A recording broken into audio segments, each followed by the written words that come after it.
In the world of Beastmasters, Tangzimu expected li activate divine level Beastmaster system. Initially, Hebeli evet Thisharal the resplendent future for him. However, fate appeared to play a cruel jest upon him. To his astonishment, he discovered that this buddy, which originated from Blue Star, was utterly incapable of forming any connection with Spirit Beasts of this realm. Emulating the precision of tyranating moves, forging themist confident demeanor.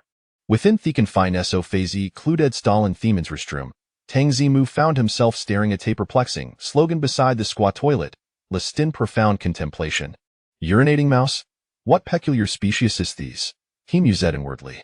In the memory of company restrooms, slogan softened Borea humor rouse and slight limicking tone, such as saming true saskill, missing giz a joke. Yet the slogan before him, unmistakably infused with a foreign flair, led him to question whether he was still in his Shamaland. Suddenly, Tangzimu realized that something was amiss. Just moments ago, he had been indulgent Ginebra for spy time the company restroom, Butant the Blinkafani, he found himself ensconced in this antiquated restroom stall. A thought flicker red through his mind had. He perhaps traverse dimensions? Traverse dimensions? On Seth this notion too crud, it blossomed rapidly. Hurry call at Themer Gajan Hishom, a third ear death the Thedonly just begun to beret paid, and know it's a med woodnavir havataria buditagain. Ashereva led in the boundless possibility a soft future, clear footsteps a code from outside's tall. Moments later, two individuals entered the restroom, their pants rustling as they engaged in conversation. In neither would have I imagined that Chin Shaoqiang from Class 3 managed Totemius Savin Starqualified Changyakat. Indeed, that sorry I star qualified Spirit Beast wit Hinth Spirit Beast House, truly enviable. Hes incredibly fortunate.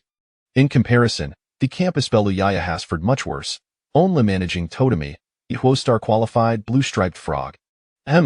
What good is be to win her beast taming qualification Sersapur? Herfur Luke Spleek. The way tie exchange between Tetwo left Tangzim Uterly astounded. Terms like Changyakat, Blue Striped Frog, and Spirit Beast Skulls, prompting him to wonder if he had indeed been transported to parallel world dream innocent Tofapakman game. Asabila Garet individual grappling with the pressure of existence, Tangzimu off 10 suff treefew games and novels. Huas Welver set in Pokemon series, from its initial iterations to Thele test releases, and ha hadal sod light adindo mesticama such as Sayer Hoan Lua Kwangwo, which were inspired by Pokemon. Little did he expect that a bra for spy time the company restroom would grand thim theorization of his long-cherished dream. Eelways knew that though Sue Hollowvir reading, novel sar bound to have good fortune, Tangzimu mucilent lisselbraided. Yet, joyous often fleeting. In the next moment, a sudden jolt of pain surged through his mind, as a fader ron tof memoria sign and datum. After a prolonged interval, Hera gained his composure, confirming that he had truly traversed dimensions. He had journeyed from Blue Star, Huagitoarial Nast Spirit Beast World, specific Lidoacity named in Young City. His identity had transformed from an overworked office employee to 19-year-old senior student at Young First High School, sharing the same enemy and striking resemblance. However, this Spirit Beast World was far more intricate than had ever imagined. Here, diverse and multifaceted spirit beasts reigned supreme, while humans, as a marginalized group, were compelled to utilize special artifacts known as beast taming rings to capture and train spirit beasts, ensuring their survival against the encroaching threats of TC creatures. The original owner of this body had lost this parents during Gaspert BCAG, and had told Dalinet to scrape a Tagathir enough Toriak his senior year, eagerly awaiting the opportunity to capture his first strip beast. Alas, in a moment of overexcitement, had me thist to my St. Harristrum, paving the way for Tangzimu's arrival. Thufwerba Thorfins, your fate's indeed farmeret, tragic dying in Aristrum, Tangzimu reflected. Fortunately, my mo dof traversalis themis noblet possessing both the body and memories. Heffel to sensio for leaf. Ta possess the body and memories meant he had arrived in his own form, while at he original sexistence had vanished, leaving him with their memories. This arrangement spared him from inheriting the original small nourished physico y legranting and complete awareness of spirit beast twirled in the original owner's experiences. As for how he was certain of his condition, things were simple. When Hehej lanced down at the slogan, Hehed nota sedis robust old companion, a stark interest to the original small nourished and underdeveloped state. Setting these a thought say side, Tangzimu delve deeper into the original's memories. Suddenly, Heisey slid up. This fellow weighs a top student with a perfect theoretical exams. The sispromising I have high hopes for my ascent. Wait a moment, it seems traversers possess a requisite just then. Amalevoy situd with thinthurstrum tangzimu, area stillnit don? Thedachursent medically wheat samisti hour turnath spirit beast house. Onla thended tangzimu realize had lingeredens tall forkwit semetime. Ha still adjusted to satire and step du toft hestel. His classmate, Feng Yuqing, regarded him with surprise and inquired, how why sit that taftarakwa crestrum visit? You seem so invigorated? The originale was frail and emaciated, often appearing listless. In contrast, while Tangza must physical solient towards Theslander, his overall demeanor was markedly more vibrant. Just Thethotov soon acquiring Gasperit beast haste me over lie excited, Tangzim Ukazali offered a sane explanation. Feng Yuqing, feeling gaities, seized the opportunity to engage Tangzimu, pooling high mu toft heristrum while inquiring with curiosity. So, which type of spirit beast do we intend to capture? What qualifications? With the our knowledge of spirit beasts, you should be able to secure I qualition, right? Chapter 2. The Divine Beast Master System. Needless to say, having traversed through realms with great difficulty, it is only natural to capture the highest quality spirit beasts within the beast house. Tangzimu holds a profound confidence in himself. The original host, an unequivocal academic prodigy, never let the necessity of taking odd jobs to support himself interfere with his studies.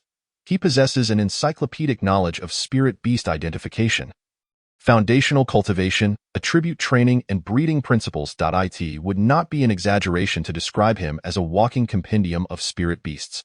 Consequently, inheriting the original host's memories has rendered Tangzimu exceptionally skilled in discerning and capturing the spirit beasts housed within. With just a slight exertion, high-quality spirit beasts would readily submit to him. As Tangzimu and Feng Yuqing walked and conversed, they soon arrived at the exterior of a colossal hemispherical building. This is the largest spirit beast house in Yinyang City, which only opens its doors to third-year students during the annual college entrance examination. Outside the spirit beast house, numerous students from Yinyang First High School congregated at the entrance. Among those on the left, who had already captured their spirit beasts, some were elated upon securing their desired companions, while others wore expressions of sorrow due to the poor quality of their captures. Their emotions varied. Conversely, the students on the right, who had yet to capture any spirit beasts, were uniformly anxious and apprehensive. After all, the first spirit beast captured at the Spirit Beast House is closely tied to the results of the practical examination 3 days hence. This is a matter of profound importance regarding their potential admission to university and their aspirations to become genuine spirit beast masters. Tangzimu, come here. You really are something else, running off to the restroom at such a critical moment. The homeroom teacher of Class 8, Fanshur, beckoned to Tangzimu with a smile. He held a fondness for this student. Achieving full marks in the theoretical portion of the college entrance examination is a rare feat across the entirety of Longhua. Having such a student, he often dined at the same table as the principal during school gatherings, AT times. When he served himself food, the principal would not dare to turn the table. As Tangzimu approached him, Fanshur appraised him, noting his significantly improved demeanor, and nodded in approval. Excellent. Your visit to the restroom was not in vain. Maintain this spirited attitude. Many spirit beasts are fond of masters who exhibit courage and composure. He then pointed toward the entrance of the Spirit Beast House. Tungwen has already entered. You are next. Do not be overly anxious or entangled in your thoughts, nor aim too high. Capturing a spirit beast of comparable quality will suffice. After all, given your theoretical scores, as long as you perform adequately in the practical examination 3 days from now, elite universities will be at your disposal. Tangzimu nodded in understanding. Mr. Fanshur is indeed quite benevolent. Upon learning of the original host's family circumstances, he personally covered the tuition fees and even introduced several easy part-time jobs. It is worth noting that he took these actions before the original host had even revealed his academic talents. The original host's diligent studies, which earned him the top rank in his grade, were partly a way to repay Mr. Fanshur's kindness. The conversation between Tangzimu and Mr. Fanshur attracted considerable attention from those around them. Students at Yinyang First High School were keenly interested in the illustrious top student, and soon discussions ensued among the crowd. That Tangzimu? I heard he is quite reclusive and rather dull. But today he appears quite spirited and rather handsome. Perfect scores in theoretical courses. If I had grades like that, I would surely soar. If his practical examination scores are even slightly higher, he could easily gain admission to Kyoto University. Even among the group of students who had already captured spirit beasts, whispers began to circulate. Particularly, those who had captured spirit beasts with a rating of 5 stars or above formed an exclusive circle. Excluding ordinary students, Tang Zimu is incredibly knowledgeable about spirit beasts. I believe he has a good chance of capturing one of the highest quality spirit beasts within. Not necessarily. There is a distinction between theoretical knowledge and practical application. Many students excel in theory but falter when it comes to capturing lower quality spirit beasts. Indeed, just a few years ago, there was a student who nearly achieved a perfect score in theory but ended up capturing a 1-star spirit beast. Collapsing in tears within the spirit beast house. Among them, the only one who had captured a 7-star spirit beast, Qin Shaoqiang, took the lead. He nudged Xiao Yangzhou with his shoulder and inquired curiously, "Old Xiao, you are Tang Zimu's class monitor, so you must know him well. What kind of spirit beast do you think he can capture?" Upon hearing this, Xiao Yangzhou crossed his arms and disdainfully huffed before replying, "You all overestimate him. Tang Zimu's family background is quite poor. He has never had the opportunity to engage with high-grade spirit beasts in reality, and his reclusive nature and lackluster state will fail to attract high-quality spirit beasts. In my view, even if he employs the right methods, he may only manage to capture a spirit beast with a 4-star rating at best, as a direct descendant of the Qiao family and the class monitor of Class 8. Xiao Yangzhou should have garnered significant attention within the school. However, since his freshman year, he had been overshadowed by Tang Zimu's theoretical achievements. This led to a lack of focus from teachers and students alike, with many recognizing only Tang Zimu from Class 8. This situation left Xiao Yangzhou quite displeased, fostering a degree of animosity toward Tang Zimu. Others noticed this dynamic and, sensing the tension, refrained from continuing the discussion, directing their curiosity toward the spirit beast house. They were eager to see what kind of spirit beast this Tang Zimu, whom Xiao Yangzhou had belittled, would ultimately capture. Yi Tongwen, guardian dog, 4-star quality. At the entrance of the spirit beast house, a teacher holding a specialized scanning device announced loudly after scanning. Momentarily, Yi Tongwen emerged, cradling a plump, fluffy puppy, her beaming smile utterly uncontainable. Within the spirit beast house, 1- and 2-star spirit beasts are as common as dirt. With 90 of students obtaining beasts of this caliber, 0.3 and 4-star spirit beasts represent a moderate level of achievement. The 4-star guardian dog in Yi Tongwen's arms is already considered a relatively high-quality companion. Explaining her exuberance, "Teacher, a 4-star guardian dog. It's so adorable." Ecstatic, Yi Tongwen presented her spirit beast to Fanshi. Taking advantage of the moment, Tang Zimu stole a glance. The spirit beast known as the guardian dog wore a collar-like beast ring around its neck and exhibited a docile demeanor. Its appearance bore a striking resemblance to the white rural dogs of Blue Star. The only distinguishing feature was a hexagram symbol located at the center of its back. This should be what the book referred to as the part used by spirit beasts to store energy. Beautiful. Spend these 3 days fostering a bond with this little one. With its quality, you need not worry about your practical exam scores. Fanshi expressed his delight for his student and offered words of encouragement. Before he could continue, the teacher's voice resonated from the spirit beast house entrance. "Next student, Tang Zimu, may enter." Fanshi immediately patted Tang Zimu on the shoulder and said, "Go on. It's time for you to capture your spirit beast." Upon hearing Tang Zimu's name, both teachers and students at the entrance turned their attention toward him. Everyone was eager to discover the caliber of spirit beast that this academically exceptional student could capture. Tang Zimu felt the weight of their gazes yet remained unfazed. Already contemplating which spirit beast to capture, he took a deep breath and strode purposefully toward the entrance of the spirit beast house. Just as he stepped through the threshold, an emotionless mechanical voice echoed in his ear. Ding! Detecting that the host is proceeding to the Beast Master, activating the Divine Beast Master system. Chapter 3. Starting with a royal flush. What could possibly go wrong? The Divine Beast Master system. Tang Zimu was momentarily taken aback, followed by a sudden realization. While in the restroom, he had been pondering what essential element he lacked as a transmigrator, only to be interrupted by Feng Yuqing's call. Reflecting now, how could a transmigrator possibly be without a system? As a devoted reader of web novels, How could he have overlooked such a crucial detail in his excitement? Tang Zimu, please come over and register your identity. At the entrance of the Spirit Beast House, a teacher noticed Tang Zimu standing still and gestured toward the registration book on the table. Tang Zimu quickly suppressed his excitement, handing over his student identification. While the teacher bent down to transcribe the information from the student's identification, Tang Zimu recalled the method for activating the system from his readings and silently recited the name of the Divine Beast Master System in his mind. The web novels had not deceived him. In the next moment, an electronic voice resonated once more. Ding, welcome, host, to the activation of the Divine Beast Master System.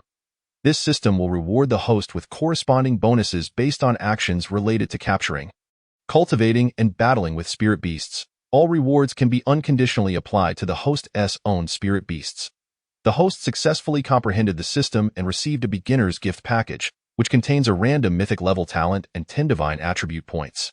Indeed, this is a divine beast mastery system. How extraordinarily generous! It rewards a mythic level talent right from the start. Tang Zimu marveled silently to himself. In the spirit beast continent, every spirit beast possesses a talent, which is a crucial measure of its potential. The levels of these talents range from low to high: bronze, silver, gold, diamond, emerald, epic, legendary, and mythic. Among them, the highest level, mythic, can only be held by divine beasts mentioned in legends and myths. Thus, the system rewarded a divine talent right off the bat, truly deserving of its name. Beep, random selection completed. Congratulations to the host for obtaining the mythic level talent Mount Toppling. See overturning and 10 divine attribute points. As the system's voice faded, a blue, semi-transparent panel materialized before Tang Zimu, visible only to him. On the left side of the panel was a 3D projection of Tang Zimu himself, while the right side displayed the specific details. Divine Beast Mastery System, Host, Tang Zimu, Beast Companion, None, Reward Storage Box, Mythic Level Talent Mount Toppling, see Overturning. Upon usage, grants the Beast Companion the Mythic Level Talent Mount Toppling, see Overturning. This talent disregards the rule that a beast can possess only one talent, and it does not affect the beast's original talent, Mount Toppling, see Overturning. Ability description: doubles the host's strength attribute, temporary attribute boosts, item amplification attributes, skill amplification attributes, and other sources of strength will also enjoy additional enhancement. 1 divine attribute point x 10. Upon usage, grants the Beast Companion 1 attribute point. This attribute point can break through all limitations imposed by the beast's race, potential, and talents, allowing for infinite accumulation. This divine beast mastery system is truly remarkable. Akin to a cow doing a handstand, absolutely astonishing. Tang Zimu gasped, once more expressing his astonishment inwardly. Just moments ago, he had thought that each spirit beast could possess only a single talent, only to have the system contradict him in the next instant. What do you mean it can only have one talent? The divine talent directly disregards the rules and does not affect the original talent, essentially serving as an additional feature. Most importantly, the effect of the granted talent Mount Toppling. See Overturning is indeed extraordinary, a permanent doubling of strength attributes. This is already an exaggerated amplification ratio. Even more frightening is that all sources of strength attributes can also be doubled. If one were to consume a potion that temporarily increases strength by 50, wouldn't that result in a direct 100 increase in strength? And if an auxiliary skill that increases strength by another 50 is used, wouldn't that add another 100? This is not merely a doubling. It can escalate to 2, 3, or even 4 times. As for whether the strength attribute is sufficient, the second reward of 10 divine attribute points can indeed break through all limitations imposed by the beast's race, potential, and other attributes, allowing for limitless accumulation. Doesn't this imply that as long as there are enough divine attribute points, even the spirit beast universally acknowledged as the weakest, Xianjianko, could potentially be cultivated to possess strength rivaling that of divine beasts? Just the thought of a 30-centimeter-tall Xianjianko tossing aside a 10,000-ton divine beast, the earthbound rock demon, was enough to make Tang Zimu struggle to contain himself. He took a deep breath, striving to calm his emotions and prevent himself from laughing aloud. With this divine beast mastery system, his ascension to the ranks of top beast masters is all but assured. Information registration complete. Here is your beast ring. The teacher, while speaking, retrieved a white beast ring resembling a collar from a box beside the table and handed it to Tang Zimu. Tang Zimu accepted the beast ring. Examining it closely, the beast ring is a product developed by humans in collaboration with spirit beasts possessing manipulation talents, combined with other spirit beast talents, as long as it is placed around a spirit beast's neck or wrist and not removed. It can capture the spirit beast. The white beast ring in his hand is the most basic type. Every student participating in the entrance exam receives one for free, aside from capturing and controlling spirit beasts. It has no other functions. According to records and books, higher-tier beast rings can freely adjust in size, sense the state of spirit beasts, facilitate telepathic communication with them, and embed items that amplify their abilities. Among other extraordinary capabilities, although you are likely already aware, I must emphasize once more, do not engage in actions such as forced captures within the spirit beast enclosure, as this may not only nullify your capture qualifications, but could also incite a spirit beast riot that could cost you your life. Alright, you may now enter the spirit beast enclosure. After handing over the beast ring, the teacher reiterated the rules of the spirit beast enclosure to Tang Zimu. This reminder was indeed necessary. Each year, some overconfident students attempted to forcibly capture high-potential spirit beasts within the enclosure through violence. Little did they know that these seemingly docile and adorable young spirit beasts possess strength far beyond that of an ordinary high school student. Tang Zimu nodded in understanding. Following the arrow's guidance on the floor, he proceeded towards the long corridor leading to the spirit beast enclosure. As he walked through the corridor, Tang Zimu adjusted his mindset while mentally calculating the advantages he currently possessed. The original owner's encyclopedic memory of spirit beasts could be utilized for capturing and training them. He possessed various Pokemon skills and strategies researched by numerous netizens from Blue Star, which could be employed to command spirit beasts in battle. Now, with the addition of the Divine Beast Mastery System as an auxiliary amplification, he effectively began with a hand stacked with aces. How could he possibly lose? What could he possibly lose to? After walking for some time, he finally emerged from the tranquil corridor into a vast room. Inside the room were 10 closed iron doors, each marked with numbers from 1 to 10. As soon as he entered, he heard a roar emanating from behind door number 8. Roar, roar, roar. Being familiar with spirit beasts, he immediately recognized that this sound was produced by the guardian dogs. It appeared that behind door number 8 lay the habitat of the guardian dog species within the spirit beast enclosure. A teacher stood guard in the room, accompanied by a massive elk engulfed in azure flames, with horns atop its head. This was the final evolutionary form of the flame elk species within the spirit beast enclosure. The ghost flame elk, the teacher, along with his beast companion, was stationed here to prevent the spirit beasts from escaping. Noticing Tang Zimu's approach, he nodded and spoke. You are from Class 8. Proceed to room 8 from the moment you enter. You have only half an hour to exit before time is up with that. He pulled open door number 8. Beyond the door lay a lush jungle that immediately came into view for Tang Zimu. Tang Zimu nervously rubbed his hands together and then stepped into the jungle. Chapter 4. Could it be that I am the problem? The scenes within the spirit beast enclosure were constructed by humans to simulate the natural living environments of spirit beasts. There were jungles, rivers, rock walls, and caves. Combined with sunlight streaming in through the transparent glass ceiling, it appeared almost indistinguishable from the true wilderness. The only drawback was that during the examination period, the available space for individual movement was significantly reduced as each door designated an independent area. Tang Zimu followed the narrow path through the jungle for about 10 meters, just beyond a thicket, when he finally spotted the source of the earlier roars, a group of guardian dogs frolicking around a tree. These guardian dogs were of similar size to the one Tungwen had cradled earlier, still in their infant spirit beast form. Tang Zimu took a glance but chose not to approach. Prior to entering the spirit beast enclosure, he had already determined his target for capture, a longleaf cat. Within the spirit beast enclosure, 5 types of spirit beasts were released: the fire-type flame elk, the water-type blue-striped frog, the grass-type longleaf cat, the rock-type guardian dog, and the flying-type steel feather sparrow.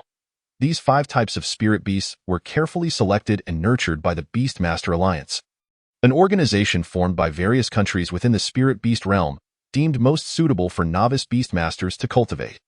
Each spirit beast possesses advantages such as being easy to care for, obedient and non-aggressive towards humans. Of course, in Tang Zimu's eyes, this was akin to the renowned starters from Blue Star. What? You say there are 5 types of spirit beasts? Isn't it reasonable to have 5 starters? Tang Zimu chose the longleaf cat from among the 5 types of spirit beasts, firstly due to the recently acquired divine talent Mount Toppling, see Overturning. Among the 5, the longleaf cat is the only one that excels in strength attributes, making it the perfect candidate to receive the doubling effect of Mount Toppling, see Overturning. Secondly, its appearance is strikingly handsome, and its movements are gracefully elegant. With strength doubled and a stunning appearance, what reason could there possibly be to not choose the longleaf cat? Roar, roar, roar. A few guardian dogs seemed oblivious to the presence of Tang Zimu hidden within the bushes, continuing to frolic beneath the grand tree with unrestrained exuberance. Tang Zimu shook his head, preparing to change direction in search of the longleaf cats. However, after taking a couple of steps, a thought struck him, prompting him to turn back. Fixing his gaze on one of the guardian dogs that was sprinting about, Tang Zimu focused his mind.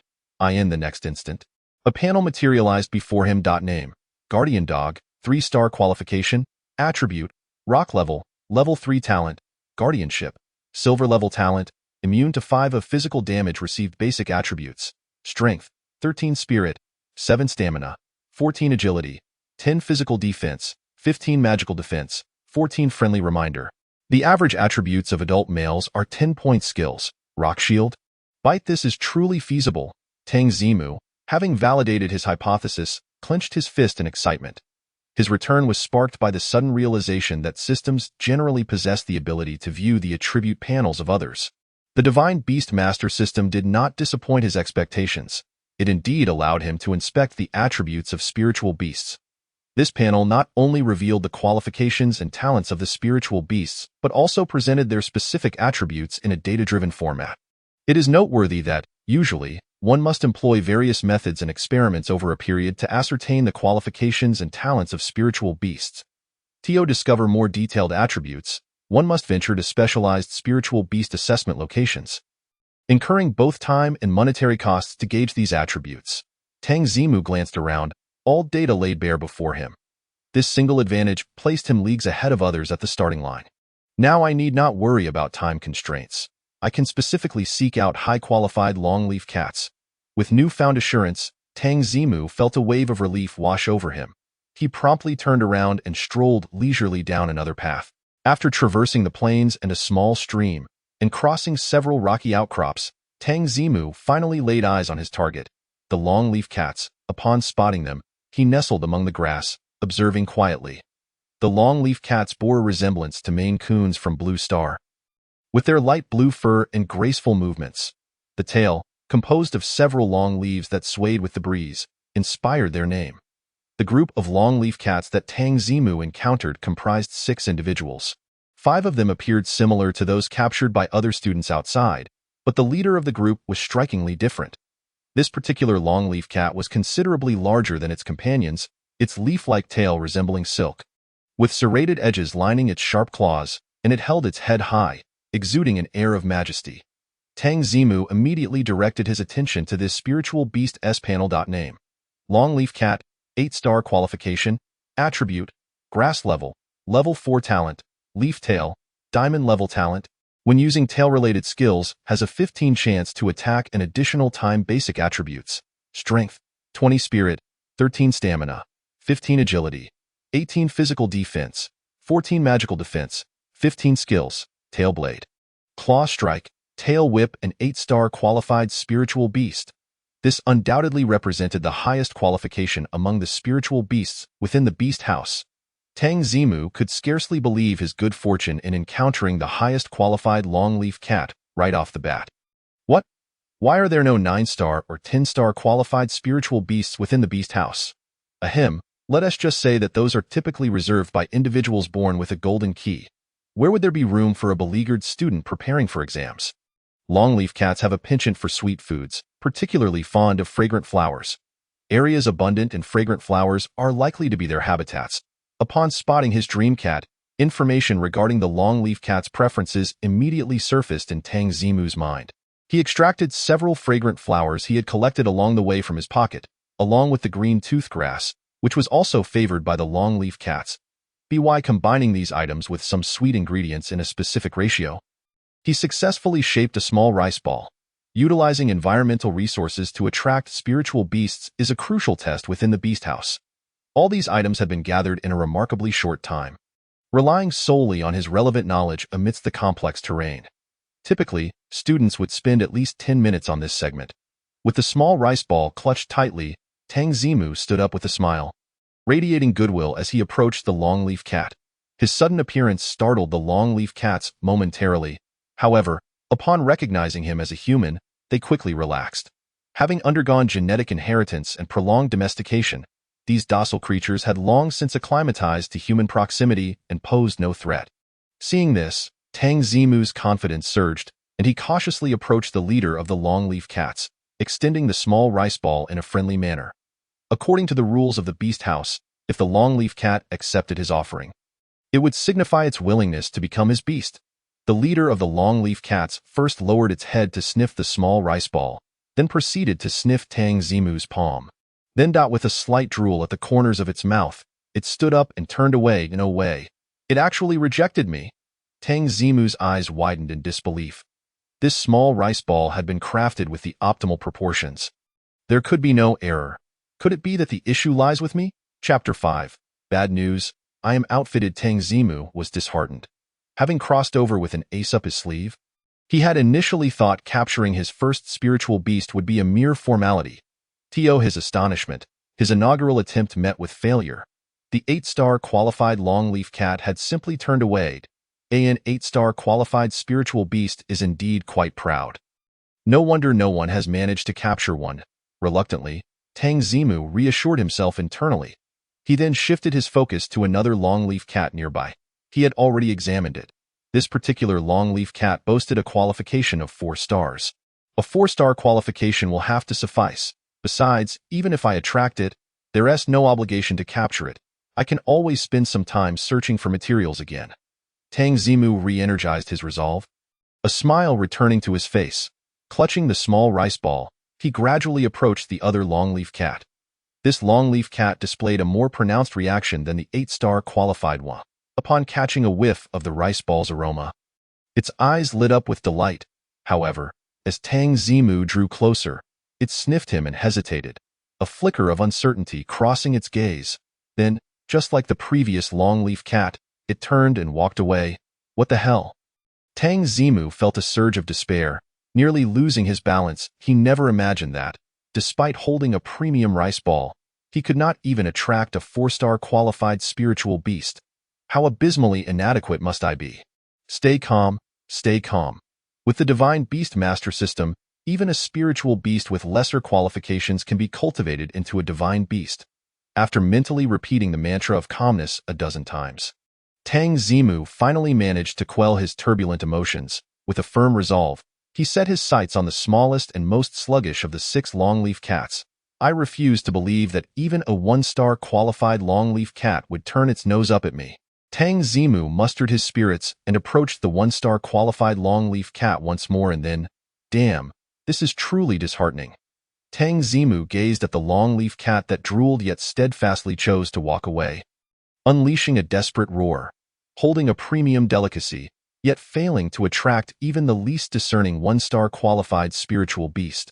How utterly useless am I?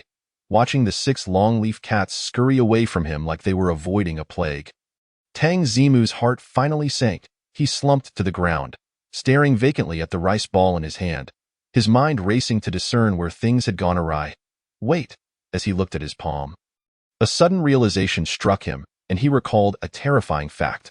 According to the research conducted by the Beast Master Alliance, humanity in this world possesses a unique ability within their bodies. It is this trait that enables them to establish a mental connection with their spiritual beasts after using the Beast Master Ring to tame them, thereby facilitating better control and command over the beasts. However, as a transmigrant from Blue Star, this meant that he lacked the physical constitution of the humans in this world. Thus, the longleaf cats, despite being tempted by the aroma, chose not to follow him, as they sensed he was entirely incapable of mastering them. I get it. Tang Zimu finally comprehended the situation. No wonder the keen-sensed guardian dogs had ignored him upon his entry. No wonder the blue-striped frogs and steel-feather sparrows he encountered along the way had regarded him with indifference. In the eyes of the spirit beasts in this world, It turns out that I am not even considered a normal person. Tang Zimu covered his face. Yet before he could fully succumb to his sorrow, he quickly recalled an even more terrifying realization. While it was somewhat acceptable that spirit beasts were not attracted to him in the spirit beast chamber, the presence of a divine-level beast-taming system meant that even if he scored 0 in the college entrance examination, he could still eventually acquire a low-level spirit beast through monetary means. The real issue was due to his differing constitution, he was unable to make the spirit beasts truly his companions, thus rendering him incapable of harnessing the powers of the divine-level beast-taming system. It was ruined, utterly ruined. He indeed possessed a trump card, but the present dilemma was that he had no means to play it. Laughing out loud turned into a bitter jest. Tang Zimu sat despondently on the ground. His eyes filled with despair, feeling as if his future was shrouded in darkness.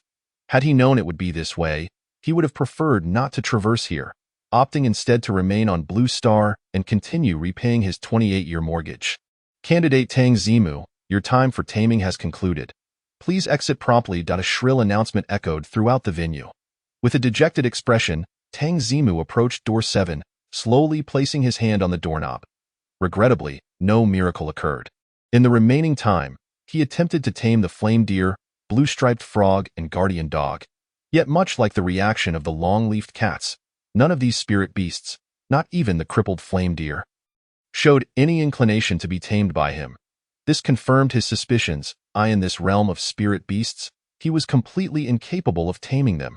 Tang Zimu felt an overwhelming sense of defeat, his mind a haze. With no options left, he reluctantly turned the doorknob and exited room 8 amidst the urging voices. Once you step out, you can inquire with the teacher at the entrance about the spirit beast qualifications. The teacher at the entrance offered the usual reminder, but halfway through, he noticed the emptiness behind Tang Zimu and the unused beast-taming ring. His eyes widened in astonishment. He had failed to tame any spirit beasts within the allotted time. Such occurrences were not unheard of in the spirit beast chamber, with 1 or 2 cases happening each year. However, the problem lay in the fact that this student was the only one in the city to achieve full marks in the theory class. This year's promising candidate for Jing University was thus squandered. Student, it's all right. If you didn't tame any spirit beasts this year, you can repeat a year. Perhaps you'll succeed next year, the teacher said helplessly. Watching Tang Zimu exit the spirit beast chamber with regret. Outside the spirit beast chamber, Fan Shi and a group of senior class teachers were anxiously waiting. According to the regulations of the spirit beast chamber, students must leave after taming a spirit beast. Typically, students would emerge within 30 minutes. Those who took the full 30 minutes often faced extreme circumstances. Is it possible that Tang Zimu was too greedy, stubbornly trying to tame a high-quality spirit beast? The homeroom teacher of class 4 voiced his concerns. That shouldn't be the case. He isn't usually that kind of person, Fan Shi replied, tugging at his hair in distress. Could it be that this child is so inept that he couldn't tame even a single spirit beast? If so, he would score 0 in the practical trials. The homeroom teacher of class 3 teased Fan Shi, observing his anxious demeanor. Both were competing for this year's Outstanding Teacher Award, wishing for Fan Shi's students to underperform. Impossible. Absolutely impossible. Fan Shi, frantic, quickly denied the possibility. While the teachers debated heatedly, a commotion erupted at the entrance of the spirit beast chamber. Someone's coming out. It must be Tang Zimu. His time is up. The teachers hastily turned to the entrance. The much-discussed Tang Zimu was emerging slowly, his figure particularly forlorn, the empty beast-taming ring in his hand speaking volumes. At that moment, the crowd erupted in astonishment. The student who had achieved full marks in theory, Tang Zimu, had not tamed a single spirit beast. Then what about his practical trials in 3 days? Chapter 6. Congratulations to the host Tang Zimu for successfully acquiring his first beast. Tang Zimu, my heavens. Tang Zimu couldn't even tame a single spirit beast. Doesn't that mean he won't score well in the practical trials? His perfect theory score will be in vain. Thinking Tang Zimu could score points in the practical trials? Which student without a tamed spirit beast would dare participate? In my view, he has completely lost hope. Indeed, the danger level in the secret realm of the practical trials is quite high. How can he score points without a spirit beast to protect him? Does he intend to go alone?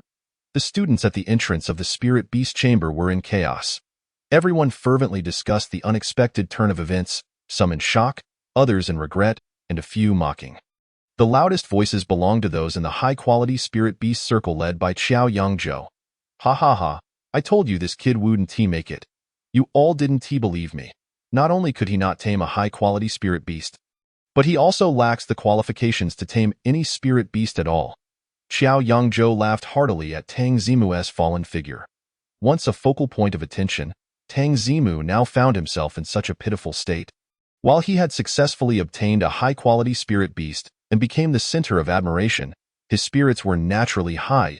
I never expected that the renowned Tang Zimu couldn't even tame a spirit beast. Now it seems there's no suspense left in this year's college entrance examination.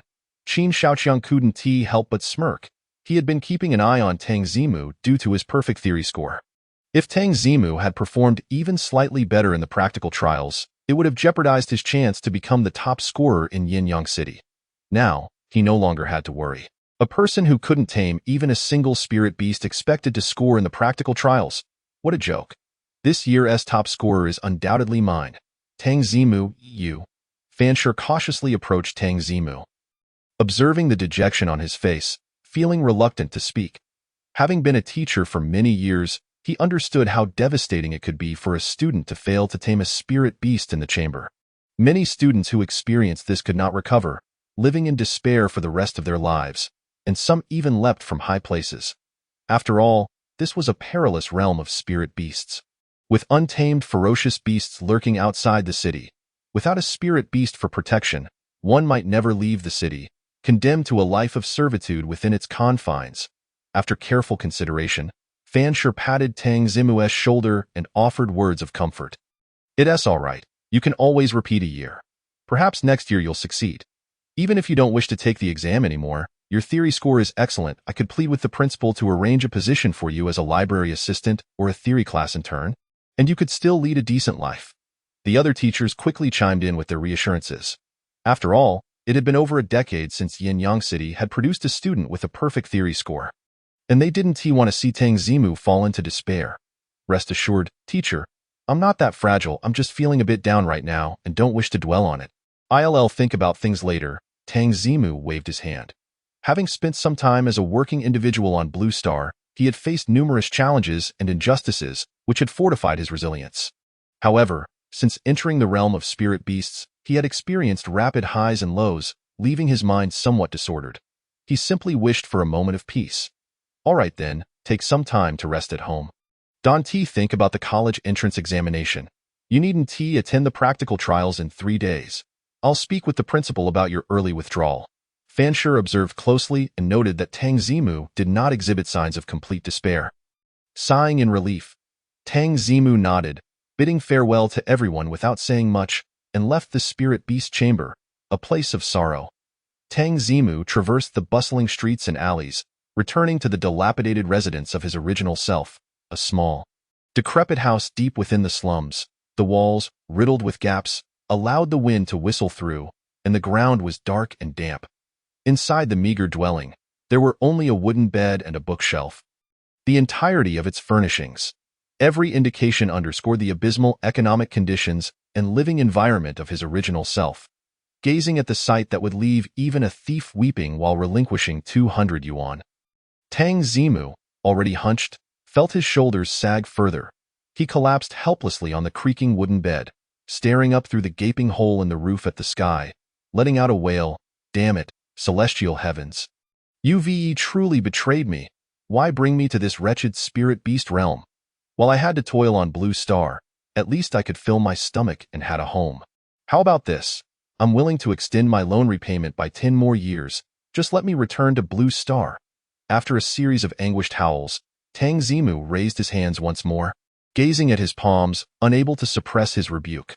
What good is wearing a body? It is far inferior to possessing a soul. What does it matter to have my own body if I can't control beasts? It's utterly useless. Having come to this elfin realm, I can only watch enviously as others command beasts. This is more unbearable than death itself. Having cursed the heavens and lamented his own plight, it was now the system's turn to receive his ire.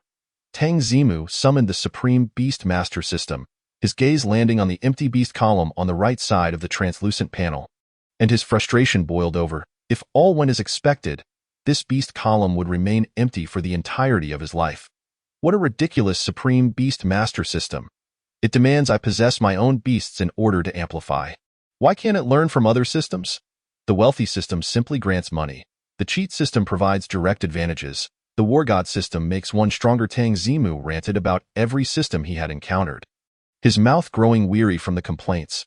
Exhausted, he looked at his 3D projection on the left side of the system panel, and a flicker of curiosity sparked within him. On his way back, he had attempted to use the system's viewing function, discovering it could only display all spirit beasts, with no means to view humans. Yet, according to the system's conventions, as the host, he ought to be able to see his own attribute panel. He was keen to ascertain the precise attributes of his body from Blue Star. Perhaps his attributes were higher than anticipated, allowing him to carry more bricks. As this thought crossed Tang Zimu's mind, a translucent panel gradually materialized before his eyes. Name: Tang Zimu, star qualification, attributes, level talent, none basic attributes, strength, 10 spirit, 15 stamina, 9 agility, 11 physical defense, 10 magic defense, 10 skills, none. Wait a moment. He could indeed view his own host panel. Tang Zimu's eyes widened in astonishment. However, he had no time to dwell on his basic attributes, redirecting his focus to the format of the attribute panel. Why did his panel resemble that of the spirit beasts so closely? Could it be that within the system's design, his body from Blue Star could also be? A sudden flash of inspiration crossed his mind, and Tang Zimu's breathing grew heavy. He tentatively extended a finger to press against his 3D projection, discovering he could indeed drag it. With trembling fingers, he slowly moved the projection into the beast column on the right. In the next instant, the emotionless electronic synthesized voice of the system resonated like celestial music in Tang Zimu's ears. Ding! Congratulations to the host Tang Zimu for successfully acquiring the first beast. Tang Zimu. Ding! Congratulations to the host for capturing a beast for the first time, taking a monumental first step, and receiving the first capture reward. 10 Supreme Attribute Points. Chapter 7. Since I cannot command beasts, I shall command myself. Holy moly! Tang Zimu shot upright from the bed like a rocket. After landing with a superhero-like flourish, he stared at the image of himself in the beast column of the panel. Momentarily at a loss, was it truly that simple? Had he so effortlessly placed himself in the beast column? Tang Zimu's mind raced, quickly recalling the concept of commanding beasts. Commanding a beast required two things: the target's voluntary submission and the establishment of a psychological connection. Firstly, I certainly volunteer to submit to myself. Secondly, my inner self and I are not merely connected psychologically. We are entirely one. Thus, in the context of the Supreme Beast Master system, I am indeed considered my own beast. What does this mean? It means that since I cannot command beasts, I shall command myself. How delightful! As reality sank in, Tang Zimu was enveloped by overwhelming joy. Though the notion of commanding oneself felt somewhat peculiar, it was certainly preferable to a lifetime of failing to command beasts. After all, he had resigned himself to a life of mediocrity in Yinyang City. To his surprise, a ray of hope had emerged. He was indeed capable.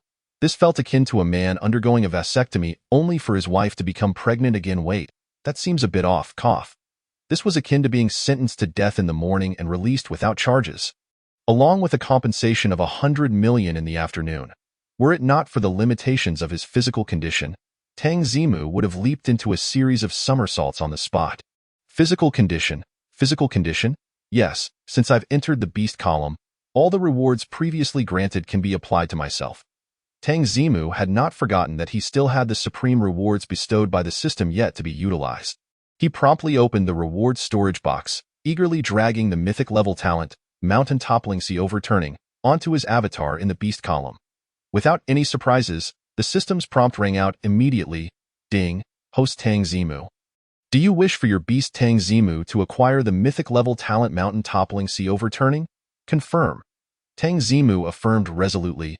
Ding. Loading the mythic level talent Mountain Topi have endured a life of toil and servitude for nearly half my existence. And now, having finally traversed into the realm of beast taming, am I to be denied the pleasure of this experience? By the way, Fanshur mentioned that he would inform the principal upon returning to school, allowing me to withdraw early from the practical trial. Tang Zimu recalled Fan Shi's words as he departed from the Spirit Beast House. Once the choice to withdraw from the practical trial has been made, there is no turning back. Realizing the urgency of time, Tang Zimu hastily left his home, racing towards the Spirit Beast House without pausing to acclimate to his new body. As he ran, he immediately noticed a significant transformation within himself. His current speed of running was more than double what it had been before. Moreover, the enhanced stamina ensured that he did not gasp for breath like a ruptured bellows while running. Is this what an augmented body feels like? This sensation is far superior to that of merely taming a beast while remaining weak myself. Suddenly, Tang Zimu felt that mastering oneself was, in fact, a better choice than mastering a beast. With such rapid momentum, he soon arrived near the Spirit Beast House. To his relief, he saw that the last 10 or so students who had yet to enter were still waiting outside. The teachers and other students who had successfully captured spirit beasts had not left, instead congregating to engage in conversation. Tang Zimu spotted Fan Shi among the crowd and quickly approached him. Chapter 8. A mortality rate of 98. A survival rate of merely 2. Alas, how is it that Tang Zimu, of all people, could not capture a spirit beast? Outside the Spirit Beast House, the homeroom teacher of Class 2 expressed his bewilderment. Although some time had passed since Tang Zimu's departure, the surrounding teachers and students continued to discuss the subject.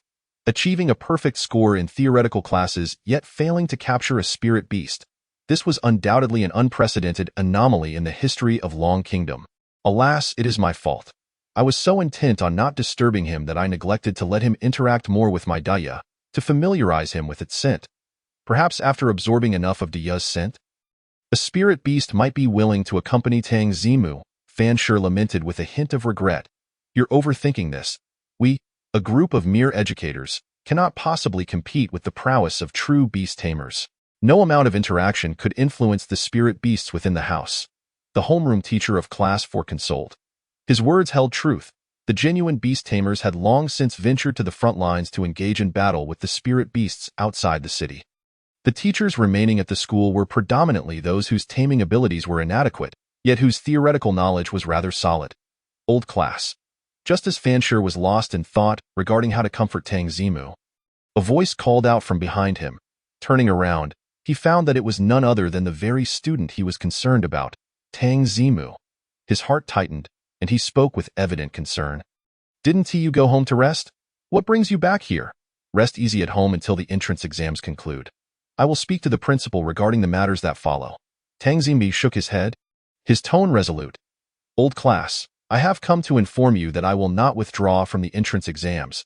I am determined to participate in the practical trial in 3 days. Fan Shi had been contemplating how to console Tang Zimu, but upon hearing his words, his expression instantly shifted, and he exclaimed in shock. What? You mean to say you wish to partake in the practical trial? Fan Shi was so taken aback that he could not contain the volume of his voice, causing his words to resonate loudly, drawing the attention of all present outside the Spirit Beast House.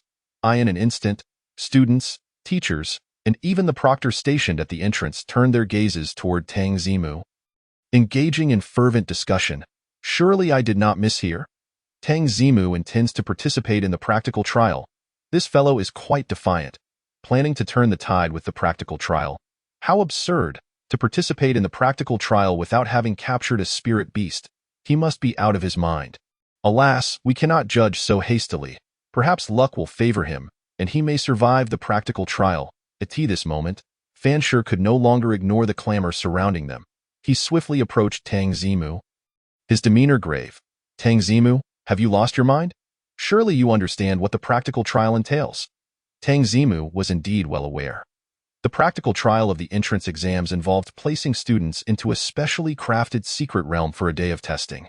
This secret realm is a complete replica of the harsh survival environment outside the city, unlike the harmonious Spirit Beast House. The spirit beasts released within are capped at level 5, but aside from that, their species, traits, and qualifications are entirely unrestricted. This implies that some spirit beasts may harbor a hatred for humans, while others might actively attack them, or even hunt humans for sustenance. The inherent danger is palpable. In such a perilous environment, students must gather materials, defeat spirit beasts, and tame them to accumulate points. Could a student without any beast to protect them achieve this? With unwavering determination, Tang Zimu nodded. I understand. But I must still participate in the practical trial. He certainly would not be foolish enough to disclose his true strength to others, nor would he fear the spirit beasts within the trial. In a world fraught with danger, revealing one's prowess is akin to inviting calamity. Discretion is indeed the better part of valor. Thus, he chose to express his intention to participate in the practical trial through his unwavering attitude.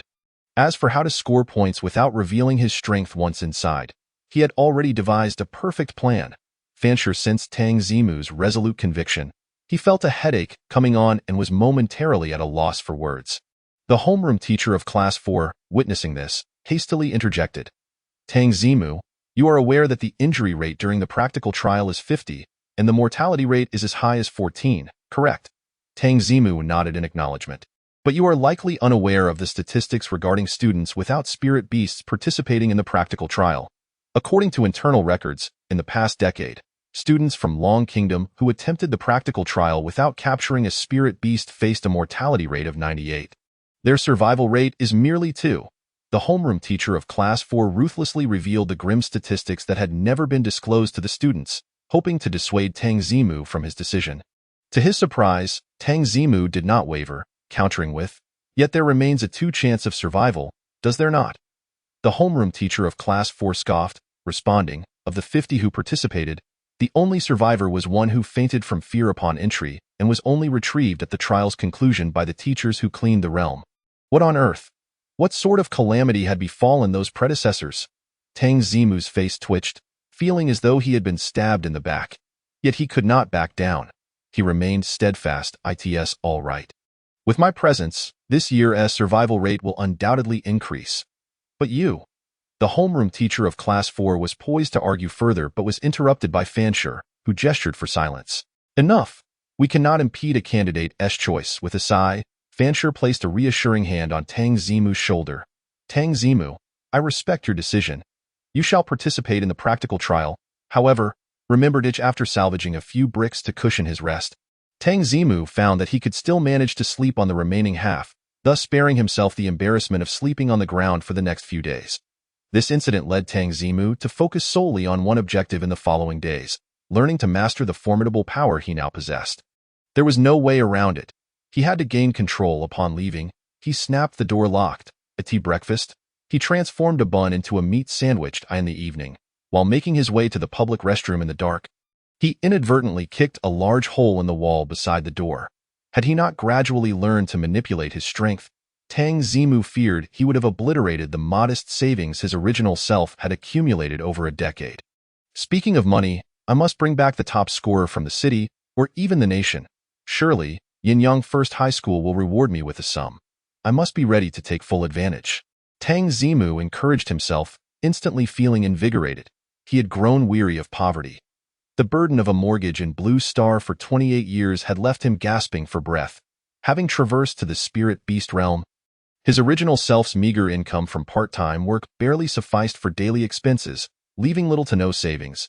As the days approached for his visit to the spirit beast house, he had even suspended his part-time job to focus on studying spirit beasts. Combined with the daily expenditures over the past 3 days, he found himself in a state of dire financial straits. With the prospect of a significant financial gain on the horizon, he could not afford to overlook this opportunity. This treasure cannot be forgotten, and as he prepared to leave, Tang Zimu made sure to take his most valuable possession, the white beast taming ring gifted to him while at the spirit beast house. The college entrance exam's secret realm permitted students to bring their beast taming rings, as capturing spirit beasts was a crucial scoring point. As for why he, who could not tame beasts, still wished to bring the ring? Apologies. During these 3 days, the ever-unconventional Tang Zimu had devised a breakthrough idea. Who said that one could not capture spirit beasts simply because they could not tame them? In the spirit beast realm, the college entrance exam was a matter of great concern for all humanity. After all, those who excelled in the exams had the potential to become the backbone of humanity's defense against spirit beasts. Early in the morning, the area around the teleportation array designated for students entering the exam was crowded with residents eager to watch. Simultaneously, the high-ranking officials of Yinyang City, including the City Lord and Deputy City Lord, were all present. This year, the turnout for the college entrance exam is exceptionally high. remarked Zhao Kaixian, the city lord, as he surveyed the bustling crowd with surprise. The city lord may not be aware that during his recent hunts for spirit beasts outside the city, there is a student who achieved a perfect score in theoretical classes yet failed to capture a spirit beast, yet insists on participating in the trials. Many have come specifically to see this student. Ding Sha, one of the deputy city lords responsible for overseeing schools and students, explained. Upon hearing this, Zhao Kaixian raised an eyebrow. A perfect score in theoretical classes. That must be Tang Zimu. I have some recollection of him. I did not expect his qualifications to be so poor that he cannot even tame the spirit beasts in the spirit beast house. What a pity. Another deputy city lord, Xiao Hongji, clearly disagreed, stating it is not a pity. It is evident that a student who cannot tame a spirit beast yet insists on participating in practical trials is merely a foolish bookworm, incapable of achieving anything significant. Ding Sha frowned, glancing at Xiao Hongji, but chose not to respond. At it was the minister of the Spirit Beast Alliance's Yin Yang branch, Wei Anghua, who spoke up. Having the courage to participate in practical trials alone is far superior to those cowards who do not dare to partake. The remaining individuals were about to join the discussion when they were abruptly interrupted by the shouts erupting from the crowd. The student from First High is here. Tang Zimu has arrived. Quick, look, the one in the center is Tang Zimu. Tsk. How could this young man be so reckless at such a tender age?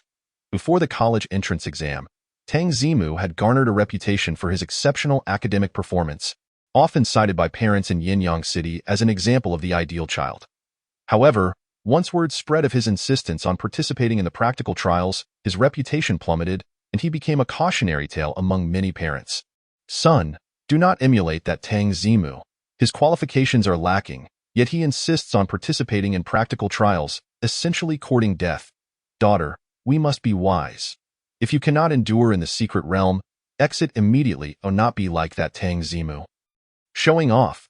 These admonitions had been echoing around many children recently. In just 3 days, Tang Zimu transformed from the ideal child to a synonym for fool, a remarkable shift indeed. Amid the student assembly from Yinyang First High School, Feng Yuqing observed the crowd's fervor and could not help but tug at the front-running Tang Zimu, saying, Tang, the academic prodigy, your popularity is astounding. 90% of the crowd is calling your name.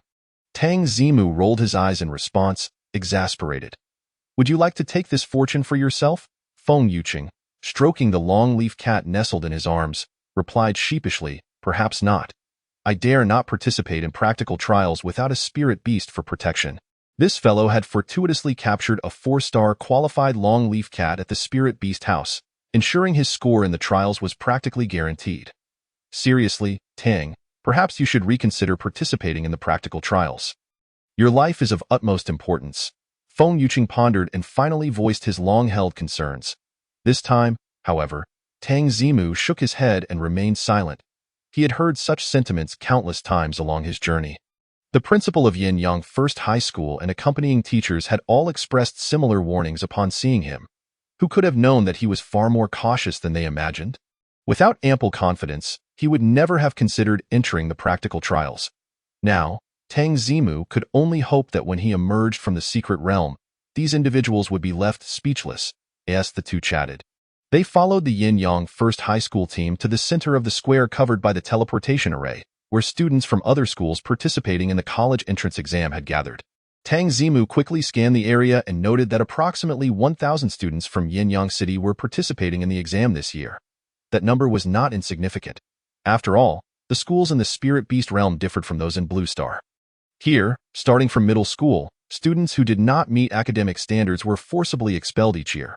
Only those truly deemed elite after rigorous selection could participate in the final college entrance exam. All right, the practical trials for the college entrance exam are about to commence. I expect everyone to maintain silence, Ding Sha declared as the students gathered in the square. As the deputy city lord, Ding Sha commanded considerable respect. Upon his command, the previously raucous gathering fell into utter silence. Students, teachers, and onlookers alike sealed their lips tightly. This was also a crucial survival principle in the spirit beast realm. Strength is paramount. Only with strength could one assume high positions. Only with strength could one command respect. As the atmosphere quieted, Ding Sha's gaze swiftly swept across all the students within the teleportation array, then he gestured for silence. A group of proctors, who had been waiting nearby, promptly approached, distributing a set of leather outfits and a wristwatch-like device to each student. Once all the students donned the leather outfits and fastened the devices to their wrists, Ding Sha glanced at the time before continuing. There are just a few minutes left before the practical trials commence. I will now announce the rules for this year's college entrance exam practical trials. First, to ensure relative fairness, all students must remove everything except for their clothing and the wrist-mounted scoring device. Afterward, you will don the specially designed trial gear, and only upon passing inspection will you be permitted to teleport into the college entrance exam's secret realm. As Ding Sha stated, the first rule was indeed to guarantee a measure of fairness. Otherwise, how could students from wealthy families clad in armor crafted from high-grade spirit beast hides ever fear the spirit beasts within the secret realm? Second, each student is allowed to carry only one ordinary beast taming ring. Any excess or higher-grade rings are prohibited. The second rule, too, aimed at maintaining fairness. Capturing spirit beasts was a critical scoring point in the college entrance exam, testing students' overall ability to capture spirit beasts in the wild. However, if affluent students entered with a multitude of beast-taming rings to capture numerous spirit beasts, it would be grossly unfair. Thus, this regulation was instituted. As for those whose families were so impoverished that they could not even afford an ordinary beast-taming ring, there was little that could be done in such a post-apocalyptic environment. Ensuring relative fairness was already a commendable achievement. The third point, and the most crucial, Ding Sha raised his voice significantly at this juncture. The scoring devices you have been issued are not only for recording your scores, they are your sole means of survival within the secret realm.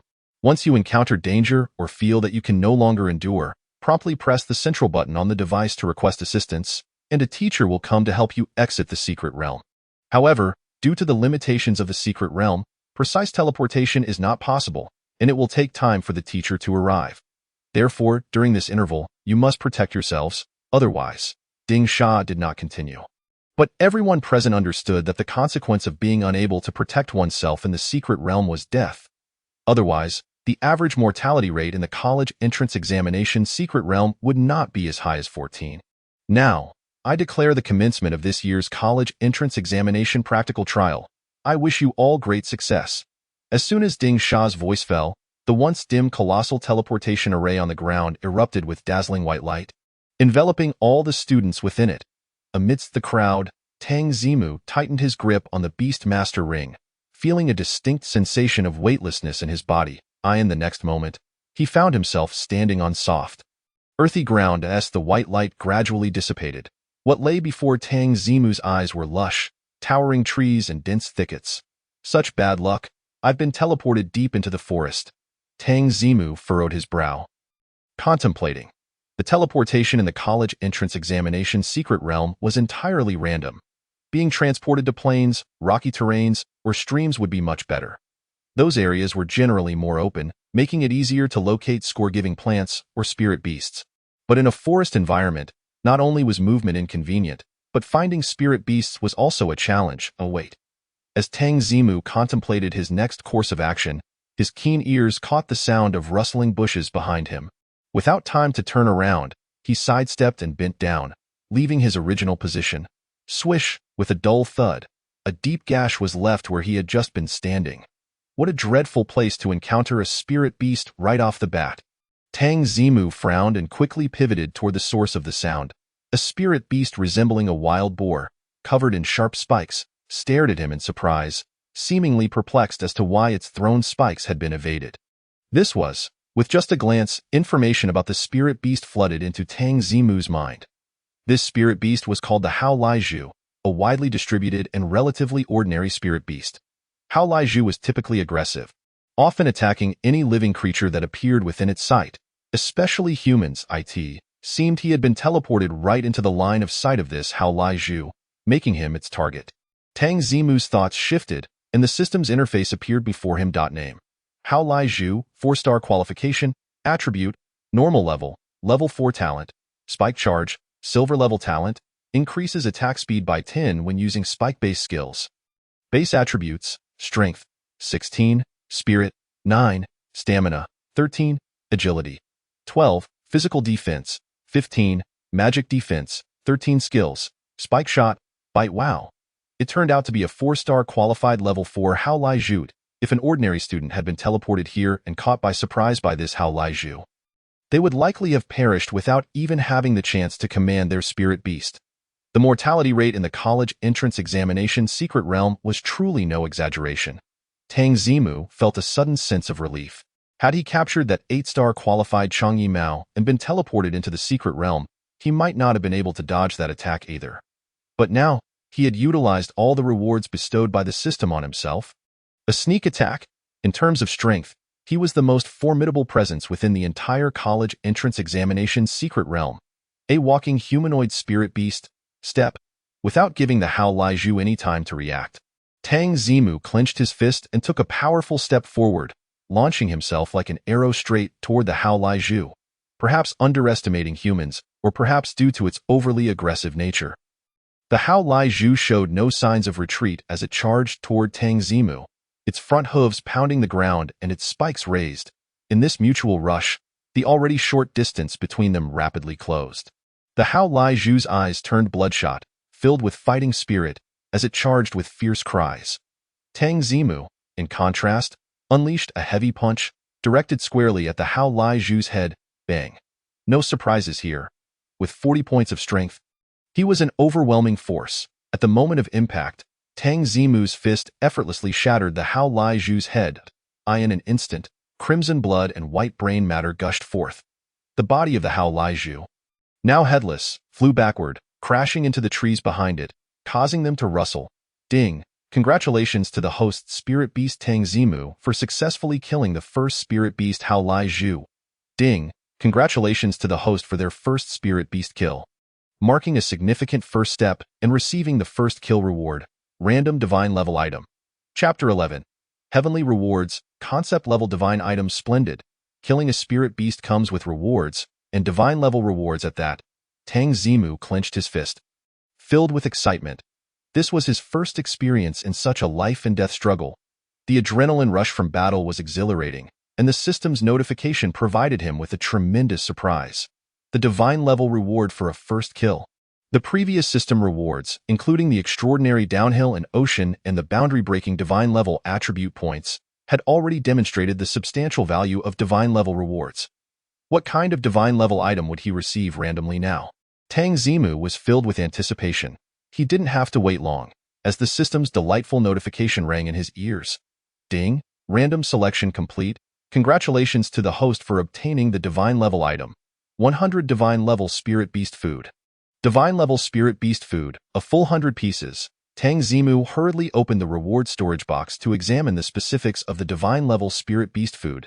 Divine level spirit beast food 100. Upon consumption, the spirit beast will remain in a state of satiety for 24 hours. Warm reminder. Well, this effect will ignore the spirit beast's race, size, energy consumption, and other conditions, ensuring a full 24 hours of satisfaction. 2. Long-term consumption of this food can enhance the spirit beast qualifications and abilities, breaking through its racial limitations. Hiss! Tang Zimu gasped in astonishment. Ignoring the spirit beast's race, size, energy consumption, and other conditions. What does that even mean? Even the legendary beast Tun Tian Pao Shao, which supposedly requires the consumption of an entire human city each time it eats, would only need one piece of spirit beast food to be satisfied. Thus, while the name of this divine-level spirit beast food might seem unimpressive, it was, in fact, a concept-level divine item. Moreover, this substance, when consumed over time, had effects akin to the divine-level attribute points, enhancing qualifications and transcending racial limitations. One could only conclude that anything deemed divine by the system was exceptional. Tang Zimu found himself genuinely amazed. He glanced at the divine-level spirit beast food in the reward storage box. Curiosity piqued. I wonder what this tastes like. He intended to take one out for a taste, but realized that the back of his right hand was still smeared with the brain matter. Blood and flesh from crushing the Hao Lai Zhu's head. Ugh. It smells so rancid. Tang Zimu leaned in to take a whiff, quickly shaking his hand in disgust. Seems I still need a suitable weapon. Fighting purely with my fists, not only with a gentle bite, the small orb shattered, magnifying the previously sensed aroma manifold, filling the mouth with its essence. Tang Zimu chewed on the orb. His eyes sparkled with delight. Beef flavor, "Tree, tree," he exclaimed. "This is undoubtedly the most delectable thing I have ever tasted." After swallowing the remnants, he savored the lingering taste, his heart brimming with genuine admiration. In the next moment, he felt a surge of pure energy radiating from his stomach throughout his body. His previously fatigued limbs were instantly revitalized with vigor. Is this the state of satiety? It actually enhances combat power. Tang Zimu attempted to move his robust arms, feeling an unprecedented strength coursing through him. It was no exaggeration to say that he could easily take on 3 or 4 of his former self, who had yet to consume the divine sustenance of spirit beasts, being satiated, breaking limits, and restoring combat power. What a remarkable boon! I must savor it judiciously. Although he longed to relish the mouth-watering taste of the divine spirit beast sustenance, Tang Zimu, relying on his formidable self-discipline, closed the interface. He had not forgotten that he was still within the confines of the college entrance examination's secret realm. Accumulating points was his utmost priority. As he contemplated point acquisition, Tang Zimu recalled which he had obliterated with a single punch. Glancing at the display screen of his wrist-mounted score tracker, he noted, solo elimination of a level 4. 4-star qualified, 15 points. Not bad. One yields 15 points to AT this rate. Attaining the full score of 500 points doesn't seem too daunting, but of course, such ease was a privilege only Tang Zimu could claim. An average student would likely require at least half an hour to defeat A, with a significant chance of failure. Thus, during each annual college entrance examination, the vast majority of students typically garnered scores in the range of 1 to 200 points. Tang Zimu hastily approached the spot beneath the great tree where this carcass had fallen. The violence of the impact had rendered the corpse a gruesome sight. Its neck bore a third of a head that had not entirely disintegrated. With blood vessels still oozing crimson through the gaps, Tang Zimu stared at the scene, feeling a sense of peculiarity. Isn't it customary for one to feel some discomfort upon encountering such a bloody tableau for the first time? Yet, the wolf on the left was pierced through by the sharp spike, lifeless and utterly defeated. The one on the right, struck with full force by a kick of 40 points, folded mid-air, landing in a state that was at least half crippled. Tang Zimu's seamless combination of attacks had effectively incapacitated 3 soundwolves. Ding! Congratulations to the host's beast Tang Zimu for successfully slaying a spiritual beast soundwolf. Ding! Congratulations to the host for consecutively slaying 10 spiritual beasts, earning the 10 kill bonus. Random skilled. To his astonishment, a 10-kill streak came with a reward. Tang Zimu was taken aback. He had not received any prompts for the other 8 spiritual beasts he had slain, leading him to believe that subsequent kills bore no rewards. However, the current situation did not permit him to ponder further. He swiftly withdrew the spike from the neck of the fallen sound wolf. Retreating behind a large tree, the wolf pack nearby let out furious howls. Since being drawn into the secret realm, not a single spiritual beast had dared to provoke their entire pack. Now, a human had brazenly slain one of their kin before their very eyes. And after committing the act, this wolf killer dared to linger nearby. Was this not a provocation? With the leader's roar, over a dozen sound wolves gathered in an orderly fashion and swiftly charged toward the tree where Tang Zimu was hiding. Leading the charge was the 8-star qualified sound wolf leader. Chapter 13. Ice Bomb Barrage. The pack falls. How fortuitous! From behind the tree, Tang Zimu angled his face, keenly locking onto the figure of the sound wolf leader. As the leader rapidly approached the tree, jaws wide open, he swiftly thrust out the spike. The leader's agility was no trifling matter. With the attribute boost from the pack, its reaction speed was even quicker than that of Tang Zimu, narrowly evading the spike with a sidestep. However, Tang Zimu had anticipated the miss and remained unperturbed. He promptly retracted his arm, forcefully tossing the sand hidden in his other palm to impede the advance. The flying sand obscured the leader's vision, disrupting its attack rhythm. Seizing the opportunity, Tang Zimu sidestepped, avoiding the area laden with spikes, and circled to the opposite side of the tree in a maneuver reminiscent of King Qin circling a pillar. This positioned the wolf leader behind him, while he stood in closer proximity to the pack. Now, for the wolf leader to approach him, it would either have to charge through the spike-laden area or circumvent it, both of which would consume precious time. Thus, Tang Zimu confidently turned his gaze toward the still-charging pack of wolves, a smile gracing his lips. The 8-star qualified leader was not easily dispatched. but surely these little followers would pose no challenge. Swish! Tang Zimu took the initiative and charged at the pack. The spike in his hand pierced like lightning, instantly embedding itself in the body of the foremost Sound Wolf. With a forceful thrust, he lifted the howling creature and flung it back into the fray. But that was not all. Following up with a familiar powerful kick, he sent another nearby Sound Wolf flying. Thus, two Sound Wolves were hurled into the midst of the pack. The wolves at the front, attempting to halt their advance, were unable to do so due to the inertia of their high-speed charge, trampling the two Sound Wolves beneath their feet, eliciting anguished cries as their life force dwindled. Owo! Owo! Owo! The leader, witnessing the calamity, let out a furious howl. From the onset. They had yet to even graze the enemy's clothing, and already 5 of their companions had perished, 1/3 of the entire pack. The losses were unprecedentedly severe. How could it endure such a blow? With a heavy breath, its blood-red eyes ignited with rage, and it surged toward Tang Zimu with even greater speed. Tang Zimu had no intention of confronting the wolf leader head-on. He had awaited the sweet sound of the electronic chime. Ding! Random selection complete. Congratulations to the host for acquiring the skill. Ice Bomb Barraged. At last, the skill had arrived. Tang Zimu executed another maneuver akin to King Qin circling a pillar, deftly avoiding the previously set spike-laden area, and in the blink of an eye, he opened the panel to inspect the reward storage box. Skill Ice Bomb Barrage, upon use, allows the beast to acquire the skill Ice Bomb Barrage. This skill disregards the restrictions of spiritual beast species and talents, enabling any beast to learn it. Ice Bomb Barrage skill description. Ice-type magical skill, power. 50 of mental strength, summons a certain number of ice bombs to fire in a specified direction. Upon impact, the ice bombs will explode, with a 10 chance of reducing the target's movement speed. Splendid, a crowd control skill. Tang Zimu's heart soared with joy, and he hastily dragged the skill to his avatar. Ding, host Tang Zimu, do you wish for your beast Tang Zimu to learn the skill Ice Bomb Barrage? Yes, teach it to me at once. Tang Zimu quickly consented. Ding, loading skill Ice Bomb Barrage for your beast Tang Zimu. Taking advantage of the familiar warmth coursing through his body, Tang Zimu stomped down on a protruding root of the tree. Using the recoil from the stomp, he leaped high, grasping a sturdy branch above, and suspended himself in mid-air. Indeed, Tang Zimu had chosen this tree for its easy ascent. Seeing Tang Zimu hanging from the tree, both the wolf leader and the pack grew anxious. A woo! With a sharp howl serving as a command, the pack surged forward to assault the tree.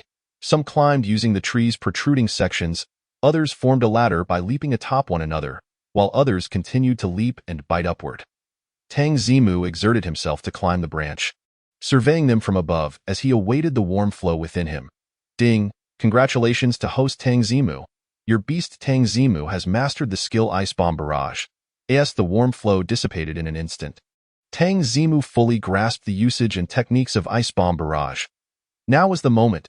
He gazed at the agitated pack below, a fierce glint flashing in his eyes, and without the slightest hesitation, activated the skill, Ice Bomb Barrage. With the expenditure of mental strength, ice spheres emanating coldness began to manifest around Tang Zimu. These ice spheres rolled in the air, rapidly expanding to the size of fists, radiating a chilling aura. The wolf leader below took notice of this unsettling sight. Realizing the impending danger, it let out another sharp howl, commanding the pack to retreat. Alas, it was too late. Ice Bombs Barrage, having accurately pinpointed the location of each sound wolf below, Tang Zimu willed the 6 formed ice bombs to soar forth with a whistle. In the realm of spiritual beasts, attributes mirror those in the Pokemon world, comprising a total of 18 types: normal, fire, water, grass, electric, ice, bug, flying, ground, rock, fighting, psychic, ghost, poison, dark, steel, dragon, and fairy. However, the rules of attribute interaction differ slightly. For instance, ground type completely negates electric type damage, and normal type is not countered by fighting type. Yet, the fact that ice type counters ground type remains unchanged, and being a ground type, the Sound Wolf's Achilles heel was its magical defense. The damage inflicted by the ice bombs as magical attacks was remarkably effective. With a series of bang, bang, bang sounds, the ice bombs detonated like fireworks. Each explosion rendered the targeted Sound Wolf into a bloody mess. Moreover, 2 unfortunate souls, too close to the blast, were taken down by a single ice bomb. Individually slaying a level 5 star qualified Sound Wolf, 20 points. Individually slaying a level 4 star qualified Sound Wolf, 14 points. Individually slaying a level 3-4 star qualified Sound Wolf, 15 points. In an instant, Tang Zimu's score counter flooded with 7 notifications. In just one skill activation, he scored more points than he had in an entire hour. Now, that was true grass cutting. With the threat of the pack eliminated, Tang Zimu leaned forward, leaping down from the tree and heading straight for the last 2 Sound Wolves that had been cowering at the back of the pack. These 2 Sound Wolves, lagging behind, possessed inherently low qualifications and levels. How could they possibly stand against Tang Zimu, who dispatched Sound Wolves as easily as one would slaughter a chicken in mere moments? He caught up to them, delivering a swift strike and cleanly sending them to their demise. After the slaughter, Tang Zimu turned to face the wolf leader, which had just arrived after retreating from the ice bomb explosions. My apologies, but it seems all your little brothers are dead. Chapter 14. 2-hour perfect score speedrun in the practical trial. Who's next? It was hard to fathom that in the blink of an eye. The once mighty wolf pack that roamed the forest was now reduced to only the final Sound Wolf leader. The leader gazed at Tang Zimu, who appeared as if emerging from a pool of blood. And its expression quickly shifted to one of fear. It was afraid. From the moment of its birth until now, it was the first time it had witnessed a human commit acts of slaughter with the ferocity of a deity of death. Oh whoa! After letting out a timid yet piercing howl to bolster its courage, the wolf leader swiftly turned and fled without a moment's hesitation. Thinking of escaping? A flicker of disdain crossed Tang Zimu's eyes. With an exaggerated power attribute of 40 points laid bare before him, the Soundwave wolf leader had never been a match for even a single strike from him. Its endurance thus far was merely a result of its slightly superior agility and the incessant nuisance posed by the pack of wolves. Now, with the entire pack annihilated, the Soundwave wolf leader's agility attribute had plummeted to match that of Tang Zimu. Stripped of its 2 advantages, what could it possibly use to flee? Tang Zimu brandished his weapon and gave chase. Thus began a frenzied pursuit through the forest between man and wolf. The Soundwave wolf leader had thought that its familiarity with the forest would allow it to elude the relentless reaper behind it. Yet, it could never have anticipated that Tang Zimu, who possessed the conceptual ability of satiation, defied all logical reasoning. As time passed, the Soundwave wolf leader's stamina gradually waned, its speed diminishing in stark contrast. Buoyed by both stamina and satiation, Tang Zimu maintained his pace without a hint of decline. Ultimately, at a bend in the path, he successfully overtook the Soundwave wolf leader. Following this, Tang Zimu delivered a powerful, decisive punch that struck the unsuspecting wolf leader squarely on the head. It is said that wolves possess copper heads, iron bones, and tofu wastes. Yet, before the might of 40 points of power, all beings are rendered equal. Bang! The force of the blow shattered the Soundwave wolf's skull like a watermelon, sending blood and brain matter splattering in all directions. Thud! With the Soundwave wolf leader's corpse crashing to the ground. The formidable wolf pack that had ranked among the top in the college entrance examination's secret realm was thoroughly decimated by Tang Zimu. What a relief! Tang Zimu placed a foot upon the headless corpse of the Soundwave wolf leader, exhaling a long sigh of satisfaction. Though the battle unfolded according to his design and bore no peril, it ignited a fervor within him, sending adrenaline coursing through his veins. For the first time, he felt the exhilarating thrill that combat could bestow. I knew I had foresight. Mastering a spirit beast? Controlling oneself is the ultimate choice. It was evident he had completely forgotten the despair he felt when he believed he could not tame a beast. Tang Zimu raised his hand and glanced at the positioning score device on his wrist. The screen displayed the glaring notifications. Solo kill of a level 5-8 star Soundwave wolf, 50 points and total annihilation of over 10 Soundwave wolves. Additional reward of 100 points. Goodness! An additional score reward for annihilating a pack of spirit beasts? Tang Zimu was pleasantly surprised once more. In the previous college entrance examination's secret realm, no student had ever managed to annihilate a pack of spirit beasts alone. Thus, even he, who was quite knowledgeable about the practical trials, was unaware of such additional scoring rewards. Adding the points from slaying 14 Soundwave wolves to the previous 124 points. Does that mean my score is already? Calculating in his mind, Tang Zimu found himself harboring bold conjectures. His heart raced uncontrollably, and he quickly retrieved his total score on the positioning device. Total score, 500 points, full marks.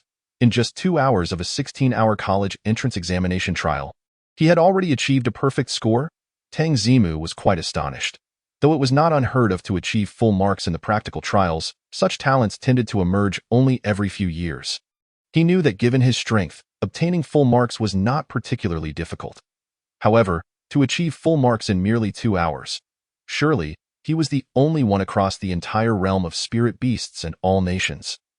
Throughout history, my friend, I must ask, who else could accomplish full marks in just 2 hours? Alas, perhaps I was a bit too vigorous. If I had known, I would have killed a bit slower. Otherwise, I have nothing to do now. It seems that the remaining time must be devoted to carefully selecting a suitable spirit beast. Tang Zimu felt quite helpless. Was he perhaps a bit too exceptional? At that very moment, near the teleportation array in the college entrance examination's secret realm of Yen City. Has Tang Zimu not yet emerged? Could he have met with misfortune? Wang Jiaoyang paced anxiously, filled with trepidation. As the principal of Yin-Yang First High School, he was reluctant to witness the demise of the student he held in high esteem. Impossible, impossible. With his knowledge, surviving in the secret realm should pose no challenge. He merely needs to avoid spirit beasts. Fansher was equally nervous, his palms clammy with sweat. He could only rub his hands together, attempting to alleviate the pressure building within. Their anxiety was not unfounded. This particular time frame was notorious for accidents during the practical trials. Aside from the initial moments of entering the secret realm, many students faced risks due to poor teleportation positions and were extracted early from the trials. At this very moment, the number of students choosing to leave the secret realm was at its peak. It was straightforward. Whether gathering materials or engaging in combat, 2 hours marked the physical limit for most students and their spirit beasts. To remain longer, they would need either to find a safe place to rest using their extensive knowledge, or to tame a new spirit beast for protection. Otherwise, for safety's sake, they would be forced to press the emergency button and be extracted by their instructors. During this period, at least 10 of the students opted to leave the secret realm. Avoiding a spirit beast pursuit is not so simple. The second class's homeroom teacher sighed, expressing concern. If he encounters a spirit beast with keen senses, all he can do is flee. Yet, with our stamina, how can we outrun a spirit beast? As for Tang Zimu, alas. The third class's homeroom teacher, Li Kuan, scoffed and shook his head, expressing his cynical views. Why insist on living if one cannot even tame a beast? Entering the secret realm without a spirit beast, I dare say Tang Zimu's best outcome now is to faint upon entry, fortunate enough not to encounter a spirit beast until the trial concludes, at which point the proctor will carry him out. Though Li Kuan's words were harsh, none of the other instructors dared to refute him, for in their hearts, they too harbored similar thoughts. Students without spirit beasts who entered the secret realm for 2 hours without calling for help were most likely facing dire consequences. Just as they anxiously awaited news, a sudden outcry erupted from the area where the high-ranking officials of Yen City were resting near the teleportation array. Everyone present heard the Vice City Lord, Ding Sha, exclaim in astonishment, "City Lord, are you saying that you have applied to the Alliance for the real-time display of trial scores still in the experimental phase, and that it is now on its way to our city?" Chapter 15. The Strength Gradient Ranking of Spirit Beast Races. The technological level of the Spirit Beast realm is largely built upon the capabilities of Spirit Beasts themselves. Items such as teleportation arrays, secret realms, and positioning score devices are all products crafted by Spirit Beast scientists through research and the utilization of Spirit Beasts' innate talents or abilities. The real-time display of trial scores is no different. In order to gain a more nuanced understanding of student strengths, and to enhance the sense of honor and participation for the onlookers during practical trials, scientists improved the positioning score devices, leading to the development of the real-time trial score display. What caused the usually composed Vice City Lord, Ding Sha, to lose his composure was not merely the device's capabilities, but rather the honor it represented. Given that the real-time trial score display was only researched this year and is still in the testing phase, its availability across the Dragon Kingdom is exceedingly limited. Being granted trial use by the Alliance is a testament to Yin City's preeminence among the several cities comprising the Flame Domain. Such an honor undoubtedly brought pride to the high-ranking officials of Yin City, including those present who heard Ding Sha's exclamation. "Haha, old Ding, calm down a bit. Don't get too excited." Zhao Kaixin waved his hand, speaking humbly, yet The smile tugging at the corners of his mouth betrayed his own excitement. Then, addressing the thrilled crowd, Zhao Kaixian raised his voice. Everyone, the real-time trial score display is a reward from the Alliance for our Yin City's outstanding performance in recent Spirit Beast hunts. It was supposed to arrive yesterday, but the delivery team encountered a Spirit Beast attack on the way, which caused the delay. The captain of the team just informed me via his electromagnetic mayfly that it will arrive in about an hour. In just an hour, they would be able to see the students' real-time scores from the secret realm. Upon hearing this, cheers erupted from the crowd, their hearts brimming with anticipation. Many who had planned to leave after the 2-hour mark paused in their tracks. Even those who had already departed hastily returned upon hearing the news. After all, the Gaokao occurs only once a year, and the students within the secret realm are individuals known to everyone. Who wouldn't wish to partake in such excitement? Among the crowd, Fansher felt a flicker of hope arise within him. With the real-time display of trial scores, could it be possible to ascertain whether Tang Zimu was still alive within the secret realm? However, as he recalled the specifics of the leaderboard, his gaze dimmed, and the freshly ignited hope was extinguished once more. The real-time leaderboard could only showcase the top 1,000 students currently in the secret realm. Yet, this fiery domain's Gaokao encompassed several cities, totaling over 10,000 students. For a student like Tang Zimu, who lacked even a beast companion, merely surviving was already a commendable feat. How could he possibly rank among the top 1,000? Alas, I hope he manages to hide well and avoids detection by the spirit beasts. Hiding? Let us see where you can hide. Tang Zimu brandished his sharp lance and kicked a rock beneath a great tree. The rock was dislodged, revealing a nest approximately half a meter deep, along with a spirit beast growling softly within. This spirit beast bore a resemblance to a raccoon from Blue Star, known as the raccoon cat. However, its arms were not short. Rather, they were exceedingly long, with edges so sharp they glinted ominously, resembling two drawn swords.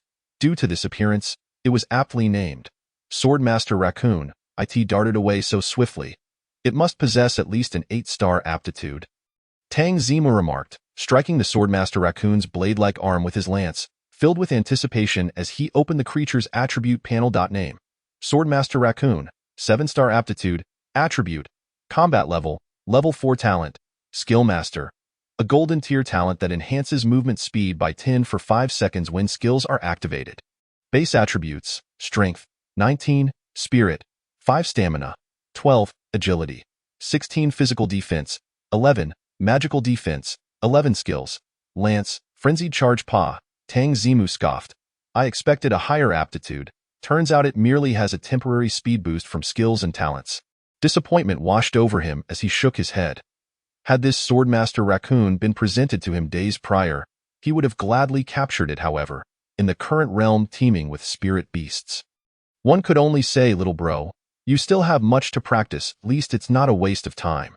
The blade-like arms of this Swordmaster Raccoon are still superior to the spines of the boar beast.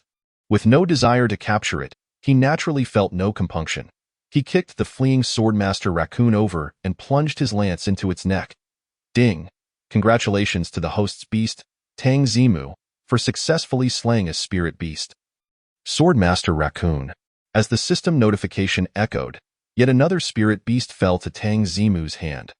Swiftly, he hoisted the Swordmaster Raccoon's corpse, severed its arm, and settled onto a nearby rock to meticulously refine it. While working, he mentally reviewed his gains after achieving a perfect score. I've slain over a dozen spirit beasts, yet the only one with 8-star aptitude is still of T5 level. When will I encounter a T3 or T2 level spirit beast with an aptitude exceeding 8 stars?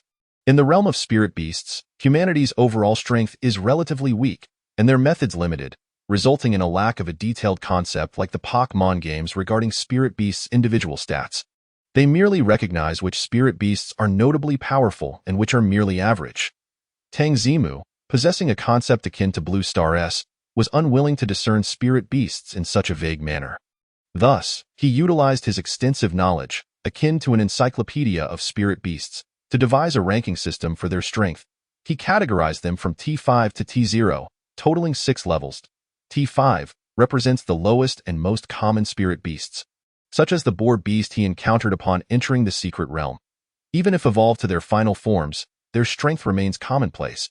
T4 spirit beasts are the broadly utilized types. the howling wolf he previously dispatched falls into this category. Approximately 80 of humanity's spirit beasts reside within this level, which can typically be acquired in the spirit beast market. Evolved to their final forms, they exhibit a certain level of strength. T3 spirit beasts can be considered the backbone of the hierarchy. The 3 starters in spirit beast shelters, along with the Swordmaster Raccoon in Tang Zimu's possession, belong to this gradient. Only those exceptional students who pass rigorous selection and qualify for the Gaokao have the opportunity to obtain them. If raised properly, T3 level final form spirit beasts can generally protect their tamers while traversing the outer regions. T2 spirit beasts, however, are of a different caliber altogether. They represent a pinnacle that the common folk can recognize and encounter. The strongest individual in Yinyang City, Lord Zhao Kaixian, possesses a T2 spirit beast known as the Flame Lion King. Years ago, it was this very beast that charged into a tide of spirit beasts alongside its master, ultimately slaying the commanding spirit beast and ending the onslaught that claimed Tang Zimu's original parents. This serves as a testament to the value of T2 spirit beasts. As for the higher T1 and T0 levels. Chapter 16. Your gaze displeases me, to be frank. Tang Zimu was not well versed in the specifics of T1 and T0 level spirit beasts. The literature only provided brief introductions to these levels. Lacking detailed power descriptions, in truth, humanity as a whole lacks sufficient understanding of such formidable spirit beasts. A skilled artisan cannot work without materials. Without detailed information, Tang Zimu could only classify these levels broadly. Akin to semi-divine and divine beasts from Blue Star, legendary entities such as the sky-swallowing owl and earthbound rock demon surely await the day he can stand alongside divine beasts to possess a concrete understanding of their strengths. Swish, swish. After polishing the long sword to a smooth finish and affixing a carved wooden handle, Tang Zimu returned to the present. Swinging it a couple of times, he found it extraordinarily manageable. Whether for sweeping or striking, it was several times more convenient than the previous lance. No wonder it's called the Swordmaster Raccoon. He nodded in satisfaction. He tore some vines from the trees around him to fashion a temporary sheath for his sword, and then stood up, surveying his surroundings to determine which direction to proceed. Tang Zimu's objectives were now distinctly outlined, twofold. The first was to capture a T3 or T2 level spirit beast with an aptitude exceeding 8 stars within the secret realm. Lower aptitude spirit beasts, even if raised to their final forms, would be inferior to a single punch from him, making them hardly worth his while. His second objective was to slay more spirit beasts or engage in activities related to beast taming to deduce the reward patterns of the divine beast taming system. After all, the rewards from the divine beast taming system are fundamental to Tang Zimu's enhancement. By mastering the reward patterns, he could truly reap rewards until his hands grew weary. There are many water-loving scaled grasses nearby. It seems a river flows in this vicinity. Let us head to the river, where I can wash away the blood from my clothes and body. If fortune smiles upon me, I might even encounter a high-aptitude water-type spirit beast. Having identified plants with suitable characteristics, Tang Zimu promptly set off toward the direction where the plants thrived. After walking for about 2 minutes, he soon heard the sound of flowing water nearby. Just as he prepared to quicken his pace toward the stream, he suddenly heard footsteps from the thicket to his side. Footsteps? A student? Tang Zimu furrowed his brows. This year, over 10,000 candidates were participating in the Gaokao within the secret realm of Yinyang City. Given the area of the realm, the likelihood of encounters was not negligible. After wandering the forest for nearly 3 hours, Tang Zimu had indeed encountered other candidates.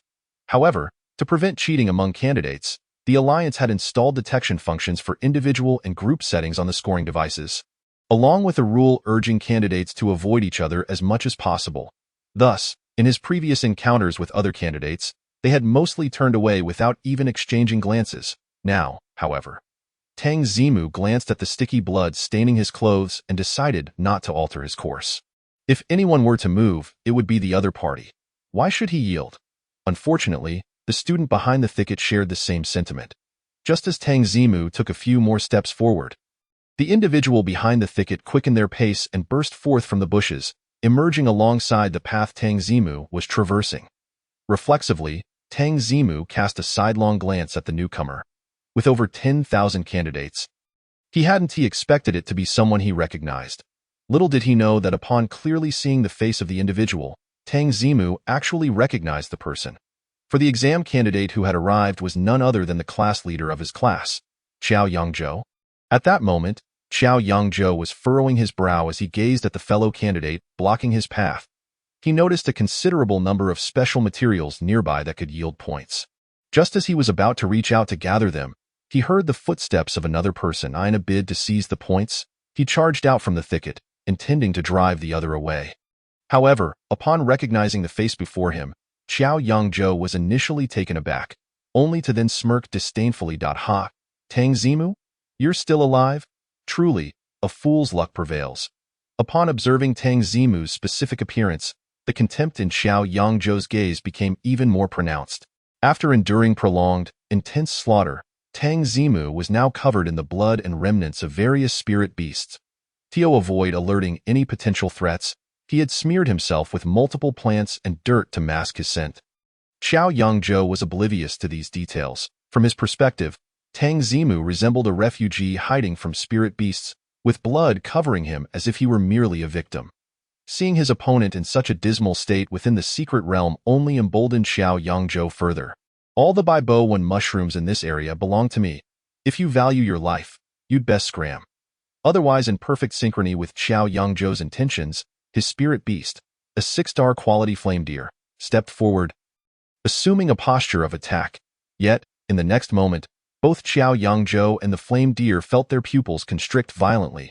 Before them, the seemingly destitute Tang Zimu conjured several rapidly spinning ice orbs out of thin air. How is this possible? What are you trying to do? Qiao Yangzhou stammered, yet Tang Zimu remained remarkably composed. Without a hint of hesitation, he focused his gaze, and 6 ice projectiles shot towards Qiao Yangzhou. Regrettably, I find your expression quite unappealing. Bang, bang, bang. The 6 ice projectiles exploded at high speed. Even the sound of the spirit beast, the sound wolf, could not withstand the blasts, let alone Qiao Yangzhou himself. He had barely registered the situation before an explosion from one of the ice projectiles tore his body apart. The flame deer, though it relied on its fire attribute resistance to endure the explosion, was soon pierced through the heart by a swift, darting Tang Zimu's sword. So you must die. Tang Zimu calmly withdrew his sword. Surveying the scattered remains around him, his expression betraying little emotion. As a devoted reader well-versed in online literature tropes, Tang Zimu adhered to a singular principle: eliminate anyone who provokes him. What other option was there? To wait for the other to strike first, merely to display courtesy? Or to spare the opponent, allowing them to regroup and return with vengeance, only to stab him in the back at a critical moment? That would be masochism, wouldn't it? What? You suggest the other might repent? Absurd.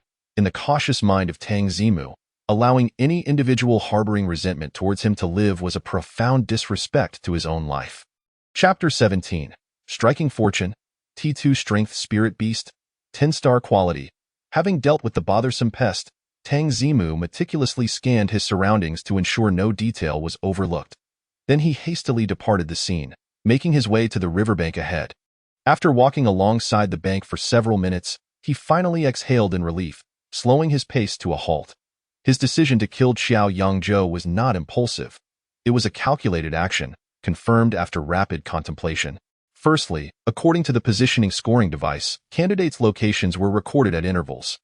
Tang Zimu had left quickly to ensure his location was misaligned with Qiao Yangzhou's, creating the illusion that they had never crossed paths. Secondly, the only methods he had employed were the simultaneous launch of ice projectiles and the arm of a swordsman raccoon.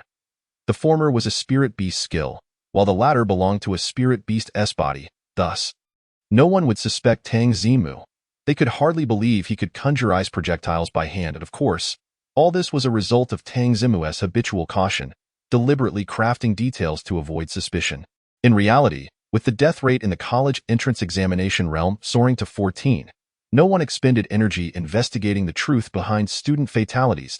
As for the Qiao family, a mere provincial clan, it was questionable whether they could even intervene in the affairs of the human race's college entrance examination. Even if they could, it was unlikely they would expend resources on a direct descendant like Qiao Yangzhou. Thus, the only consequence this incident could bring Tang Zimu was the negative emotions associated with his first kill. Did he even feel any?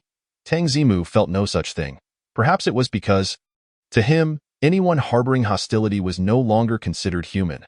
Moreover, he was a system-designated spirit beast.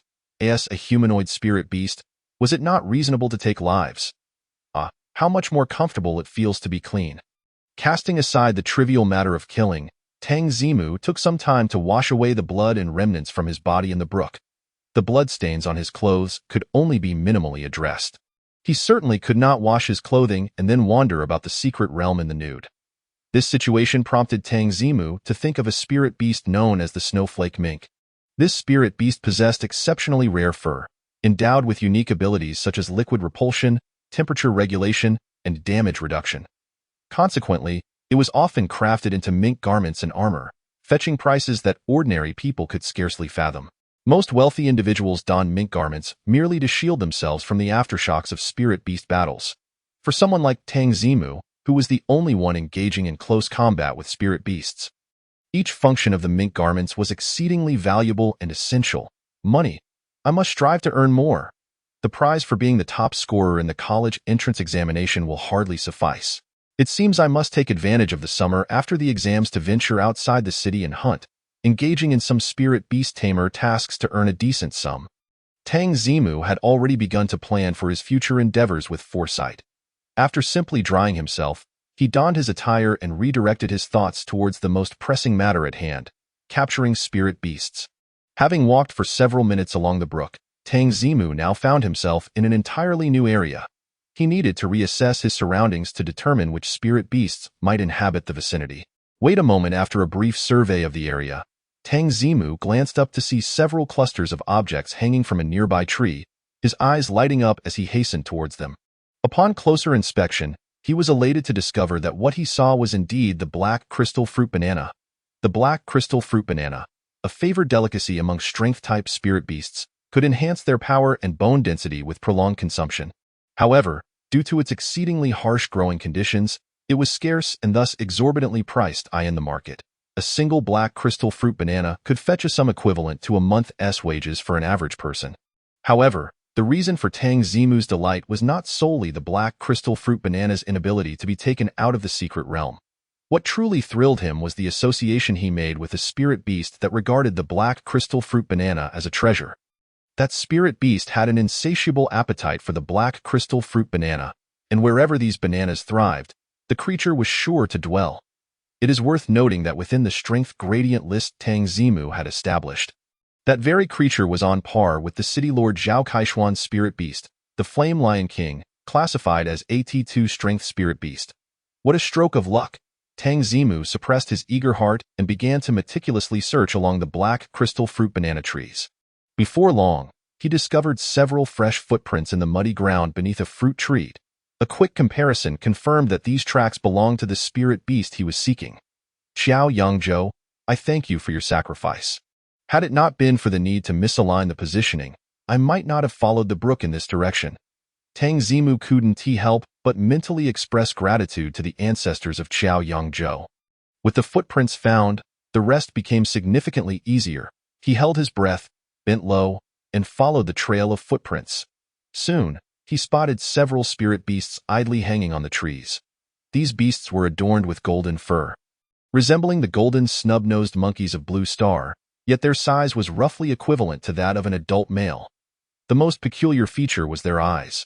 Their elongated, rectangular eye sockets had a hooked corner, with deep black eyeballs and pupils emanating a dark, shimmering light. From a distance, they appeared as fierce, malevolent golden specters. Rogue monkey. It truly is a rogue monkey. Tang Zimu felt a surge of excitement, his palm resting on the spirit beast ring at his waist. The rogue monkey, as its name suggests, was a thoroughly nefarious spirit beast. It revels in its dominance within the forest, exhibiting a remarkable talent for mischief, manipulation, and malevolence towards other spirit beasts and humans alike, culminating in acts of unspeakable cruelty. Many smaller spirit beasts tremble in convulsions at the mere sound of the raucous calls of the rogue monkey. However, its prolonged reign of terror has resulted in countless spirit beasts regarding the rogue monkey as their adversary. Thus, it is not uncommon to witness grand displays where dozens of spirit beasts unite to hunt down the rogue monkey in vengeance. Nevertheless, the rogue monkey continues to frolic undeterred in the forest. a testament to the formidable prowess of its kind.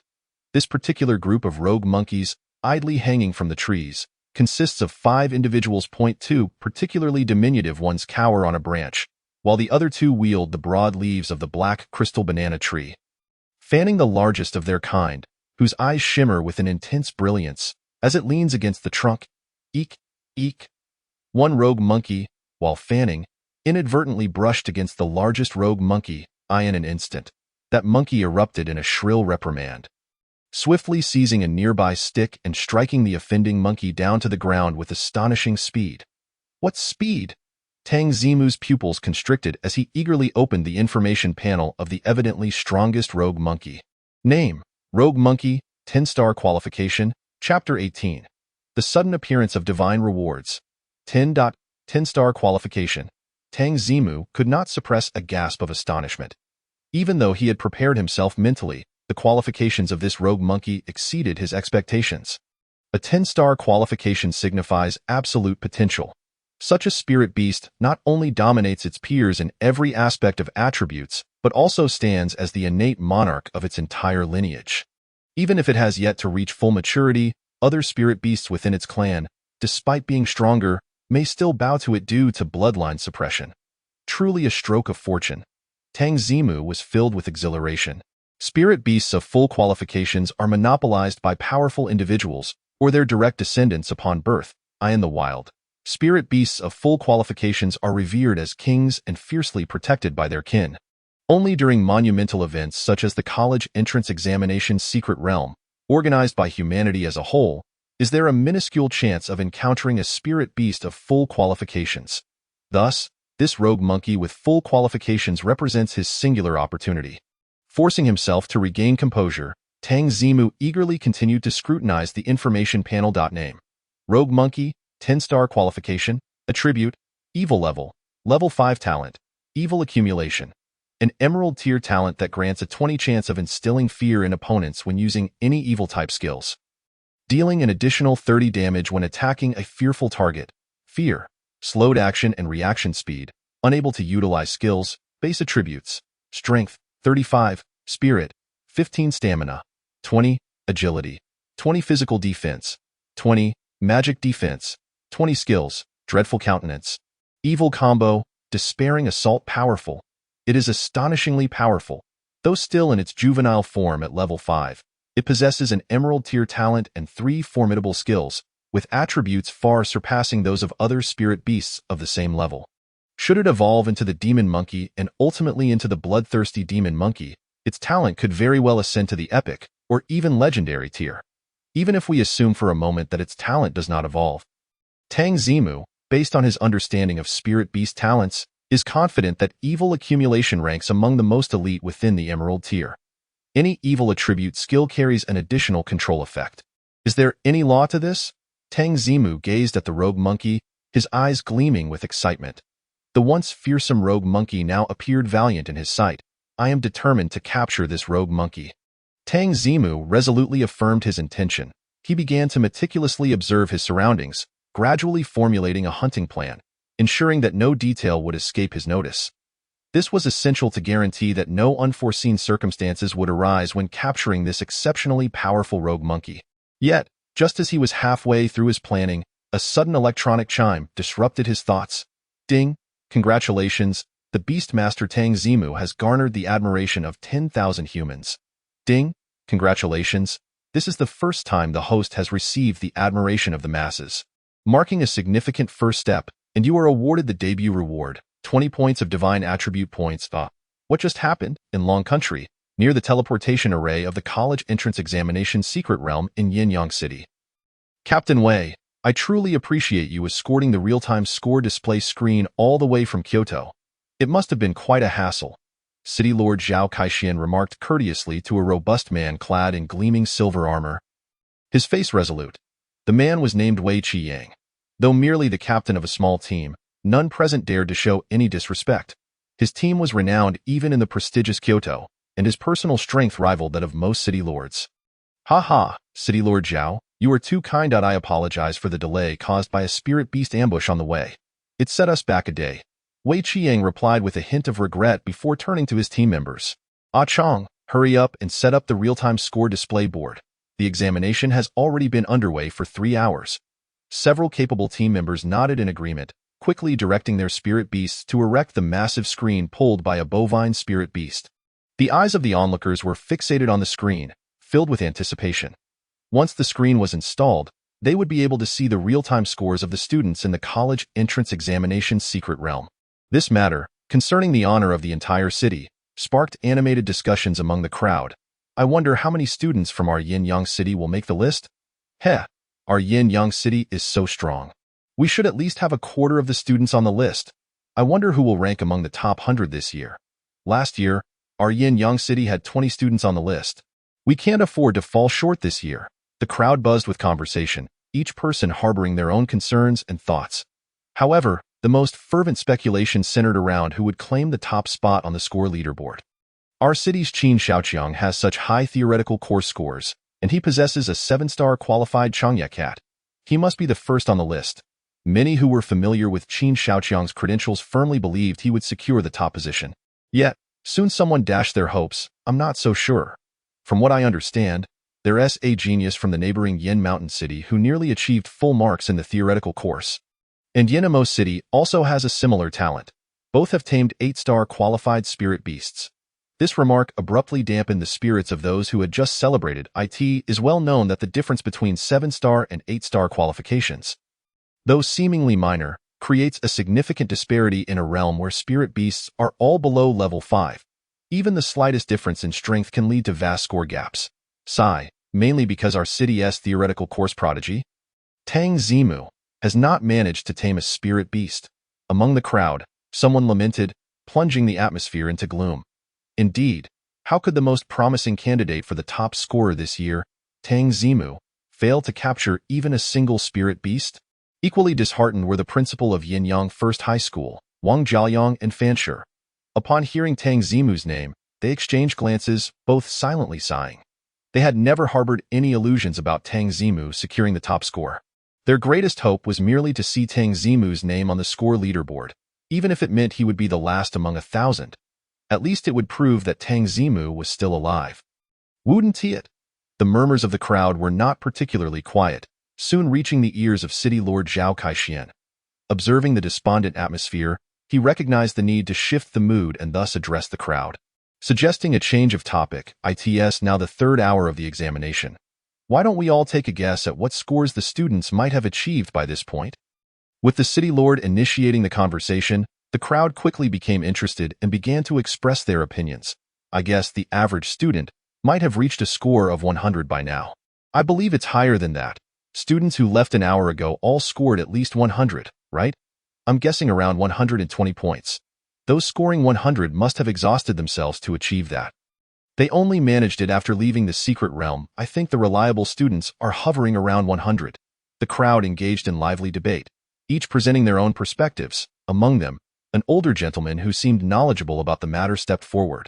According to my statistical analysis of the scoring trends over previous time periods, it is generally observed that students accumulate 60 of their total scores within the first 3 hours. After all, the mystical realm is home to a finite number of spirit beasts and scoring materials. As time progresses, scoring opportunities diminish, while students expend increasing amounts of energy, rendering them incapable of further score accumulation. Thus, objectively speaking, the average student typically achieves around 120 points by this juncture, while exceptional students who rank within the top 1,000 are likely to secure at least 150 points. The individual's analysis was sound and well-reasoned, garnering the agreement of a substantial portion of the onlookers. Simultaneously, others began to elaborate on his observations. If that's the case, the students occupying the top 100 positions must have reached 200 points. So the one ranked first would be. The first place should be around 230 or 240 points. Not just that, I believe, if sufficiently outstanding, they could surpass 250 points. At that moment, a certain brilliant mind from the crowd suddenly exclaimed, "Is it possible for the first place to achieve 300 points?" Instantly, the atmosphere was infused with exhilaration. 300 points. Do you think you're cheating? Ladies and gentlemen, the score display board has been installed and is currently loading data. You may now observe it. The individuals who had been diligently setting up the score display soon delivered this good news to the crowd. Upon hearing that they could watch, the din of discussion swiftly quieted. All eyes eagerly turned towards the display screen, anticipating the data refresh. Their wait was not in vain, as the score display flickered at the bottom, and a black name gradually emerged from obscurity. Fang Yizhi, rank 1000, score 153, region Yinyang City, splendid. The first name to appear was that of a student from Yinyang City. The morale of those present surged, their excitement palpable. Lu Xiaojing, rank 999, score 154, region Yinshan City. Zhang Wei, rank 998, score 154, region Yinyu City. The information on the display did not falter despite the brief interlude, continuing to refresh at a rapid pace. Almost every second, 4 or 5 students' details emerged. The crowd remained transfixed, scarcely daring to blink, fearful of missing the name of someone they knew. Occasionally, the appearance of a student from Yinyang City or a familiar name would elicit cheers from the crowd. With such interaction, the display soon updated to reveal the top 500, then the top 100, and at last, the eagerly awaited top 10. They're coming. We've finally reached the top 10 geniuses. Qin Xiaoqiang, Bei Manman, and Xiao Yangzhou. There are still 3 students from our Yinyang City known for capturing high-quality spirit beasts whose names have yet to surface. They must be in the top 10. With the entire Yin region competing together, if we can secure 3 spots in the top 10, Yinyang City will truly shine. Amid the collective anticipation, the information for the 10th place gradually solidified. Bei Manman, rank 10, score 216, region Yinyang City, splendid. Indeed a student from Yinyang City, remarkable. This young lady is the belle of Yinyang Second High. This year's performance has been exceptional. Bei Manman's appearance was a great start, instantly piquing the curiosity of everyone present. All eyes were now on the remaining 2 seed players. However, as the rankings progressed to the 4th place, no other students from Yinyang City appeared. Could it be that this time we occupy 2 of the top 3 spots? Quite possible. The 4th place belongs to that genius from Yinshan City who captured an 8-star quality spirit beast. That leaves only the genius from Yinamo City as their competitor. The crowd began to entertain certain possibilities, their excitement mounting. Even the typically composed city lord, Zhao Kaixian, found himself breathing heavily. MOU. Rank 3, score 237, region Yinamo City. At the moment the information for the 3rd rank materialized, everyone present paused in astonishment. They had initially believed that the genius from Yinamo City would be a strong contender for 1st place, only to find him ranked 3rd instead. This meant that the top 2 spots, especially this year's champion, belonged to Yinyang City. Qin Xiaoqiang, rank 2, score 238, region Yinyang City. Another piece of information surfaced, confirming many people's suspicions. Indeed, both of the top 2 positions were occupied by students from Yinyang City. Who would have thought that Xiao Yangzhou is currently in 1st place? Indeed, he captured a 6-star quality flame deer. To hold the top position with such credentials speaks volumes about his talent. Just as everyone placed their hopes on Xiao Yangzhou, the information for the highest rank refreshed. The black letters transitioned from obscurity to clarity. However, during this process, many noticed something amiss. Though the 1st place name consisted of 3 characters, the indistinct shadow did not appear to be Qiao. Rather, it seemed somewhat like Tang. What was going on? Are there any seed players with the surname Tang in this year's entire Yin region? As the crowd remained perplexed, unable to grasp the situation, the information for the 1st rank finally solidified.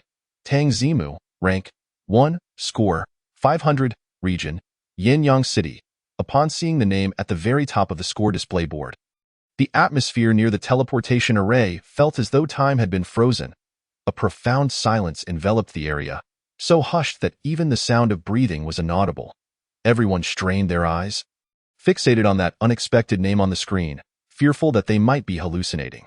Yet upon repeated confirmation, the 1st place name remained that striking Tang Zimu. Tang Zimu, after 3 days of fervent discussion, who in Yinyang City was unaware of this name? A theoretical genius with perfect scores yet no spirit beast captured. A legendary fool who insisted on participating in practical trials without having captured any spirit beasts. Yet, this individual, whom no one believed in, and whom many feared would perish in the mystical realm, had astonishingly emerged during the 3rd hour of the practical trials, outshining over 10,000 students to claim the top rank in the entire Yin region's college entrance examination. With the name Tang Zimu in first place, it rang in the ears of all like a series of resounding slaps, slap, slap, slap, brutally striking the faces of everyone present. Chapter 20. Not 3 hours. But 2 hours, wow! Tang Zimu is incredible. After a prolonged silence, an exclamation suddenly erupted from the crowd. This outcry shattered the tranquility, causing those still in a state of shock to instinctively echo in agreement. The area was soon filled with exclamations of wow and incredible resounding like a cacophony. How could the first place be Tang Zimu? That's impossible. Doesn't he lack a spirit beast? How could he secure first place? Did he earn points solely by collecting materials? Am I really not dreaming? Someone pinch me. The crowd exerted considerable effort to regain their composure, uttering incredulous remarks. This chaotic atmosphere, akin to a bustling market, did not last long before a soft voice reached everyone's ears. Have you perhaps not yet seen his score? There's more to the score.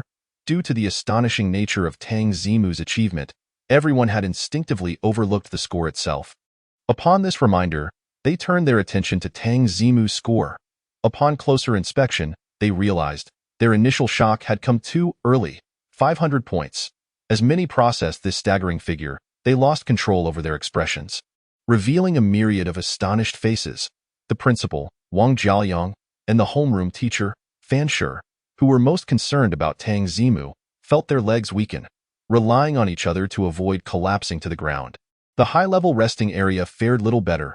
City Lord Zhao Kaixian, a steadfast man who had battled through the bloodshed of spirit beast hordes, retreated a few steps in a daze, collapsing into a chair. Captain Wei Qiyang, who had traversed much of the Dragon Kingdom, accustomed to various spectacles, swayed unsteadily, needing to grip a nearby railing to stabilize himself. As for the other deputy city lords and such, their reactions mirrored those of the astonished crowd below. This is impossible. It must be a bug in the score display. Among the crowd, many voiced their skepticism after the initial shock. A single remark jolted the crowd back to reality. Still reeling from disbelief, they responded in agreement. Yes, I said it. How could Tang Zimu possibly be first? It must definitely be a display bug. Startling. Achieving full marks in merely 3 hours must be a glitch. Indeed, wasn't it stated that this ranking is still in the testing phase? It's only natural for glitches to occur. It was not that those present were unwilling to believe Tang Zimu. Rather, the situation lacked any semblance of credibility. How could someone without a beast stay in the secret realm for 3 hours and emerge with full marks? The absurdity of this incident was such that merely speaking of it could land one in an asylum. Who would believe it? As the skepticism grew louder and the crowd became increasingly agitated, the issue shifted from a mere glitch to accusations of Tang Zimu cheating. I suspect it's not just a glitch. Perhaps Tang Zimu is exploiting some kind of cheat. I wondered how he could participate in the trial. It seems he must have discovered some loophole to secure the top score. Zhao Kaixian realized the situation was spiraling out of control and quickly stood up to regain order. Everyone, please remain calm that we will investigate whether Tang Zimu's ranking and score are indeed authentic. He turned to Wei Qiyang and inquired, Captain Wei, could you verify if there was a glitch in the display?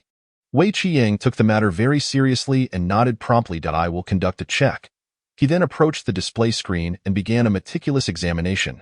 At that moment, Wei Onghua, the minister of the Flame Sun branch of the Beastmaster Alliance, stepped forward with a grave expression. Our branch has means to verify the authenticity of the exam scores generated in the secret realm. I will return to conduct a check immediately. With that, he summoned his beast, the Radiant Wing Griffin, and soared towards the branch headquarters.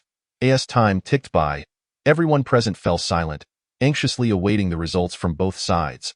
Some yearned for the truth, while others anticipated the unveiling of Tang Zimu's true nature. A scant few pondered whether there might indeed be a kernel of truth in this matter.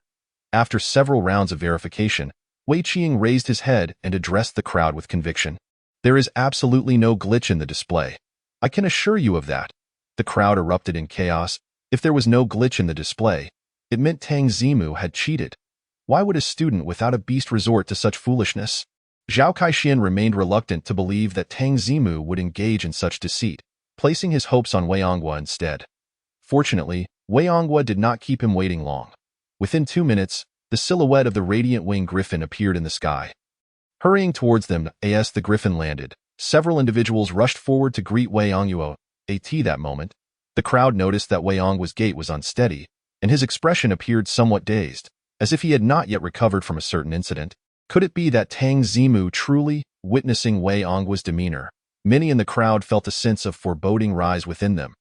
Yet, in the next moment, Wei Ong's words left everyone baffled. We have all misunderstood. Misunderstood what? That Tang Zimu had not cheated.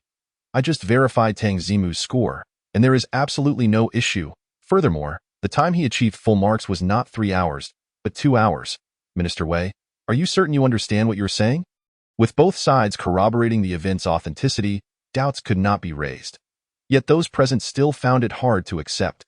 They resolved to do nothing today, waiting by the teleportation array, determined to see Tang Zimu emerge. Everyone was eager to witness how Tang Zimu, without a beast, managed to achieve full marks. In a secluded thicket within the examination realm, Tang Zimu gazed thoughtfully at the additional 20 divine attribute points on his panel. The debut reward granted by the admiration of thousands. At this stage, the only thing about me that could evoke such admiration is the full marks from the practical trial. Fancher mentioned in class that a display capable of real-time scoring for practical trials has been developed. This suggests that my score likely appeared on the leaderboard, triggering the admiration of thousands. In mere moments, Tang Zimu deduced the truth. Indeed, his excellence had garnered widespread admiration. Simultaneously, he recognized that the challenge before him was to find a legitimate reason to justify how he achieved full marks in 2 hours. Simple enough. I can just attribute it all to this fellow right here. Casting his gaze upon the rogue monkey, now reclining once more, Tang Zimu tightened the beast ring at his waist. Capturing a top-tier spirit beast with 10-star potential to sweep through the secret realm seems quite reasonable. It appears I now have another compelling reason to capture the rogue monkey. As for how to catch it. Originally, I would have needed to devise a meticulous plan. But with 20 divine attribute points at my disposal, who needs a plan? I can charge right in. Let us see how the rogue monkey responds to a little shock from human physique. With that thought, Tang Zimu opened his attribute panel and allocated all 20 divine attribute points. Chapter 21. Strike. Strike until they fear. Strike until they yield. During his first allocation of attribute points, Tang Zimu primarily focused on strength. It was straightforward. Having a bit of strength that acts as 2 points through overturning mountains and seas. Increasing strength was the most cost-effective approach.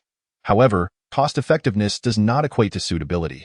After experiencing various battles with spirit beasts, Tang Zimu gained new insights into combat, and no matter how strong one's power, if other attributes fail to keep pace, maximum combat effectiveness cannot be achieved.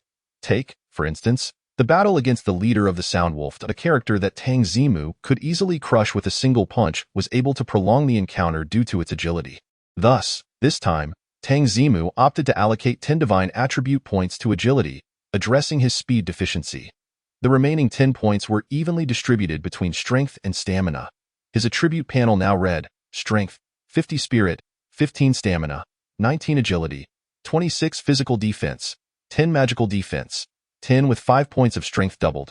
Tang Zimu's strength soared to a terrifying 50 points.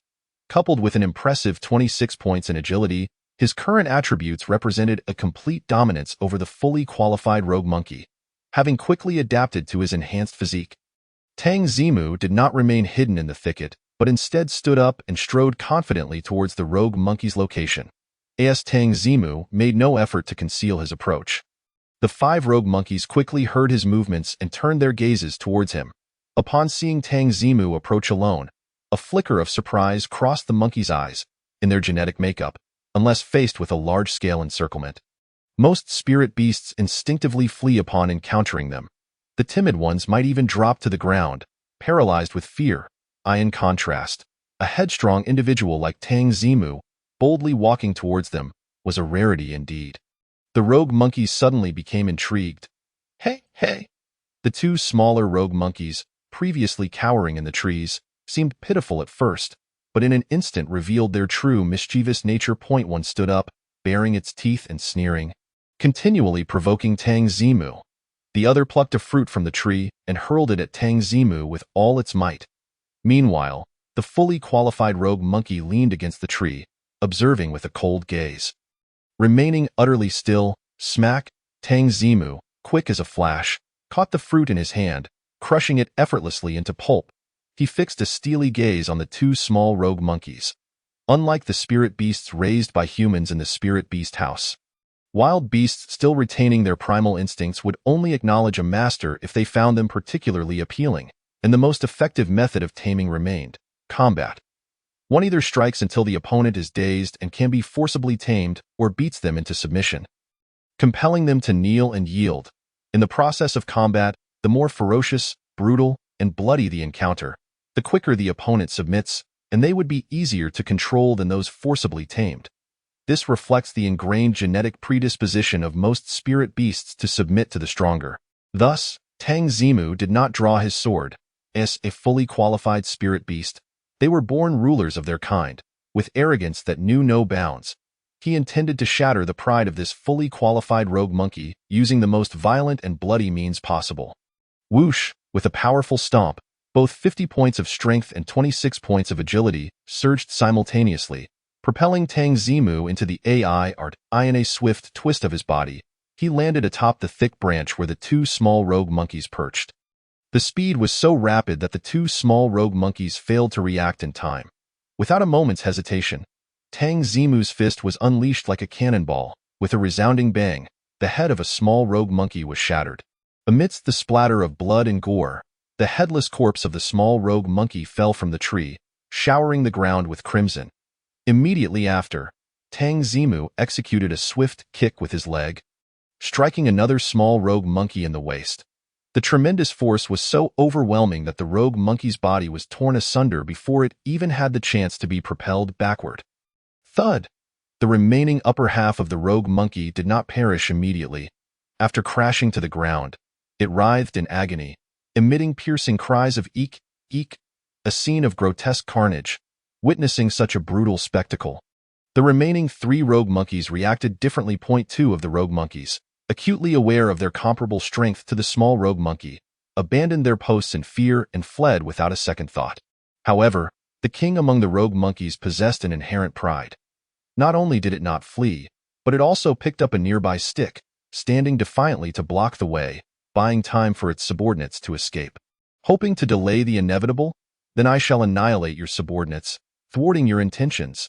Tang Zimu deftly dodged, weaving through the trees with remarkable agility. In the face of such overwhelming speed, all attempts at action were futile. In just a few strides, he surpassed the fully qualified rogue monkey and caught up with the fleeing duo. Then, the fully qualified rogue monkey bore witness to the brutal demise of its last 2 subordinates. Eek! Eek! The fully qualified rogue monkey felt an unprecedented provocation, an overwhelming rage surging within. Its once pitch-black eyes glowed with a fierce red light as it swung the stick toward Tang Zimu. It was evident that the stick was enveloped in a layer of dark energy. This was a manifestation of the spirit beast infusing its skill into the weapon. This time, Tang Zimu did not evade. He clenched his fist and leaped forward, willingly engaging the rogue monkey. With a resounding clang, the wooden stick collided with his fist, producing a sound akin to metal striking metal. Crack! The chasm between 50 points of strength and 35 points of strength was not something a mere skill could bridge. In less than half a second, the wooden stick was smashed into 2 by Tang Zimu's fist. The rogue monkey behind was also toppled to the ground by the force transmitted through the stick. The fallen rogue monkey did not rise swiftly. It stared blankly at the half of the stick remaining in its hand, disbelief evident in its eyes. Its most prized weapon, its proudest full-force strike, had been shattered outright by the opponent. This undoubtedly dealt an unprecedented blow to its confidence. Smack! Tang Zimu wasted no time, swiftly kicking the half-stick from the rogue monkey's grasp. He then seized the startled rogue monkey by the throat, lifting it effortlessly. Eek, eek, eek! The rogue monkey, now suspended, screeched desperately, thrashing its body and attempting to claw at Tang Zimu with its arms and sharp claws. Tang Zimu showed no mercy. Raising his right hand, he delivered a resounding slap to the rogue monkey's face. Smack! Even with only partial strength, this blow was beyond the rogue monkey's capacity to withstand. The shriek ceased abruptly, and half of its face began to swell visibly. Will you submit? Tang Zimu shook the rogue monkey by the neck. His gaze as calm as a still lake, and after speaking, he raised his hand once more. Chapter 22. A slap that shatters the rogue spirit, boss. I want to follow you. The rogue monkey could not comprehend Tang Zimu's words. Of course, even if it could, submission was out of the question. It was destined to be the king of its kind. A king would never bow down. The rogue monkey resisted more fiercely, claws flailing, legs kicking, its body trembling uncontrollably. Smack! Tang Zimu retaliated with another slap to its face. The other half of the rogue monkey's face swelled in kind. Will you submit? He reiterated. These two slaps had the rogue monkey seeing stars. Further igniting its ferocity, in a fit of humiliation, it twisted its body like a contortionist, striving with all its might to escape Tang Zimu's grip on its throat. This time, Tang Zimu raised his hand even higher than before. With a powerful swing, he slapped the rogue monkey's left cheek, then quickly pulled back and struck its right cheek. Smack, smack! The two sharp, resonant slaps left the rogue monkey momentarily dazed. The malice in its eyes faded slightly. Will you submit? Tang Zimu repeated his previous query. However, before the rogue monkey could respond, his hand had already struck out again. Another pair of precise and elegant slaps. Smack, smack! Will you submit? Smack, smack! Will you submit? Tang Zimu's hand moved like a blur, his words firing away like a machine gun. After delivering dozens of resounding slaps, the rogue monkey's head was thoroughly swollen, resembling that of a pig. Its once deep black eyes, now squeezed by its swollen cheeks, lost their original arrogance and defiance. Instead, they conveyed a naivety akin to that of a naive university student from Blue Star. A closer look revealed a hint of grievance in its gaze. Will you submit? Tang Zimu raised his hand once more. The rogue monkey, gripped by fear, desperately twisted its neck, managing to produce a few whimpers of surrender. Eek, eek, eek! It had submitted. Completely. What was the worth of a king's dignity? Could it withstand such relentless slaps? Oh, my apologies. I forgot that I was holding your throat, preventing you from making any sound. Tang Zimu glanced at the rogue monkey's constricted throat and, upon loosening his grip, feigned realization that, of course, this was intentional. How could he ensure the rogue monkey would obey without thoroughly beating it into submission? But the rogue monkey was oblivious. Feeling the slight release of pressure on its neck, it gasped for fresh air like a drowning creature. Once it finally caught its breath, it cast a grateful glance at Tang Zimu, not daring to struggle, emitting a plaintive sound. Tang Zimu recognized this as a classic sign of the rogue monkey's willingness to submit. Excellent! A slap had shattered the rogue's spirit, and now, boss, I want to follow you. Finally, he had managed to subdue this creature. Yet, Tang Zimu was not yet satisfied.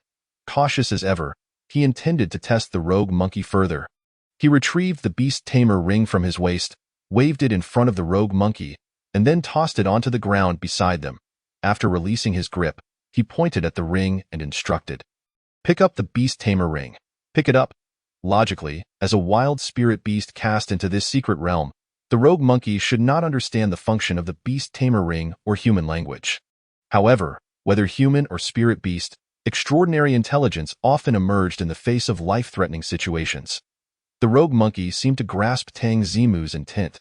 With great caution, it picked up the beast tamer ring, adjusted it, and placed it around its neck. Once adorned, the ring emitted a soft white glow that delved into its neck. Due to its lack of resistance, the white light easily penetrated. With a resounding click, the sides of the beast tamer ring locked securely.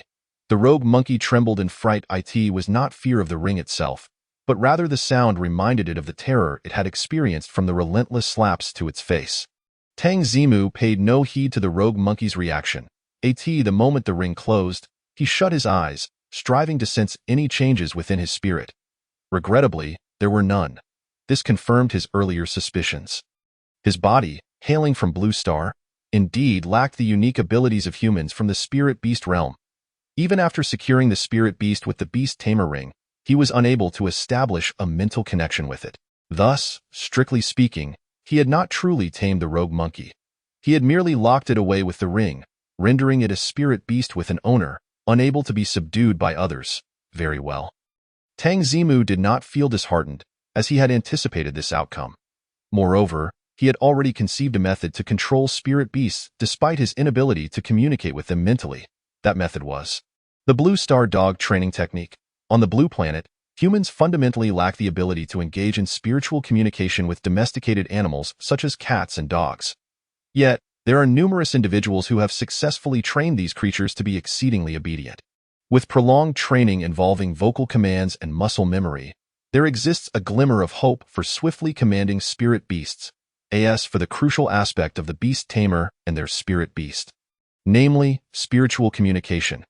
The strength of such communication lies in its seamlessness and immediacy. Essentially, the moment a beast tamer's mind stirs, the spirit beast can respond correspondingly, and the tamer can instantaneously grasp the state of their beast. Indeed, Tang Zimu is unable to achieve this level of connection with his spirit beast. However, he possesses a distinct advantage. That is, his reaction speed is astonishingly rapid. Currently, the most formidable beast tamers in the spirit beast realm merely exhibit the limits of human reaction speed. Tang Zimu, on the other hand, is a humanoid spirit beast. Not only do others fall short, but even the spirit beasts themselves cannot match his swiftness, as long as Tang Zimu can issue commands before others react, and allow his trained spirit beast to instinctively strike. The gap created by others through spiritual communication can be reduced to near insignificance. At that moment, who could still claim he is not a beast tamer? This is the unconventional method of taming spirit beasts that Tang Zimu has envisioned. Come here, come here. Upon opening his eyes, Tang Zimu observed the rogue monkey squatting motionless on the ground, pointing to the space before him as he spoke. The rogue monkey immediately sprang into action, positioning itself in the designated spot before squatting down once more. Tang Zimu nodded in satisfaction. See, it truly lives up to its reputation as the king among rogue monkeys. This is merely the beginning of training, and it has already grasped the basic gestures and commands. Tang Zimu placed his palm on the rogue monkey's head, gently ruffling its soft golden fur, and remarked, "Now that I have tamed you, it is time to give you a name. What shall I name you?" Chapter 23. The first duty of recognition is offering tribute. The rogue monkey remained squatting in place, hesitant to move. Tang Zimu scrutinized it thoroughly, pondering. You, my friend, possess full potential. A born king among rogue monkeys, formidable in strength, towering in stature, and adorned with splendid golden fur. Henceforth, your name shall be Old Hay. Ultimately, Tang Zimu settled upon the name Old Hay for the rogue monkey. He repeated it twice, feeling quite pleased with his choice. Listen to that. What a splendid name. It resonates as a symbol of the most loyal and amiable companion among humans on the blue planet. Initially, Old Hay was unaware that its name had been hastily assigned. However, after Tang Zimu called it by name while directing a series of actions, it soon recognized that the name was indeed calling out to it, and let out a series of cries. Yi, yi, yi. Tang Zimu could not comprehend the monkey's language, but assumed Old Hay was expressing satisfaction with its name, smiling in response. The naming marked the moment when Old Hay completely became his spirit beast. Tang Zimu rubbed his palms together, opening Old Hay's attribute panel to see if any changes had occurred. Name: Rogue Monkey, 10-star potential. Attribute: Evil level, level 5 talent, Evil abounds. An emerald level talent that grants a 20 chance of instilling fear in opponents when using all evil type skills, and an additional 30 damage when attacking fearful targets. Base attributes: Strength, 35, Spirit, 15 Stamina, 20, Agility, 20 Physical Defense, 20, Magical Defense, 20 Skills, Dreadful Countenance, an evil control skill that can frighten opponents with a sinister smile, having a 50 chance of inducing a state of fear. Evil Combo, an evil physical skill with a power of 40 strength, executing 2 consecutive attacks on the target, and dealing an additional attack if targeting a fearful opponent. Desperate Beating, an evil physical skill with a power of 80 strength, inflicting brutal punishment on the target, with a 10 chance of inducing a state of fear. Old Hay's attribute panel revealed no significant changes compared to before. The only difference was that the skills, previously unnamed, now bore detailed descriptions. Could it be that one must wear the Beast Tamer ring or engage in battle to unveil the specific information about Spirit Beast skills? Lacking sufficient data to draw conclusions, Tang Zimu chose not to dwell on it. Instead, he turned his attention to studying Old Hay's skills. Upon closer examination, Tang Zimu began to grasp why spirit beasts with full potential could become natural kings of their kind. Other rogue monkeys he had previously observed possessed only 2 rather ordinary skills. In contrast, the fully qualified Old Hay not only exceeded in attributes, but also had skills and talents that perfectly complemented one another.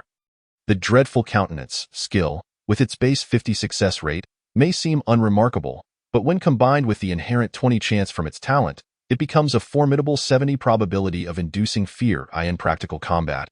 This is already a notably high ratio. As4, evil combo, and desperate beating. They require no further elaboration.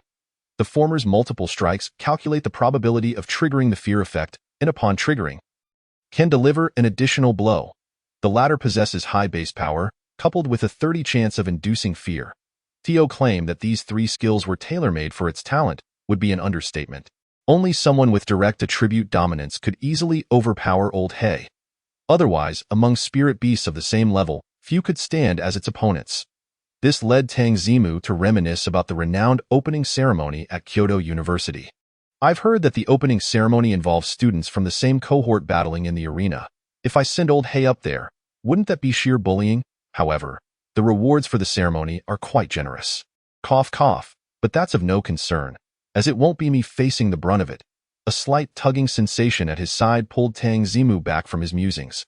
He turned his head to see Old Hay cautiously tugging at his sleeve. Yee.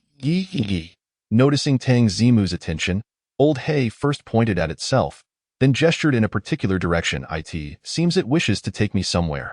Tang Zimu, interpreting Old Hay's expression, grasped the general intent. Thus, he instructed Old Hay to lead the way. Confidently following behind, Tang Zimu harbored no concerns that Old Hay would exploit this opportunity to deceive him. The purpose of the Beast Tamer ring includes imprinting a thought mark during the process of a spirit beast becoming a dedicated companion. This thought mark does not grant the Beast Tamer complete control over the spirit beast's actions, such as compelling it to engage in extreme behaviors like self-harm. However, it does instill the idea that the spirit beast cannot harm its tamer and must prioritize protecting them while complying with commands. Otherwise, if many forcibly tamed spirit beasts were to rebel, they could instantaneously endanger the lives of their tamers. Under Old Hay's guidance, Tang Zimu soon arrived at the edge of the black crystal fruit banana grove. Observing a gaping hole carved out of a dead tree, he realized with clarity. This must be where Old Hay and the other rogue monkeys store their treasures, having been trapped in the examination's secret realm for some time. It was no surprise that these rogue monkeys, with their prowess in overpowering other spirit beasts and their mischievous nature, had robbed or collected a plethora of rare items. Unfortunately, Tang Zimu held little interest in the contents within. This was the examination's secret realm, and upon teleportation, aside from the single spirit beast one could tame, no other items could be taken along, and no matter how precious the items may be, they could only be longed for from afar. However, you, my dear monkey, truly delight me. Tang Zimu patted Old Hay, feeling quite gratified. Willingly offering one's treasures to their master is a classic sign of a spirit beast recognizing its tamer. It seems that after donning the Beast Tamer ring, Old Hay has completely embraced Tang Zimu as its master. As the saying goes, one cannot refuse heartfelt kindness. Tang Zimu did not wish for Old Hay's first contribution to be met with disheartenment. So, he leaned over the cave entrance, sifting through the amassed items within. Indeed, a heart-wrenching realization struck him. Many of the items held considerable value. Several rare materials, if sold, would be enough to exchange for a small apartment in Yinyang City, leaving Tang Zimu extremely envious. Alas, he could only indulge in the momentary thrill of touching them. Money? Oh, it's all money. Cash slipping through my fingers just like that. The more he rummaged, the more pain he felt. Wait, what is this? After clearing away the top layer of items, his gaze was immediately drawn to a particularly conspicuous object nestled within the pile. Tang Zimu's eyes sparkled with excitement. He hastily retrieved the fist-sized item.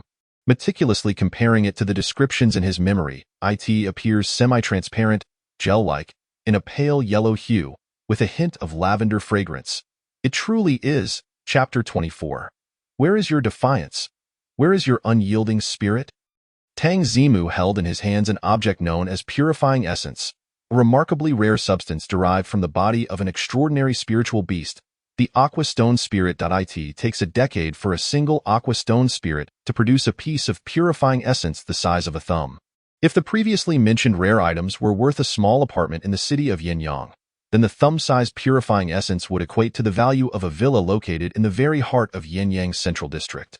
Yet, what Tang Zimu clutched was a piece the size of a fist. He could scarcely fathom the staggering worth of this item. Moreover, he could not comprehend how the architect of the secret realm could part with such a priceless treasure for the college entrance examination. When did the Beastmaster Alliance become so generous?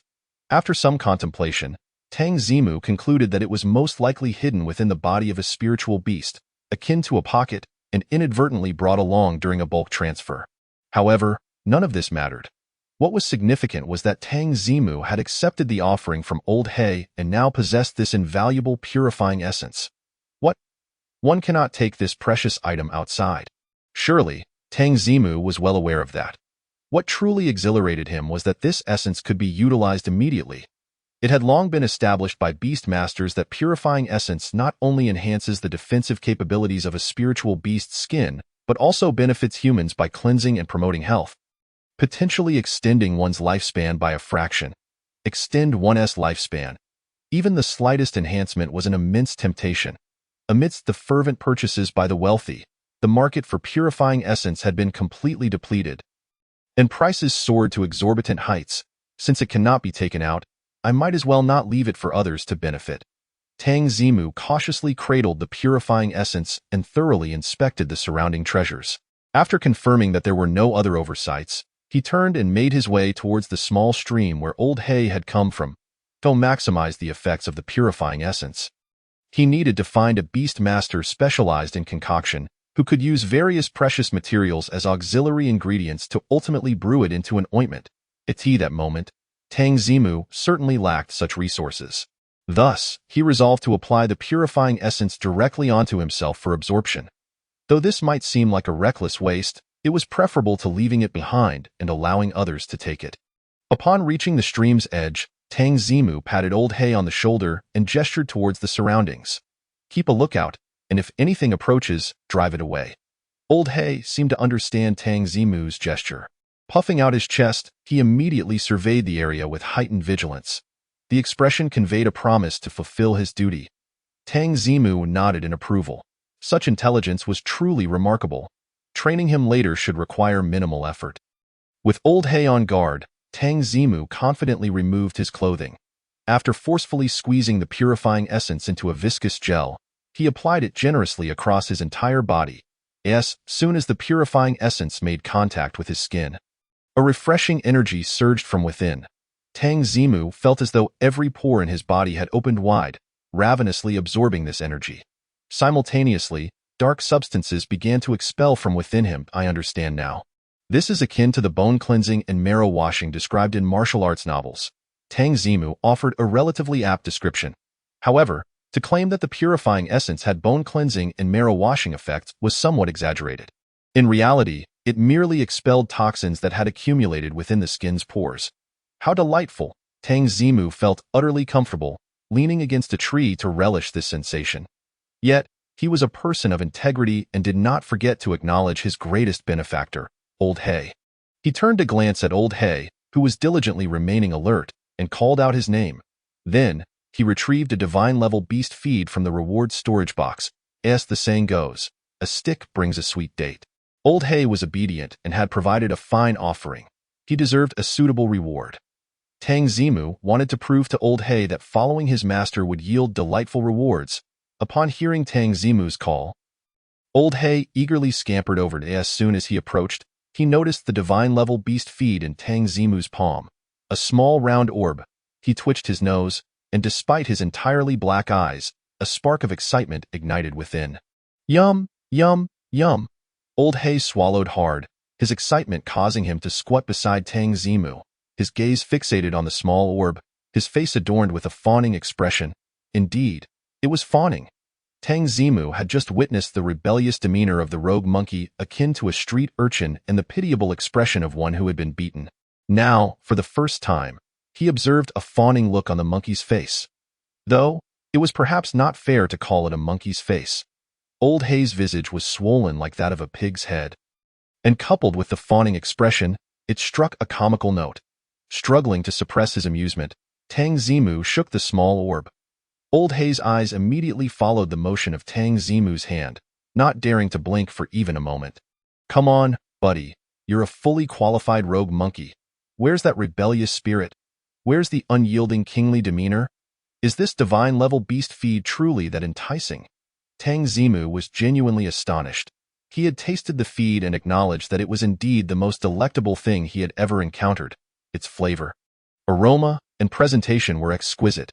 However, to think it could compel him to mimic Old Hei's actions and expressions for the sake of this treat seemed far-fetched. Look at this. Old Hei's mouth was practically watering uncontrollably. Whoa! You're about to drool all over my clothes. With swift reflexes, Tang Zimu delivered a light tap to Old Hei's head, successfully diverting the impending drool before it could cause a disaster. Old Hei took a couple of steps to stabilize himself, casting a reproachful glance at Tang Zimu. Yet, he quickly returned his focus to the divine-level beast feed. Want to eat? No problem. But remember this flavor, this sensation. If you perform well in the future, this treat will be yours again. Tang Zimu could no longer endure Old Hei's eager gaze. He proactively extended the divine-level beast feed, all the while imparting his earnest advice. Old Hei, however, could hardly comprehend Tang Zimu's words. All his thoughts were consumed by the small orb. As soon as Old Hei received the orb from Tang Zimu's hand, he eagerly stuffed it into his mouth. With just a gentle chew, his swollen face relaxed completely. His parallelogram-shaped eyes squinted blissfully into slits, and his squatting form began to sway involuntarily. This brought to Tang Zimu's mind a phrase from Blue Star. Deliciously delightful. A fully grown male golden monkey enjoying himself? What an absurd image. Wait a minute. Is this divine-level beast feed even a legitimate item? Why does it feel like catnip?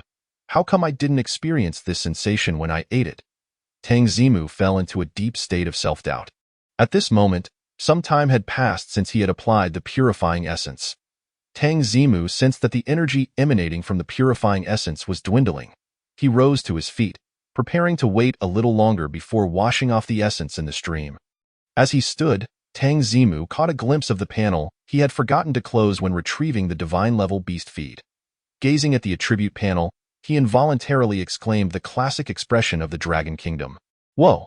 Chapter 25. A king never becomes a slave, unless provided with food and shelter. Basic attributes. Strength, 50 spirit, 15 stamina, 20 agility, 26 physical defense, 15 magic defense, 12 weather due to inheriting the original owner's memories or the increase in mental acuity.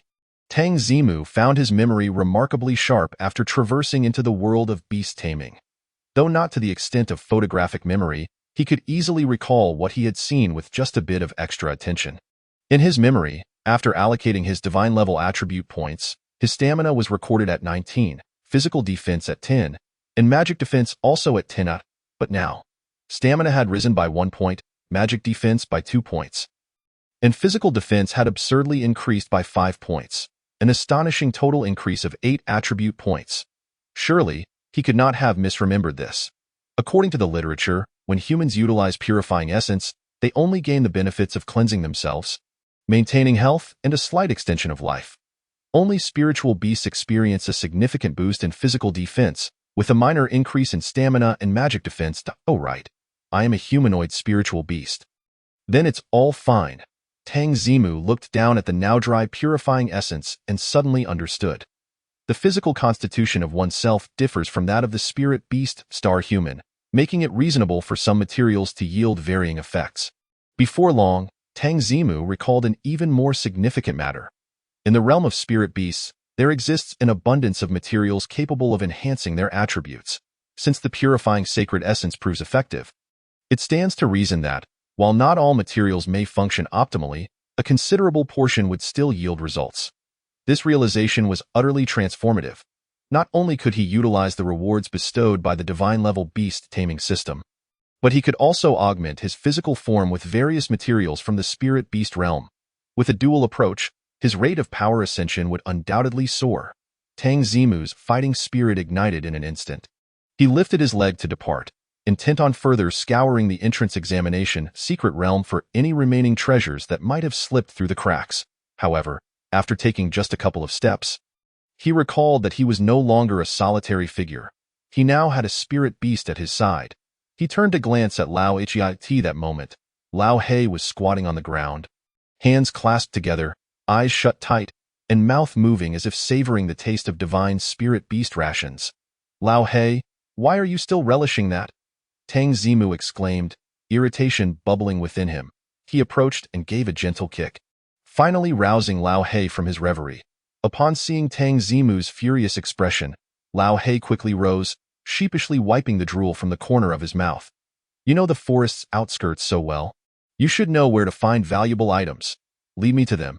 Tang Zimu gestured while speaking to facilitate Lao He's understanding. Fortunately, despite Lao He's foolish demeanor while eating, he was quite astute otherwise. After Tang Zimu mimed a few times, he successfully grasped the meaning. Yay! Lao He puffed out his chest, trotting ahead with an eager bounce, guiding the way. The contrast between his former rebelliousness and his current subservience was striking. In summary, he was displaying a remarkable eagerness to please. Indeed, a king shall never be a slave, unless provided with food and shelter. Now that Lao He had tasted divine spirit beast rations, he was wholly devoted to Tang Zimu. In the vicinity of Yinyang City, near the teleportation array, dusk had descended, enveloping the scene in shadows. It was now 8 in the evening, 12 hours having elapsed since the opening of the entrance examination Secret Realm. Despite the late hour, the usually sparsely populated area surrounding the teleportation array was now teeming with a throng of people, creating a veritable sea of black. The square, which could accommodate 20,000 individuals, was utterly congested. Latecomers were forced to squat or clamber atop nearby taller structures to observe the happenings within the teleportation array. Others, lacking any space, summoned their flying spirit beasts, preferring to soar in the air to catch a glimpse. These individuals had hurried from all directions upon receiving news of Tang Zimu's perfect score 2 hours prior. The crowd comprised not only residents from various districts of Yinyang City, but also a significant influx from neighboring cities. Their purpose was not to question Tang Zimu's score, for it had already received validation from both the capital and the Beast Alliance. They merely wished to witness how Tang Zimu managed to achieve a perfect score in such a brief span without a spirit beast. This was an unprecedented occurrence in human history. In our Yin domain, a prodigious talent had emerged, seemingly impervious to failure. There are still 4 hours until the trial concludes. Why do you suppose Tang Zimu has yet to emerge from the secret realm despite having attained full marks? Lord Zhao Caixin initially pondered aloud before turning to the crowd for answers. Perhaps he seeks to take advantage of this opportunity to study and adapt to the wilderness. He has always been quite the diligent learner. Teacher Fanshi reflected on Tang Zimu's character and offered an explanation. As the saying goes, when one person ascends to greatness, even their pets rise in status. Following the announcement of Tang Zimu's perfect score, both he and Principal Wang Jiayang enjoyed a significant elevation in their standing. Zhao Caixin immediately dispatched someone to locate the two and arrange for them to occupy the best vantage point nearby. Based on Fanshi's past experiences, he anticipated that during dinner, even the city lord would hesitate to reach for the dishes. Alas, how could my student be so exceptional, diligent? Yes, indeed. If he weren't, how could Tang Zimu have achieved a perfect score in theoretical subjects? After hearing Fanshi's words, Zhao Caixin nodded in agreement. Just as he was about to inquire further about Tang Zimu's situation, a heavily perspiring general from the city guard burst in. What is happening? Zhao Caixin furrowed his brow and inquired. The city guard typically remains stationed at the outer walls, only appearing here in times of necessity. They're here. They've arrived. The guard gulped, breathless as he spoke. They? Zhao Caixin stood up in alarm. Could it be a tide of spirit beasts invading? How could that be possible? According to the patterns of spirit beast sieges, such an occurrence would not happen unless there were significant changes in their nearby habitat. And even then, a tide would not manifest for at least 2 to 3 months. Seeing that the city lord misunderstood, the guard hurriedly clarified. Lord, it is the lords of other cities who have arrived. The lords of Yin Mountain City, Yin Moon City, Yin Ink City, and well, they all came them. What could they possibly want? Zhao Caixin was momentarily stunned, perplexed. City lords were vital combat forces guarding against spirit beasts, and they rarely moved freely. Typically, they only convened for highly significant meetings at the Yin domain headquarters. What could have prompted their visit? Suddenly, boisterous laughter filled the air, and a burly man clad in fiery red leather armor strode in, followed by several elegantly dressed individuals exuding an air of sophistication. Li Chong, why aren't you safeguarding your Yin Mountain City? What brings you here? Zhao Caixin, well acquainted with the robust man, chastised him playfully. Li Chong, unfazed, chuckled and replied, Zhao Kaixian, I've come to take our city's Tang Zimu back home. Your city? Li Datu, how dare you snatch someone from under my nose? Tang Zimu has been a resident of Yinyang City since birth. How could he possibly belong to your city? Zhao Kaishuan's exasperation flared up. His finger pointed accusingly at Li Chang's head. Li Chong remained undeterred. Raising his hands in a gesture of innocence, I have already investigated. Tang Zimu's maternal grandfather's second aunt married into our Yin Mountain City. He possesses the relevant lineage, thus he is naturally one of us. Zhao Kaixian glanced at Li Chong and then at the other city lords who had entered behind him, all sporting equally assertive expressions. Realization dawned upon him, and he understood their intentions, scoffing derisively, You all think the same, don't you? The other city lords, equally resolute, began to justify their claims. Indeed, Tang Zimu's paternal grandfather once resided in our Yin Inc. city for a month. He is one of us. Tang Zimu's great-grandfather's neighbor relocated to our Yin Moon City. Should he set foot in our city, they can rekindle their neighborly ties. Your connections are far too tenuous. Tang Zimu's grandfather's wind-chasing wolf once had a romantic encounter with one of our city's wind-chasing she-wolves, producing a litter of pups that still reside in our city. The lords present were willing to go to great lengths to prove Tang Zimu's affiliation with their respective cities. They even claimed lineage connections through a pair of shoes worn by Tang Zimu's ancestors that had changed hands multiple times and ended up in their cities. The onlookers were left in shock, with many residents of Yinyang City marveling at this unprecedented spectacle. It seemed that Tang Zimu's reputation had grown so illustrious that it could compel high-ranking officials from various cities to engage in such shameless competition for him. Zhao Kaixian was overwhelmed by the noise and flushed with anger. He slammed his hand on the table and declared, Tang Zimu is a citizen of Yinyang City. Your convoluted arguments cannot alter this fact. While others might fear Zhao Kaixian, Li Chong was undeterred and boldly asserted, Who says so?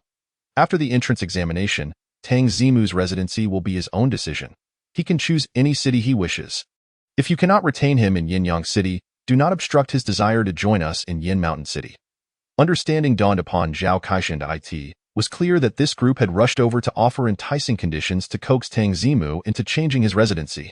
Though this would not affect the attribution of Tang Zimu's exam results, it would prove to be immensely profitable once he matured. In the Dragon Kingdom, high-ranking officials benefiting from substantial alliance subsidies bore the obligation to prioritize the protection of their own cities. Zhao Kaixian squinted his eyes and exchanged a glance with a nearby deputy city lord before taking a seat. All right, I am eager to see what conditions you will propose to persuade Tang Zimu to leave. Upon witnessing this development, the other city lords ceased their quarrels, each wearing a smile as they found chairs and settled down. All eyes turned back to the teleportation array. They were all eagerly anticipating the arrival of Tang Zimu. Even these high-ranking city lords were curious to discover how this legendary figure managed to traverse the Gaokao secret realm in just 2 hours.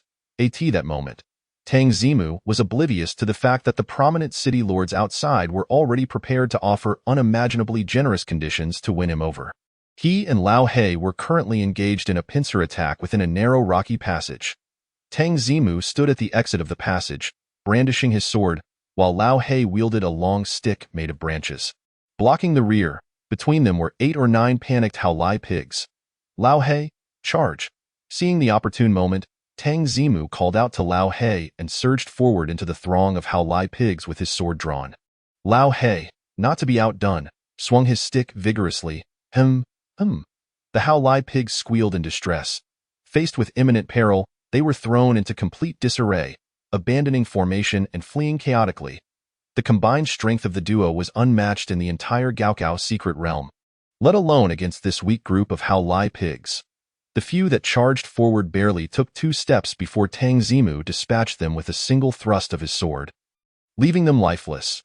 Those that attempted to retreat were swiftly knocked unconscious by Lao He's heavy strikes. Swish, swish, swish. Having swiftly eliminated the Haolai pigs before him, Tang Zimu approached the ones Lao He had incapacitated. He had intentionally allowed Lao He to hold back, merely stunning the pigs. This was to confirm a certain hypothesis he harbored in his mind. Swish! As he drew closer, Tang Zimu swiftly dispatched one Haolai pig with his sword, silently counting in his mind .99. Raising his sword once more, Tang Zimu decisively struck at another Hao Lai pig. The blade pierced its heart, and the still-dazed pig ceased breathing instantaneously. 100. At the moment Tang Zimu completed his mental tally, a melodious electronic synthesized voice echoed in his ears. Beep. Congratulations to the host for the successful kill of a spiritual beast Hao Lai pig. Beep. Congratulations to the host for achieving a consecutive kill of 100 spiritual beasts. Receiving the 100 kill reward. Random item. Indeed. Tang Zimu clenched his fist. His hypothesis was validated. For every stage reached in the quantity of spiritual beasts killed, a random reward would be granted. Moreover, combining his previous experiences of receiving rewards, Tang Zimu finally deduced the reward logic of the Divine Beastmaster system. The most bountiful rewards were, of course, of divine quality. The divine rewards Tang Zimu had received thus far, aside from the initial novice gift pack, were all obtained upon achieving certain conditions for the first time, activating prompts bearing the term first. For instance, the first time mastering a beast, the first time killing a spiritual beast, the first time being revered by thousands. Completing these conditions would unlock a subsequent series of phased rewards. These included killing 10 spiritual beasts, 100, and many more thereafter. While the phased rewards were not as extravagant as the divine ones, they were still exceedingly generous and equally coveted by Tang Zimu.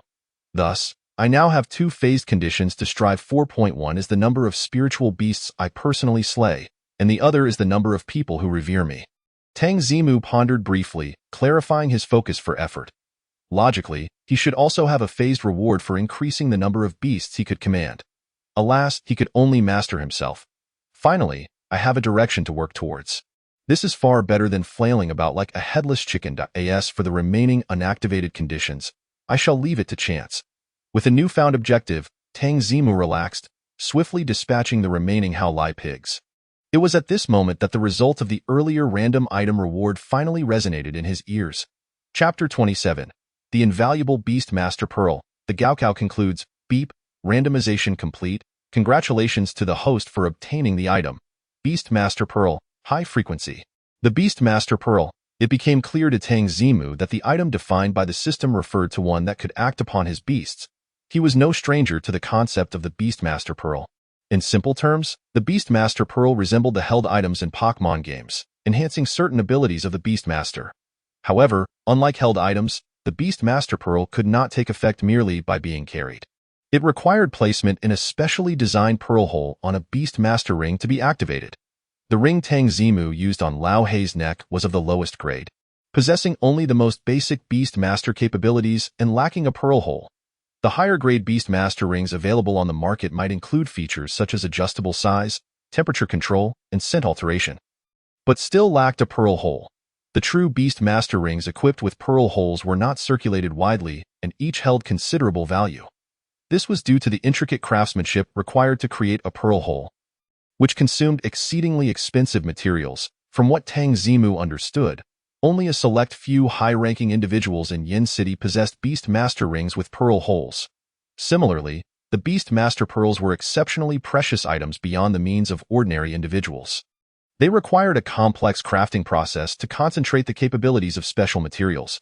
Moreover, due to variations in crafting materials and artisan skills, the capabilities and quality of Beastmaster pearls could differ significantly.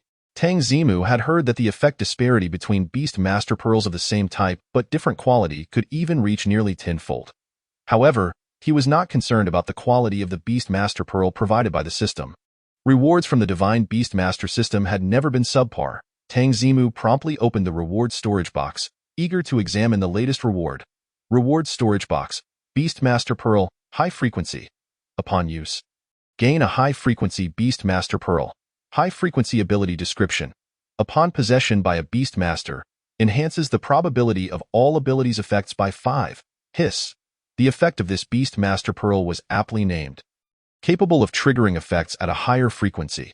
If this were to be used on Lao Hei, it would perfectly align with his Emerald-level talent that imbued all Dark-type skills with a fear effect. An 80 chance to trigger fear with the Terrifying Visage, and an increased probability for consecutive triggers with the Wicked Strike. TSK. Tang Zimu never anticipated that the muscular, brawny Lao Hei could one day transition from a berserker to a noble control-type warrior. 5 probability. That is quite significant. Based on Tang Zimu's understanding of the effects of Beast Master Pearls, a special effect enhancement of 5 indicated that this pearl had achieved the pinnacle of human standards, perfect quality. Indeed, the phrase system products are guaranteed premium held even more weight now. However, Tang Zimu glanced at Lao He, who was vigilantly holding his stick, and realized his previous calculations had fallen through. He had initially contemplated selling the valuable Beast Master Pearl for a handsome price to acquire the mink fur clothing he longed for. Unfortunately, given the high quality of this Beast Master Pearl, ordinary wealthy individuals could not afford it. Only high-end auction houses would suffice. Yet, high-end auction houses had lengthy auction cycles, making it impossible to receive funds in a short time. Then I shall not sell it. I will keep it for Lao He, as it aligns so perfectly with him. If I truly wanted to sell, by the time the auction concludes, I would have already gathered enough money for the mink fur clothing. Tang Zimu resolved to keep the Beast Master Pearl in the reward storage box. He turned to Lao He, silently vowing, Lao He, I have set aside this invaluable Beast Master Pearl for you. You better bring home a championship at the upcoming opening ceremony, or else you will owe me. Lao He, holding the stick, looked around in confusion. For some reason, it felt an inexplicable chill run down its back, as if it had been burdened with an immense responsibility. Wait. After dispatching the last 2 remaining Hao Lai pigs, Tang Zimu was about to signal Lao He to continue hunting when he recalled something crucial. Since I intend to give the Beast Master Pearl to Lao He, I must also acquire a Beast Master ring with a pearl hole for him. Damn it, where can I afford such a thing? Temporarily setting aside the vexation of acquiring a Beast Master ring with a pearl hole, Tang Zimu soon immersed himself in the pursuit of hunting. Based on his estimations, the next target number for killing spiritual beasts might very well be 200 or 500, a critical milestone. So why hesitate? Let the hunting begin. Logically speaking, by this point in time, the majority of spiritual beasts within the secret realm had already been vanquished by other students. Those that remained were either exceptionally powerful or adept at concealment. However, no one could withstand the relentless scavenging methods of the formidable Tang Zimu, who dug tirelessly through the earth.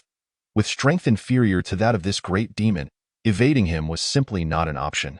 In the remaining 4 hours, Tang Zimu swept through the entire forest and charged into the plains, ruthlessly pursuing and ultimately hunting down over 60 remaining spiritual beasts. Beep, beep, beep. After searching for over 10 minutes without encountering another spiritual beast, Tang Zimu heard the beeping sound. He glanced at the positioning and scoring device on his wrist, discarded his now dulled longsword, and let out a sigh of relief. It's finally over. This beeping sound was a notification that would sound 3 minutes before the conclusion of the combat trial, signaling candidates to prepare themselves and find a suitable position for the imminent teleportation back. Should one find themselves engaged in battle or in rapid motion, rendering teleportation impossible, they would have no choice but to call for a teacher's rescue. Tang Zimu, of course, had no need to make such a call. He summoned back Lao He, who was still rummaging for spiritual beasts nearby, and together they found a rock to sit upon, quietly awaiting the arrival of the teleportation. Taking advantage of the final moments, Tang Zimu silently calculated the gains from this high-stakes trial within the secret realm: divine-level spiritual beast rations, 20 divine-level attribute points, ice barrage, Lao He, purified sacred essence, beast taming orb. It was shocking to realize just how much he had amassed. 30 years of the river's flow east and 30 years west. No, 3 days east and 3 days west. Do not underestimate the youth in poverty. In just this one practical assessment, Tang Zimu's strength had surged multiple times, and his worth had multiplied several dozenfold. Now, even discounting his own strength, which rivaled that of spiritual beasts, with the fully qualified Lao He by his side, he could still become one of the most elite beast tamers in this world. Alas, I can finally return. Reflecting on the past 3 days since returning from the spiritual beast chamber, filled with doubts, slanders, and a small portion of concern and worry from others, Tang Zimu felt a twinge of curiosity. What expressions would those people display upon seeing him return with Lao He? As he pondered, a golden light appeared beneath his feet. The light quickly detected Lao He, who bore the beast-taming ring, completely enveloping both man and monkey in its glow. The teleportation commenced. Chapter 28. The Crumbling Qin Shaoqiang. Tang Zimu's triumphant return. In Yinyang City, near the teleportation array, as midnight approached, the anticipation among the crowd gathered by the teleportation array grew. apart from a small number waiting for their own children to return. The rest were eagerly awaiting Tang Zimu's arrival. The mystery behind 2 hours to score 500 points, which had puzzled them all day, was about to be unveiled. Time ticked by, and the onlookers became increasingly animated. It's 11:59. Just 1 minute left. He's coming. He's coming. Dear, don't sleep. Quick, wake up. Tang Zimu is about to emerge. Don't push me. I was already in the front row. The excitement among the spectators reached unprecedented heights as everyone vied for the best vantage point. In the high-level rest area, several city lords from outside the city hurried to the railing. Each one rubbed their hands together, ready to seize the opportunity to claim a prize. Zhao Kaixian did not rush forward immediately. He shot a glance at a deputy city lord he had previously dispatched.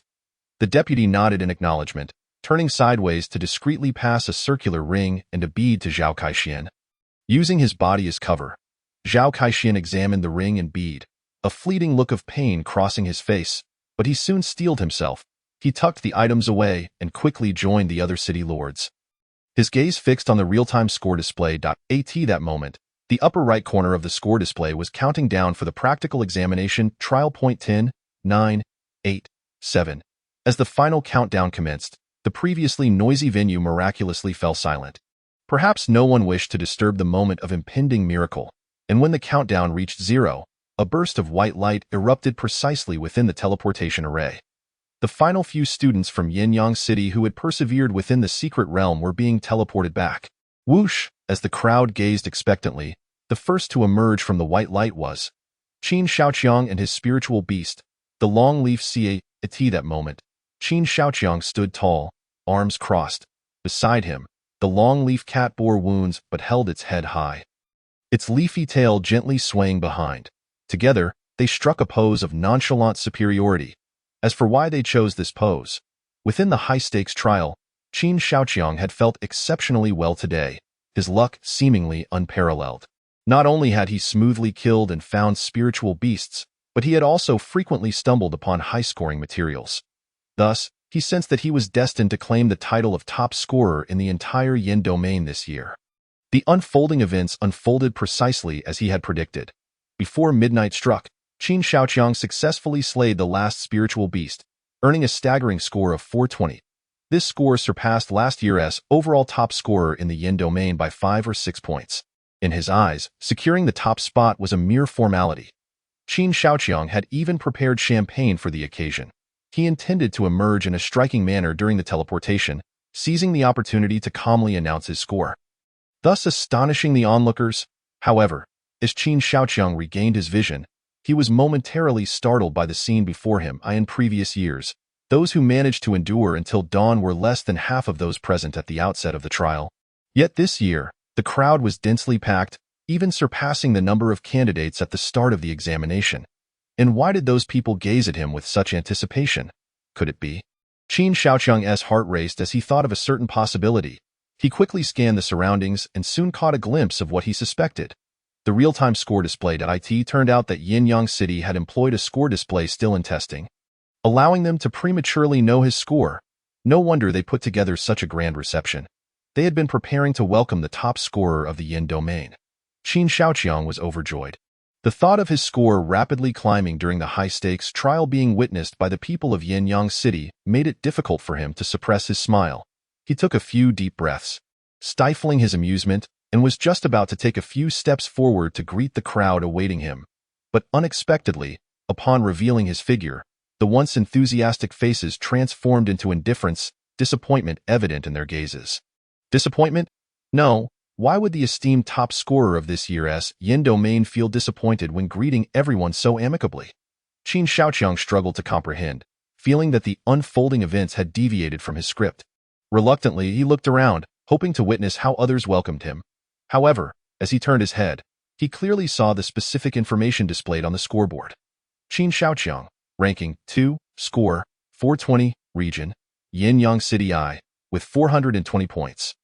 Can only rank second? Impossible, absolutely impossible. Qin Shaoqiang stared in disbelief at the display twice, then quickly shifted his gaze upward to see who the first place was. Tang Zimu, ranking 1, score, 500, region, Yinyang City upon realizing the name and score of the first place. Qin Shaoqiang's mind went blank, overwhelmed. Tang Zimu? The one who had failed to tame even a single spiritual beast claimed the top spot and achieved a perfect score. Before Qin Shaoqiang could recover from this shocking revelation, he was met with an unprecedented cheer from the very crowd that had just been indifferent to him. Wonderful, Tang Zimu has finally emerged. Tang Zimu is to the left of the teleportation array. Everyone, look! Oh my heavens, isn't that the spiritual beast beside Tang Zimu? The rogue monkey. Tang Zimu actually tamed the rogue monkey within the secret realm. As a result, did you tell me it was either the first or Tang Zimu? At this moment, Qin Shaoqiang completely shattered, collapsing helplessly onto the ground. Unbeknownst to Tang Zimu, who had just returned from his transmission, he had inadvertently caused a hopeful student to fall into utter despair. Having been teleported back, he relaxed his nerves entirely and yawned, overwhelmed by fatigue. Just as he prepared to observe the reactions of those who had faced him earlier, he heard a voice from the high-level rest area exclaiming, "Something's amiss. This rogue monkey is not right. The posture, the aura."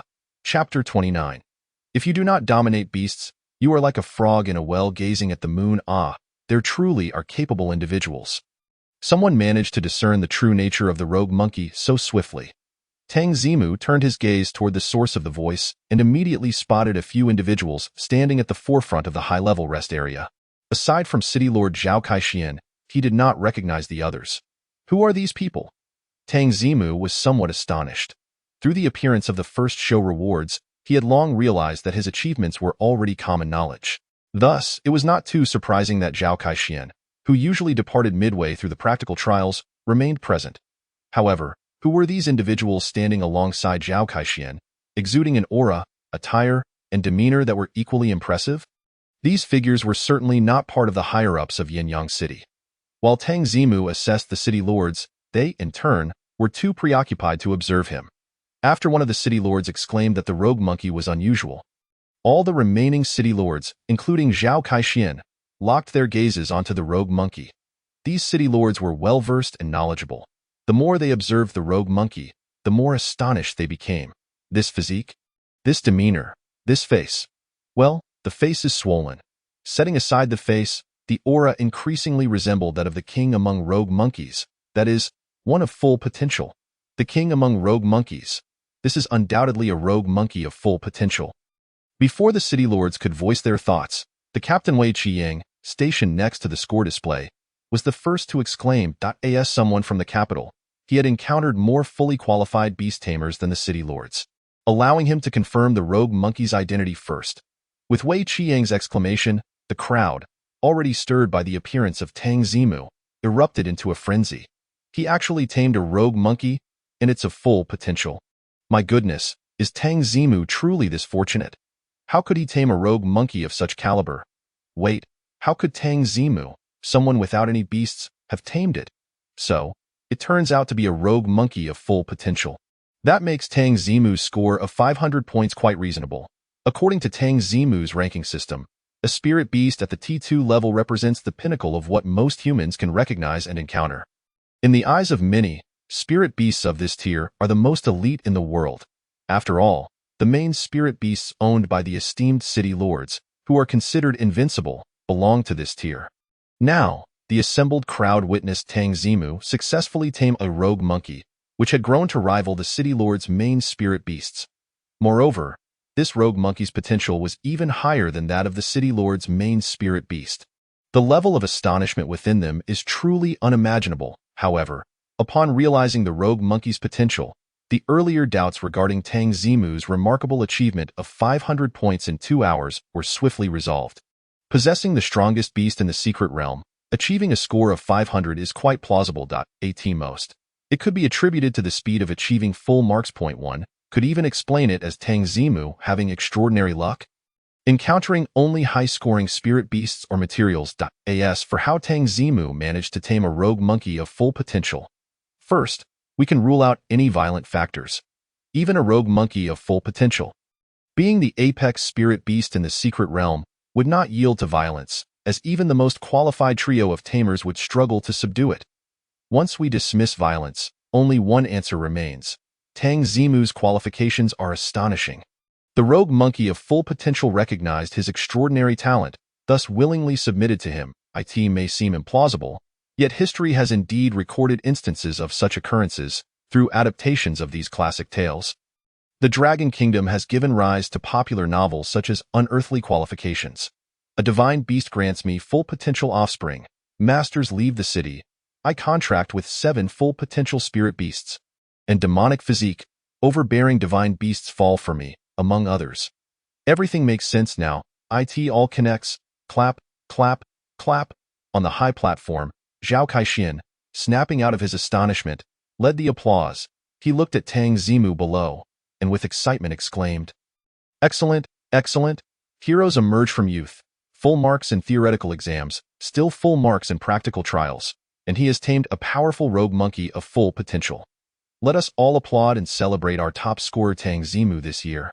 With the city lord leading the way, a thunderous applause erupted around the teleportation array. Even the other city lords on the high platform joined in, clapping wholeheartedly. They too had experienced the rigorous examinations and emerged as unparalleled geniuses from the masses. Yet they clearly understood that they could never hope to tame a spirit beast of full potential during practical trials as Tang Zimu had. Furthermore, he had entered the trials without a single beast. Yay, yay, yay! Seeing the multitude of eyes upon him, Old Hay excitedly raised both hands, roaring with delight. Then, striking a pose with hands on hips and chest puffed out, he resembled a victorious general welcomed by the crowd. Witnessing Old Hay's performance, Tang Zimu's face twitched violently. Typically, in the examination of the secret realm, it was just him and Old Hay, and he had never realized Old Hay had such a flamboyant and attention-seeking personality. "Wait a moment, they are applauding for me. Why are you putting on a show?" Unable to bear it, Tang Zimu approached Old Hay and delivered a light flick on his forehead, signaling him not to get carried away. To his surprise, when he did this, everyone present widened their eyes in disbelief. On the high platform, Fanshur, who had been feeling proud of his student's growth, suddenly changed his expression and exclaimed, "Tang Zimu, what on earth are you doing?" He hurried down from the high platform, concerned. Fanshur glanced anxiously at Old Hay and quickly pulled Tang Zimu aside, stating, "You rascal, how could you disregard the lessons from the textbook? The beast taming ring is not omnipotent. Newly tamed beasts should be treated kindly. I've emphasized this in class countless times. How could you strike at the moment you come up? So it was just this matter." At such a moment, I thought something serious had happened. Tang Zimu felt somewhat amused yet helpless. He understood that Fanshur spoke the truth. The beast taming ring merely provides a psychological suggestion for the beast to protect its master and not harm them. It does not guarantee perfect control over the beast. If the master relies too heavily on the beast taming ring and maintains a poor relationship with the beast, or resorts to beating or mistreating it, this could very well lead to a lack of synergy in battle or the beast intentionally disregarding commands. If the relationship deteriorates severely, and they encounter a particularly erratic beast, there exists a minuscule chance of the beast even killing its master. But the issue is, after consuming the food of a divine spirit beast, Old Hay would be reluctant to leave even if I wished him to. Tang Zimu patted Old Hay and pointed towards Fanshur. Indeed, Old Hay showed no signs of displeasure, smiling at Fanshur despite his still swollen face. Fanshur was taken aback. After years of teaching, this was the first time he encountered a beast that was so obedient just one day after being tamed. Initially worried about Tang Zimu lacking experience and not bonding well with the beast, he rushed out in haste, only to find he was the fool. Not only Fanshur was bewildered. The several city lords on the high platform who had witnessed the entire event were even more perplexed. They exchanged glances, their minds swirling in a tempest of thoughts. As the saying goes, if you do not dominate beasts, you are like a frog in a well gazing at the moon.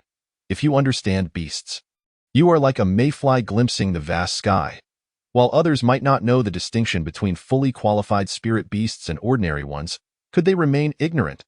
The fully qualified spirit beasts encountered by ordinary people are typically those bred from human-tamed beasts, possessing relatively gentle temperaments and genetics, making them easier to tame. The few fully qualified spirit beasts in the possession of the city lords were acquired in this manner. In contrast, fully qualified spirit beasts surviving in the wild, as the kings of their races, possess an overwhelming pride. Some would rather face death than submit to taming. After all, in the minds of spirit beasts, it is the tamer's beast that truly defeats and subdues them, not the tamer themselves. Thus, even though some fortunate individuals among humans have forcibly tamed wild, fully qualified spirit beasts over the years, the vast majority of spirit beasts find it exceedingly difficult to submit to their masters without enduring prolonged periods of heart-to-heart companionship. Yet, what of the rogue monkey, Tang Zimu? Its expressions, demeanor, and actions unequivocally indicate that it has utterly surrendered to Tang Zimu. This signifies one undeniable truth. Tang Zimu's ability to command spirit beasts is nothing short of extraordinary. To the extent that the rogue monkey would rather face death than part ways, the lords exchanged glances, their eyes igniting with sparks of fervor. An intangible haze of tension began to permeate the air between them. Chapter 30. 3 grand rewards ignite the crowd: perfect theoretical knowledge, flawless practical trials, and a rogue monkey of impeccable talent. These 3 criteria, when applied to any individual, could easily forge a prodigy of unparalleled caliber. With Tang Zimu embodying all 3 attributes, it is indisputable that he has significantly elevated both the ceiling and floor of his potential. Provided that no unforeseen circumstances arise, his ascendance to the ranks of a top-tier beastmaster is a foregone conclusion. Faced with such a prodigy, how could the lords possibly let this opportunity slip away? They resolved that even if it meant a confrontation, they would seize Tang Zimu, this exceptional genius among geniuses. Only Zhao Caixin, standing at the forefront, exhaled a sigh of relief, a smirk curling at the corners of his lips. Thank goodness, he thought, he had the foresight to prepare in advance. Otherwise, it was entirely possible that Tang Zimu might have been whisked away by these old acquaintances. To prevent any further shocking revelations from Tang Zimu that might provoke his companions, Zhao Caixin decisively stepped forward. He waved his hand to the crowd below, signaling for silence, and spoke. Ladies and gentlemen, in recognition of Tang Zimu's glorious achievement as the top scorer, our Yinyang city has prepared 3 extraordinarily generous rewards for him. Each city in the Dragon Kingdom traditionally awards their top scorers with various subsidies. A long-standing custom. Typically, such rewards are distributed 7 days after the nationwide examination scores are released. However, does Tang Zimu need to wait for that? With perfect scores in both theoretical and practical assessments, totaling 1,000 points, throughout the annals of human history, only a handful have attained such a score. Dispersing Yinyang City's top scorer rewards to Tang Zimu in advance would elicit no dissent from those present. Yet, the other lords cast discontented glances at Zhao Caixin. Trouble loomed. This fellow had seized the geographical advantage and gained the initiative. Within the teleportation array, Tang Zimu immediately perked up at these words. All his diligent score accumulation was precisely to reap the rewards of being the top scorer. Tang Zimu's achievements will undoubtedly bring honor to Yinyang City, as well as to the entire Dragon Kingdom and the Spirit Beast realm. Thus, this subsidy is exceedingly generous. We have prepared a 5-story villa in the heart of the city, in the Muyang community, as the first reward. Once Zhao Caixin had quieted the crowd, he gestured towards the Minister of Housing Management standing nearby. At this announcement, the atmosphere erupted with excitement that a 5-story villa in Yinyang City's most luxurious community is valued in dragon coins at over 8 figures. How many in Yinyang City toil their entire lives without even saving a fraction of that sum? How could anyone not feel envious? Tang Zimu nodded in satisfaction. What? In just a day, I've exchanged my modest dwelling for a fully paid villa. Those 28-year mortgage apartments back on Blue Star, please do not reach out to me. I fear the villa may misunderstand. Unbeknownst to the astonished crowd, this villa was merely the appetizer. After announcing the first reward, Zhao Caixin wasted no time and immediately produced the ring and orb he had previously concealed, displaying them before all. This second reward consists of these 2 items I hold. 2 items? All eyes immediately turned to Zhao Caixin's raised hands. The ring in his left hand was crafted entirely from jade, adorned with exquisitely detailed carvings, and at its center, a hole surrounded by numerous gemstones, akin to stars encircling the moon. The orb in his right hand was semi-transparent, a verdant hue, with visible strands of velvet swaying within. The lords closest to them were the first to discern the nature of these items, immediately erupting in exclamations. A jade spirit beast ring with a single hole. My heavens! Isn't that the grass-type spirit beast orb? You actually dare to present such a treasure. Goodness, do you really need to go this far? What? A single whole spirit beast ring and a spirit beast orb. Upon hearing this, the other attendees could no longer restrain their excitement and surged forward, desperate to glimpse the entirety of the spirit beast ring and orb. For them, the spirit beast ring with a gem hole and the orb capable of directly amplifying a spirit beast's power were unattainable treasures of exorbitant value. Typically, they could only admire such items through illustrations in books. When had they ever encountered the real thing?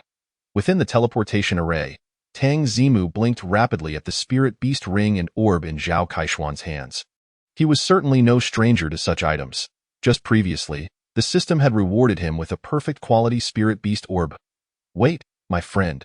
I was contemplating how to procure a spirit beast ring with a hole for old hay. Little did I expect that fortune would come knocking, delivering one right to my doorstep, along with a spirit beast orb. Admittedly, this orb may not match the perfect quality of the one awarded by the system. Yet, it remains a precious treasure nonetheless. Even if sold, it would yield a substantial profit. Old Zhao, you truly are ruthless. That single-hole spirit beast ring must have been purchased at the auction, and you're willing to part with it? Li Chong, standing beside Zhao Kaishian, muttered through gritted teeth. The other lords, equally agitated, chimed in a way. That grass-type spirit beast orb was a reward from our domain lord to you, and you were just presenting it like that? Zhao Kaishian, you truly have invested heavily. This reward comes straight from your own pockets, doesn't it? Their urgency was not unfounded. The value of Zhao Kaishuan's rewards was exorbitant. The lords present genuinely contemplated exhausting their fortunes to entice Tang Zimu away. Yet, the reality was that for them, procuring even one of those items was a daunting challenge, let alone both. Who could have anticipated Zhao Kaishuan's extraordinary generosity? Ha! Did you think that was all? Zhao Kaishian scoffed disdainfully. He had always been a reckless gambler.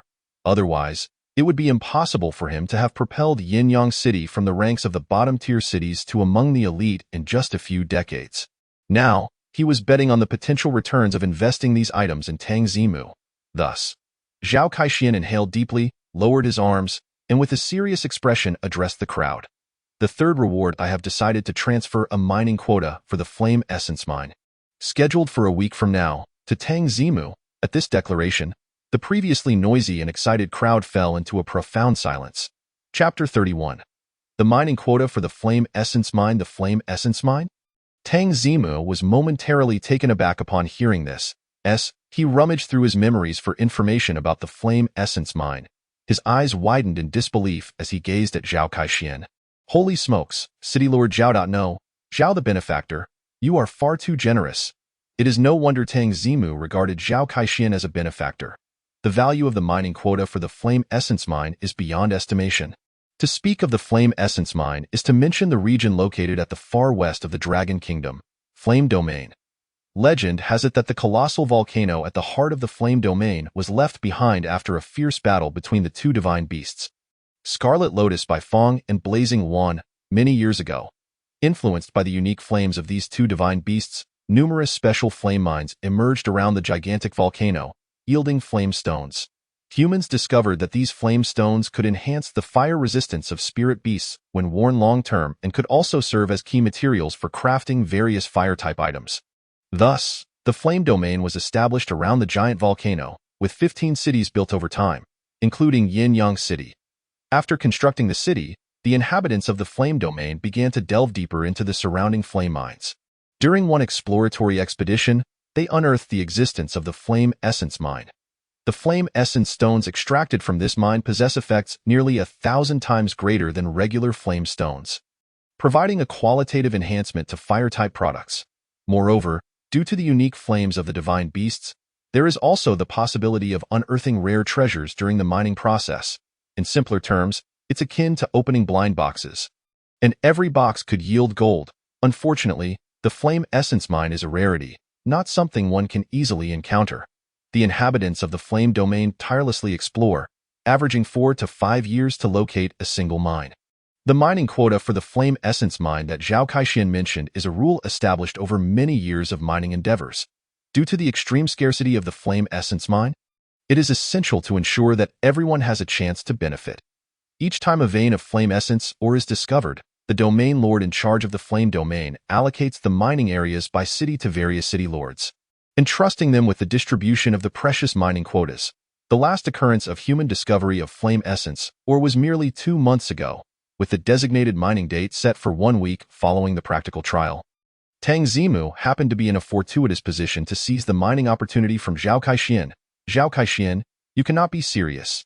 The first to shatter the silence was Li Chong, who stood beside Zhao Kaixian. Soon, the crowd erupted into fervent discussions.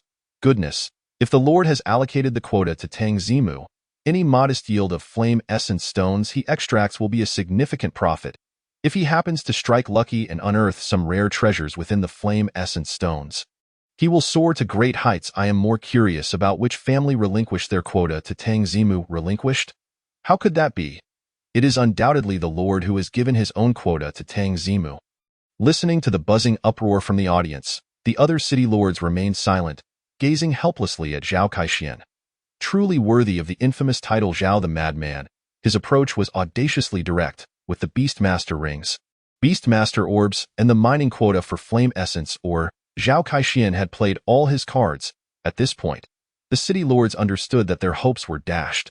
They could still scrape together the resources for the Beastmaster rings and orbs, but the mining quotas for flame essence ore had already been completely divided among the high-ranking officials and families of the city by the very next day after the domain lord announced the allocations. Even if they wished to offer something, they could only provide from their own quotas. But could they afford to do so? If their own kin were to acquire flame essence ore, even with modest returns, it would still belong to them. To grant a quota to someone else, regardless of the potential higher returns, involved risking whether that person could truly thrive and deliver a return on investment. The risk was too great, and they dared not gamble. Only Zhao the Madman was bold enough to take that chance. You still wish to outmaneuver me? You ought to wait for your next life. Zhao Kaixian declared triumphantly to the assembly of city lords, before voluntarily descending from the dais to approach Tang Zimu. He extended the Beastmaster ring and orb to Tang Zimu, patting him on the shoulder as he spoke. Tang Zimu, my friend, I entrust these rewards to you. I merely wish to express that I hope, when you achieve great success, you will remember that Flameyang City was once your home. Zhao Kaixian's intention was unmistakable. Having bestowed such considerable benefits upon him today, he hoped that when Flameyang City faced peril, Tang Zimu would lend his assistance. Tang Zimu held no aversion to this request. Zhao Kaixian was indeed making a real investment. The Beastmaster ring, the Beastmaster orb, and the mining quota for flame essence ore were tangible benefits, generously given in advance. Unlike the exploitative bosses from Blue Star, who painted grandiose visions but delivered little, Zhao Kaixian's offer was grounded in reality.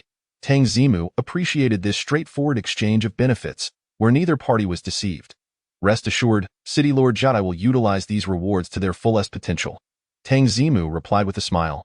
Understanding his sentiment, Zhao Kaixian reciprocated with a satisfied grin. All furnishings in the villa have been completed. It is ready for immediate occupancy. Should you wish to move in tonight, simply contact the head of the housing management department, and he will guide you. With this final remark, Zhao Kaixian returned to the stage. He gestured for silence, and once the crowd quieted, he spoke.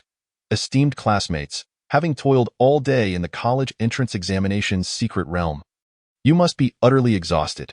The hour is late. We shall now disperse, granting each of you time to rest. With the city lord's decree, who would dare to refuse? Even though many wished to linger and observe Tang Zimu and the exceedingly rare full qualification rogue monkey, they gradually vacated the premises. Tang Zimu, however, did not rush to leave. He engaged in conversation with Fan Shi and Principal Wang Jiaoyang while examining the Beastmaster ring and orb bestowed by Zhao Kaixian. Both items, akin to spirit beasts, could be assessed via the Divine Beastmaster system. Emerald Beastmaster ring, single slot. A special Beastmaster ring crafted from high-energy emerald combined with spirit beast materials, featuring adjustable size, temperature, and lighting functions, containing a single slot for a Beastmaster orb. Beastmaster orb, grass leaf. Upon acquisition, the Beastmaster's grass-type skills gain a 4 increase in potency. As anticipated, the capabilities of the Beastmaster orb were rather ordinary. It only enhanced grass-type skill potency by 4, in stark contrast to the high-frequency effect, which raised all skill effectiveness by 5. Yet ordinary is relative. The high-frequency quality is deemed perfect. While this Beastmaster orb, though not the lowest tier, still possesses considerable value, it can only be said that City Lord Zhao is indeed a generous benefactor. After securing the Beastmaster ring and orb, Tang Zimu bid farewell to Fanshi and Wang Jiaoyang, preparing to return to his grand villa for rest. He understood that the upcoming days would likely be his most leisurely moments. The ramifications of achieving a perfect score in the college entrance examination had only just begun to unfold, with further developments imminent. Moreover, thrilling endeavors awaited him, such as venturing outside the city to mine Flame Essence Oregon. Chapter 32. Revered by 100,000. Another wave of rewards, beep. Congratulations to the host for garnering the admiration of 100,000. Receiving the 100,000 admiration reward. Random skill, on the plush bed. Tang Zimu waved his hand in annoyance. After a while, he sat up groggily, stifling a massive yawn. He had just awakened to the sound of the alarm. What was that about 100,000 people's admiration? Tang Zimu glanced around at the opulent furnishings, suddenly jolting to full awareness. He hastily opened the system panel and spotted the earlier notification. Goodness, he had indeed been roused by the alarm, and what a delightful one it was. At last, I have achieved the admiration of 100,000. It has been an agonizing wait. Tang Zimu exhaled deeply at this moment. 3 days had elapsed since the practical trial of the college entrance examination. During these 3 days, aside from sleeping and eating, Tang Zimu occupied himself with 2 primary activities: combat training and receiving visitors. The combat training involved daily sparring sessions with Old Hay. This served not only to cultivate mutual understanding and enhance command training for Old Hay, but also to refine their combat techniques. Tang Zimu was acutely aware that the system only bestowed upon him formidable combat abilities. However, without combat techniques, the effectiveness of those abilities remained uncertain. Fortunately, during his high school days on Blue Star, he had developed a keen interest in martial arts and had attempted to learn numerous fundamental techniques. Leveraging his exceptional memory, he revisited these training methods over the past 3 days, integrating them seamlessly. Old Hay also reaped significant rewards during these 3 days. Not only could he comprehend simple commands concerning attacking, defending, and utilizing skills, but he also learned staff techniques under Tang Zimu's guidance, significantly enhancing his combat prowess. The other activity, receiving visitors, consumed considerable energy as well. Given the public's fervent interest in the college entrance examination, even minor matters sparked intense discussions. Thus, the news of Tang Zimu's perfect score spread like wildfire within a day, reaching every corner of Dragon Country and the human realm of spirit beasts. Consequently, not only did prominent families and high-ranking officials from within Flameyang City come to pay their respects, but visitors from outside the city, even from foreign domains, also arrived. Had time permitted, Tang Zimu suspected that even individuals from abroad might have made the journey. The reasons for their visits varied. Some came merely to establish a positive impression, while others sought to recruit him. Tang Zimu, however, welcomed all with open arms. Why refuse, you ask? It is a jest. People arrived bearing gifts, eager to become familiar faces. Why would one turn them away? Dealing with those who sought to recruit him was even simpler. Tang Zimu would casually showcase the rewards Zhao Kaixian had offered him, and most visitors would promptly retreat. After all, aside from reckless gamblers like Zhao Kaixian, few were willing to invest such high stakes in an unproven genius. Tang Zimu delightedly bid farewell to these guests, all the while enjoying the lavish gifts they brought. The fruits of his efforts in hosting were exceedingly gratifying. In just 3 days, the total value of the gifts he received surpassed 1 million dragon coins. To put that in perspective, considering his previous earnings of a mere 1,000 dragon coins a month from part-time jobs, he could toil endlessly and still not amass such wealth. The reward is a random skill. Finally, a skill has arrived and I wonder if it will be an offensive skill or a transformation skill. Having risen from bed and completed a brief wash, Tang Zimu patiently awaited his random skill reward. In truth, according to his previous notions, when the entire nation became aware of his college entrance examination scores, he ought to have garnered the admiration of 100,000 individuals. However, after 2 consecutive days without receiving any news, Tang Zimu began to form new conjectures regarding the very definition of admiration. Within the system's parameters, admiration was meant to reach a certain emotional zenith. It could not simply be a fleeting shock. Initially, the admiration of countless individuals had surged so swiftly because those 10,000 witnesses had directly witnessed their scores, experiencing the most profound emotional fluctuations. After all, what could convey deeper feelings than witnessing something with one's own eyes? Once the news spread, No matter how astonished people might have been, the degree of admiration could not compare to that of the live audience, resulting in a diminished count of those who met the criteria for admiration. It was only now that the figure had finally reached 100,000. This revelation stirred a flicker of curiosity within Tang Zimu. When his prowess reached a certain threshold and he unleashed a punch to obliterate a divine beast before everyone's eyes. What reactions would ensue from those observing? Cough, cough. Perhaps his ambitions were a tad grandiose. Nonetheless, there remained a possibility for realization, did there not? Ding, random event concluded. Congratulations, host, for acquiring the skill, Shadow Strike. The system's notification promptly drew Tang Zimu's attention back. Shadow. Could it possibly be a phantom-type skill? As he contemplated the randomly assigned skill name, a wave of speculation surged within him. With this suspicion in mind, he hurriedly opened the reward storage box. Skill Shadow Strike. Upon use, it enables the beast to possess the skill Shadow Strike.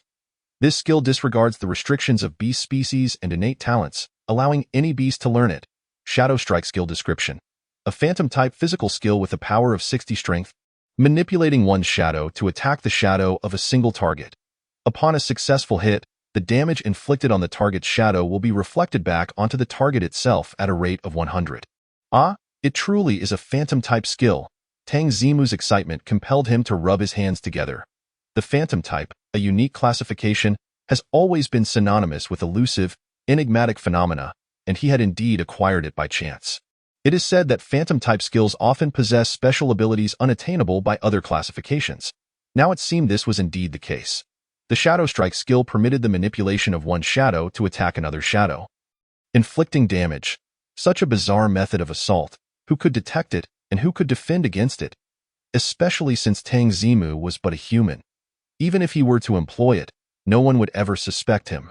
This was true divinity. In an instant, Tang Zimu's mind swirled with various entertaining applications for Shadow Strike. However, before he could test the skill's practical usage, he heard a rapid series of EEE calls emanating from the courtyard below. According to the training he had given Old Hay, such sounds indicated a visitor had arrived. The visit?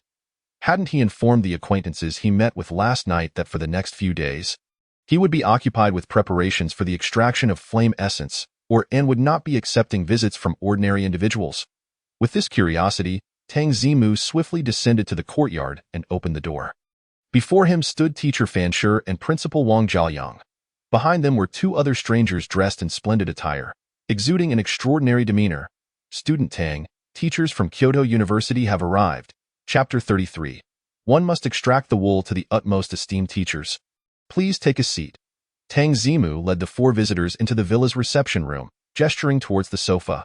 Fan Shi and Wang Jiayang settled into seats nearer to Tang Zimu, while the remaining man and woman politely seated themselves opposite. Student Tang, this is Director Li from the admissions office of Kyoto University, and this is Teacher Ma, who is responsible for this year's freshmen. Once everyone was seated, Fan Shi proceeded to introduce the two teachers to Tang Zimu. He nodded in acknowledgement, courteously greeting them while harboring some curiosity regarding their visit. It was worth noting that even the national top scorer in the realm of spirit beasts would not receive a visit from the admissions office of Kyoto University. After all, this was not the Blue Star Huagua, where numerous top-tier universities competed for student enrollment. In the Long Kingdom, Kyoto University stood as the singular pinnacle of higher education. Its educational and student resources were unparalleled. If one, as the top scorer, chose not to attend Kyoto University, the only one at a disadvantage would be themselves, not the university. The fact that Kyoto University had proactively sent representatives to seek out a student was likely unprecedented. I have long heard that student Tang Zimu is striking in appearance and possesses an extraordinary demeanor. Upon meeting you today, it is indeed as I have heard. Director Li, without pretense, responded to Tang Zimu's greeting and spoke with a smile. His words were not mere flattery.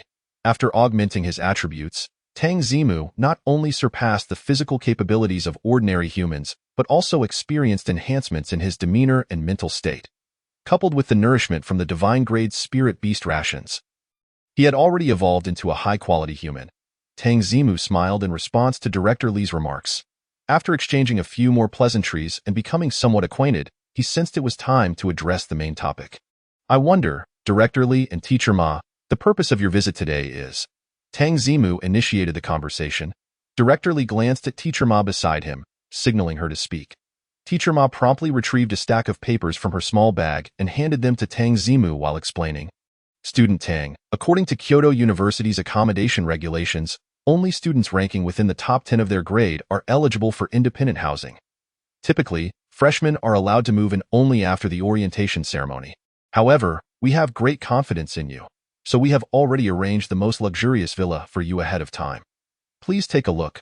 We have prearranged all the necessary hardware and conditions for you. As Tang Zimu accepted the papers, he discovered they contained a list of specialized items that could be installed in the apartment, such as spirit beast training equipment and resting areas for spirit beasts. Do not underestimate these items. Purchasing them individually would require at least 300,000 to 400,000 dragon coins. IT was indeed remarkable for Kyoto University, which typically showed little regard for freshmen. To proactively offer a villa and procure such items, this was a groundbreaking gesture. Tang Zimu felt quite satisfied. He understood that the provision of the villa was ancillary, as Kyoto University intended to ascertain whether he was willing to enroll. Although Tang Zimu genuinely intended to attend Kyoto University, he thought, when wool is presented at one's doorstep, why not extract as much as possible? Maintaining an outwardly unperturbed demeanor, Tang Zimu nodded, placing the papers on the coffee table and redirecting his gaze to Director Lee. Upon noticing Tang Zimu's gaze, Director Lee straightened his posture and continued, Student Tang, we understand that your family is somewhat. Director Lee glanced at the opulent 5-story villa, and with a slight pang of conscience, continued, your family is experiencing some difficulties, so we have specifically arranged for you to be exempt from all expenses throughout your 4 years of study, including tuition fees, accommodation costs, and equipment fees. From Tang Zimu's understanding, tuition at Kyoto University was exorbitantly high, especially the equipment fees, as the materials required for spirit beast training were costly. Over 4 years, this could easily translate to an exemption of 300,000 to 400,000.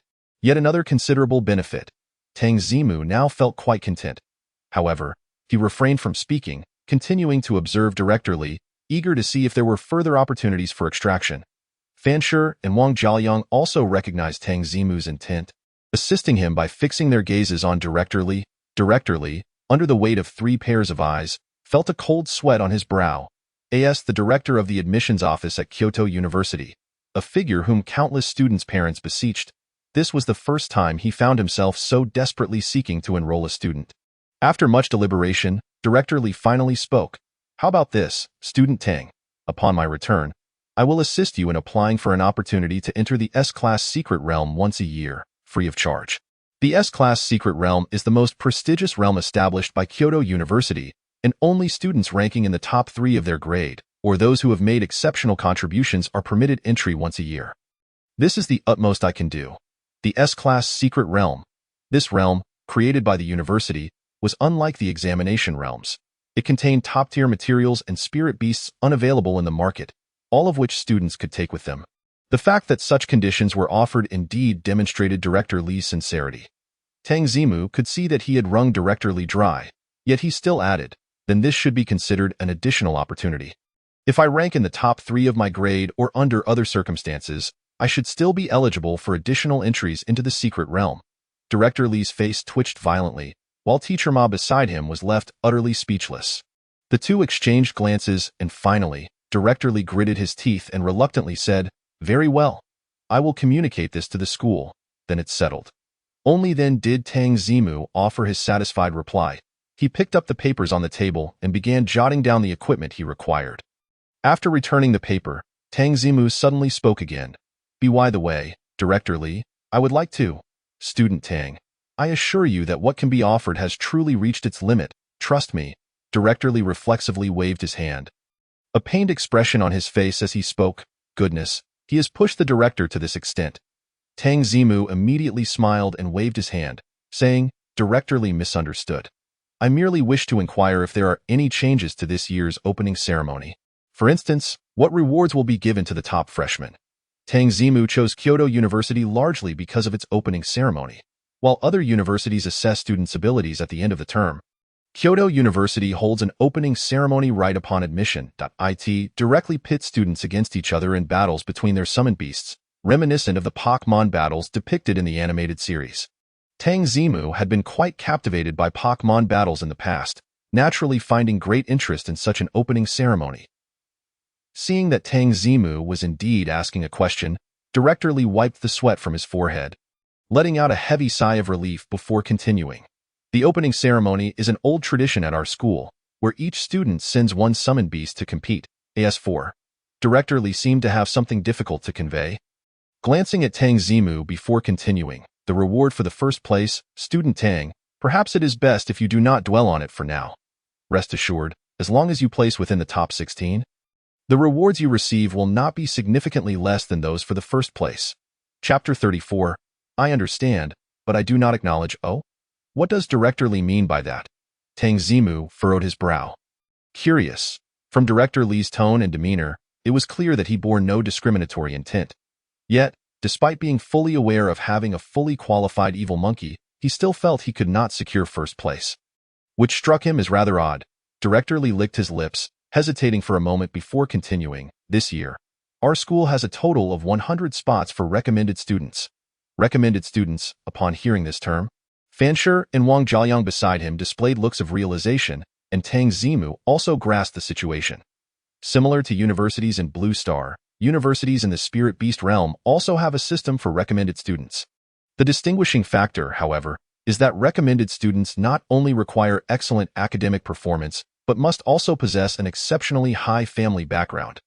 After all, who do you think receives those 9-star and 10-star qualified Spirit Beast cubs nurtured in the Spirit Beast house? In fact, the mechanism for recommending students is intended to maintain a semblance of fairness. Otherwise, with top-performing students from prestigious families possessing top-tier summoned beasts taking the entrance exam, where would ordinary students stand?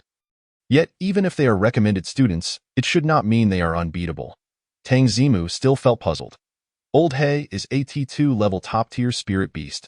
After all, even if those recommended students possess fully qualified summoned beasts, they would merely be T3 level 3 legendary beasts. In terms of combat power at the same level, they are still at a disadvantage. Hearing this, Director Li glanced at Fanshi, then at Tang Zimu, and carefully began to explain, everyone here is from the Flame Domain. Well, you may not be entirely familiar with the regulations regarding recommended students. The Flame Domain, being the last of the 8 domains established in the Dragon Kingdom, is the most recently developed and the most backward. Compared to the families and other domains, those in the Flame Domain seem rather insignificant, with hardly any recommended students, leaving the people within the domain entirely ignorant of the mechanism for recommending students. This is also why Tang Zimu, Fanshi, and Wang Jiayang did not immediately think of recommended students. What they said was not incorrect. Director Li wasted no time in revealing the details, stating plainly, according to the regulations, recommended students typically acquire high-quality Spirit Beast cubs over a month earlier than regular students. With over a month's additional training time, the strength of their summoned beasts is clearly beyond what regular students can match. Thus, based on the ranking records from the past few years of our opening ceremonies, it is exceedingly rare for non-recommended students to break into the top 32. Understood. The perilous world of the Spirit Beast realm is certainly not akin to the universities of Blue Star, where there can be several months of vacation in the summer. Here, there is only about a month between the entrance exam and the start of university. This means that students taking the entrance exam have at most a month to train their summoned beasts. But what about those recommended students? Not only do they possess top-tier summoned beasts, benefiting from the elite resources provided by their families, but they also enjoy a full 2 months of nurturing time. The disparity in innate advantages between both sides is akin to an insurmountable chasm. It is no wonder that it is exceedingly rare for non-recommended students to enter the top 32. Setting the rewards for non-recommended students entering the top 16 to be nearly on par with first place is already the school's considerable effort to maintain relative fairness. Tang Zimu slightly nodded, indicating that he now fully comprehended. However, he glanced at Old He, who was basking in the sun on the lawn outside. Is there truly no way to bridge this chasm? Student Tang, do not be disheartened. With your talent, a year's time will be sufficient to surpass those recommended students. When you reach your sophomore year, you will be able to achieve first place at the opening ceremony. Noticing Tang Zimu's silence, Director Li hurriedly spoke to comfort him, fearing he had been discouraged. Tang Zimu would not disclose that his momentary distraction was actually spent contemplating how he could swiftly bridge the gap with the recommended students and secure first place. Such sentiments, if voiced, would surely be met with disbelief. Thus, he merely smiled and replied, I understand, I comprehend why you all believe non-recommended students cannot attain first place. Yet I do not accept that I cannot claim the top spot. After a few more casual exchanges, Tang Zimu bid farewell to Director Li and Teacher Ma from Kyoto University. He informed Fan Shi and Wang Jiaoyang that he would not be entertaining anyone further. Closing the door as he walked over to Old He, Tang Zimu said little, directly retrieving a piece of divine-grade spirit beast food. Previously lounging lazily on the ground, Old He sprang up, eyes fixed eagerly on the round morsel in Tang Zimu's hand. Drool already trickling from the corner of his mouth. Tang Zimu had previously made an agreement with Old He that only upon fulfilling certain contributions would he be rewarded with a piece of divine-grade spirit beast food. Heaven knows how long Old He had been yearning for this treat. Want to eat? It's simple. From now on, commands, skills, staff techniques, combat tactics, train them all rigorously. A smile curled at the corners of Tang Zimu's lips.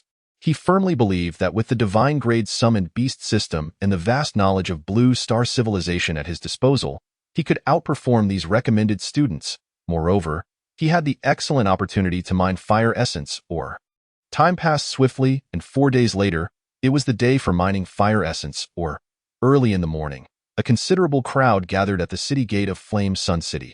Although the mining of fire essence ore had little to do with the majority of ordinary people, it did not quell their eagerness to witness the spectacle. Especially this year, the mining team included not only the offspring of the city's nobility, but also the perfect scoring prodigy, Tang Zimu, who heightened the topic's intrigue. At the assembly point for the mining team, several individuals were already stationed there. Those who could join this team were primarily members of the prominent families within Flame Sun City. They were either exceptionally gifted youths from the younger generation, or middle-aged individuals desperate for a breakthrough in strength, or elders yearning for miraculous encounters to prolong their lives. All were hopeful that this mining expedition would bring them miracles and allow them to surpass their limits. This year, our city has 10 spots. It seems our performance in recent years has warranted extra rewards from the domain lord. Qin Mu, the son of the Qin family head, glanced at the list in his hand and remarked. Beside him, a middle-aged man evidently older than Qin Mu, who was also the current deputy director of the public security department in Flame Sun City, Rong Long, nodded in agreement. Indeed, in the past, our city had only 7 spots. This time, 3 additional ones have been granted. 7 was already considered good. When I participated back in my day, we only had 3 spots. From around the corner, an elderly man with a face full of wrinkles. The former head of the housing management department of Flame Sun City, Ding Tianhua, expressed his sentiments with sincerity. The 3 were all reflecting on how this mining expedition differed from those of previous years. Unbeknownst to them, however, Qiao Yangsheng, the most favored son of the deputy city lord Xiao Hongji, doused their enthusiasm with cold water. Having more spots is not necessarily a good thing. It will allow some underqualified individuals to join, hindering our mining progress. Chapter 35. If you cannot control your mouth, do not blame me for not controlling my hands. The underqualified individuals referred to by Qiao Yangsheng were well understood by those present. The 3, who had been conversing, exchanged glances at Qiao Yangsheng, but chose not to continue the discussion. 1 was a rising star from the Qiao family, and the other was a nationally renowned perfect scorer. None wished to offend either lightly, however. While they dared not voice their agreement, the sentiments echoed in their hearts. The Lord of the Flame Domain has indeed allocated regions and quotas from the flame essence or veins to various cities. However, the central intersection of the ore veins is quite difficult to delineate. Thus, it has always been the case that whichever city's representatives reach the intersection first are granted the rights to mine there. The speed of mining the flame essence is dictated by the strength of their respective spirit beasts. From this perspective, Qin Mu and Qiao Yangsheng, who have been honing their skills outside the city for several years, possess spirit beasts of commendable strength. In contrast, Tang Zimu, who has only recently acquired a spirit beast, has become the greatest burden as they race towards the ore vein intersection. Who among them does not harbor a few grievances? Haha, this time we have 10 people, so we are ahead in terms of quotas, and our mining speed will undoubtedly be swift. The vice minister of the mining department, Feng Yunru, who had been silent until now, quickly intervened to ease the tense atmosphere. Yet, Qiao Yangsheng was relentless, retorting, who knows if it will just come down to a narrow margin in the end. Qiao Yangsheng's disdain for Tang Zimu extends beyond merely occupying mining quotas. He is closely related to Qiao Yangzhou, the youngest direct relative of the Qiao family, and they share a strong bond. Having frequently heard Xiao Yangzhou complain about Tang Zimu, he has long held a preconceived dislike for him. Following Qiao Yangzhou's tragic demise in the college entrance examination secret realm, Tang Zimu, whom he had always detested, emerged as the national top scorer. The stark contrast deepened Xiao Yangxing's grief for Qiao Yangzhou while intensifying his aversion towards Tang Zimu, especially since the latter had now become a liability in their mining endeavors. Typically domineering, Xiao Yangxing's mere verbal jabs at Tang Zimu were already a sign of his caution. After his sarcastic remarks, the atmosphere within the group turned decidedly chilly until the crowd erupted in cheers. Tang Zimu is here. The group turned their gaze towards the direction of the excited crowd, as expected, the focus of their earlier conversation. Tang Zimu, clad in a black leather outfit, was approaching with his spirit beast, the rogue monkey. However, what did it signify that Tang Zimu carried a pickaxe forged from fine steel on his back? Was he planning to mine himself? A few of them couldn't help but chuckle. Indeed, he was just a fresh graduate from the college entrance examination, completely oblivious to the hardness of the flame essence ore. Apologies for the tardiness, Tang Zimu greeted the gathering politely. His gaze swept across the faces of those present, quickly memorizing the names of his fellow miners. Simultaneously, he sensed a subtle air of rejection emanating from them. Were they concerned about him hindering the mining speed? Having thoroughly familiarized himself with the details of the flame essence ore, Tang Zimu swiftly deduced the reason for their apprehension. Oh, the top scorer. Mining the flame essence ore is not something you can accomplish merely by wielding a pickaxe. Even your spirit beast would find it challenging to extract it with all its might. Qiao Yangxing remarked sarcastically upon noticing Tang Zimu's comical appearance with the pickaxe. Upon hearing this, Tang Zimu immediately turned his attention to Qiao Yangsheng. After glancing at the spirit beast, the purple-patterned demon frog, which stood a distance behind him, he raised his hand. Slap! Before anyone could react, Tang Zimu's palm shot out swiftly, landing squarely on Qiao Yangxing's face. The force of the slap sent Qiao Yangxing reeling backward, stumbling to the ground. Only then did the onlookers react, erupting into intense discussions. Wait, how could he dodge that slap? Is Tang Zimu really that strong? Did he just knock down a guy who's over 6 feet tall with one slap? Wow, Tang Zimu is quite audacious. I haven't heard of this before. Gosh, he actually dared to slap Qiao Yangxing. Does he fear no repercussions from the Qiao family? The individuals closest to the two quickly responded. Qin Mu bent down to help Qiao Yangxing up. Ding Tianhua positioned himself between the two to prevent further conflict. Rong Long stepped in front of Qiao Yangxing's spirit beast, the purple-patterned demon frog. To stop it from retaliating against its master's assault in most human cities, there are strict rules against spirit beasts engaging in combat, of course. The one most visibly affected was Qiao Yangxing, who was still reeling from the slap as he rubbed his stinging face. His expression morphed from disbelief into pure rage. Struggling to regain his footing, he glared at Tang Zimu and shouted, "You hit me? How dare you? What gives you the right to lay a hand on me?" What infuriated Qiao Yangxing even more was the fact that the rogue monkey, standing beside Tang Zimu, wore a mocking grin. By heaven's grace, old He was not mocking him. It merely recalled its own experience of being slapped in a previous encounter, feeling a sense of emotional resonance, in the face of the agitated crowd and the tense atmosphere among the others. Tang Zimu remained remarkably composed. He casually shook his hand and spoke coolly. "I'm not familiar with you. So who gave you the authority to prattle on in my presence? If you cannot control your mouth, do not blame me for being unable to control my hand." With just a glance, Tang Zimu recognized Qiao Yangxing by his striking resemblance to Qiao Yangzhou. Being ridiculed by a member of the Qiao family was something he would not tolerate. If he had to endure such indignities, then surely any random person could step forward to belittle him. Thus, he opted to reward Qiao Yangxing with a resounding slap. However, Tang Zimu's actions had ulterior motives. Having grasped the nuances of mining the flame essence, he understood the necessity of revealing a modicum of his strength. This not only served to establish his authority and deter any potential bullying from those who saw him as a burden, but also enabled him to mine freely within the mining zone. It can be said that Qiao Yangxing inadvertently played into his hands, providing him with the perfect opportunity. "Tang Zimu, you better wait for me. Just you wait." Enraged, Qiao Yangxing knew he couldn't command his spirit beast to retaliate within the city. and fearing the slap he hadn't even seen coming, he could only grit his teeth and threaten Tang Zimu. Before he could finish, a guard atop the city gate called out, "The team for mining the flame essence has arrived." In an effort to prevent the situation from escalating, a few members of the group pulled Xiao Yangsheng away towards the city gate. As Tang Zimu lingered behind, he cast a cold glance at Xiao Yangsheng's retreating figure. Anyone who poses a threat to him must be dealt with decisively. Chapter 36. Ascending on the cloud-walking golden official, arrival at the ore vein accompanied by several guards, Tang Zimu passed through the city gate. Stepping out of Flame Sun City for the first time, his gaze fell upon a vast expanse of flat, earthen land, devoid of the lush greenery he had envisioned.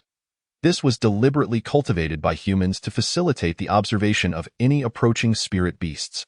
As he tread on this unfamiliar ground, Tang Zimu took a deep breath of the fresh air. His attention quickly shifted to the colossal entity stationed near the outer city wall. This was a giant spirit beast, the ultimate evolutionary form of the rain turtle, known as the cloud-walking golden official.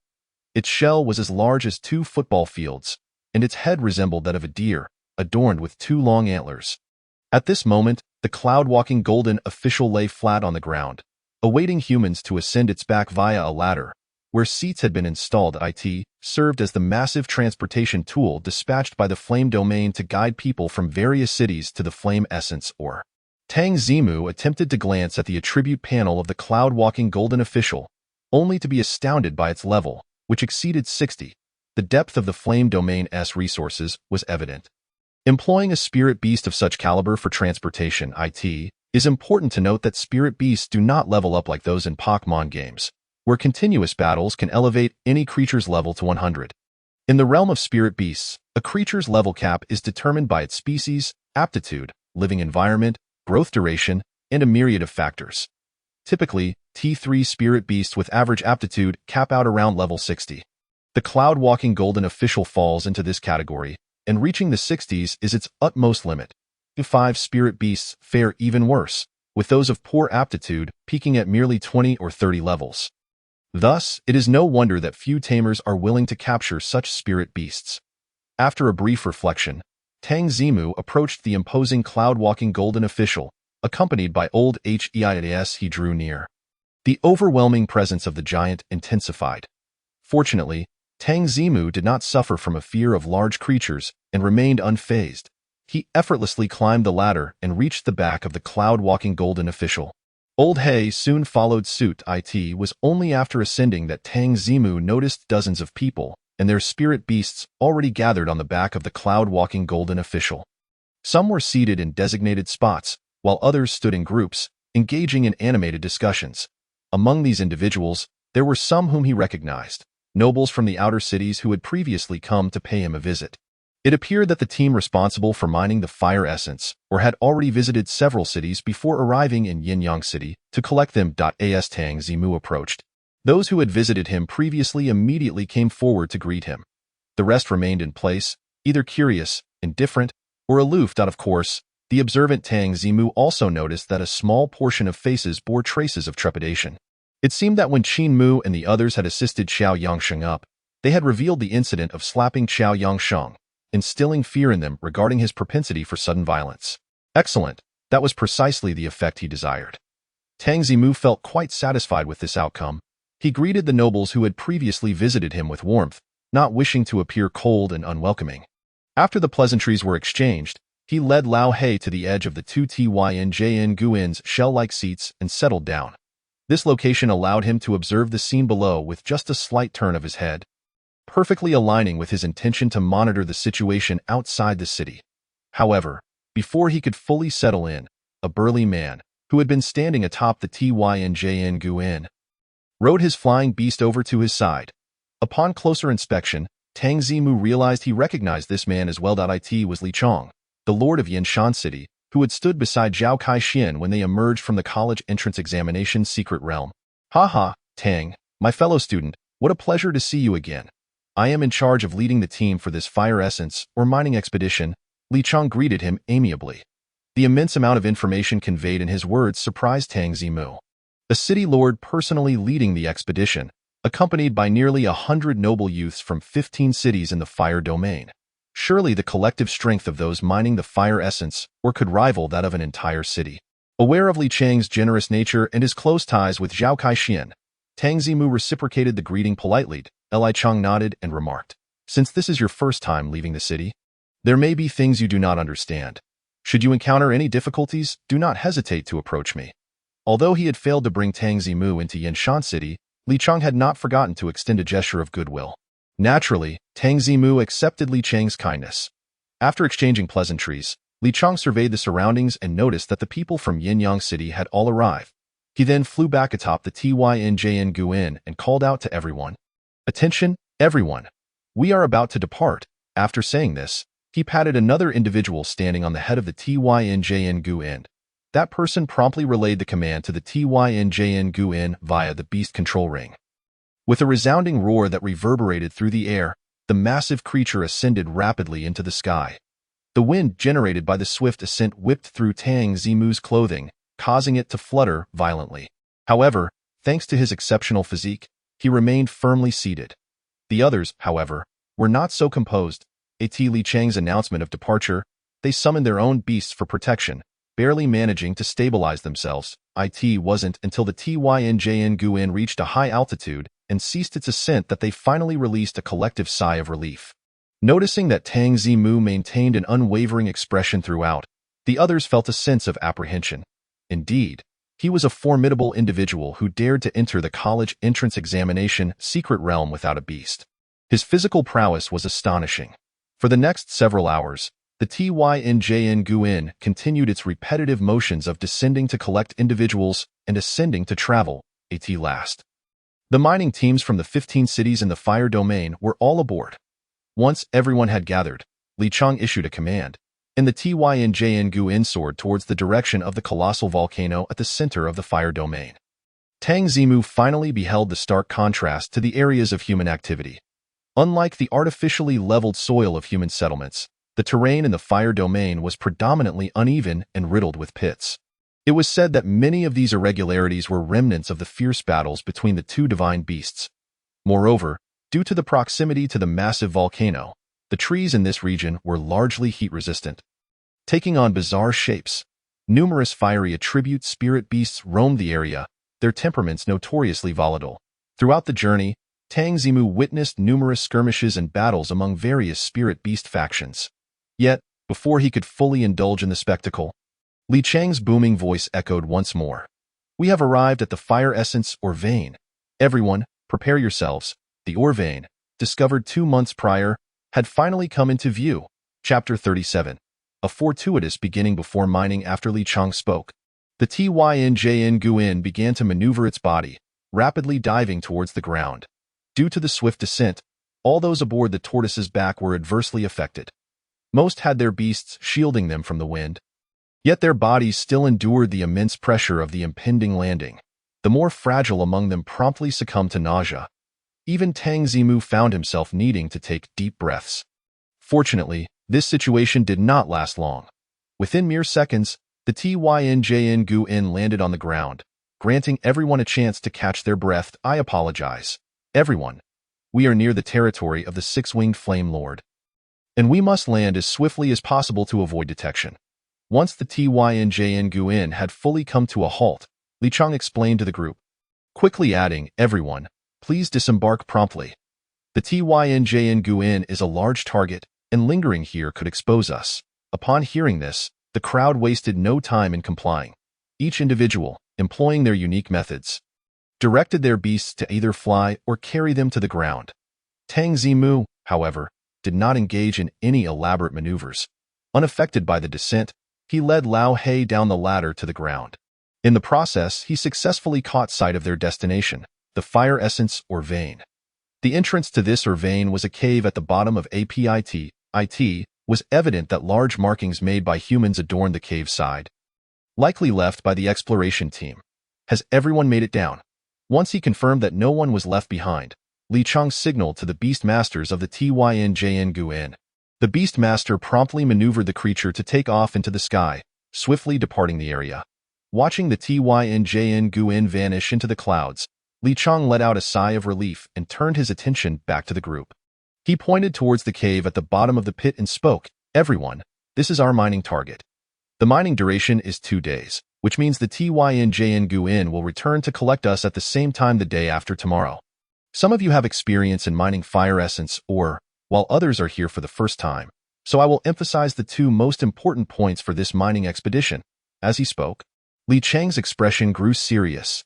The imposing presence of the city lord, combined with the aura emanating from his formidable level 80 spirit beast, the fire spirit rock sparrow, commanded the attention of everyone present, who listened intently. First, the mining zones within the fire essence or vein have been delineated according to cities. You are to proceed to your designated areas. How you allocate the mining efforts within your zones is up to you. But under no circumstances are you to encroach upon another city's territory. Violators will have their mining qualifications revoked and all yields confiscated. Li Chang was merely reiterating the established protocols for mining fire essence ore. Over the years, no one had dared to disregard these rules. After all, losing one's earnings was one thing, but returning home to be scorned by all in the fire domain was truly humiliating. Second, this mining location is in close proximity to the 6-winged Flame Lord's territory, and any exposure could be extremely perilous. Therefore, everyone must keep the noise generated by their spirit beasts to a minimum during the mining process. If we attract the attention of the 6-winged Flame Lord, we could all perish here. The second point that Li Chang raised was the crux of the matter. The 6-winged Flame Lord was a renowned dominator of spirit beasts within the fire domain. As the king of the 6-winged flame lizard species, he held a staggering level of 87, commanding a legion of spirit beasts numbering over 1 million. Numerous spirit beast siege incidents in the fire domain had been orchestrated under the 6-winged Flame Lord's guidance. Given his notorious hostility towards humans, should the mining crew be discovered, the consequences were all too evident. The rest is common knowledge. I need not elaborate further. Now, let us prepare for mining. After cautioning the group, Li Chang began directing everyone into the cave at the pit's bottom. They entered in an orderly fashion, grouped by city, with Tang Zimu following Qin Mu, Ding Tianhua, and the others into the cave. The illumination within the mine was not particularly problematic, as the fire stones emitted a faint red glow. However, out of caution, each of the 10 individuals took a few torches placed at the cave's entrance as backups. Subsequently, the team followed the markings within the cave towards the designated mining area allocated to Yinyang City. As Tang Zimu walked, he observed the surroundings. Truly, it was no exaggeration to say that the fire essence ore was abundant. What needed to be mined outside was now underfoot, beside him, and overhead, just as worthless as cabbages by the roadside. After delving a considerable distance into the mine, Tang Zimu soon made a remarkable discovery. Accompanied by the rising temperature around him, he could distinctly perceive the surrounding fiery stones emanating energy towards him. This warmth permeated through his skin, flowing into his body, continually enhancing his physical condition. Indeed, a flicker of delight sparkled in Tang Zimu's eyes. The ability to absorb the purifying essence was not merely a coincidence. Similarly, the fiery stones, which had no effect on humans in the spirit beast realm, could still yield benefits for him. The primary effect of the fiery stones on spirit beasts was to enhance flame resistance and elevate mental attributes. This meant that during the 2 days of mining the fiery essence ore, he could continuously draw energy from the surrounding fiery stones, thereby increasing his flame resistance and mental attributes. If he were to unearth fiery essence, or that was 1,000 times richer in energy than the fiery stones, wouldn't the benefits multiply exponentially? What a stroke of luck. It's akin to leveling up while idly waiting. What a splendid place this is. Tang Zimu felt even more elated. Even before mining the fiery essence ore, he had already struck a significant fortune. The 10-member team, following the guidance, traversed several forks in the path and finally arrived at the mining area marked Yinyang City. Among the group, Ding Tianhua, the eldest, was fair-minded and possessed the strongest beast-taming abilities, thus naturally assuming the role of the temporary commander. He led the team in a circuit around the mining area before speaking. This region has numerous caverns. We can each find one to mine. Individual mining will also help avoid potential conflicts. Conflicts? Everyone understood that this was a veiled concern about Tang Zimu and Qiao Yangxing potentially clashing. However, individual mining indeed preserved privacy. No one in the team opposed this suggestion. They unanimously agreed to the plan. Then let us not delay. Everyone choose a cavern and commence mining the fiery essence ore. By the way, remember what Lord Li said, keep your spirit beast restrained and refrain from unleashing powerful skills. If any significant noise is made, it could spell doom for us all. With one last reminder from Ding Tianhua, he led his spirit beast towards the cavern he had just inspected. The others also selected their caverns and departed from the original spot. The last to leave, Tang Zimu noticed that Xiao Yangxing cast a hostile glance in his direction as he departed. Was this a prelude to revenge during the mining of the fiery essence, or? That seemed unlikely. Theoretically speaking, unless Xiao Yangxing were insane, he would not be foolish enough to make a move within the confines of the fiery essence, or everyone in the fiery essence, or was well aware of the enmity between them. To brazenly attack a top scholar like him would surely invoke the wrath of Zhao Caixin. Of course, the cautious Tang Zimu would not place all his hopes on the sanity of others. As he walked, he glanced down at his shadow. Illuminated by the light of the fiery stones, his flickering shadow resembled a devil with claws outstretched. Chapter 38. Old Hei's eyes are black, but his luck is terrifyingly white. Old Hei. Start by striking the right wall with this rock to test your strength. Tang Zimu picked up a chunk of rock from the ground and handed it to Old Hei, then pointed towards a wall of the cavern. Directing Old Hei, this cavern had no peculiar features. It was simply a random selection made on a whim. Tang Zimu firmly believed that those who love to read novels possess good fortune. With luck so extraordinary that he could traverse the spirit beast realm even when merely using the restroom, could he possibly fail to unearth treasures? Ya. After 7 days of rigorous training, Old Hei was now able to swiftly comprehend the majority of Tang Zimu's commands. Upon grasping Tang Zimu's intention, he lifted the rock and struck it forcefully against the cavern wall.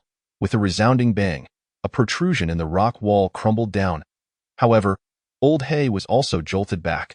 Baring his teeth and retreating a few steps, it's indeed tough to break through. Even with Old Hei's might, this is all that can be shattered. Tang Zimu observed and realized the difficulty of mining the fiery essence ore.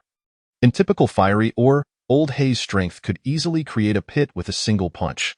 Yet here in the fiery essence ore, even with a tool like a rock, only a superficial layer was knocked off. However, the sturdier the rock, the more it indicates the intensity of the energy impact it once endured, meaning there's more fiery essence or within. Tang Zimu remained undeterred. He retrieved a piece of top-tier spirit beast food from the reward storage box. Gently shaking it in his hand, Old Hei, who had just been startled and baring his teeth, immediately cast aside all thoughts and fixated intently on the divine food. Keep smashing until you uncover something akin to this crimson crystal. Only then can you stop. When you're exhausted, this food will be yours. Tang Zimu picked up a fragment of fiery stone from the ground to show Old Hei, then gestured for him to start hammering the wall. After all, he had divine spirit beast food. While those with higher beast taming levels indeed surpassed Old Hei in strength and might even possess attributes several times greater, they could not make much noise. And their abilities were inherently limited. Moreover, their energy was finite. After a period of exertion, they needed to rest and recover, and after some time, they needed to eat to replenish energy. In contrast, with the concept of a full state, Old Hei could operate as a low-tier perpetual motion machine, significantly compressing the time needed for digestion and energy replenishment, dedicating all his efforts to mining the fiery essence ore. With this back and forth, didn't that offset the balance? Besides, if Old Hei alone wasn't sufficient, he was also present to lend a hand. Seeing Old Hei vigorously hammering away at the wall, Tang Zimu did not slack off. He retrieved the precision steel pickaxe he had purchased from the blacksmith shop in Yinyang City yesterday, and targeting a section of the wall with fiery stone, he began to chisel away. As expected of the precision steel pickaxe made from special metal that had cost him nearly 100,000 dragon coins. With a single swing, a multitude of rock fragments flew out. Excellent, this is exhilarating. Tang Zimu felt invigorated. His strength of 50 points far surpassed that of Old Hei, who had just reached level 6 2 days prior. Now, with the aid of this divine weapon, a single strike from him equaled 10 from Old Hei. Wasn't he bound to strike it rich? With a piece of divine spirit beast food in his mouth, Tang Zimu began to dig earnestly. Within the cavern, the rhythmic sounds of hammering and smashing echoed as he and Old Hei toiled away. Bang, bang, bang. With each strike, rock fragments fell away, many embedded with fiery stones. In the past, A single piece of fiery stone could cover 2 to 3 days' worth of meals, making it a treasure in Tang Zimu's eyes. Yet here, he didn't even spare them a glance, his mind solely focused on the existence of fiery essence or hard work pays off. After tirelessly chiseling out a tunnel 3 to 4 meters deep, Tang Zimu struck down and was met with a transformation of the dimly lit space, illuminated now in a vivid crimson. He quickly put away the pickaxe and looked ahead. A hexagonal crystal radiating a crimson glow was embedded in the rock before him. Fiery essence stone, Tang Zimu exclaimed with joy, hastily using the pickaxe to trim the crystal's edges. Minutes later, he successfully extracted a fist-sized fiery essence stone intact. He immediately scrutinized the fiery essence stone, his eyes wide with anticipation. Regrettably, this particular stone was devoid of any treasures. Well, this is still a great find. Such a large fiery essence stone could sell for at least 500,000 dragon coins outside. Tang Zimu felt no disappointment. After such a brief endeavor, he had already recouped the 100,000 dragon coins spent on the precision steel pickaxe, along with an additional 400,000 dragon coins. If he continued to mine for 2 more days, he could easily become a millionaire. No wonder the quota for mining fiery essence was so coveted. Tang Zimu remembered that he could also harness the effects of the fiery essence stone. Cradling the fiery essence stone in his hands, he closed his eyes and began to absorb the energy pulsing through his palms. This time, the experience was quite different from what he had anticipated. The energy emanating from the fiery essence stone was not the exaggerated 1,000 times that he had envisioned, but rather around 100 times. Yet this was not a shortcoming of the fiery essence stone. The true reason lay in Tang Zimu's relatively low physical quality, which limited him to absorbing only 100 times the energy before reaching his threshold. If he pushed himself further, he would experience sharp pains. After a brief trial, Tang Zimu tucked the fiery essence stone into his waistband, maintaining skin contact to facilitate continuous energy absorption. With renewed vigor, he picked up the precision steel pickaxe, ready to continue his excavation. To his surprise, just as he raised the pickaxe, he heard Old Hay's excited calls from within the cavern. Ya, ya, ya. What? Had Old Hay also unearthed something? Tang Zimu rushed out of the tunnel, pickaxe in hand. Upon returning to the cavern, he was greeted by a section of the area Old Hay was working on, now glowing with a crimson hue. Indeed, fortune smiled upon them. Double blessings. Tang Zimu hurriedly leaned over, pushing Old Hay aside, and began to examine the scarlet crystal embedded in the rock wall. Look at this hue, this size, this purity. No, wait. Tang Zimu repeatedly scrutinized the shadow at the very center of the scarlet crystal, his gaze gradually becoming somewhat dazed. Family, who understands? Although Old Hay's eyes are dark, his luck seems to surpass mine. Not only did he unearth a flame essence mine, but also one that conceals a treasure trove within. Chapter 39. The Mysterious Wooden Stick and the Fiery Feather. According to legend in the Flame Domain, the Flame Essence Stone is formed from the fiery energy released during the epic battle of 2 divine beasts. Items that can withstand such a tremendous energy impact, emerging unscathed and even refined, are exceedingly rare, truly treasures among treasures. From Tang Zimu's understanding, after years of mining Flame Essence Stones in the Flame Domain, only 1 or 2 of these gem-like stones containing treasures appear in each mine. Sometimes, an entire mine might be exhausted without a single one, yet now, after a brief period, Old Hay has already struck one. The level of luck is simply unimaginable. Good job. I shall reward you with an extra ration. Seeing Old Hay, whom he had just pushed aside, looking somewhat aggrieved, Tang Zimu pulled out a piece of food to reward him. Upon receiving the food, Old Hay instantly transformed into a smiling figure, baring his teeth in delight. Tang Zimu, filled with excitement, turned his attention back to the flame essence stone before him. Due to the item sealed within the stone being located quite deep, it appeared somewhat blurred and difficult to discern.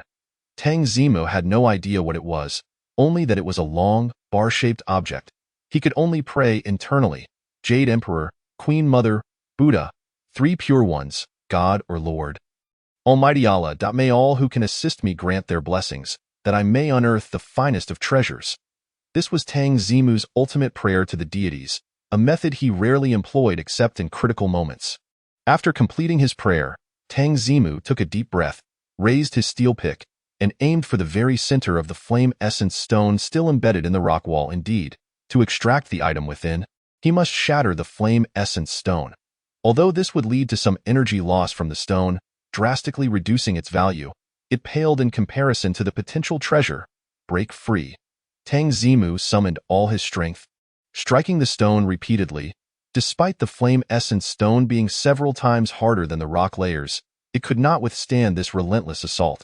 Before long, several fragments in front of the flame essence stone had been struck down. After shattering the last obstructing crystal, the item within was finally revealed. Tang Zimu hurriedly set down his pick and reached out to pull the item out. Once fully extracted, he discovered that this elongated object was about half the length of his pinky. Holding it in his palm, he felt the material and examined it closely. After rifling through his memories, he hesitantly provided an answer. This is wood? The remains of some tree. It was no wonder he hesitated in disbelief. To note, the Honglian Bifong and the Qian Swanee are both fire attribute divine beasts, and the special flames they wield far exceed human comprehension.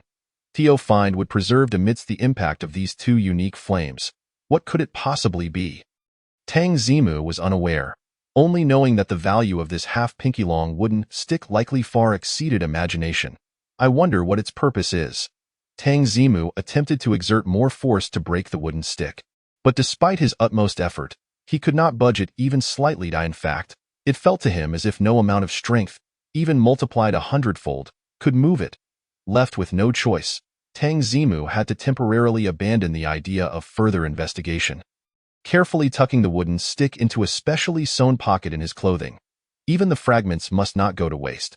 Having secured the wooden stick, Tang Zimu gathered the shattered remnants of the flame essence stone and the remaining half for energy absorption. Only then did he return to his previous excavation site, steel pick in hand. Tang Zimu had acquired the precious wooden stick, while Old Hay had received divine rations. Both had reaped substantial rewards, and man and monkey resumed their fervent labor. Time flew by before long. A day and night had passed in the blink of an eye. During this time, Tang Zimu frequently heard others from Flame Sun City passing by outside the cave chamber. Having dug for half a day without success and opting to change locations. However, he and Old Hay had not moved from their spot. The two of them would close their eyes to sleep and open them to dig.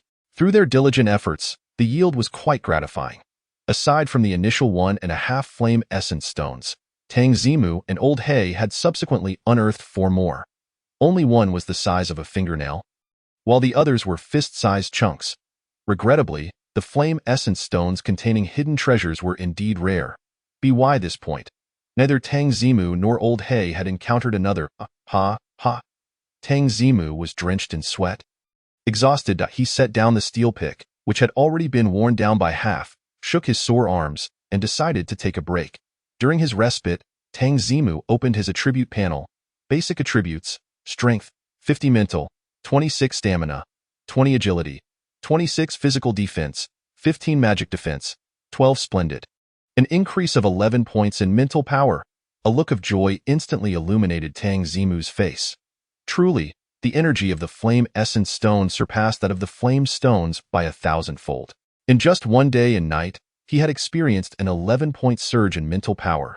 A slight pity lingered, however, as this substance, akin to the purifying sacred essence, diminished in efficacy with increased absorption.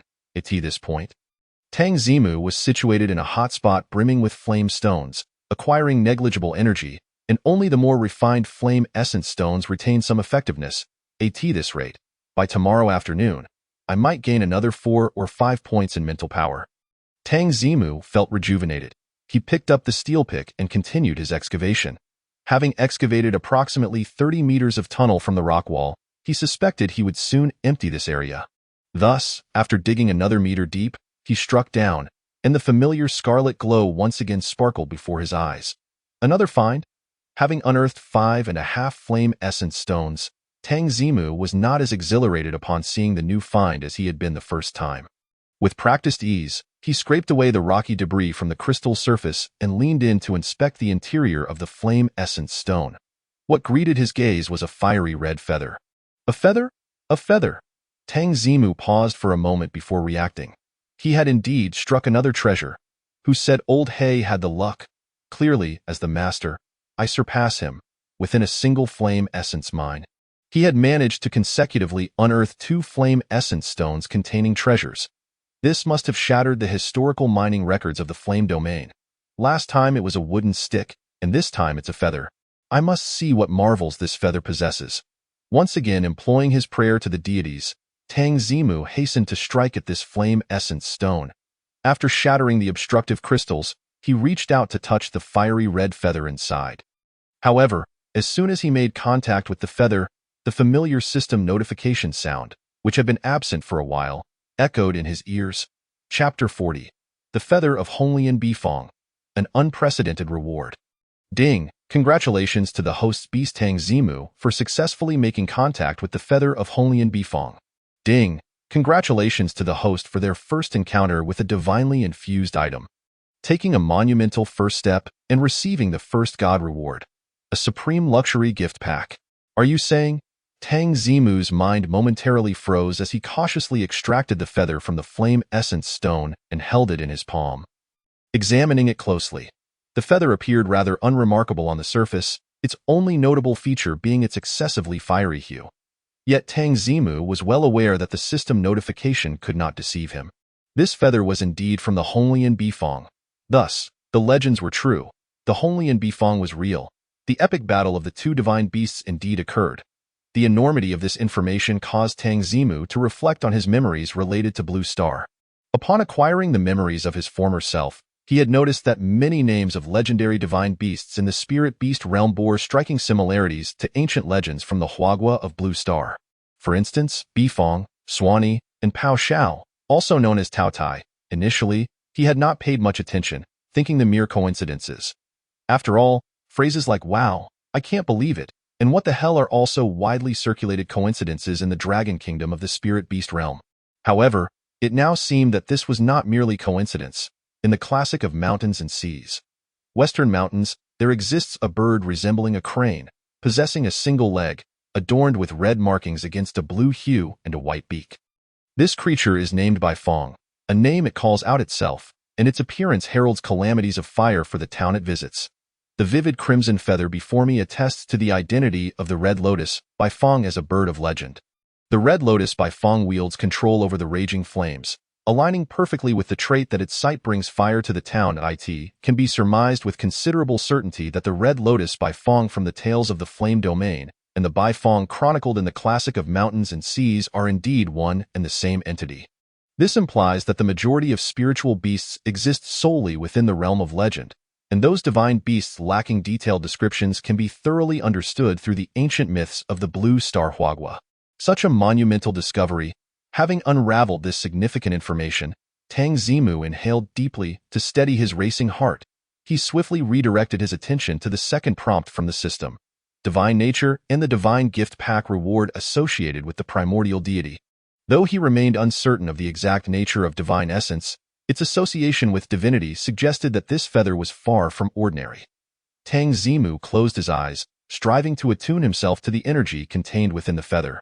To his surprise, he was immediately met with a surge of violent energy rushing toward him.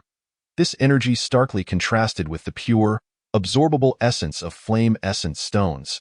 It was not only unabsorbable but also highly destructive, causing every hair on Tang Zimu's body to stand on end. Fortunately, with quick reflexes, he severed his perception before being overwhelmed by this energy. The latent power contained within is utterly terrifying, though his perception lasted only an instant. The energy he glimpsed transcended his understanding, affirming that this feather indeed possessed divine nature, as the system had indicated. Even if this item serves no other purpose, its potential as a self-detonation device is exceedingly formidable. Tang Zimu mused with lingering trepidation.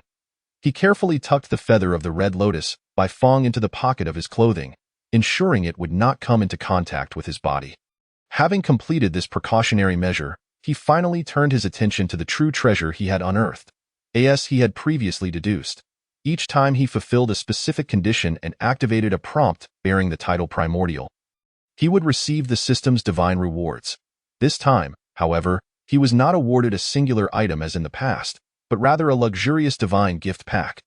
Could it be that the challenge of encountering an item imbued with divine nature was significantly greater than he had anticipated, warranting a correspondingly higher reward? With this query in mind, Tang Zimu opened his reward storage box, eager to discover the contents of the system's so-called luxurious divine gift pack. Reward storage box, divine luxury gift pack. Upon use, unveil the items contained within the divine luxury gift pack. Contents of the divine luxury gift pack: 1.100 points of divine attribute points, 2.20 bottles of divine beast recovery potion, 200 pieces of divine beast rations. Tang Zimu gasped in astonishment.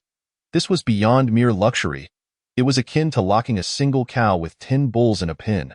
An overwhelming bounty. Each item within the divine luxury gift pack far surpassed the majority of previous divine rewards. For a moment, Tang Zimu suspected a system bug had inadvertently granted him the wrong reward.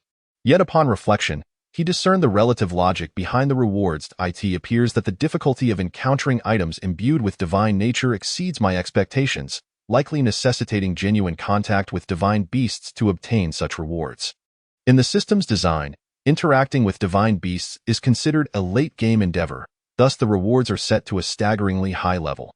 Who would have thought I would stumble upon such a treasure in the early stages? Leading to this impression that the rewards far exceed those of the same tier.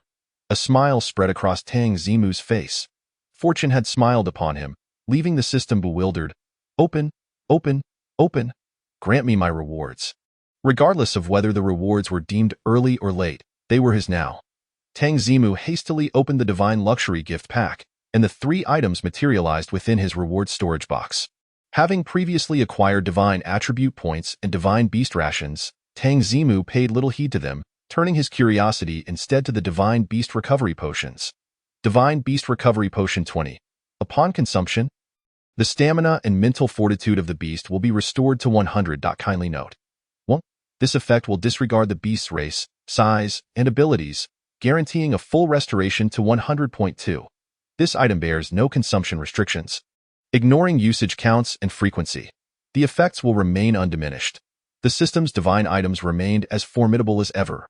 With just a single bottle, the stamina and mental fortitude could be completely replenished, essentially combining the effects of both stamina and mental potions. Even more astounding was that this item was conceptually capable of disregarding the beast's race, size, or abilities. In other words, with a single potion, even a dying divine beast could be restored to full vigor. Tang Zimu envisioned the scenario where an opponent had painstakingly driven his beast to the brink of death, only to witness it spring back to life in a vibrant display after a single recovery potion was administered, leaving them dumbfounded. Yet, given that the divine beast recovery potions were limited to only 20 bottles, Tang Zimu refrained from recklessly sampling one, preferring to reserve this item as a crucial trump card. With this in his possession, who would dare engage him in a protracted war of attrition? Wow, with an additional 200 divine beast rations, my stock has surged. It can only be said that Lao He is fortunate indeed. As for the substantial 100 points of divine attribute points, I shall contemplate the most advantageous allocation. Chapter 41. We are in big trouble. Tang Zimu surveyed his current attribute panel. After considerable contemplation, he decided to allocate 25 points to his strength attribute. The remaining 75 points were evenly distributed among the other attributes, with each receiving 15 points. This approach not only ensured that his divine talent, overturning mountains and seas, could maximize its potential, but also maintained a balance within his physical attributes to prevent any discord. As the 100 points of divine attributes surged within him, an energy far exceeding his previous capacity coursed through Tang Zimu's body. Fortunately, having undergone similar transformations before, he gritted his teeth and endured the pain brought on by the influx of energy. Once he had gradually acclimated to his newfound state, Tang Zimu revisited his attribute panel. His attributes now read: Strength, 100, Spirit, 41, Stamina, 35, Agility, 41, Physical Defense, 30, Magical Defense, 27. With this, his strength had decisively breached the 100-point threshold, while his stamina, agility, and spirit attributes stabilized around 40 points each. Tang Zimu tested his newfound strength by swinging his fist with maximum effort, producing a resounding gust of wind. With these attributes, even facing one-time evolved spiritual beasts should pose no challenge in the realm of spiritual beasts. The vast majority undergo their first evolution at level 20. Prior to this allocation of points, Tang Zimu's strength was comparable to that of ordinary spiritual beasts beneath level 20, making it difficult to defeat even those that had undergone a single evolution. After all, evolved spiritual beasts experience a substantial boost in both attributes and skills. However, the situation had changed dramatically. Under the intimidation of his 100 points of strength, ordinary spiritual beasts beneath level 20 would be unable to withstand even a single blow. Even a one-time evolved beast would likely be left dazed by a single strike. Take, for instance, the beast of Qiao Yangsheng, the purple-marked demon frog. As an evolved version of the blue-marked frog. Tang Zimu now felt confident that he could easily incapacitate it with a single punch. Truly, the system's rewards have the most significant impact on the enhancement of strength. Tang Zimu could not help but reflect. His avenues for receiving rewards had expanded beyond merely slaying spiritual beasts and earning respect. Now, he could also gain rewards through contact with items bearing divine nature. Moreover, given the high difficulty of interacting with items imbued with divine nature, he surmised that subsequent conditions would likely not see a dramatic increase in quantity, as slaying spiritual beasts did. It was highly probable that each interaction would yield a single reward. If I were to unearth a scale from a blazing scaly beast or a toenail from the Red Lotus by Fong, would I not be able to claim yet another reward? With this thought, Tang Zimu's eyes sparkled with excitement. With my strength doubled, my mining speed should increase exponentially. Time to get to work. With newfound confidence, he grasped the steel pickaxe and resumed his excavation.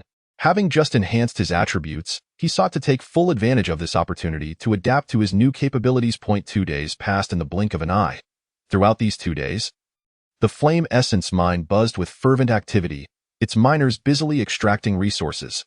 Those fortunate enough to strike gold filled their bags with Flame Essence stones, while even the unluckiest among them managed to unearth a few stones, ensuring that their efforts were not entirely in vain. Predictably, the mining rights to the central area of the Flame Essence mine were claimed by the people of Yinyang City. After the surge in his attributes, Tang Zimu not only kept pace but even outperformed the likes of Qin Mu and Qiao Yangsheng, young talents of the current generation, in the speed of his mining efforts. Adding to that, the quota for mining in Yinyang City itself amounts to as many as 10, rendering any possibility of defeat utterly non-existent. Regrettably, however, Tang Zimu's luck, which had previously been extraordinary, did not remain so. Although he still unearthed several pieces of Yin Essence stones, none contained treasures within. Nevertheless, Tang Zimu was not particularly disheartened by this. As the areas available for mining dwindled, he frequently encountered and interacted with others. From his observations, none of the other miners had managed to extract any Yin Essence stones containing treasures. With no one else succeeding, a sense of balance settled among them, but of course, one could not rule out the possibility that some, like Tang Zimu, were quietly amassing wealth while concealing their treasures. Everyone, tidy up your gains from this expedition. Soon we shall wait at the bottom of the pit, announced Li Chong, who had been stationed outside the cave and now entered to address the crowd. At this point, nearly all the mineable areas had been exhausted, making it largely futile to linger. After a brief discussion, the group arranged for their beasts to carry their spoils, forming a line to exit the mine. During this time, Li Chong took special note of Tang Zimu. Initially, he had worried that the strength of Lao He would be insufficient, resulting in Tang Zimu's meager returns. However, upon seeing Lao He hoisting a sack filled with Yin Essence stones, his eyes widened in disbelief. My goodness, you've managed to fill an entire sack with Yin Essence stones? Surely, you haven't stuffed any fire stones in there. Ahem, merely fortunate. I found quite a few Yin Essence stones. Tang Zimu replied modestly. He wished to remain low-key, yet his prowess simply would not allow it, even with the presence of the wooden strip and the Red Lotus by Fong's feather concealed. His haul remained the most substantial among the group. When Lao He emerged from the chamber carrying the sack, countless eyes turned green with envy. Luck is indeed a facet of strength, Li Chong mused, seemingly struck by a thought, before leading Tang Zimu out of the cave. They returned to the gathering of people. Due to Li Chang's prior warning that this was the territory of the six-winged flame sovereign, no one dared to wander aimlessly. Each person either sought familiar faces to converse with or showcase their gains, patiently awaiting the arrival of the treading cloud golden official at the pit's bottom. Tang Zimu found a vacant spot and sat alongside Lao He. His gaze scanned the crowd, ultimately resting upon Xiao Yangsheng. The latter appeared to have fared quite well, his beast, the purple-patterned demon frog, carrying a large bag that bulged with its contents. It was a pity that this young man was no fool and refrained from causing trouble for him in the mine. Tang Zimu felt a twinge of regret. Yet, this only solidified his resolve to eliminate Xiao Yangsheng. This individual was clearly cunning and could not be allowed to remain. Should he let him fall from the treading cloud golden official mid-flight, shattering upon impact, or should he perish the moment he stepped through the gates of Yinyang City? Half an hour swiftly passed. Tang Zimu had conceived 7 or 8 schemes. Just as he compared the merits of each approach, he made a crucial observation. The time had come, yet the treading cloud golden official had not made its appearance in the sky. Could it be that the individual was running late? That seemed improbable. The master of the treading cloud golden official had undergone professional training and had safely transported for over a decade without such a blunder. Not only did Tang Zimu notice this anomaly, but the others present soon became aware of the unsettling situation. One by one, they began to speculate on the cause of the treading cloud golden official's delay. Li Chong, positioned at the forefront of the crowd, felt a growing unease, his eyes clouded with worry. After waiting an additional 5 minutes without sight of the treading cloud golden official, Li Chong inhaled deeply, his expression turning grave. He turned to the crowd and spoke. "We are in serious trouble." Chapter 42. The emergence of the six-winged flame sovereign, a desperate crisis. I know old Jin well. He is meticulous in his work and has never been late in over a decade, let alone by 5 minutes. Even if old Jin were preoccupied, a replacement from the flame domain should have arrived by now. Thus, it is highly likely that old Jin Li Chong took a deep breath, preparing to voice his suspicions. However, the crowd, which had been quietly listening, abruptly stood, pointing behind Li Chong and gasping in shock. How is this possible? The treading cloud golden official. This is bad. Li City Lord, take cover. At the sound of their exclamations, Li Chong instinctively turned, only to witness a horrifying sight. The treading cloud golden official, a massive entity the size of 2 football fields, was plummeting from the sky towards their location. Indeed, it was a crash. It was evident that the head of the treading cloud golden official had been severed, and its headless corpse was being propelled by an immense force, hurtling towards the crowd in the deep pit. Fire Spirit! Li Chang's pupils contracted as he let out a fierce shout. The Fire Spirit Rock Sparrow, the formidable beasts summoned, are not as powerful as Li Chang's Fire Spirit Lava Sparrow. Yet they are still elite beasts, each exceeding level 70. Excellent. Upon seeing that the Fire Spirit Lava Sparrow had gained 4 additional formidable allies, each at least level 70, Li Chang's confidence surged. How intriguing. These are all familiar faces from many years ago. The six-winged flame monarch cast a cold, disdainful glance over the beasts, scoffing derisively. Alas, even if you manage to hold me at bay, can the swarms of ants you've brought withstand my formidable army? As his words echoed, the previously tranquil ground suddenly began to tremble violently. A cloud of dust and debris was raised, obscuring the vision of all present. The individuals in the deep pit could not see outside. Yet the Fire Spirit Lava Sparrow soaring above had a clear view. After communicating telepathically with the Fire Spirit Lava Sparrow, Li Chang's expression darkened once more. He gasped, turning to address the others behind him. Nearly 1,000 spirit beasts have gathered at the edge of the pit, and many more are rushing in from all directions. The number of these spirit beasts could very well exceed 10,000. Surrounded by a horde of over 10,000 spirit beasts in their territory, the 5 strongest among them still had to contend with the 6-winged flame monarch, meaning the remaining beasts would fall entirely upon their shoulders. The group exchanged anxious glances. There's no choice left, everyone. We must fight with all our might. Rong Long, you have ample command experience. While the spirit beasts have yet to fully arrive, we must seize the moment to break through. Myself and the others will focus entirely on directing the beasts to hold off the 6-winged flame monarch. We will have no choice but to follow your lead, Li Chong, acutely aware of the urgency, dared not delay. After issuing a brief command, he directed the Fire Spirit Lava Sparrow to launch an offensive against the 6-winged flame monarch. The other 4 elite beasts, all exceeding level 70, surged forward to join the attack against the monarch. Within the pit, The remaining individuals gazed up at the seemingly endless stream of spirit beasts emerging from the pit's edge, their faces growing increasingly pale. Chapter 43. If there truly exists a genius in this world, it must be Tang Zimu. The current situation allowed no room for delay. Rong Long, summoned in this moment of crisis, spoke gravely to the group. In this predicament, regardless of whether our beasts can fly, we cannot hope to break through individually. This concerns the lives of all present. We must unite and give our all now. Everyone form a circular formation.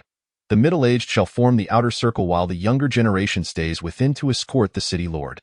Most individuals present were high-ranking officials from various cities, well aware of the importance of combat discipline when facing spirit beasts. Upon Rong Long's command, over 80 middle-aged individuals promptly formed an oval formation with their beasts. Not one delaying. The remaining 30 or so younger individuals, such as Tang Zimu and Qin Mu, took positions at the center of the formation. Those with suitable mounts offered them to allow Li Chong and his companions to focus on confronting the six-winged flame monarch without the burden of travel. Rong Long positioned himself at the front of the group, riding his beast, the guardian spirit hound, the ultimate evolution of the guardian dog. Turning his head, he addressed the group. The middle-aged must hold the outer circle firmly. We cannot allow the spirit beasts to penetrate our defenses, ensuring our allies are not ambushed from behind. The younger generation should remain at the center, protecting the city lord and refraining from recklessly directing the beasts to attack. Lest we disrupt the formation. With that, he glanced at the only upward slope leading from the pit, bellowing, "Now, charge forth." 100-strong teams surged forward under his leadership, moving in a grand procession. As the 100-strong team raced out from the pit, their speed remained swift. However, upon reaching the slope, the situation turned dire. The spirit beasts that had gathered at the edge of the pit now descended, launching frenzied assaults on the team in an instant. Flames and lightning erupted, while torrents of water and vines danced chaotically. The entire team was met with fierce resistance. "Damn it, I will slay every last one of these bastards. Old Su, lend me a hand over here. Old Amo, let us coordinate our beasts to take down that one ahead." The middle-aged individuals at the outer circle immediately commanded their beasts to counterattack. Unfortunately, the team's progress was still forcibly slowed. The spirit beasts that managed to charge down first were the elite among their ranks, all above level 50. Even these high-ranking officials from various cities found it challenging to deal with such formidable foes swiftly. In the very center of the group, Tang Zimu perched upon Lao Hei's shoulder, surveying the battlefield. As Rong Long had indicated, the young generation's beasts were utterly ineffective against the level 50 spirit beasts outside. Their attempts to engage would not only be futile but could also disrupt the formation. Thus, at the outset, he refrained from revealing that he could outrun Lao Hei. Instead, he comfortably sat on Lao Hei's shoulder, allowing the beast to carry him along with the team. Yet now it was evident that solely relying on the outer circle was wholly insufficient. At their current pace, merely escaping the pit would likely see the remaining near 10,000 spirit beasts arriving. That would mean Tang Zimu stood upright on Lao Hei's shoulder, surveying the surrounding battlefield, his mind racing. After assessing the situation, he pointed to the right front and spoke. "Qin Mu, your ice crystal sparrow should have learned the ice domain, right?" Directed towards the area I indicated. Qin Mu, taken aback by the command, replied, "But didn't Deputy Minister Rong instruct us not to act recklessly?" Nearby, Xiao Yangsheng seized the opportunity to chime in. "Tang Zimu, don't create chaos. You're just a kid who hasn't even entered university, yet you're directing others." Smack, smack, not allowing Xiao Yangsheng to finish, Tang Zimu leaped off Lao Hei's shoulder, landing next to him, and delivered a sharp slap across his face. Seeing the purple-patterned demon frog, Xiao Yangsheng's beast, approaching to assist, Tang Zimu swiftly turned and slapped the creature as well. The same familiar formula. The same familiar taste. Only this time, it was doubled. Direct your beast to the new location I indicated. The pressure there is particularly intense and needs to be alleviated. After delivering the slaps, Tang Zimu turned back to Qin Mu, frowning and urging him. Qin Mu, now in a daze, could hardly comprehend what had just transpired. What did he just witness? Tang Zimu not only slapped Xiao Yangsheng, but also stunned his beast with a single blow. How on earth is this possible? Is he even human? Fearing that refusal might lead to a similar fate, Qin Mu did not hesitate. promptly commanding the Ice Crystal Sparrow to unleash the Ice Domain in the new direction. Countless ice crystals erupted from the ground, slowing the movements of the spirit beasts in that area for 2 seconds. It was no small feat. A 30-plus level Ice Crystal Sparrow managing to slow down 50-plus level spirit beasts for 2 seconds was already impressive. And those 2 seconds were invaluable. The two individuals tasked with defending that area had been caught off guard by the sudden emergence of several spirit beasts. Now, with those precious 2 seconds to breathe, they quickly commanded their beasts to fortify their defenses, successfully stabilizing the situation. Well done. Seeing that he had indeed made a contribution, Qin Mu regarded Tang Zimu with admiration. Tang Zimu, however, was not surprised. Perched on Lao Hei's shoulder, his vantage point was expansive. With years of strategy experience accumulated from books and games back on Blue Star, he was capable of making relatively precise judgments. Most importantly, he possessed an extraordinarily high level of mental acuity and reflexes that far surpassed those of ordinary humans. No one present could respond as swiftly as he could, nor could anyone better seize the opportunity. Observing that the minor crisis had been averted, he once again stood on Lao Hei's shoulder. Resuming his assessment of the battlefield, Yang Jingtong, quickly, direct your spirit to unleash the soul requiem over there. They are in peril. Pan Xinshin, release the healing chime on that side to mend the injuries of the Shadow Flame Elk. With the success of the Ice Domain as a prime example, when Tang Zimu issued further commands, no one dared to question him. Of course, it was also likely that they feared being the next target of a slap if they did. Under Tang Zimu's systematic direction, the young generation, who had initially seemed ineffective, truly managed to provide significant support and assistance to the entire team. The pace of their advance improved considerably. Before long, such actions caught the attention of those in the outer circle. Those who had received assistance occasionally glanced back at Tang Zimu, marveling at his keen observational skills. Even Li Chong, who was mounted on his steed directing the Fire Spirit Lava Sparrow in battle against the six-winged Flame Monarch, could not help but cast a sidelong glance. He was witnessing something truly remarkable. A vast throng of third-year and fourth-year students, even those who had already graduated, found themselves meticulously led by a high school student who had yet to embark on his university journey, each of them surrendering willingly to his command. If there truly exists a prodigy in this world, it must be named Tang Zimu. In the midst of such fierce and bloody combat, the team surged forward, finally breaking free from the depths of despair, emerging onto a more favorable plane for their swift advance. Chapter 44. What an unbelievable matching mechanism, esteemed colleagues. Victory lies within our grasp. Once we breach this plane, we can make a beeline for the nearest city, Flame Moon, commanding the protective spirit hound to dispatch the obstructing spirit beasts. Rong Long wiped the blood from his face and spoke with fervor. Although the journey to the Flame Moon City he spoke of would still require a vigorous hour of running, it was certainly a far cry from the dire predicament of being besieged in a pit. Was it not? With Rong Long's encouragement, the others found their motivation, each one fervently directing their spirit beasts to launch attacks as if invigorated by a potent elixir, as Tang Zimu had previously observed. The over 100 individuals involved in the extraction of the Flame Essence Mine were predominantly elite members from the 15 cities of the Flame Domain, their collective strength rivaling that of a city's main force. Now, with their full might unleashed, the entire team transformed into an unyielding bulldozer, rapidly advancing while mercilessly grinding the oncoming spirit beasts into a bloody pulp. Spirit beasts possessed their own consciousness. Faced with such a gruesome slaughter, fear began to creep into their hearts. Some spirit beasts dared only to linger at the fringes, hesitant to engage, while others launched distant attacks, hoping to seize the opportunity amidst the chaos. This undoubtedly intensified the team's momentum. They charged forward, traversing nearly half the plain. Just as everyone believed they could escape this expanse of danger, an unexpected event unfolded.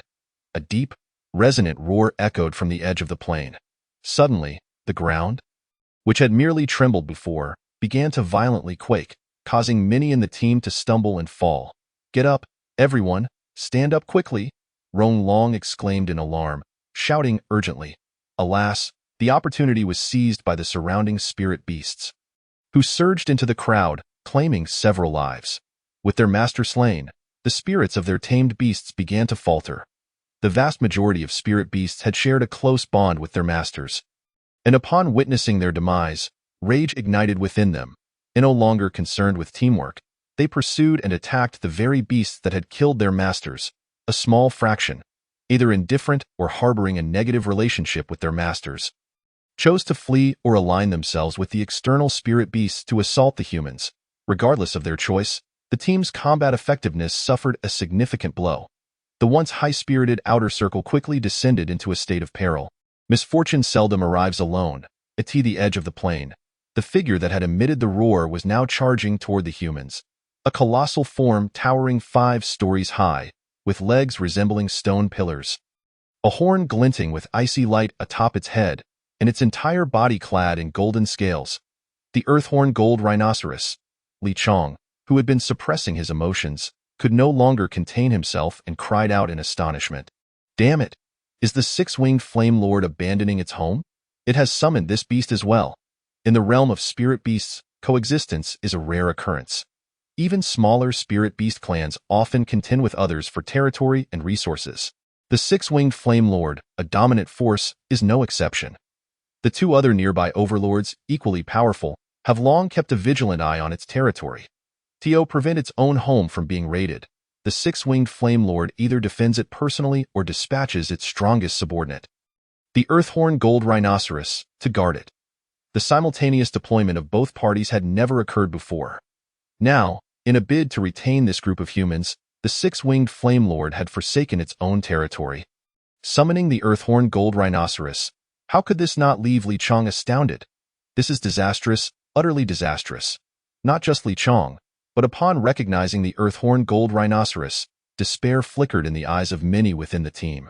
One 6-winged Flame Lord might be manageable, but with the addition of an Earthhorn Gold Rhinoceros, how could they withstand such an onslaught? Once conviction crumbles, strength follows suit. The already precarious outer circle, before the Earthhorn Gold Rhinoceros could even charge, was overwhelmed by the emboldened spirit beasts, which surged forth and shattered their ranks. A few were encircled while others were hunted down. The 100-strong team was thus scattered in disarray. I'm going to be the first to die. Witnessing this scene, Tang Zimu felt an urge to curse, unsure if he should voice it or not. He was merely a high school student who had yet to begin his university journey. How had he found himself embroiled in a hellish war where level 60 to 70 spirit beasts roamed freely, while those of level 40 to 50 were as inconsequential as mere dogs? Is there still a sense of justice in this world? Does the law still hold any weight? What kind of outrageous matching mechanism is this?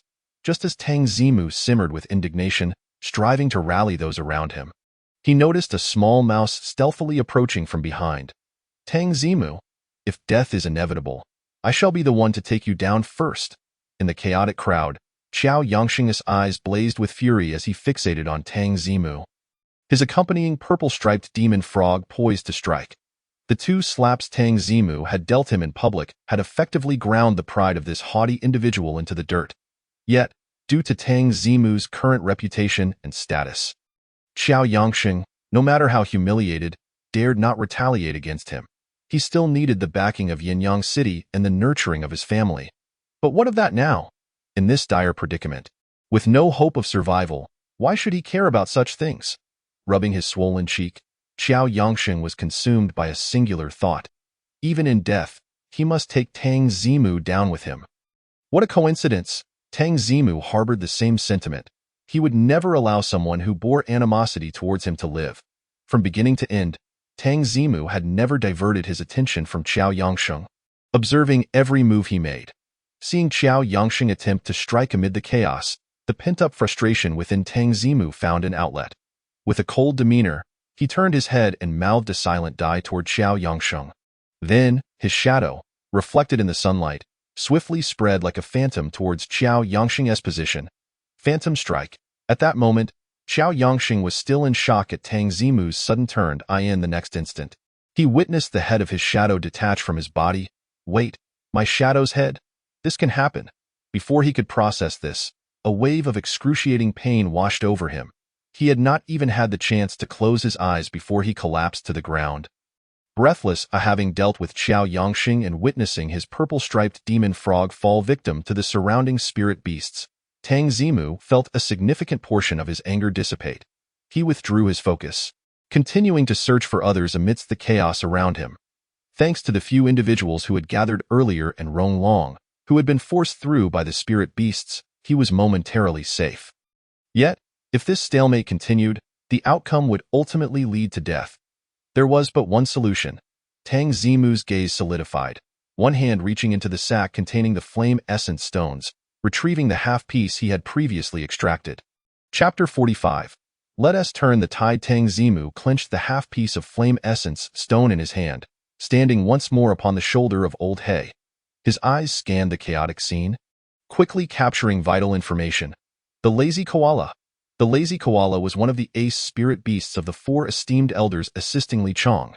Known for its tough hide and resilience, it was meant to serve as a shield in the aerial battlefield, aiding the fire spirit rock sparrow in withstanding damage. However, it had now returned to the plain, its massive 100-meter form lying on the ground, relentlessly driving away the spirit beasts that dared to attack it. This could only indicate one thing.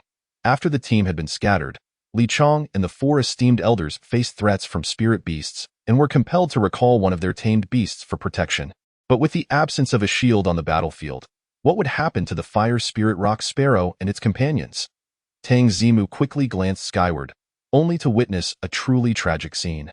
The fire spirit rock sparrow's strength was already inferior to that of the six-winged flame lord. It had always relied on the support of the other four spirit beasts to barely suppress the six-winged flame lord.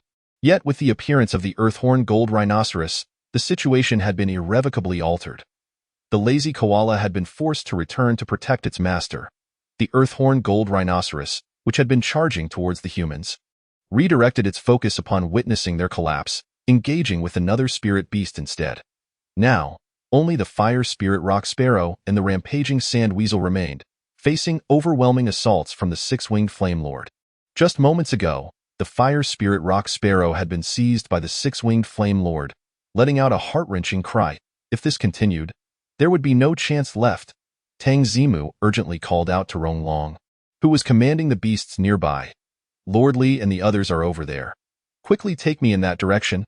Upon hearing this, Rong Long did not ask further questions but nodded, leading the group of a dozen or so individuals against the surging tide of spirit beasts. The lethargic koalas, at over 70 levels, were utterly overwhelming to the spirit beasts in the 40s and 50s. As Tang Zimu and his companions drew closer to the location of the lethargic koalas, the encounters with spirit beasts diminished. When the lethargic koala finally noticed them, it swatted away the surrounding spirit beasts with a single paw. Lord Li, under the protection of the lethargic koala, Tang Zimu and his group swiftly reached the open space beneath its belly, where they spotted 5 individuals huddled together. The prolonged high-intensity command of battle had taken a severe toll on the spirit beast master's nerves. At that moment, Li Chang's face was ashen, and the other 3 elders appeared equally unwell. Only the spirit beast master of the lethargic koala seemed to be in decent condition, stepping forward to inquire.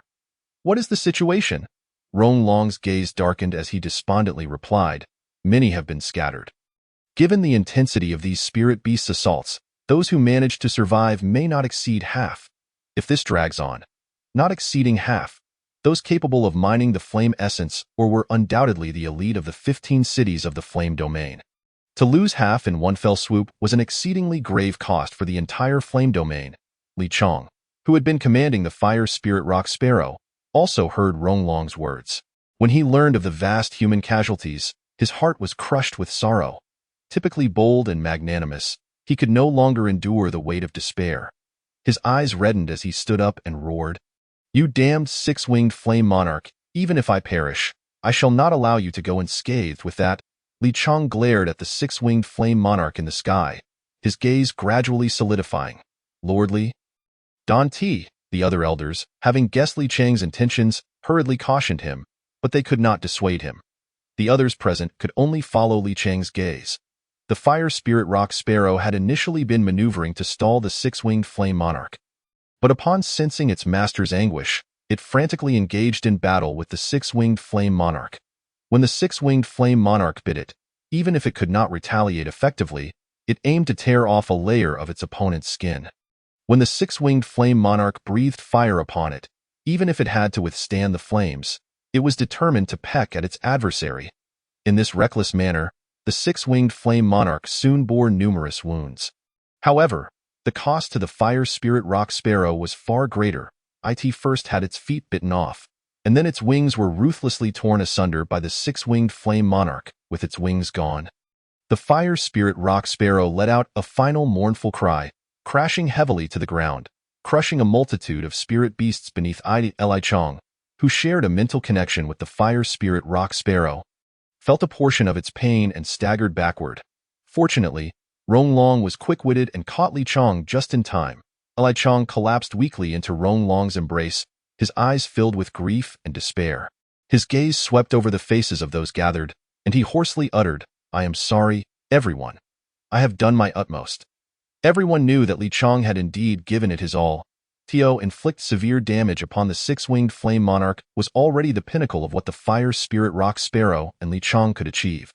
Regrettably, such damage bore little fruit, failing to alter the dire situation wherein they were gradually surrounded and besieged to death by thousands of spirit beasts. As this thought settled in, an atmosphere of despair spread. Casting a pall over everyone's expressions, "I believe there is still a chance." Amidst the silence, a sudden voice rang out, startling the crowd. The tone brimmed with confidence, compelling everyone to look, only to discover that the speaker was none other than this year's top national scholar, Tang Zimu. Top national scholar? The notion that such a prodigy, with infinite potential, might perish here deepened the somberness in their gazes. Tang Zimu paid no heed to their thoughts. He cradled half a piece of flame essence stone and hurried toward Li Chong. Then, before everyone, he unveiled the damp cloth covering the surface of the flame essence stone, revealing water within the stone's recess.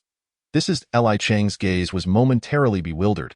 He could not fathom that Tang Zimu had approached with such gravity merely to offer him a drink. This is a flame essence stone containing a treasure. When cracked open, it revealed this water. I took a sip at the time and instantly regained my stamina. Tang Zimu spoke with unwavering conviction. A treasure extracted from the flame essence stone. Just the name alone caused everyone's eyes to widen in astonishment. I in the flame domain, who was unaware of the saying, products of the flame essence stone are guaranteed to be top tier? Thus, I suspect this water can restore the vitality of both humans and spirit beasts. If the fire spirit rock sparrow can regain its vitality. Tang Zimu left his thought unfinished, yet all present understood his implication. Everyone's gaze fixated on the water within the recess of the flame essence stone, rekindling a flicker of hope in their hearts. A treasure extracted from the flame essence stone should surely suffice. "Lordly, summon the fire spirit back," Tang Zimu declared. "Understood." With renewed hope, Li Chong nodded vigorously and swiftly called back the fire spirit rock sparrow. After severely wounding the fire spirit rock sparrow, the six-winged flame monarch had shifted its focus to the frenzied sand ferret and the last remaining spirit beast. Neglecting the now harmless fire spirit rock sparrow, as an 80-level spirit beast, the fire spirit rock sparrow possessed remarkable vitality. Even in its battered state, it remained capable of movement. Upon receiving Li Chang's summons, it did not take long for the fire spirit rock sparrow to arrive at the side of the group, aided by the lethargic koala. Observing the fire spirit rock sparrow, now wingless and reduced to half its former self, Tang Zimu did not hesitate. He immediately lifted the flame essence stone and poured all the water from its recess into the fire spirit rock sparrow's mouth. In the next moment, the fire spirit rock sparrow erupted in a dazzling display of multicolored light. The full power of an 80-level top-tier spirit beast swiftly spread across the battlefield. This moment, the tide of battle had turned. Chapter 46. "Boss, I haven't gotten on the car yet." In a clear, melodious cry rang out. The resplendent multicolored light expanded to its fullest before bursting open, revealing the fire spirit rock sparrow within. This moment, the fire spirit rock sparrow appeared as though reborn from the flames. Its entire body ablaze with intense fire, completely restored. There was no trace of the previous state of being shattered and on the brink of death. This. Li Chong gazed at the revitalized fire spirit rock sparrow before him, momentarily at a loss for words, overwhelmed with excitement. The others were equally astonished. A miracle. This is truly a miracle. How is this possible? It has completely repaired its body. Not only its body. Look at the vigor of the flames surrounding the fire spirit rock sparrow. It must have replenished its mental energy as well. Indeed, This is a divine artifact. Young friend Tang Zimu has generously brought forth such a treasure. The realization that the miraculous item restoring the fire spirit rock sparrow was provided by Tang Zimu filled the crowd with gratitude and admiration. Tang Zimu accepted their gazes with a sense of rightful pride, his attention fixed on the fire spirit rock sparrow, a hint of surprise flickering in his eyes. Contrary to his expectation of a gradual recovery to full strength, the fire spirit rock sparrow had astonishingly returned to its peak condition in an instant. This was a testament to the extraordinary nature of the divine-grade spirit beast recovery potion, a concept-level item bestowed by the system. Defying all logic, indeed, the potion he had administered to the fire spirit rock sparrow was none other than the divine-grade spirit beast recovery potion from the luxurious divine-grade gift pack. When he first obtained this item, Tang Zimu envisioned a scenario where, upon the spirit beast being brought to the brink of death, a bottle of recovery potion would allow it to spring back to life and turn the tables on the enemy. Little did he expect that such a vision would come to fruition so soon, in just one day. The opportunity to realize that vision had presented itself. However, Tang Zimu certainly could not reveal the divine-grade spirit beast recovery potion outright. Even if they survived, numerous troublesome explanations would arise afterward. For instance, where did this item come from? Was there any remaining stock? Thus, he devised a clever plan that would serve multiple purposes. He poured the divine-grade spirit beast recovery potion into the recess of the flame essence stone, pretending it was a treasure that could restore stamina. This would not only clarify the details of why his and Lao Hei's mining area was unexpectedly larger than others, and why the flame essence stone was inexplicably cracked open, but it also demonstrated that he possessed only this one potion, resolving their immediate life-threatening crisis. As for the loss of one bottle of divine-grade recovery potion, if people were on the verge of death, who would still concern themselves with such matters? Tang Zimu cherished wealth, but he was not so miserly as to hoard it at the cost of lives. Moreover, who could say this was a loss? With the potion he administered, he had directly saved the fire spirit rock sparrow, which had accompanied Li Chong for decades, akin to family. With his bold, spirited, and generous disposition, how could he not deplete his entire fortune to repay his benefactor? Moreover, the numerous high-ranking elites from the 15 cities of the Flame Domain present at the scene had all received the gift of life from him. Each individual, offering something in return, could only serve to enrich him further. With the assurance provided by the fire spirit rock sparrow in its prime, Tang Zimu felt an immense weight lift from his heart, and he began to envision just how much wealth he might accrue from this endeavor. Unbeknownst to the fire spirit rock sparrow, its savior was already lost in thought. Once fully restored, it did not dare linger even for a moment, stretching its wings and soaring toward the six-winged flame monarch. The latter was still relentlessly pursuing the sandstorm ferret and another beastmaster-esque creature. Without the fire spirit rock sparrow as their main force, the two stood no chance against the six-winged flame monarch. Just as they were on the brink of being mercilessly slaughtered by the six-winged flame monarch, a massive boulder came crashing down upon its back. The pain from the rock's impact, which countered its elemental affinity, elicited a primal roar from the monarch. Enraged, it turned its head, only to confront a horrifying sight. The fire spirit rock sparrow, which it had previously ravaged, was now charging toward it, completely unscathed. How could this be possible? The incredulous six-winged flame monarch was taken aback, hastily attempting to flee, but was met head-on by the fire spirit rock sparrow. The two engaged in a fierce tussle once more. In its prime, the six-winged flame monarch would have been unafraid of the fire spirit rock sparrow. However, it had already sustained numerous injuries from the sparrow's reckless assault, and its mental energy had been halved due to overexertion in unleashing its skills. Now, facing the fully rejuvenated fire spirit rock sparrow, and with two bothersome flies buzzing around, victory seemed impossible. With no time to ponder how the enemy had recovered, the six-winged flame monarch, in its battered state, turned tail and fled toward its lair. The fire spirit rock sparrow was poised to pursue, but was promptly halted by Li Chong. We cannot recklessly attack the enemy's lair without knowing what traps or reinforcements may await us. The immediate priority is to rescue those trapped over here. Upon receiving Li Chong's thoughts, the fire spirit rock sparrow quickly veered back and unleashed flames upon the chaotic beasts below. The sandstorm ferret, another beast, and the languid koala, under the guidance of the three elders, aided the beast that had been singularly suppressed by the Earthhorn Golden Rhinoceros. With this strategic arrangement, the entire battlefield's dynamics underwent a complete reversal. The beasts on the ground were, at best, a mere group of level 40 to 50 minions. Gazing up at the soaring fire spirit rock sparrow, they were left utterly bewildered. Wait, are we seriously expected to fight the fire spirit rock sparrow? This must be a joke. What could they even do? They couldn't even break through its defenses one by one. The beasts either fled in panic or were incinerated by the flames raining down from above. The Earthhorn Golden Rhinoceros fared even worse. Watching the six-winged flame monarch flee in terror, it blinked in confusion. Boss, I haven't even boarded yet. Regrettably, the six-winged flame monarch didn't spare a single glance back at it as it escaped. The Earthhorn Golden Rhinoceros had the strength to suppress a single beast at level 70, but now, 3 other opponents of equal caliber had emerged, all cooperating to attack. How could it possibly contend against such odds? Before it could even engage in a few rounds of battle, it found itself surrounded by 4 beast masters, mercilessly beating it. It was only a matter of time before it was beaten to death. City Lord, splendid news. Most of the younger generation have managed to regroup with Minister Gu, and they have all survived.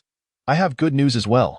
Xiao He and his 3 companions utilized their beast's abilities to hide underground, and they have all made it out alive. As the Earthhorn Golden Rhinoceros faced its demise, and the rest of the attacking beasts were either dead or fled, the survivors began to clear the battlefield. Good news continued to pour in, thanks to Tang Zimu's timely rescue efforts and the Fire Spirit Rock Sparrow's swift battlefield cleanup.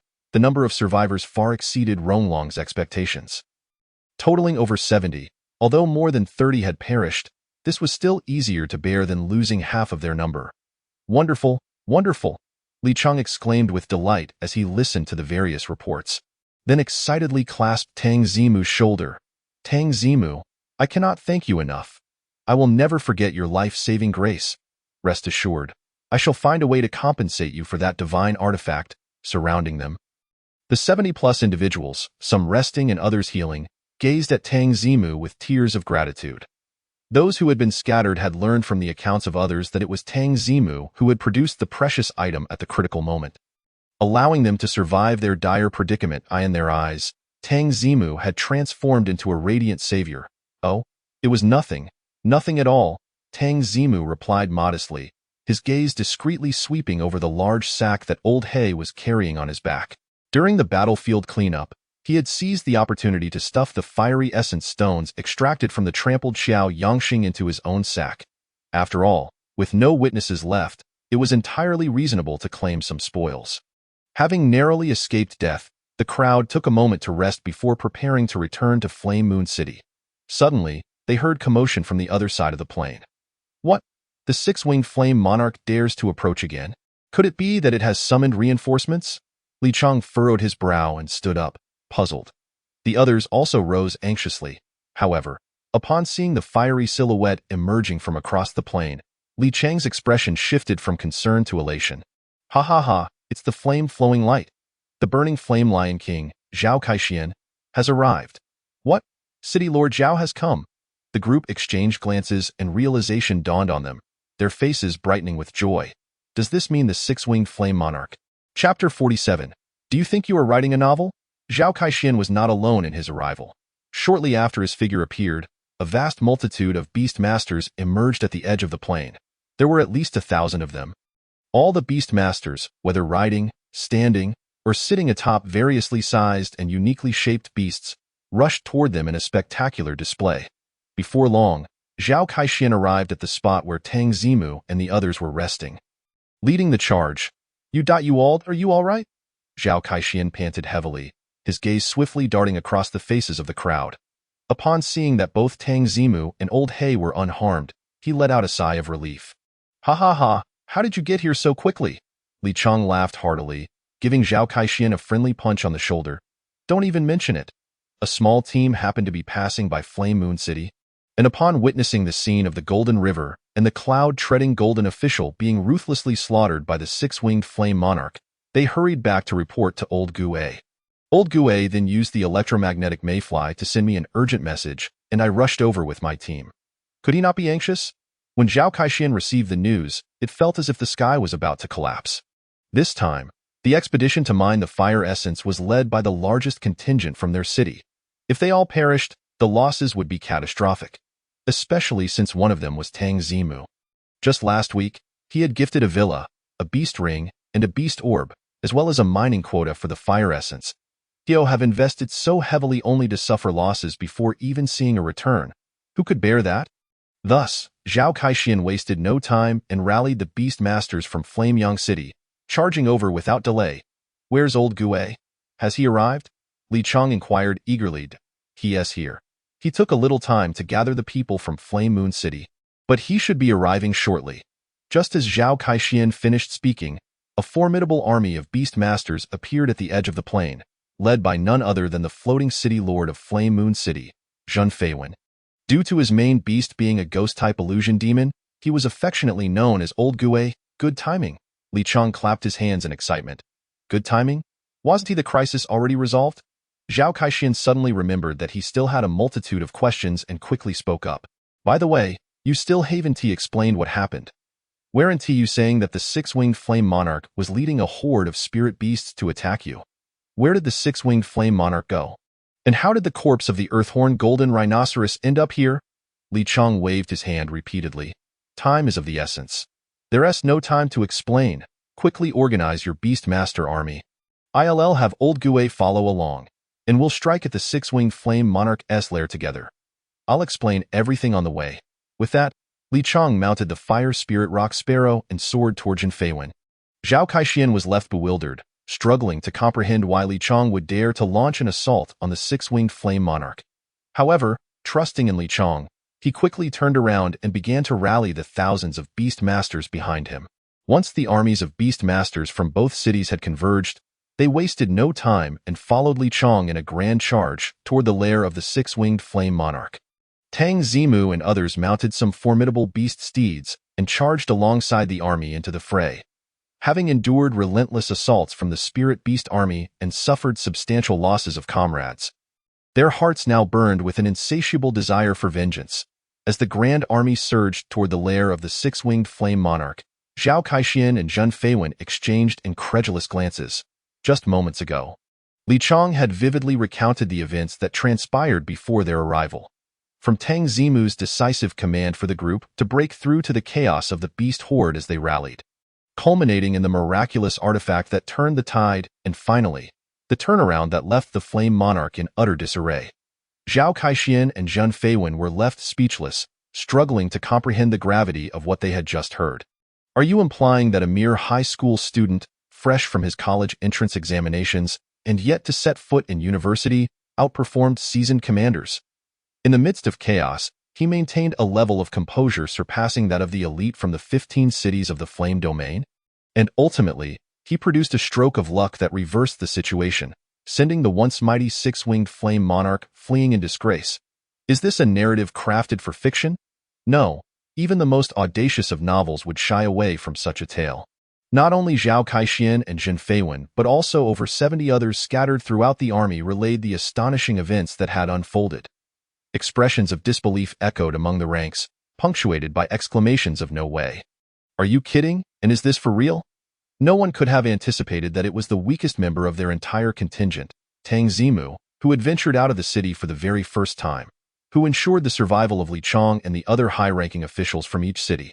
This revelation brought forth a myriad of admiring gazes directed at Tang Zimu, who was perched atop the back of a colossal rock elephant. After Li Chang's repeated assurances, Zhao Caixin and Zhun Feiwen reluctantly accepted this astonishing truth. Zhao Caixin was elated. The more extraordinary Tang Zimu proved to be, the more it validated his keen judgment and investments.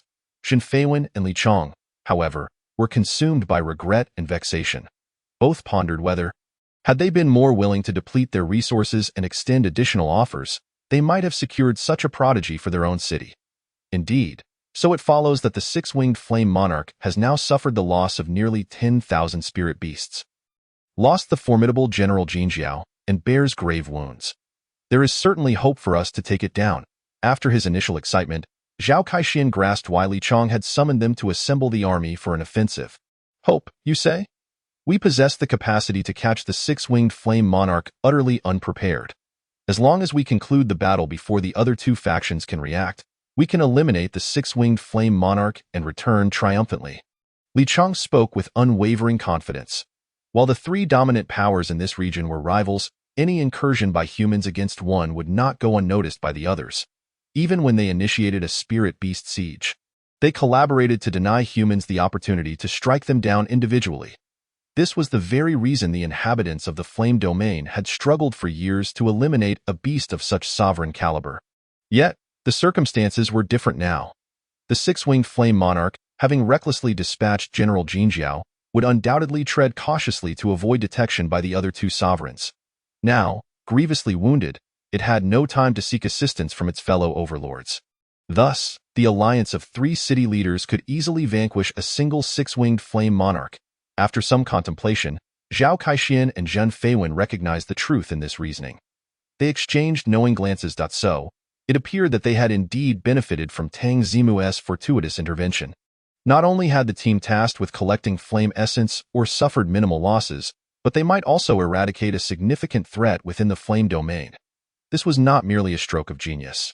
It was the arrival of a true harbinger of fortune. Esteemed city lords, we are nearing the lair of the six-winged flame monarch. Before long, the scouts responsible for reconnaissance ahead delivered the exhilarating news. Chapter 48. The demise of the six-winged flame monarch. A resounding compensation. Roar. With a ferocious roar, the Flame Lion King jolted the airborne six-winged flame monarch, causing it to falter momentarily. The fire spirit lava sparrow, poised for vengeance, unleashed a torrent of stone meteors, painting the six-winged flame monarch's chest in a crimson hue. A flash of purple light revealed the illusory demon had stealthily maneuvered behind the six-winged flame monarch, its blood-red scythe cleaving into the monarch's back. Magnificent! That combination of attacks was utterly seamless. Is this truly the same six-winged flame monarch that once strutted arrogantly outside our city? It has been reduced to a pitiful creature. City Lord, go for it! City Lord, go for it! Teske, Teske, Teske. I can't shake the feeling that the City Lord's Flame Lion King has grown even stronger. The six-winged flame monarch's south resting place was a depression resembling a deep pit. Encircled by a gently sloping terrain, at this moment, nearly 10,000 spectators treated the incline as their grandstand, seated upon the ground, applauding the spectacle before them. They were none other than the Double City Alliance. Having surged into the lair of the six-winged flame monarch, however, contrary to their expectations of a bloody battle, upon entering the monarch's sanctuary, the Double City Alliance encountered little to no resistance. Swiftly advancing to the innermost residence of the six-winged flame monarch, seemed the monarch, in its haste to rally its minions to confront Tang Zimu and his companions, had left its lair nearly devoid of defenders, failing to summon the outer spirit beasts in time. Now, those minions were scattered and fleeing from the onslaught of the fire spirit lava sparrow, while the outer spirit beasts remained oblivious to the turmoil within the lair. Allowing the Double City Alliance to penetrate with ease, after dispatching the few spirit beasts present, the onlookers found themselves unable to engage in the high-stakes battle against the six-winged flame monarch. With nothing else to do, they settled down to observe the unfolding drama. Tang Zimu and Old He were among them. He watched the battle with rapt attention, his eyes alight with anticipation. This was exhilarating. Having entered the realm of beast taming, one sought nothing less than the dazzling combat of beasts unleashing their skills. He turned to Old He. Pay close attention and learn well. Strive to grow as formidable as they are, so that you too can fight with such flair. Old He felt a pang of injustice. What kind of sense does that make? With a single slap, you could send me flying, yet you expect me to fight with elegance? Wouldn't it be more delightful for you to take the lead? Cursed humans, I refuse to accept this. In the midst of casual banter, the six-winged flame monarch let out a desperate roar, having sustained a barrage of attacks. It was now at the end of its tether. It was further incapacitated when the Flame Lion King lunged and sank its teeth into the monarch's neck, sending it crashing to the ground. The fire spirit lava sparrow, the illusory demon, and several other high-level spirit beasts around the arena seized this opportunity to unleash a torrent of skills, finally extinguishing the breath of the six-winged flame monarch. The once mighty sovereign of the flame domain, the six-winged flame monarch met its tragic end upon its own territory. However, having valiantly fought against the three city lords and endured assaults from numerous level 70-plus spirit beasts, it had certainly demonstrated its prowess. With the six-winged flame monarch vanquished, Li Chang exhaled a sigh of relief, followed by a hearty laugh.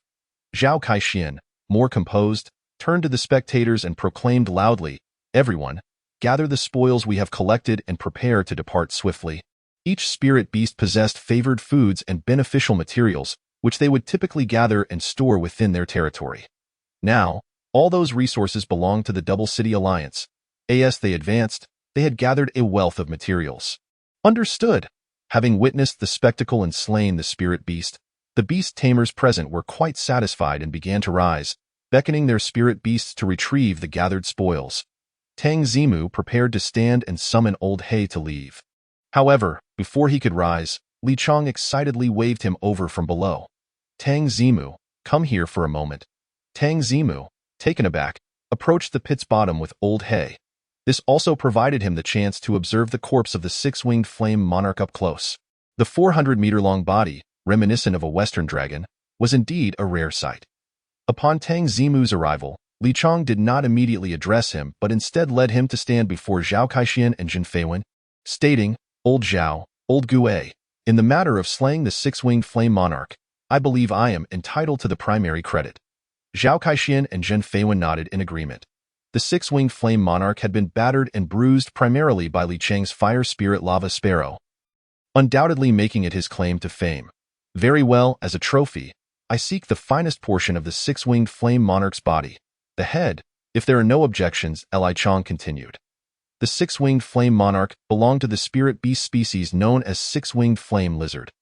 The distinct characteristic of this race lies in the fact that most of its energy is concentrated within its head, rendering it an unparalleled source for crafting esteemed items such as beast rings, beast pearls, and spirit beast potions. Indeed, the head alone constitutes no less than 60% of the total value of the carcass, making it the most coveted and valuable part. Take it. You've exerted the most effort this time. Can't a brother benefit from your generosity? I, on behalf of Yanyu City, am already quite satisfied to have lost a formidable enemy. If you wish to claim the head, then by all means, take it. Zhao Caixin and Jin Feiwen had no objections. After all, had they been stingy individuals, they would not have been able to associate with the magnanimous Li Chang. Meanwhile, Tang Zimu, who was eavesdropping on this conversation, felt a surge of excitement within. He had surmised Li Chang's intentions. Sure enough, after receiving affirmation from Zhao Caixin and Jin Feiwen, Li Chang patted Tang Zimu's shoulder, expressing heartfelt gratitude. "Tang Zimu, my dear classmate. If it weren't for your divine artifact, my fire spirit would have perished, and the six-winged flame lord would have surely prevailed. Henceforth, I entrust you with the head of the six-winged flame lord to compensate for your loss. Of course, I recognize that this does not equate to the divine artifact you relinquished. I shall continue to make amends in the future." He truly intends to give it to me. Tang Zimu maintained a facade of composure, while internally he was overwhelmed with exhilaration. The carcass of an 80-plus level spirit beast is, in itself, a treasure of immeasurable worth. After all, since the founding of the Dragon Kingdom, records of humans slaying such high-level spirit beasts have been exceedingly rare, and instances of obtaining their carcasses even more so. Now, with Li Chang directly offering him the most valuable head of the six-winged flame lizard, Tang Zimu found it impossible to fathom the magnitude of his fortune. Even more astonishing was Li Chang's insistence that it was insufficient and his promise of further compensation. After all, they were unaware that the divine-level spirit beast recovery potion merely restores the physical and mental stamina of spirit beasts. In Li Chang's perspective, such a miraculous item, capable of instantly rejuvenating even an 80-plus level beast, could potentially elevate the level and enhance the aptitude of an ordinary spirit beast, allowing it to break through its limits. Thus, should Tang Zimu utilize such a potion, the loss would be unfathomable. Cough, cough, then I shall graciously accept it. Chapter 49. You were sent for rescue, yet you wiped out their stronghold? Tang Zimu exhibited no semblance of politeness. How they speculated on the effects of the divine-level spirit beast recovery potion was their concern. He was merely responsible for securing his compensation. If it were in excess, he would accept it without hesitation. If it were insufficient, well, that would certainly not do, and he would have to confront them. All right, I shall have the fire spirit sever the head for you now. With Tang Zimu's agreement, Li Chang cheerfully called upon the fire spirit Rock Sparrow to commence the decapitation of the six-winged flame lord. At that moment, Zhao Kaixian finally seized the opportunity to engage with Tang Zimu. Approaching him, he gave a thumbs up. I had already endeavored to elevate your standing, yet it appears I still underestimated your worth. Zhao Kaixian was beaming with pride.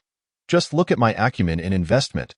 The initial offerings I provided are nothing compared to the value of the head of the six-winged flame lord now bestowed upon us. And yet, the outcome? Tang Zimu remains one of our own from Yinyang City, while Li Chang has gained nothing substantial in just a little over a week. The other party had demonstrated through action that his value far surpassed expectations. This undeniably validated the worth of my judgment. With this realization, Zhao Kaixian decided to be generous, waving his hand grandly. Though the head is of great value, it lacks substantial meat. You, my friend, have likely never tasted flesh from such a high-level spirit beast. Hear us what we shall do. Once we dissect the six-winged flame lord, I will take 100 to 200 pounds of meat from my share, so you can take it home to cook. Perhaps even to feed your mischievous monkey. Oh, there's meat to be had. Even ordinary spirit beast meat possesses health benefits. Consuming the flesh of an 80-level sovereign spirit beast could very well be transcendent. Tang Zimu joyfully accepted this generous gift. On the walls of Yinyang City, the normally deserted battlements were now teeming with citizens. Everyone gazed into the distance, their hearts laden with concern. Why hasn't the city lord returned yet? He has been gone for several hours, don't mention it. We only heard that the team collecting the flame essence ran into trouble, yet the details remain a mystery. He rushed out in haste. With 4,000 to 5,000 beast tamers deployed, it must be a significant matter. A few individuals stationed near the wall were observing the scene outside while engaging in discussion. One concerned citizen, overhearing their conversation, turned around in surprise. You are unaware of what transpired?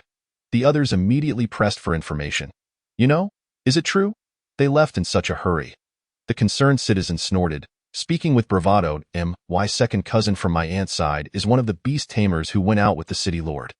Before they departed, he informed me that the team collecting the flame essence was attacked by the six-winged flame lord. The six-winged flame lord. Anyone who has lived in the flame domain would be familiar with this name. Many were often frightened as children by their parents, invoking the name of the six-winged flame lord. If you misbehave, the six-winged flame lord will come and take you away to eat you. If you continue to cry, I'll hand you over to the six-winged flame lord, and you'll be forsaken.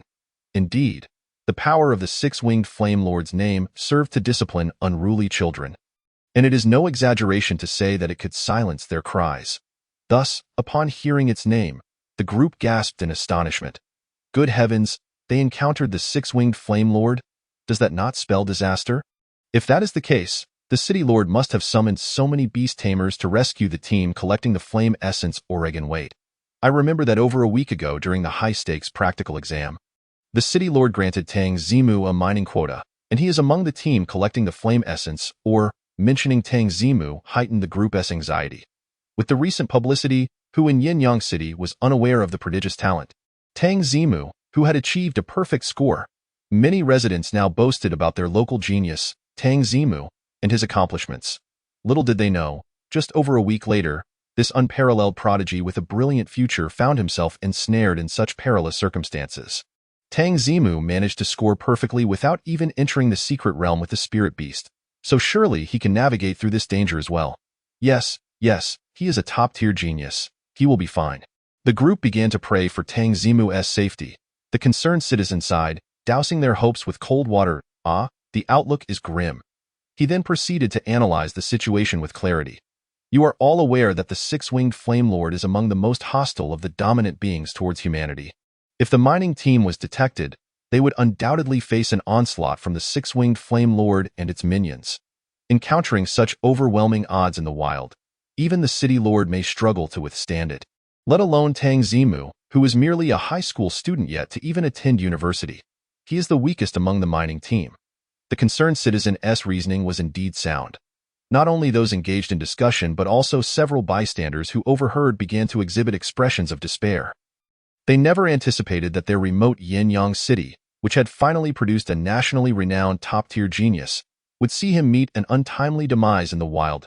At this point, all we can do is pray for the City Lord's timely rescue. If that happens, Tang Zimu still has a sliver of hope.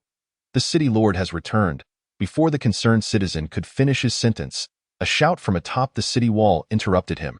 Everyone turned their gaze toward the exterior, and indeed, they observed a cloud of dust rising from the sandy terrain, with numerous figures gradually materializing. However, upon witnessing the grand procession of returning beast tamers, a peculiar sense of unease washed over the crowd. Something feels off. Weren't they supposed to be engaged in battle? Why are there no signs of conflict? Isn't rescue supposed to be urgent? Why do they appear so leisurely? As the beast tamers drew nearer to the city wall, some with keen eyesight began to discern the scene unfolding at the forefront of the army. Wait, I see why they are moving so slowly. Each of their spirit beasts seems to be laden with numerous items. Some of them are even carrying baskets themselves. You must be mistaken. Weren't they sent for a rescue? Where did they acquire all those items? As the beast tamers advanced further, the crowd's clarity only increased. A basket of lily of the valley, a snakeskin bag filled with berry beans, and look at all these varieties of spirit beast meat. Did they raid the lair of spirit beasts? How did they bring back so many items? What? You were sent for rescue, yet you wiped out their stronghold. Before anyone could react, a massive black dot appeared at the farthest end of the crowd's perspective, specifically at the rear of the Beastmaster's army. One could vaguely discern a figure perched atop this enormous black mass. It felt as though someone was sitting on it. Chapter 50. The return on Dragonback, once again revered nationwide. This must be the head of a spirit beast. As the black dot was dragged forward by a line of Beastmasters, it drew closer to the walls of Yinyang City, allowing those atop the walls to see it more clearly. Upon realizing that this black dot was indeed the head of a spirit beast, everyone could not help but gasp in astonishment. They had just compared the black with the lookout tower at the end of the sandy expanse. At the same distance, the black dot was evidently taller than the observation tower, which stood at a whopping 20 meters. What kind of spirit beast has a head that immense? What on earth did the rescue team encounter out there? Amidst the puzzled gazes of the crowd, the 1,000-strong Beastmaster's army finally returned to Yinyang City. The city lord, Zhao Kaixian, rode his burning flame lion king to the front of the formation, raising his hand excitedly to signal the gatekeepers to open the city gates. At the same time, he perked his ears, eager to hear the cheers of the crowd. They had just eradicated the lair of the six-winged flame lord. This monumental news was bound to astonish the townsfolk. However, after waiting for a while, and with the gates fully opened, Zhao Kaixian found himself hearing not a single cheer. With a heavy heart, he directed the Beastmaster's army to enter the city, then pretended to casually glance at the wall. It was only then that he noticed the throng atop the wall, all of whom were utterly transfixed, staring at the back of the procession in utter disbelief. Oh no, that brat really did pull it off. Zhao Kaixian's face twitched violently as he suddenly grasped the entirety of the situation. He was acutely aware of what lay at the rear of the line. After Li Chong severed the head of the six-winged flame lord, Tang Zimu had asked Zhao Kaixian to assist in hauling it away. Surely, he could not expect his mischievous little monkey, still in its juvenile stage, to drag that head weighing thousands of kilograms. Upon hearing this, Zhao Kaixian enthusiastically sought out several beastmasters with large spirit beasts to help transport the head of the six-winged flame lord.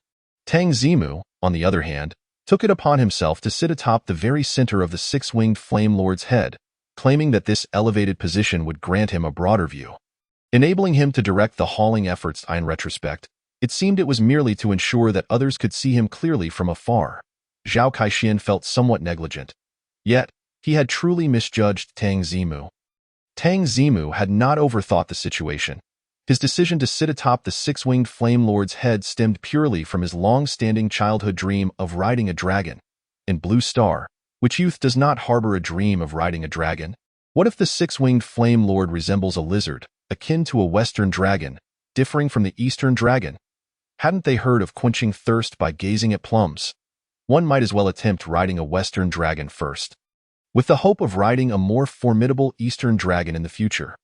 Tang Zimu had resolved that he would eventually tame a dragon-shaped spirit beast to indulge in this fantasy. He recalled the myths within the realm of spirit beasts. tales of creatures like the Yinglong and the Zhulong might there be a possibility. Have you heard? The city lord led the Beastmaster's army to annihilate the lair of the six-winged flame lord, even bringing back its head. Your news is terribly outdated. Not only do I know this, but I'm also aware that it was entirely thanks to Tang Zimu that they were able to slay the six-winged flame lord. Ah? Tang Zimu? Isn't he just a student? How could that be possible? Come, let me elaborate for you. Imagine a figure nonchalantly seated atop the corpse of the spirit beast that you feared since childhood, swaggering through the streets of the city. How staggering would such a sight be? Those who crowded the streets and squares that day to witness Tang Zimu riding in on the head of the six-winged flame lord have the most authoritative voice on the matter. They could never forget that exaggerated scene, even in their dreams. Not long after the Beastmaster's army entered the city, the news spread throughout Yinyang City. Accompanying this news were vivid accounts from Li Chong and his companions, who passionately recounted Tang Zimu's heroic deeds to the Beastmaster's army. Art requires refinement, and stories need embellishment. Through this viral word-of-mouth dissemination, the role Tang Zimu played in this event was increasingly exaggerated. Soon, it morphed into tales of Tang Zimu raising his arm, causing the Spirit Beast army to turn against their foes, and with one fierce roar from Tang Zimu, the six-winged flame lord fled. While most people were aware these tales were fabrications, they still found them quite entertaining. Besides, what did it matter if they were false?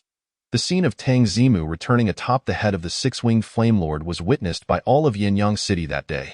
Thus, the stories spread rapidly. In just 2 days, the tale of the top scorer beheading the tyrant had once again reverberated throughout Dragon Country, becoming the front-page headline of the entire nation. Tang Zimu had achieved what most could only dream of, renowned nationwide. Including the top scorer incident, he had managed to gain national fame twice within a mere week. It was nothing short of miraculous. While the outside world continued to amplify the event, Tang Zimu chose to remain in the Grand Villa with his companion, Lao He. He had to stay vigilant. With only 20 days remaining until the commencement of Kyoto University, he still had the colossal head of the six-winged flame lord to deal with. Each day, he awoke pondering how to utilize the bones and flesh of the six-winged flame lord.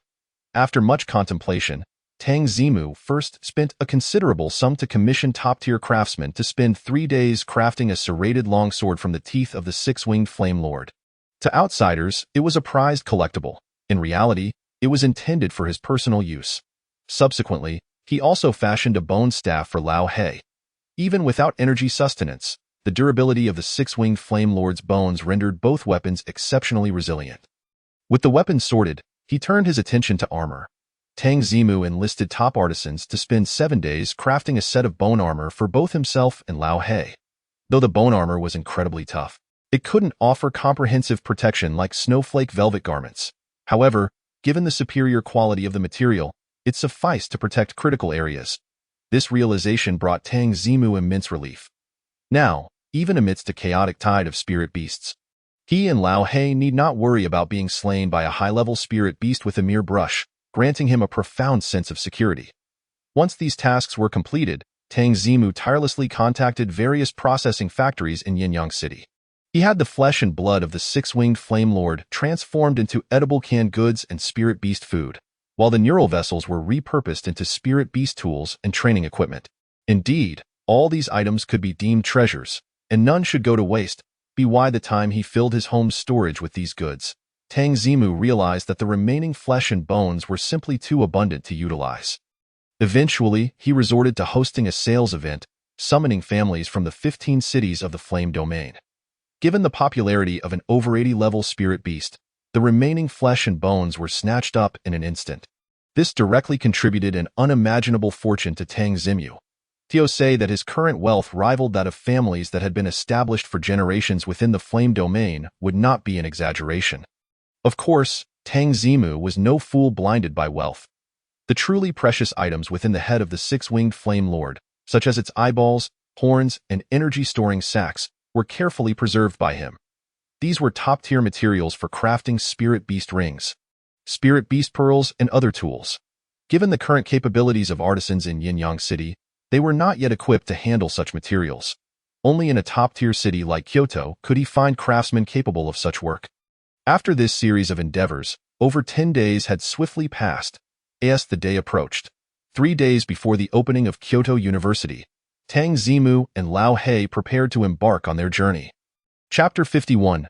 Departure. The unexpected upon arriving in the forest domain. Name: Mischievous Monkey, 10-star qualification, attribute, Malevolent level, level 10 talent, Evil accumulation, base attributes, Strength, 50 spirit, 25 stamina, 40 agility, 35 physical defense, 30 magical defense, 30 skills, Dreadful countenance. Evil combo, despair torture. On the villa's lawn, Tang Zimu closed Lao Hei's attribute panel, nodding in satisfaction. After 20 days of development, Lao Hei had finally reached level 10 that very morning. Describing this leveling speed as extraordinary would be a gross understatement. For during the same period, those spirit beasts of comparable levels emerging from the spirit beast house had barely reached levels 6 or 7. Nonetheless, Lao Hei's meteoric rise, surpassing his contemporaries by 3 levels in just a month, was largely due to the extravagant resources provided by Tang Zimu.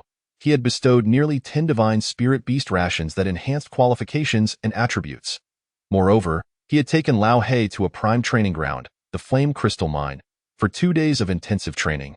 In the final 20 days, Lao Hei had even feasted on the precious flesh of 80-level spirit beasts. Under such circumstances, if the level of the black creature does not rise more swiftly, Tang Zimu might start to question the authenticity of its top-tier qualifications. I wonder what kind of strength those guaranteed students from Kyoto University possess now. Tang Zimu mused, curiosity piqued. He had not forgotten his ambition to secure the first place at the opening ceremony. Yet, even considering the elite families, it would be exceedingly challenging for them to provide resources for nurturing the black creature akin to how he had done. All right, just stretch your limbs a bit. Gather your belongings. It is time for us to depart, Tang Zimu urged, noticing the newly upgraded black creature excitedly waving its bone staff. Upon hearing this, the black creature obediently stowed away its staff and scurried back to its room to pack its things.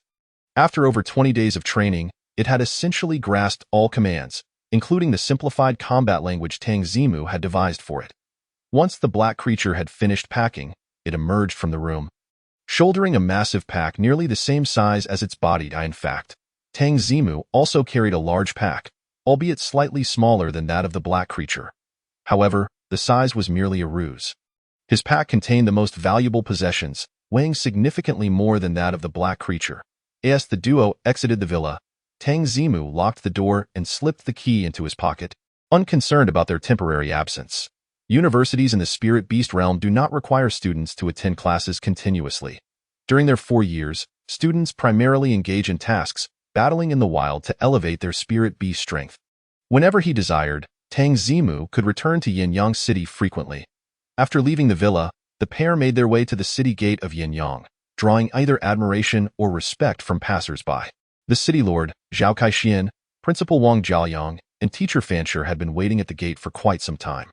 Are you really going to walk there yourself? I could have someone with a fast spirit beast escort you. Zhao Kaixian inquired upon seeing Tang Zimu approach. No need. I have never left the city before, so this opportunity is perfect for me to test myself in the wild. Tang Zimu declined Zhao Kaishuan's kind offer. For a while, the duo had been practicing at home, cautious of one another, lacking opportunities to gauge their true abilities. He intended to seize this chance for some genuine combat experience. Very well, with your capabilities. You should encounter no danger, Zhao Kaixian and the others conceded, not pressing further. This journey was markedly different from the previous one when they had gathered Yin Essence. Oregon. The Flame Domain lies at the far western edge of the Dragon Kingdom, predominantly comprising a desolate landscape ravaged by spirit beasts and volcanoes. Their mining team had ventured deep into the heart of spirit beast territory, where they encountered spirit beasts of levels 40 to 50 roaming freely. In contrast, Kyoto is located in the central region, the heart of the Dragon Kingdom. The closer one gets to the center, the denser the human activity becomes, thus diminishing the space for spirit beasts. Not to mention, in such areas, spirit beasts of levels 20 to 30 could reign supreme. As long as Tang Zimu adhered to human activity routes, he would likely face minimal peril. Once enrolled, you can choose tasks in the Flame Domain more frequently, allowing you to return and visit, Fancher advised, a hint of reluctance in his tone. Tang Zimu nodded, exchanging a few pleasantries with the trio before bidding farewell and stepping through the city gate with the black creature. This marked his second exit from Yinyang City. However, unlike his previous departure, where he had an escort, this time, they were solely reliant on their own feet. This feels somewhat akin to Ash setting forth on his journey from Pallet Town. Doesn't it? Tang Zimu relished this sensation, filled with novelty. Yet, glancing at the black creature beside him, he felt a twinge of disappointment. What a pity, Pikachu is so adorable, while you you look rather intimidating. The black creature? Unfair. My appearance is not something I can control. As it turned out, the journey depicted in animated series appeared delightful, but the reality was often monotonous, at least. This was the case for the route from the Flame Domain to the adjacent Forest Domain. Tang Zimu and the black creature traversed through Yin Mountain City and Yinamo City, predominantly walking through desolate stretches of land, with only the occasional meager forest. This experience elucidated why the Flame Domain was so underdeveloped. With few citizens daring to venture beyond the city walls in such an environment, who would want to come from outside? Without spirit beasts, how could one even set foot beyond? Fortunately, this situation eased considerably as they approached the Forest Domain. As the name suggests, the Forest Domain is characterized by its extensive forest coverage. Many cities have even been constructed amidst the trees. Legend has it that this area flourishes with forests due to the slumbering deity of the woods and trees that lies beneath the ground. However, this deity remains nameless in the legends, leaving Tang Zimu uncertain if it correlates with the mythical beings he had heard of. We're almost there. Just about to enter the Forest Domain, Tang Zimu remarked. Wiping the sweat from his brow and gazing at the lush greenery not far ahead, feeling a renewed sense of hope. The spirit beast realm does not adhere to the principles of science. Typically, environments transition gradually with geographical changes. Yet, in the case of the Flame Domain and the Forest Domain, one side is a desert, while the other is a forest. The boundary is less than 10 centimeters wide. Yet the contrast between environments is stark. Wow, wow, wow. The black creature also exhibited excitement. As a purebred villainous monkey, the forest was its favorite habitat. Thus, the duo quickened their pace, finally crossing the border and entering the Forest Domain. The moment they stepped into the forest, Tang Zimu felt a refreshing coolness envelop him, and the air became invigorating. The harsh sunlight and oppressive heat of the Flame Domain were entirely shielded by the trees and foliage here. Just as Tang Zimu prepared to call for a break and a drink of water for the black creature, several dark figures sprang forth from the nearby bushes. Haha, we've finally found someone today. Chapter 52. A Sword and a Spirit Beast. Is this what you call a beast master? Indeed, there were people. Tang Zimu's gaze sharpened, his hands silently resting on the exposed hilt of his sword. Internally astonished, he realized that with his superhuman hearing, he had not detected any prior sounds. However, upon observing the location of the shadows, Tang Zimu quickly understood how these individuals had managed to remain concealed. There were 5 shadows in total, meaning 5 individuals. Each of them was accompanied by a spirit beast. The one on the far left had a floating, cloud-like spirit beast. This spirit beast was known as Water Cloud. Possessing minimal combat capabilities but distinguished by its ability to create a sound and sight-obscuring skill called Cloud Veil.it, seemed that this group had been hiding within the Cloud Veil, which explained their stealth. Very well, I've learned a new tactic. Hey, this kid looks utterly stunned. One of the 5 remarked as they expertly surrounded Tang Zimu, trapping him in the center. Noticing that Tang Zimu remained silent, one of them, clearly the leader, commanded a long leaf cat's evolved form, the twin-tailed leaf cat, to approach Tang Zimu menacingly while speaking. Kid, your villainous monkey has quite the physique. Its qualifications must be extraordinary. Hand over the villainous monkey, and we might just let you walk away, so they intend to rob me. Tang Zimu's expression shifted slightly, yet he was not taken aback. There is an old saying in Huagua, in chaotic times, bandits emerge, implying that the more tumultuous the world becomes, the more robbers and bandits arise. This adage holds true even in the spirit beast realm in regions like the Flame Domain and Forest Domain. Vast expanses are dominated by spirit beasts, and even the authorities must send escorts for transport. How could they possibly manage these bandits? Consequently, encountering bandits on the road is quite commonplace, with at least a 50% chance of occurrence. However, considering the likelihood of encountering bandits, why did Zhao Kaixian and the others feel secure letting Tang Zimu venture alone? It was simply because they knew these bandits would be no match for him. Bandits reduced to robbing travelers would possess at most a single evolved spirit beast, typically at levels 20 to 30.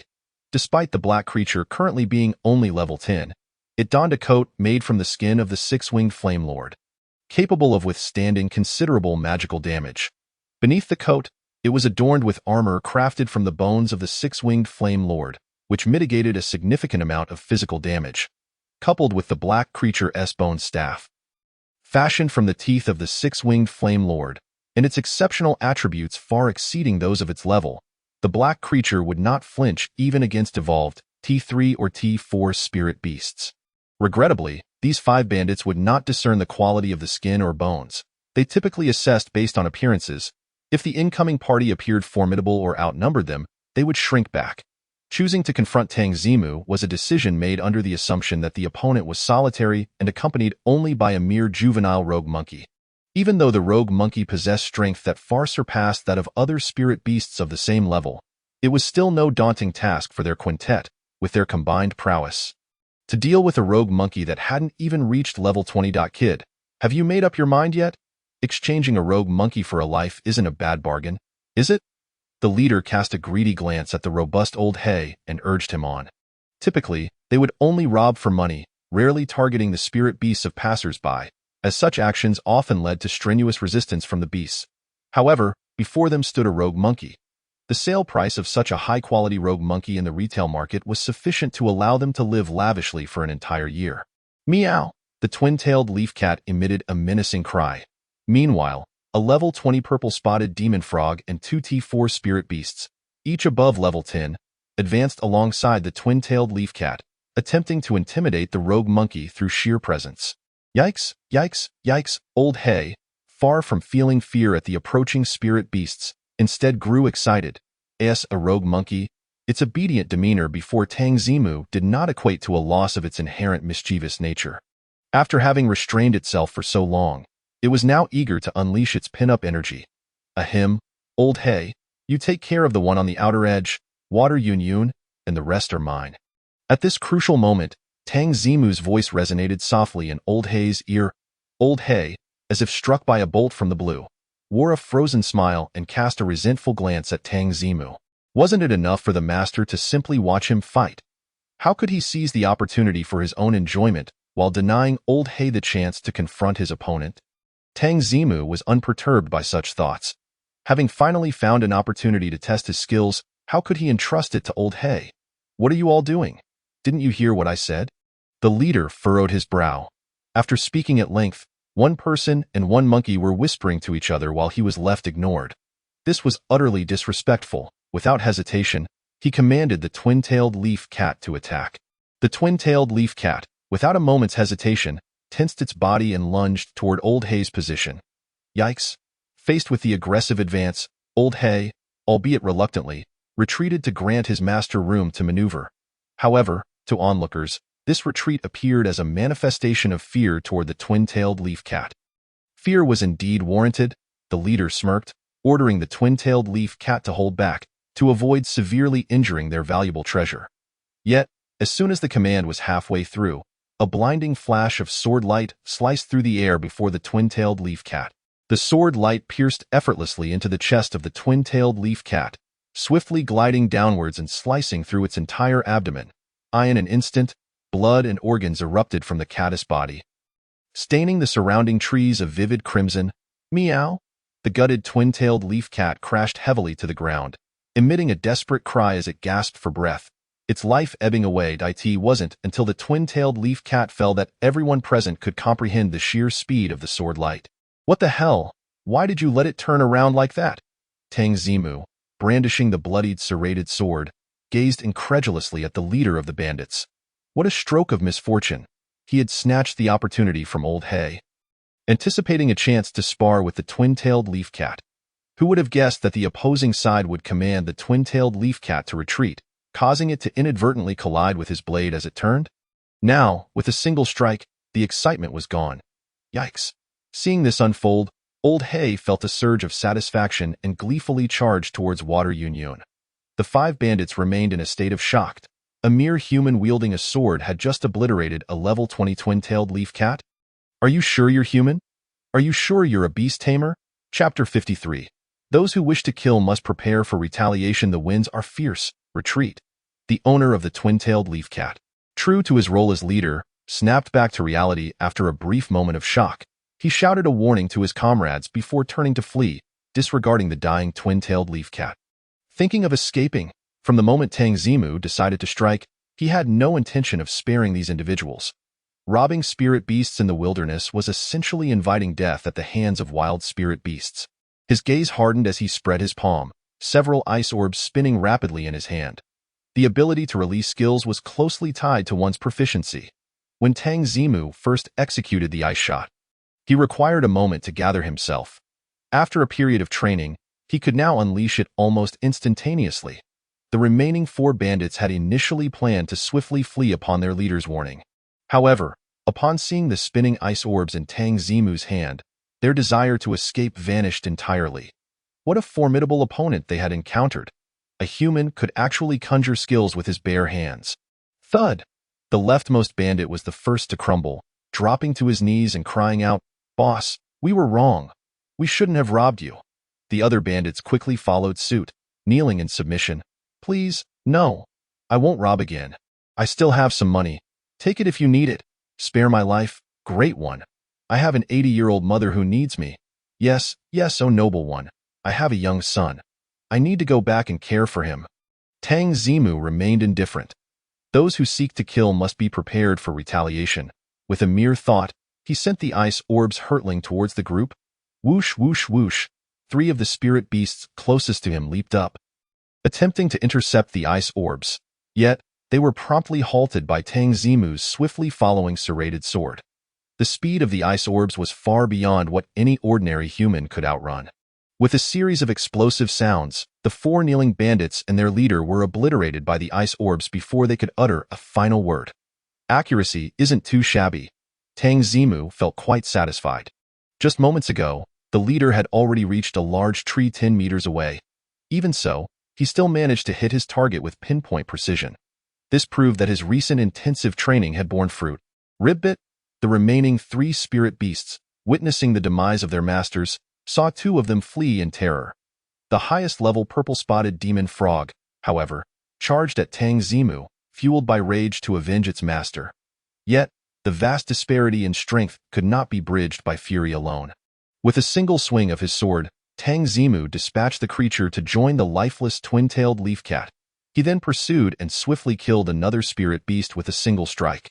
Just as he prepared to chase the last remaining beast, Old He, who had already dispatched Water Yunyun, swung his bone staff at the fleeing creature.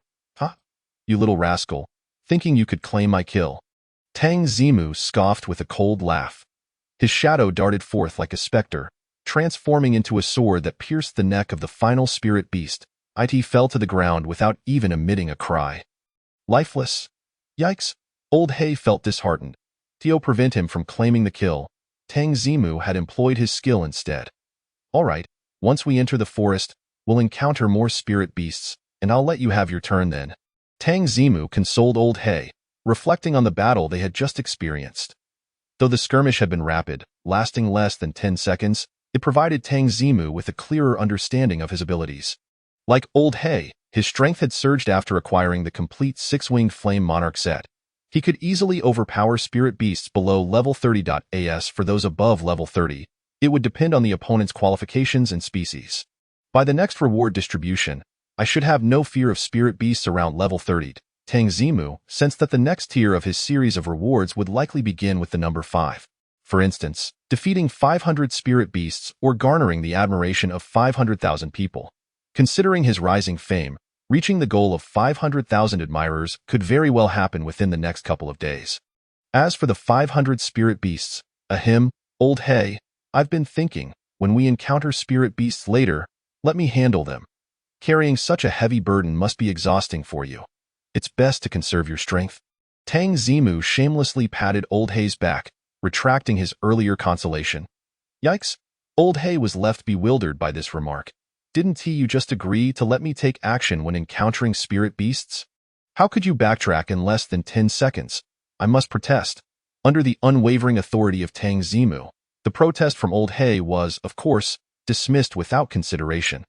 The man and the monkey seemed to have returned to the enigmatic realm of the college entrance examination. continuing their journey while tacitly searching for various spirit beasts to hunt in the forest. Thus, they spent an entire day and night slaying. Eventually, they emerged from the forest domain, arriving at the boundary between the forest domain and the central domain. At that moment, Tang Zimu had silently counted his spirit beast kills to a total of 497. Just 3 more to go. Let us find a few more in the forest and finish this, he declared, standing on the edge of the forest, gazing at the boundary line he could easily cross with a single step, then casting a glance at the grassland beyond, making a resolute decision. The vast expanse of grassland was in clear view, and it was evident that there were hardly any spirit beasts to hunt. It would be wiser to complete the last 3 kills within the forest to secure the rewards. With that thought, Tang Zimu immediately led Old Hay along the edge of the forest, diligently searching. However, spirit beasts in the bordering area were indeed sparse. It took the duo half an hour to finally locate a nest containing exactly 3 spirit beasts. Perfect, Tang Zimu exclaimed, then swiftly dispatched the last spirit beast with a single thrust of his serrated sword into its neck. As he did so, the anticipated system notification chimed in at the right moment. Ding! Congratulations to the host for earning the admiration of 500,000 people, receiving the 500,000 admiration reward. 1 skill point. What is this nonsense? Shouldn't it be a kill notification? Is the system malfunctioning? Before Tang Zimu could voice his doubts, another system notification sounded. Ding! Congratulations to the host S-Beast Tang Zimu for successfully killing a spirit beast Chochio mushroom. Ding! Congratulations to the host for achieving 500 consecutive kills, receiving the 500 consecutive kills reward. A random item. Oh! Tang Zimu suddenly understood. The system wasn't malfunctioning. It was merely that the nearing 500,000 admiration coincidentally aligned with the 500 consecutive kills reward. How delightful that he could claim 2 rewards at once. Chapter 54. Who says random items are inferior? This random item is simply splendid. Receiving 2 rewards at once was indeed worthy of celebration. However, upon seeing that the reward for 500 kills was a random item, Tang Zimu felt a tinge of disappointment. He preferred rewards that could directly enhance his abilities, like the random skill reward. Random items, such as Beast Master Orbs, were not particularly enticing. Given his current extravagant wealth, even if he couldn't acquire a perfect quality Beast Master Orb from the system, he could easily purchase a high-quality one, which he didn't find necessary.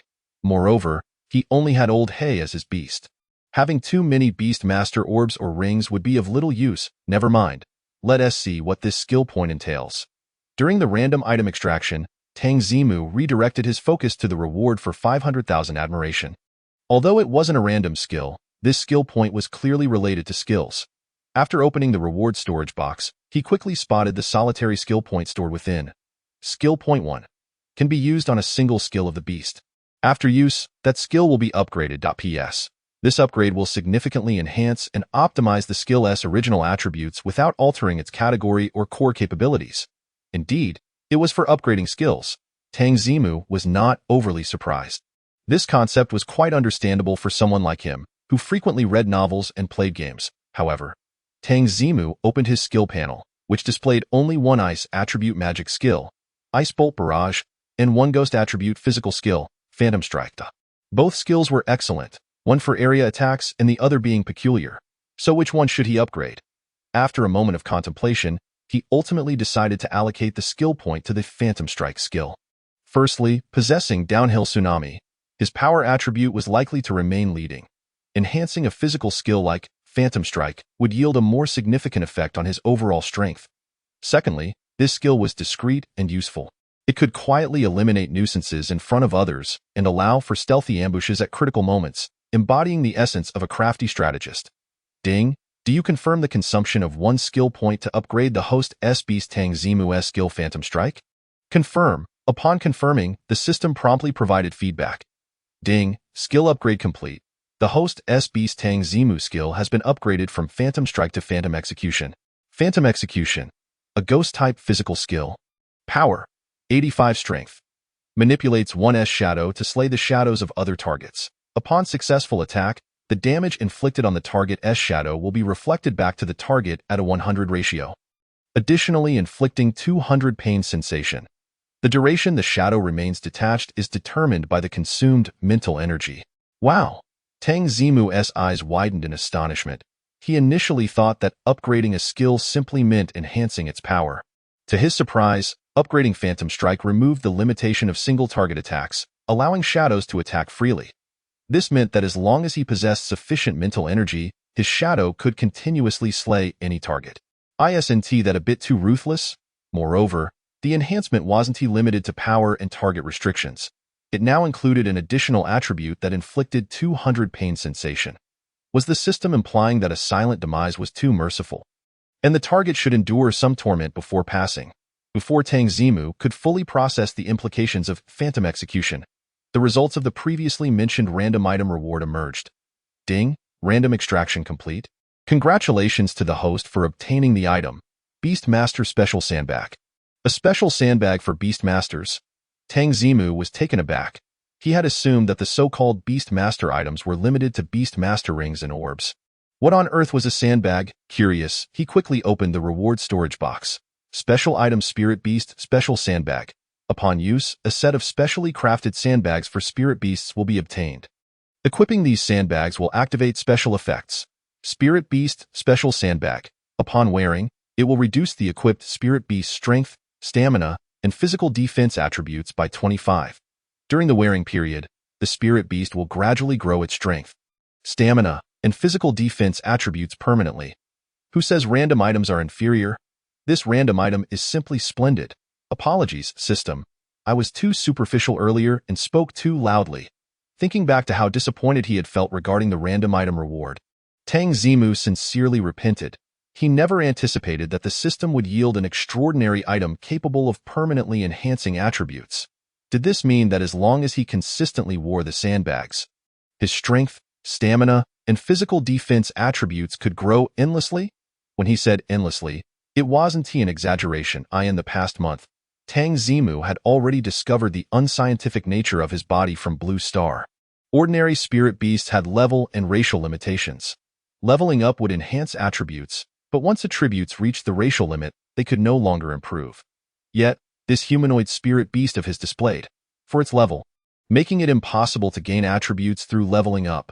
However, excluding the possibility of breaking through racial limitations with divine attributes, the attributes he had enhanced using various special items had already surpassed the human racial limits. This contradictory situation could only imply one thing. His attributes were not bound by racial limitations, and he could acquire any permanently enhanced attributes. Wasn't he the perfect candidate for the Spirit Beast Special Sandbag? Ahem, old hay, don't blame me for taking the sandbag for myself. Mainly because wearing the sandbag will reduce your strength and stamina attributes. I simply cannot bear to see you suffer. Tang Zimu retrieved an entire set of Spirit Beast Special Sandbags from the reward storage box. Glancing at old Hay's eager eyes, and with a steady heart, he explained, then, he swiftly donned the sandbags, one on each limb and one on the front and back of his torso. The moment he fully equipped the set of sandbags, he distinctly felt his strength and stamina diminish by a notch.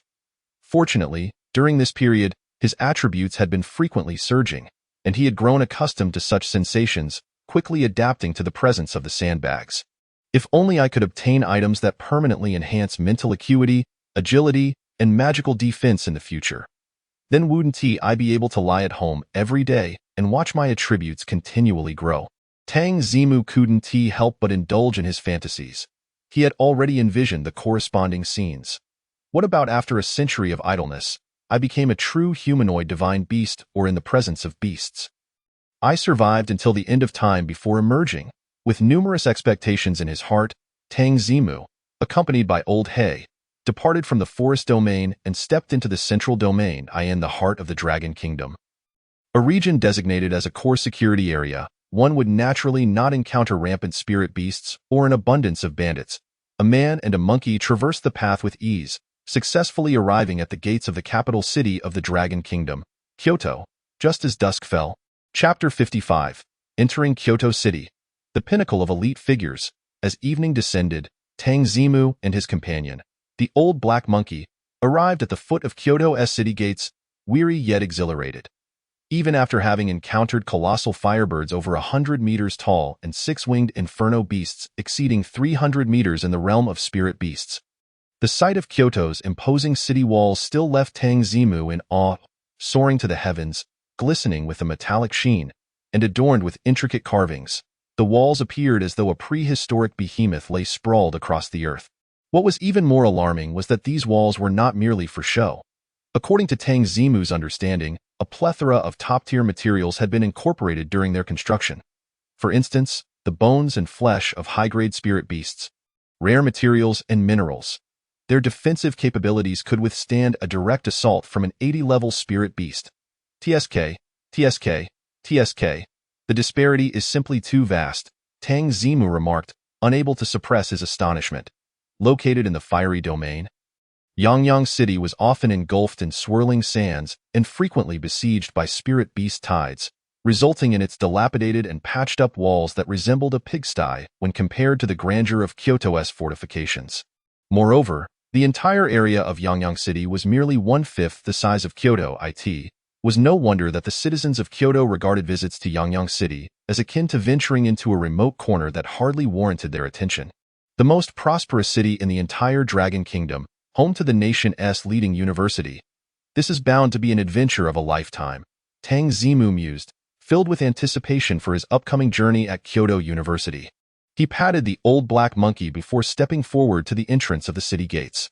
Unlike Yangyang City, entering Kyoto, the capital of the Dragon Kingdom, necessitated a series of inspections as dusk settled. The gates were bustling with long lines of individuals returning home. Tang Zimu remained unperturbed, patiently queuing alongside the old black monkey. After an extensive wait, he finally stood before the soldier responsible for the checks. "Present your passage permit," the soldier said, glancing at Tang Zimu and then at the old black monkey behind him, his tone indifferent. During a previous visit to Yangyang City, Director Li from the admissions office had already provided Tang Zimu with proof of his status as a Kyoto University student, an elongated metal plaque inscribed with the university's emblem and Tang Zimu's pertinent information. He retrieved the metal plaque from his pocket and handed it to the soldier. Upon observing the Kyoto University emblem, the soldier's demeanor shifted immediately to one of respect. Those who could attend Kyoto University were either from exceptionally influential families or possessed extraordinary talents, individuals beyond the reckoning of a mere gatekeeper. As the soldier examined the plaque and recognized the name inscribed upon it, his eyes widened in disbelief, and he exclaimed, You are Tang Zimu." At the sound of that familiar name, the surrounding crowd turned their attention toward him in unison. Upon noticing the old black monkey standing obediently beside Tang Zimu, they confirmed his identity. In an instant, the entire entrance erupted with excitement. Many approached, eager to glimpse the legendary Tang Zimu. Tang Zimu, the notorious monkey. He is the one who achieved full marks. It said that he successfully beheaded a beast of sovereign level. He seems rather unremarkable aside from being somewhat handsome. Beheading. Clearly, that's a fabricated tale. Do you genuinely believe it? Whether it's true or not, this notorious monkey looks far from ordinary.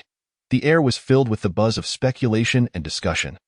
Tang Zimu shook his head, having anticipated his notoriety. After all, there were at least 500,000 admirers, and those who had heard his tale numbered at least in the millions. Yet he had evidently underestimated the extent of their response. This was Kyoto, after all. The most elite beast tamers of the Dragon Kingdom were predominantly located here. Was a mere Karimai like him truly deserving of such attention? This was indeed a miscalculation on Tang Zimu's part. Although Kyoto housed many top-tier beast tamers, such figures didn't need to queue to enter the city. It was quite rare for someone of his caliber, still emerging in strength yet already a legendary figure renowned throughout the Dragon Kingdom and even the spirit beast realm. To find himself in such a situation, as the crowd around the city gate grew larger and the atmosphere more chaotic, the soldiers tasked with guarding the entrance began to panic. They promptly escorted Tang Zimu to the side of the gate, granting him access via a privileged entrance reserved for important figures. What? No inspection? Who in the Dragon Kingdom was unaware that Tang Zimu had acquired the head of a sovereign-level spirit beast? Given that he possessed such a priceless trophy, why would he resort to petty thievery? Tang Zimu took advantage of this privilege without hesitation, relishing the experience of being treated as a person of significance. However, upon entering Kyoto, he barely had time to admire the city's interior before he heard a voice calling from nearby. Curious, he turned toward the sound and saw an elderly gentleman with graying hair and a kindly visage approaching him. The old man politely clasped his hands in greeting. Greetings, young friend Tang Zimu.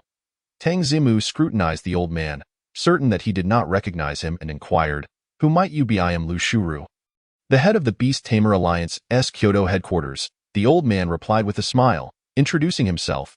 The head of the Kyoto headquarters of the Beast Tamer Alliance, Tang Zimu, maintained an outward calm. Yet internally, waves of astonishment surged within him. The Beast Tamer Alliance, established by all nations within the spirit beast realm, possessed authority and power that surpassed that of any individual nation. As the head of the Dragon Kingdom's headquarters, Lu Shuru oversaw all branches of the Beast Tamer Alliance within the kingdom. Those whom Tang Zimu had previously known, such as Zhao Kaixin and Li Chong, were but inconspicuous juniors in his presence. To assert that Lu Shuru was one of the most distinguished figures in the entire Dragon Kingdom would be an understatement.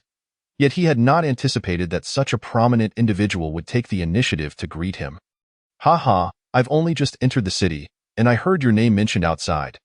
Considering that Kyoto University is set to commence classes tomorrow, I figured you must have arrived, so I decided to wait here for your entrance. Seeing Tang Zimu's lingering confusion, Lu Shuru took the initiative to clarify. That explains it. No wonder such a notable figure would be here waiting for me. Tang Zimu felt a sense of clarity wash over him. Though new questions quickly arose in his mind, prompting him to ask, Is there something you wish to discuss with me, Minister Lu? Lu Shuru elaborated. Young friend Tang Zimu, I presume you have not formally joined our Beast Tamer Alliance yet? Since there is no rush to report to Kyoto University, how about accompanying me to the headquarters to formally enroll and, while we're at it, assess your Beast Tamer level? Chapter 56. The classification standards for Beast Tamers levels. After all was said and done, it was merely a fortuitous encounter. Moreover, he wished to ascertain whether my true abilities matched the legendary reputation I had garnered, which was why he approached me. Tang Zimu grasped Lu Shuru's intentions at once. After a brief contemplation, he readily accepted the invitation. Certainly, I would be grateful if Minister Lu could show me around the headquarters. In the spirit beast realm, everyone who possessed a beast would be honored as a beast tamer. However, a true beast tamer must enter the Beast Tamer Alliance, undergo testing, and receive official recognition. Tang Zimu had long harbored the intention to join the Beast Tamer Alliance. After all, the benefits of membership were manifold. For instance, one could undertake tasks commissioned by cities or individuals within the alliance. Take Wei Qiyang, who was tasked with escorting real-time score displays to Yangyang City. His team specialized in accepting such missions. There were also exclusive channels for purchasing spirit beast-related items through the alliance, as well as monthly rewards distributed according to the Beast Tamer's level. Joining was undoubtedly advantageous. Now, Tang Zimu found himself in a position to seamlessly proceed alongside Lu Shuru to explore the headquarters.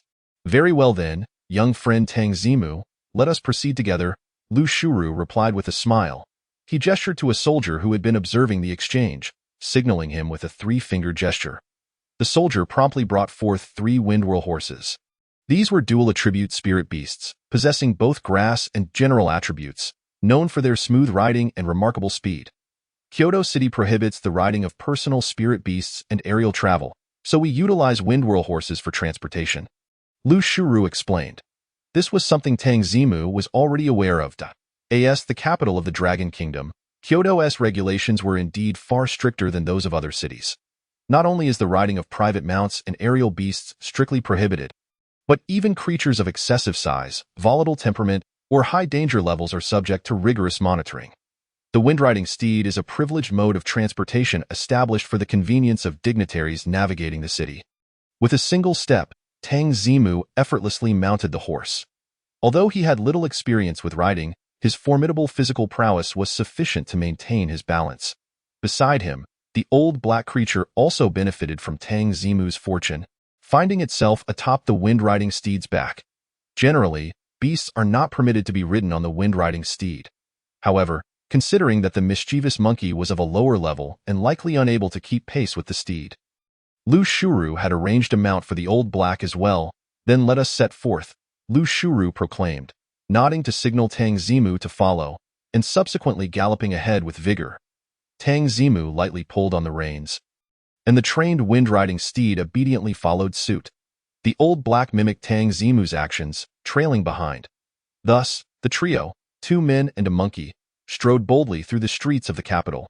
During their ride, Tang Zimu took the opportunity to observe the surroundings of the city. As he had anticipated, the architecture and shops within the capital were several tiers above those in Yinyang City, and the demeanor and attitudes of the common folk were markedly more amiable compared to the fierce disposition found in Yinyang. It was only natural. In the capital, a mere brick tossed casually could strike a beastmaster with a level 50 or 60 beast. Who would dare act recklessly? After traveling a considerable distance, the trio finally arrived at the headquarters of the Beastmaster Alliance, situated at the heart of the capital. This is our headquarters, the third tallest building in the spirit beast realm, Lu Shuru declared proudly, gesturing towards the fantastical structure layered with intricate designs. Tang Zimu squinted, gazing up to take in the sight. Upon entering the capital, he had spotted a tower that pierced the clouds, and now, up close, he realized that the building labeled as the Beastmaster Alliance's Kyoto headquarters stood at least 800 meters tall. How towering must the tallest structure be? Indeed, one could only marvel at the extraordinary might of the world of spirit beasts, where the laws of physics seemed irrelevant. The minister has returned. Before Tang Zimu could count the number of floors, several individuals rushed out from within, respectfully addressing Lu Shuru. They assisted in dismounting him, Tang Zimu, and the Old Black, leading the wind-riding steed away while others ushered them into the towering edifice upon entering. They were greeted by a vast hall that shimmered with opulence and buzzed with activity. Some congregated in leisure areas, others sought information about tasks, while a few browsed the merchandise available. However, as soon as Lu Shuru stepped inside, the hall fell silent. Everyone bowed in deference, acknowledging his authority. This scene made it abundantly clear to Tang Zimu the extent of Lu Shuru's influence, despite Lu Shuru's outwardly gentle and amiable demeanor. The number of spirits that had perished at the hands of his beasts surely surpassed 1,000,000. Curiously, Tang Zimu noted that Lu Shuru had not brought his own beast along to as he surveyed the bustling headquarters. The others inside were equally intrigued by his presence. They wondered why Minister Lu would personally escort a young man into the headquarters, displaying such warmth and enthusiasm. Not even the nobility could claim such preferential treatment, let alone common officials. However, some astute observers connected the dots upon noticing the Old Black trailing behind, deducing Tang Zimu's identity. Xiao Huang, assist him in processing his Beastmaster identification, Lu Shuru instructed as he approached the registration area. Supervisor Huang accepted the identification presented by Tang Zimu and, upon seeing the name, glanced up with a knowing expression. He then diligently filled out Tang Zimu's information. Seizing the opportunity, Lu Shuru explained the rules of the Beastmaster Alliance to Tang Zimu. Once your information is registered, you will be recognized as an official Beastmaster, eligible to partake in the Alliance's activities and enjoy certain benefits. However, most functions within the Alliance are contingent upon your rank as a Beastmaster. To access corresponding tasks or benefits, you must undergo level assessments, which I trust you are already aware of, he added. Tang Zimu nodded in acknowledgement. He understood that within the framework of the Beastmaster Alliance, practitioners were categorized from 0 to 10 ranks, with newcomers classified as 0-rank Beastmasters. Only through assessments could one ascend to first-rank status, and each subsequent elevation required passing further evaluations, each with varying criteria. It was not merely a matter of possessing sufficient beastly prowess to ascend ranks. For instance, he recalled several notable figures. Zhao Kaixin was an 8th-rank Beastmaster, while Li Chong, despite some deficiencies, was a 7th-rank Beastmaster. Even though his Fire Spirit Rock Sparrow and Zhao Kaixuan's Flame Lion King were not vastly disparate in strength, Tang Zimu was genuinely curious about how many ranks he could currently surpass given his unique circumstances. Typically, after joining the Alliance, a Beastmaster can participate in an assessment only once a month, Lu Shuru continued. However, today, we shall make an exception for you and arrange your assessment immediately. With that, Lu Shuru guided Tang Zimu to the second floor. Chapter 57. Sigh. I truly do not wish to rush. Unlike the bustling first-floor hall, filled with various functional zones, the entirety of the second floor at the Dragon Kingdom headquarters was dedicated solely to the assessments for Beastmaster ranks, with each area corresponding to a specific level. Upon arriving, Lu Shuru led Tang Zimu directly to the first-rank Beastmaster assessment zone. This level of assessment had virtually no prerequisites, and thus the area was brimming with individuals awaiting their evaluations. However, this section was somewhat removed from the staircase, leaving the occupants unaware of the commotion below. Upon spotting Lu Shuru's arrival, the crowd quickly stood to greet him. Lu Shuru nodded in acknowledgement before beckoning the proctor stationed at the assessment room's entrance. The proctor hurried over, inquiring, "Minister, how may I assist you? How much longer until this round of assessments concludes?" Lu Shuru asked. 2 hours have already elapsed, with half an hour remaining for submissions, the proctor replied. Although the Beastmaster Alliance mandated confidentiality regarding assessment tasks, the content for first-rank assessments was widely known to be theoretical examinations. Participants were provided with a theoretical knowledge test paper, which they were required to complete within 2.5 hours. Those who met the score threshold would be promoted to first-rank Beastmasters. Only half an hour left? Lu Shuru expressed his disappointment and then waved his hand, stating, "Please arrange for an additional seat for the next assessment. I will have him take it first." The proctor looked at Tang Zimu in astonishment, realizing how few individuals were granted such privileges by the minister. "Very well, I shall make the arrangements now," he responded, preparing to depart. However, just as he turned, Tang Zimu interjected, "Wait." He then looked at Lu Shuru and stated, "Half an hour is sufficient. Let us begin the examination directly." Having entered the capital at dusk, Tang Zimu was reluctant to delay the examination any further, especially with the prospect of subsequent assessments looming. He had traveled a long distance and did not wish to prolong his wait. "Are you certain? Just half an hour?" Lu Shuru asked, incredulous. He was aware that Tang Zimu was capable of achieving a perfect theoretical score, yet it seemed extravagant to expect someone to complete a 2.5-hour exam in merely 30 minutes. However, upon receiving an affirming nod from Tang Zimu, he relayed his decision to the proctor.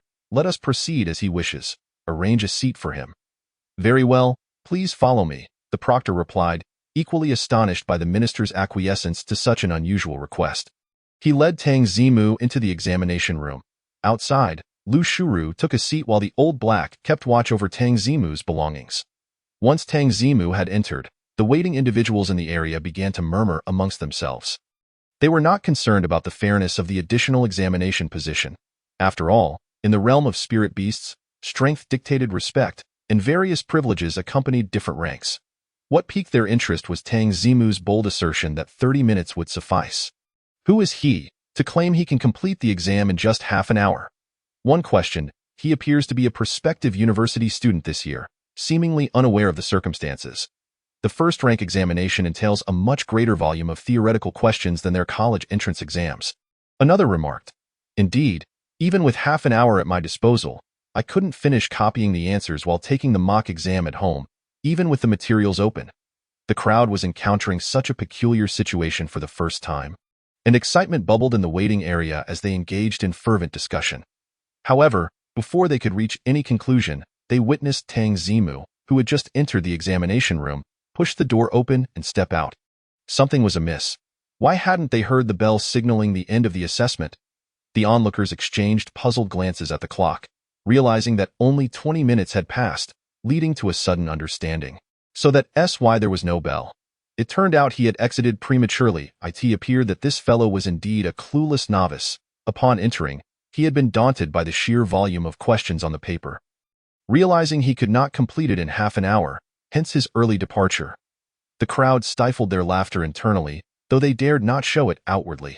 After all, he was brought in by Minister Lu. You've come out already?" Lu Shuru, seated in his chair, sprang to his feet in surprise, more astonished than anyone else. He had just heard Tang Zimu mention his intention to participate in several assessments today. Yet he had chosen to give up so quickly? "Yes, I finished writing and handed the paper to the examiner." Tang Zimu nodded, feeling somewhat embarrassed. He had agreed to the half-hour examination time because he could swiftly retrieve relevant knowledge from his memories. Much like flipping through a book. In such a search-enabled open-book exam, half an hour was ample time. However, Tang Zimu instinctively immersed himself in the original owner's exam experience, neglecting a crucial point. He was not an ordinary person. With his extraordinarily agile attributes, his writing was merely a blur. Moreover, with his formidable mental attributes, he could effortlessly execute dual tasks simultaneously. Thus, once in the examination room, Tang Zimu had directly requested 2 pens from the examiner and began to write with both hands. Retrieving answers from his memory in the throes of excitement, he completed what would take others 2.5 hours within just 10 minutes. By the time Tang Zimu realized his blunder, it was too late. He could only feign checking his paper to buy time. Yet, The invigilator needed to remind everyone of the time 10 minutes before the exam ended. When the invigilator approached Tang Zimu, he could no longer maintain his facade and had no choice but to submit his paper. Alas, he truly did not wish to turn in his exam so swiftly. What? You finished writing already? Lu Shuru, who had maintained a relaxed demeanor throughout, gaped in astonishment upon hearing Tang Zimu's words. Tang Zimu scratched his head and explained, I specifically practiced the technique of writing with both hands simultaneously, so my answering speed is somewhat accelerated. After all, he had indeed taken 2 pens, and the simultaneous usage was genuine, which bought him a full 10 minutes. Thinking about it, it wasn't entirely implausible. Yushuru felt as though he was listening to a fantastical tale. As if he and Tang Zimu hailed from entirely different worlds, he couldn't be bothered to inquire further and rushed into the examination room to have the invigilator verify Tang Zimu's score ahead of time. When Lu Shuru emerged once more, he held a glaringly perfect score in his hands. Lu Shuru swallowed hard, glancing at Tang Zimu with eyes full of amazement. He recalled 3 weeks prior when the Lord of Yanshan City, Li Chong, had reported the detailed account of the hunt for the 6-winged flame monarch to headquarters in it. Tang Zimu was described as if there truly exists a genius in this world. It must be Tang Zimu. It was precisely this exaggerated remark that had sparked Lu Shuru's curiosity upon his chance encounter with Tang Zimu. Now, it seemed that Li Chang's assessment was indeed not an exaggeration. In all his years, Lu Shuru had never before encountered such an extraordinary talent. Of course, what Lu Shuru did not realize was that Li Chang's praise was for Tang Zimu's composure in the face of crisis and his unparalleled command abilities. What Lu Shuru considered were Tang Zimu's dual-task thinking capabilities and answering prowess. It can only be said that although their starting points were different, the outcomes aligned in a rather ironic manner. Chapter 58. Prediction? No, it's reading ahead. This is the examination venue for second-tier beast tamers. After returning the perfect paper to the examiner, Lu Shuru, whose regard for Tang Zimu had elevated another notch, led him to another area. The second-tier beast tamers already possessed a certain threshold, and the number of individuals present here was noticeably fewer than in the previous area. The content of the second-tier beast tamer assessment is? Tang Zimu inquired. According to the rules, he was not allowed to know the specifics of the assessment until he participated. But now, the rules stood before him, so it wouldn't hurt to ask a little. Lu Shuru had no intention of concealing the information and replied, A 1v1 restricted arena battle. The first-tier assessment tests the basic skills of beast tamers, while the second-tier assessment evaluates their command and combat abilities. A 1v1 restricted arena battle. In simple terms, it prohibited all external combat forces, except for the inseparable beast orbs, including clothing, weapons, and other items, in a 1v1 duel. Upon hearing this, Tang Zimu's interest was piqued. With the restricted arena competition for the opening ceremony scheduled for tomorrow, he had been concerned about his lack of combat experience, but now an opportunity had presented itself. Over there is the changing room. You can have your beast change out of its clothing and weapons. I'll go request an early slot for you. Lu Shuru was also eager to witness Tang Zimu's experience in command during combat. He pointed out the location of the changing room to Tang Zimu and then entered the examination room to speak with the examiner. Tang Zimu then took Lao He to remove the 6-winged flame monarch gear he had on. The Beast Tamer alliance was indeed somewhat fair. Otherwise, wealthy individuals could simply purchase superior gear and potions to breeze through such assessments. Once he and Lao He had finished changing and stepped out of the changing room, Lu Shuru was already waiting at the door with the examiner. The two led them into one of the examination rooms. Tang Zimu soon discovered that this examination room featured a vast area divided in two, resembling the competition arenas from the Pokemon anime. The difference lay in the high platforms erected on either side of the examination room, allowing beast tamers to oversee the entire arena. On the opposite high platform stood an examiner. The beast you will battle against is randomly selected, with no restrictions on qualifications, but their levels are limited to between 10 and 15. Is that acceptable? The examiner spoke as he helped Tang Zimu ascend the high platform, a level range of 10 to 15. With no restrictions on qualifications. It appeared that the threshold for second-tier beast tamers was not particularly high. However, this not high was relative to someone like Tang Zimu, who could gain admission to a top-tier university. In reality, a significant portion of beast tamers had been expelled and had to purchase beasts and nurture them gradually. For them, the threshold of becoming a second-tier beast tamer was already quite steep. That's fine. Tang Zimu nodded in affirmation. With his response, the examiner initiated the assessment procedure.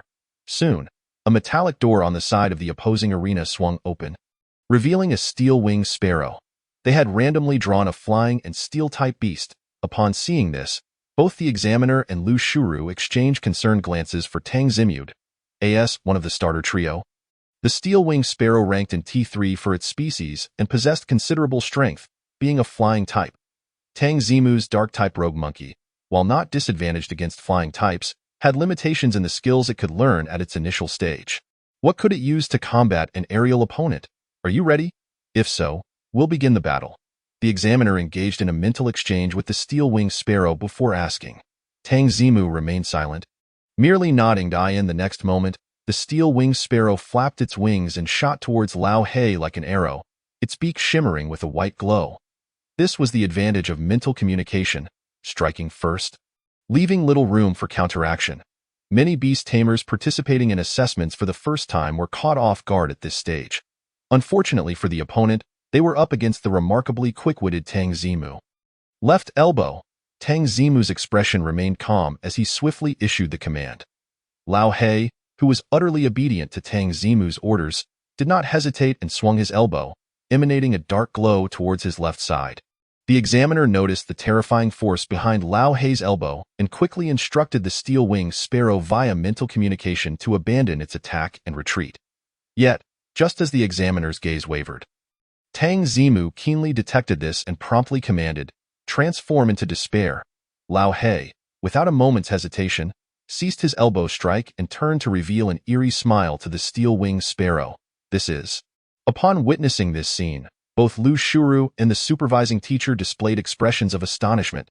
A premonition. Tang Zimu, a novice beast master, actually managed to foresee the opponent's next move.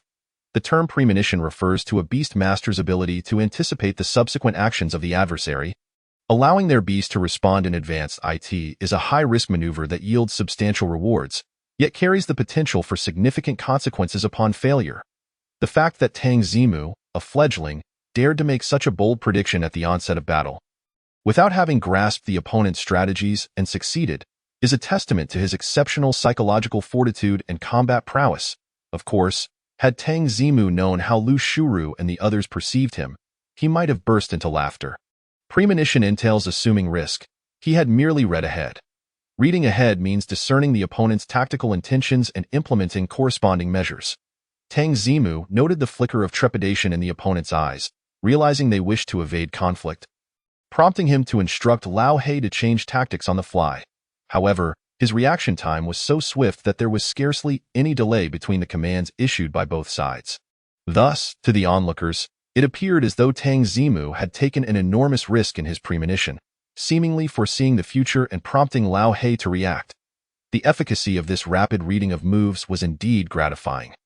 On the battlefield, as Lao He activated Evil Countenance, the steel feather sparrow had yet to turn around before it was confronted by Lao He's terrifying facial expression. With an additional 5 boost from the Beast Master Orb, the fear effect, with a staggering 75 probability of activation, was immediately inflicted upon the steel feather sparrow. Instinctively trembling, the steel feather sparrow lost control and plummeted from the sky. The moment he witnessed the steel feather sparrow succumb to fear. Tang Zimu had already issued a new command: advance and strike. Lao He charged forth with alacrity. Just as the steel feather sparrow was about to fall, Lao He executed a series of rapid strikes. Bang, bang, bang. Striking a terrified target allows an additional attack. Lao He's 3-hit combo landed squarely on the steel feather sparrow, and coupled with the damage from its sudden descent, it was enough to knock the opponent unconscious. In the arena, this indicated a victory in the battle. Splendid.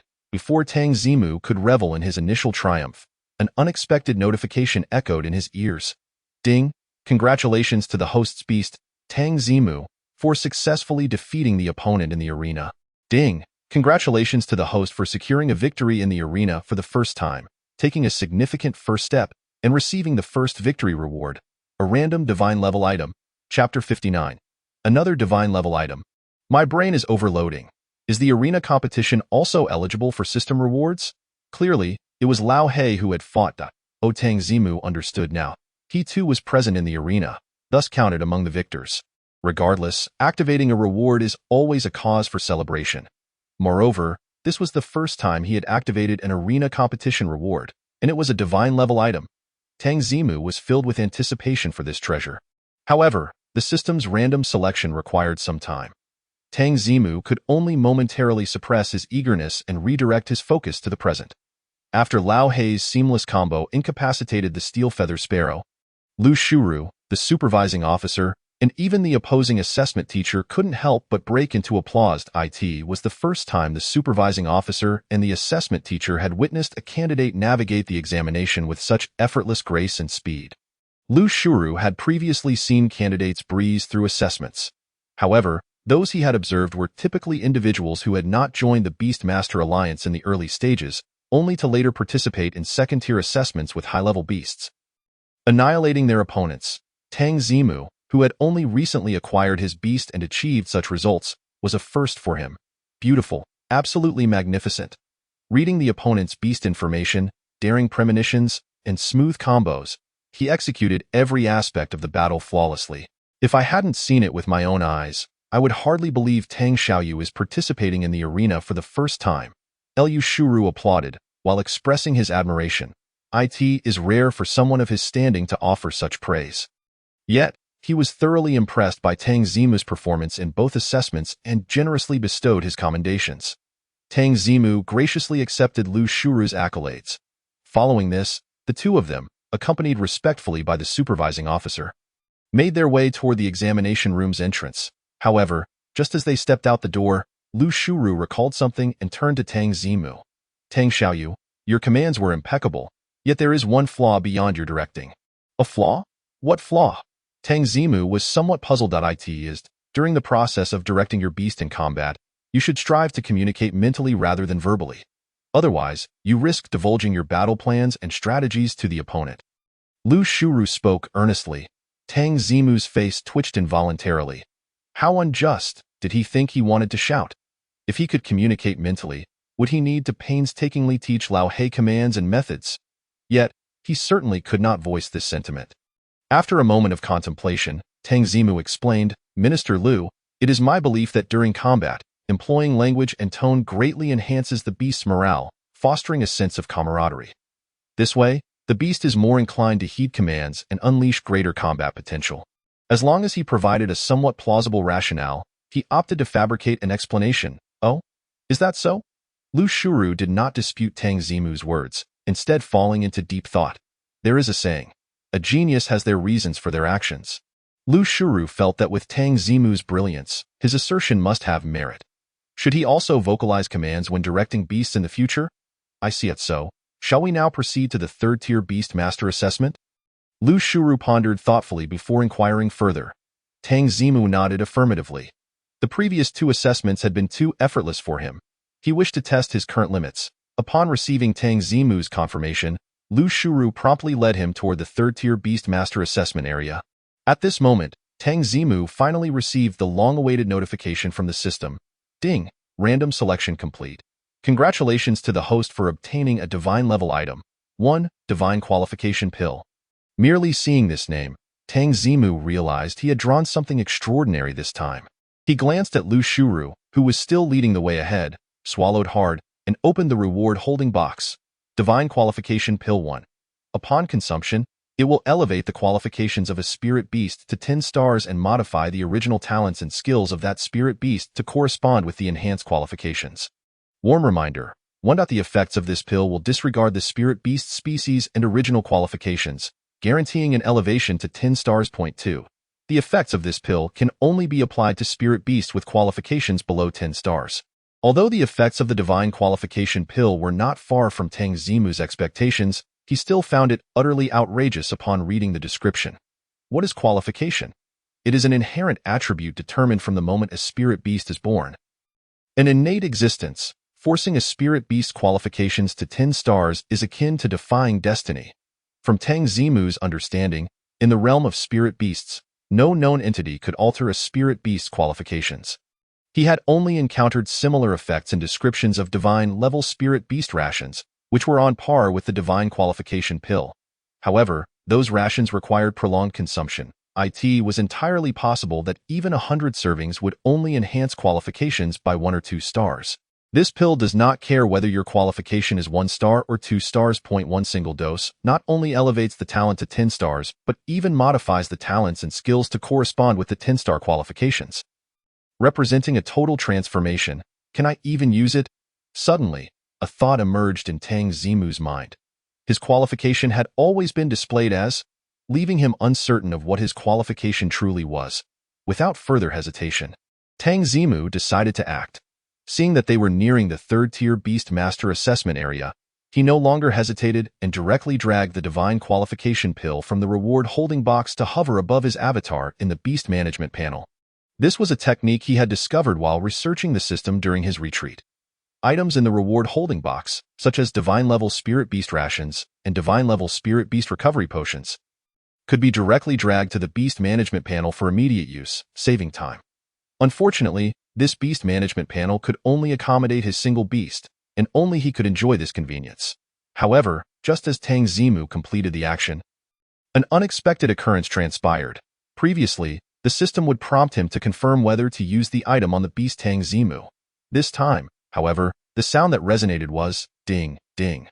Current beast does not meet the usage standards for the Divine Grade Qualification Pill. It cannot take effect. Do you wish to continue using it? The repeated ding was perplexing.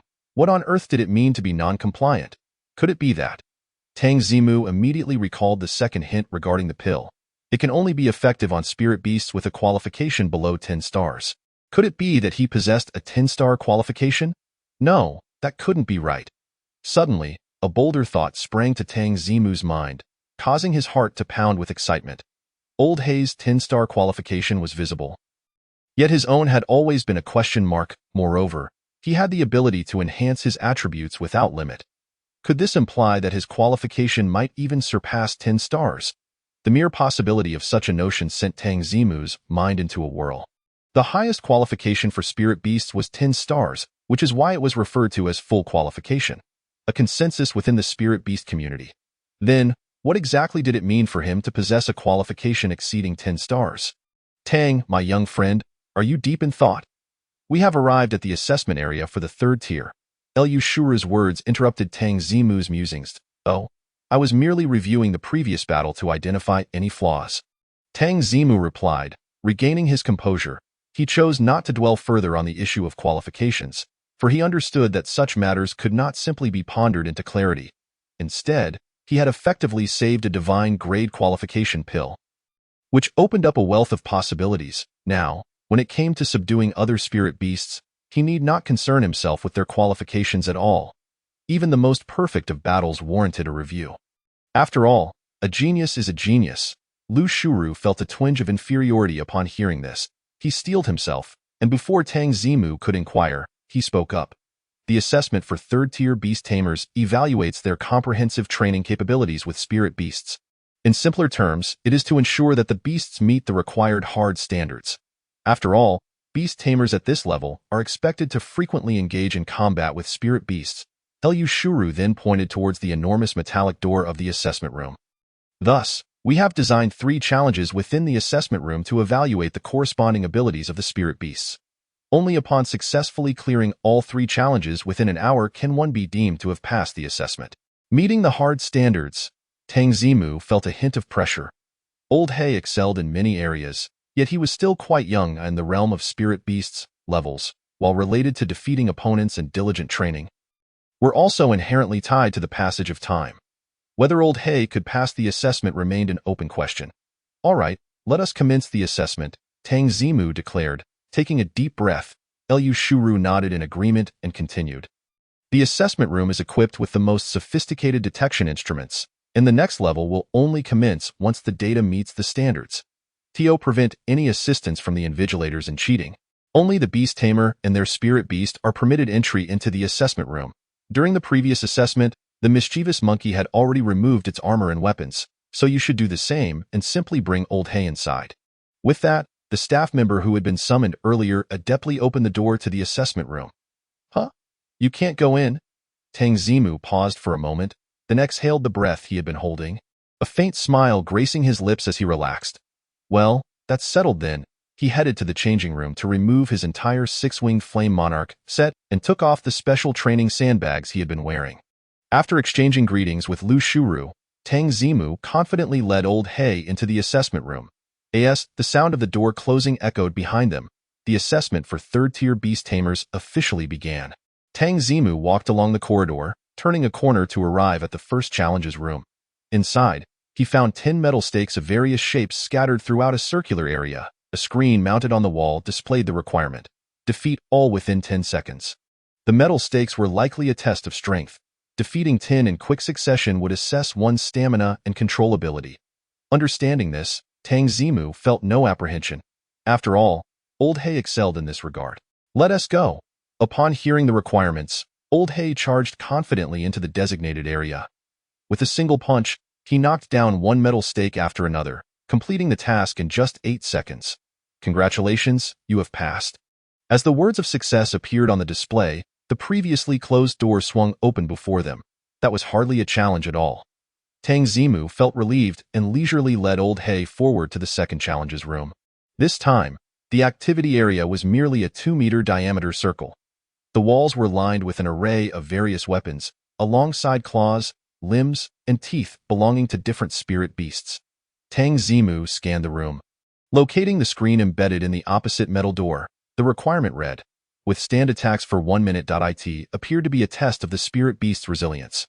However, while movement was restricted, offensive capability was not, indicating that if one possessed sufficient strength, they could counteract the damage.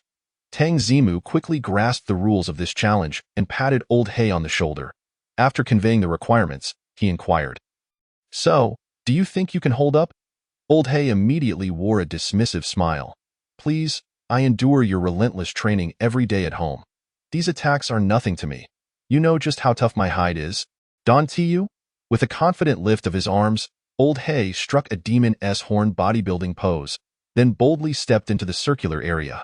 The instruments detected Old He's presence and the various weapons, previously silent on the walls, were instantly activated, raining down on him.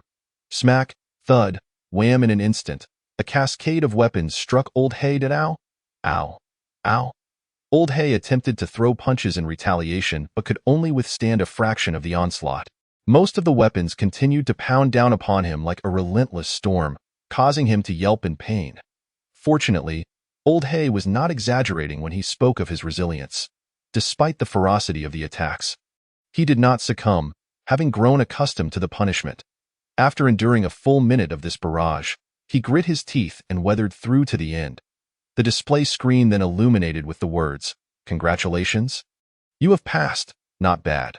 I foresaw this moment, which is why I diligently trained your defensive skills," Tang Zimu remarked, a proud smile gracing his lips.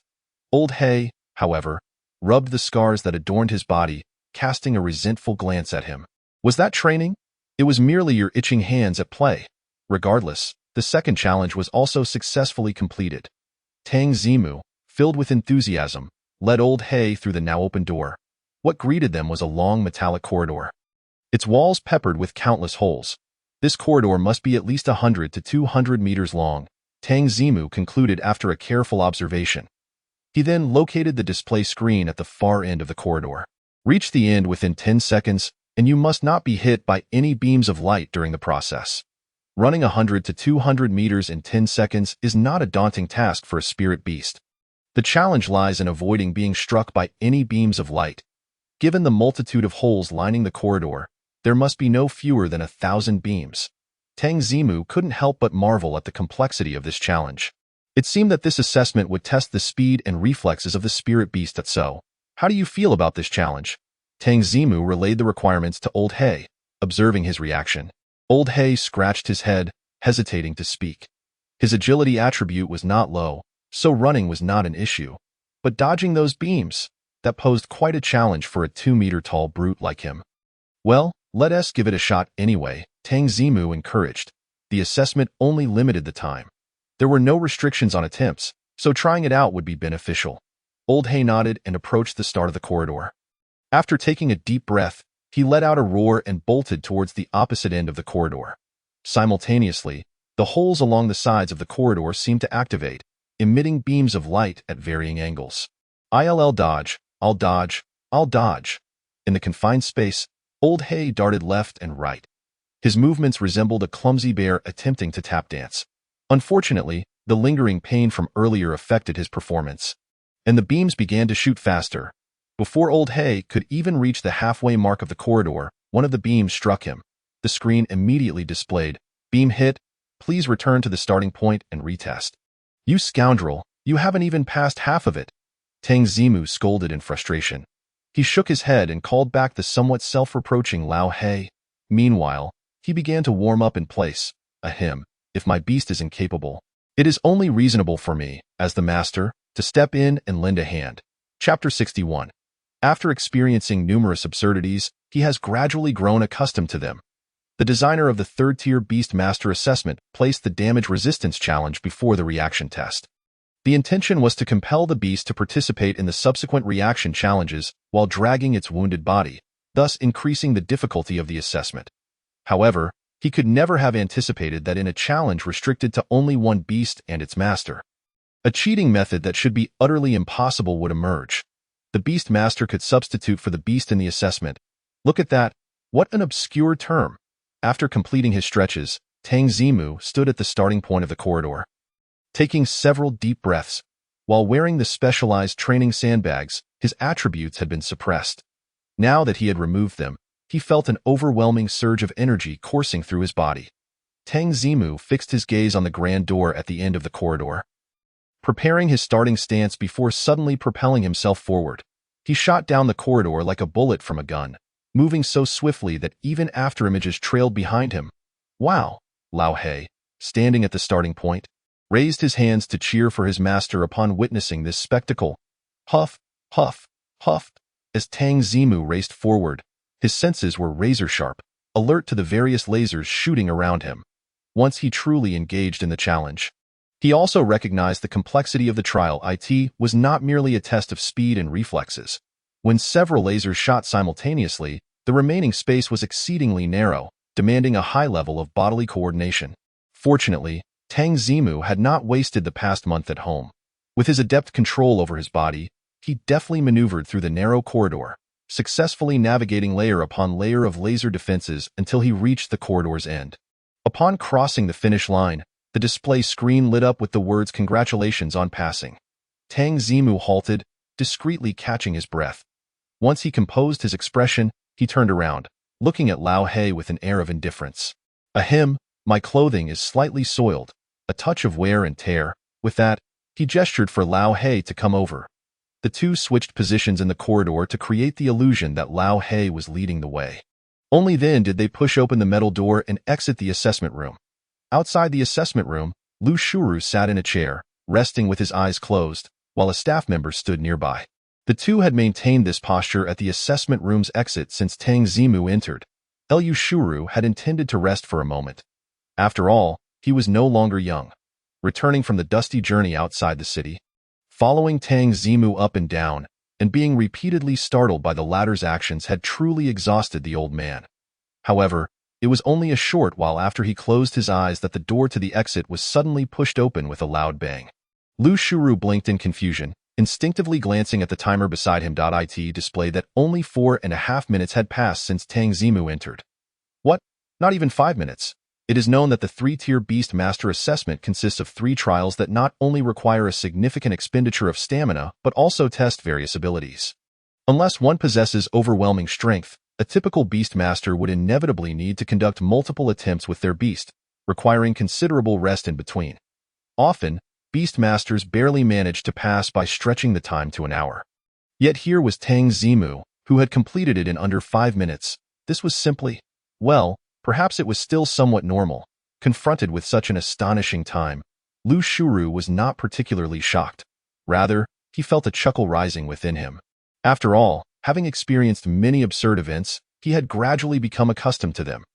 Tang Zimu was a genius among geniuses, and the rascally monkey he had tamed was also a genius among geniuses. This seemed quite reasonable.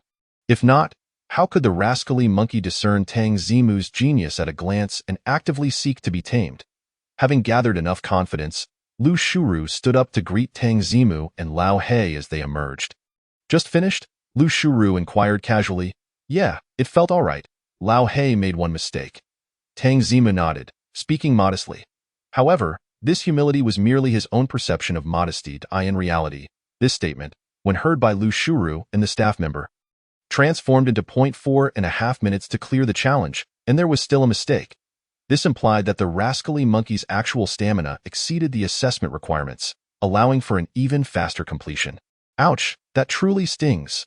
Lu Shuru nearly choked on his breath, hastily changing the subject. You've passed the third-tier assessment. I will take you down to collect your certification as a third-tier Beastmaster. What about the assessment for the fourth-tier Beastmaster? Tang Zimu asked, somewhat surprised. You still want to participate in the fourth-tier Beastmaster assessment? Lu Shuru responded, equally astonished. The two exchanged wide-eyed glances until Lu Shuru glanced at Lao He and began to explain. The fourth-tier assessment is not something the rascally monkey can pass, or rather, even if it were the evolved version, the demon monkey, it would still be unlikely to succeed. After all, currently, 99 of those who can pass the fourth-tier Beastmaster assessment possess fully evolved beasts. Most spirit beasts in the spirit beast realm evolve at level 20 for the first time and at level 40 for the second. Except for a few rare spirit beasts that possess a third evolution form. A spirit beast can become fully evolved after its second evolution. What Lu Shuru meant was that essentially, only beasts exceeding level 40 could pass the fourth-tier Beastmaster assessment. It was no wonder that in the outside world, fourth-tier Beastmasters were already regarded as the backbone of the nation.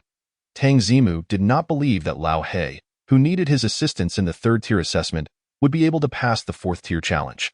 Nonetheless, he still inquired out of curiosity. What is the content of the fourth-tier assessment? Why is it so difficult? Lu Shuru pondered for a moment before responding. The fourth-tier assessment involves placing the Beastmaster and their beast in a simulated forest, where they must defeat 10 spirit beasts of around level 30 that launch a coordinated attack. The real challenge lies in the fact that this time, the Beastmaster also participates in the battle.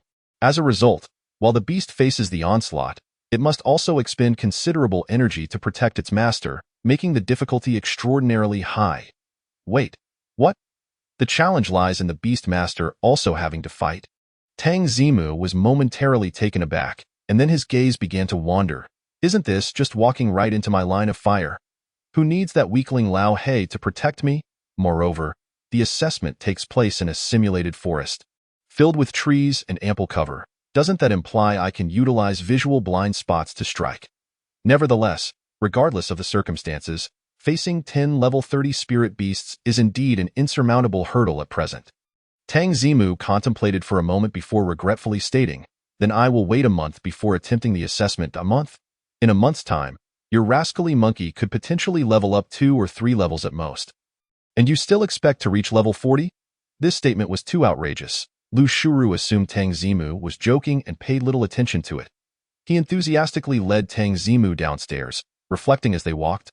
Tang, my young friend, I will now take you to process your certification as a third-tier Beastmaster. TSK, TSK, TSK. A beast advancing from a novice Beastmaster to a third-tier Beastmaster in just 1 month, Tang. My young friend, you are undoubtedly the first in the history of Longhua. Chapter 62. Lu Shuru, who was bamboozled to the point of being crippled at the headquarters of the Beastmaster Alliance in Longhua. In the identity processing area on the first floor, Lu Shuru led Tang Zimu to the window where he had just processed his identity, addressing Supervisor Huang. Xiao Huang, has the membership information for my young friend Tang been completed?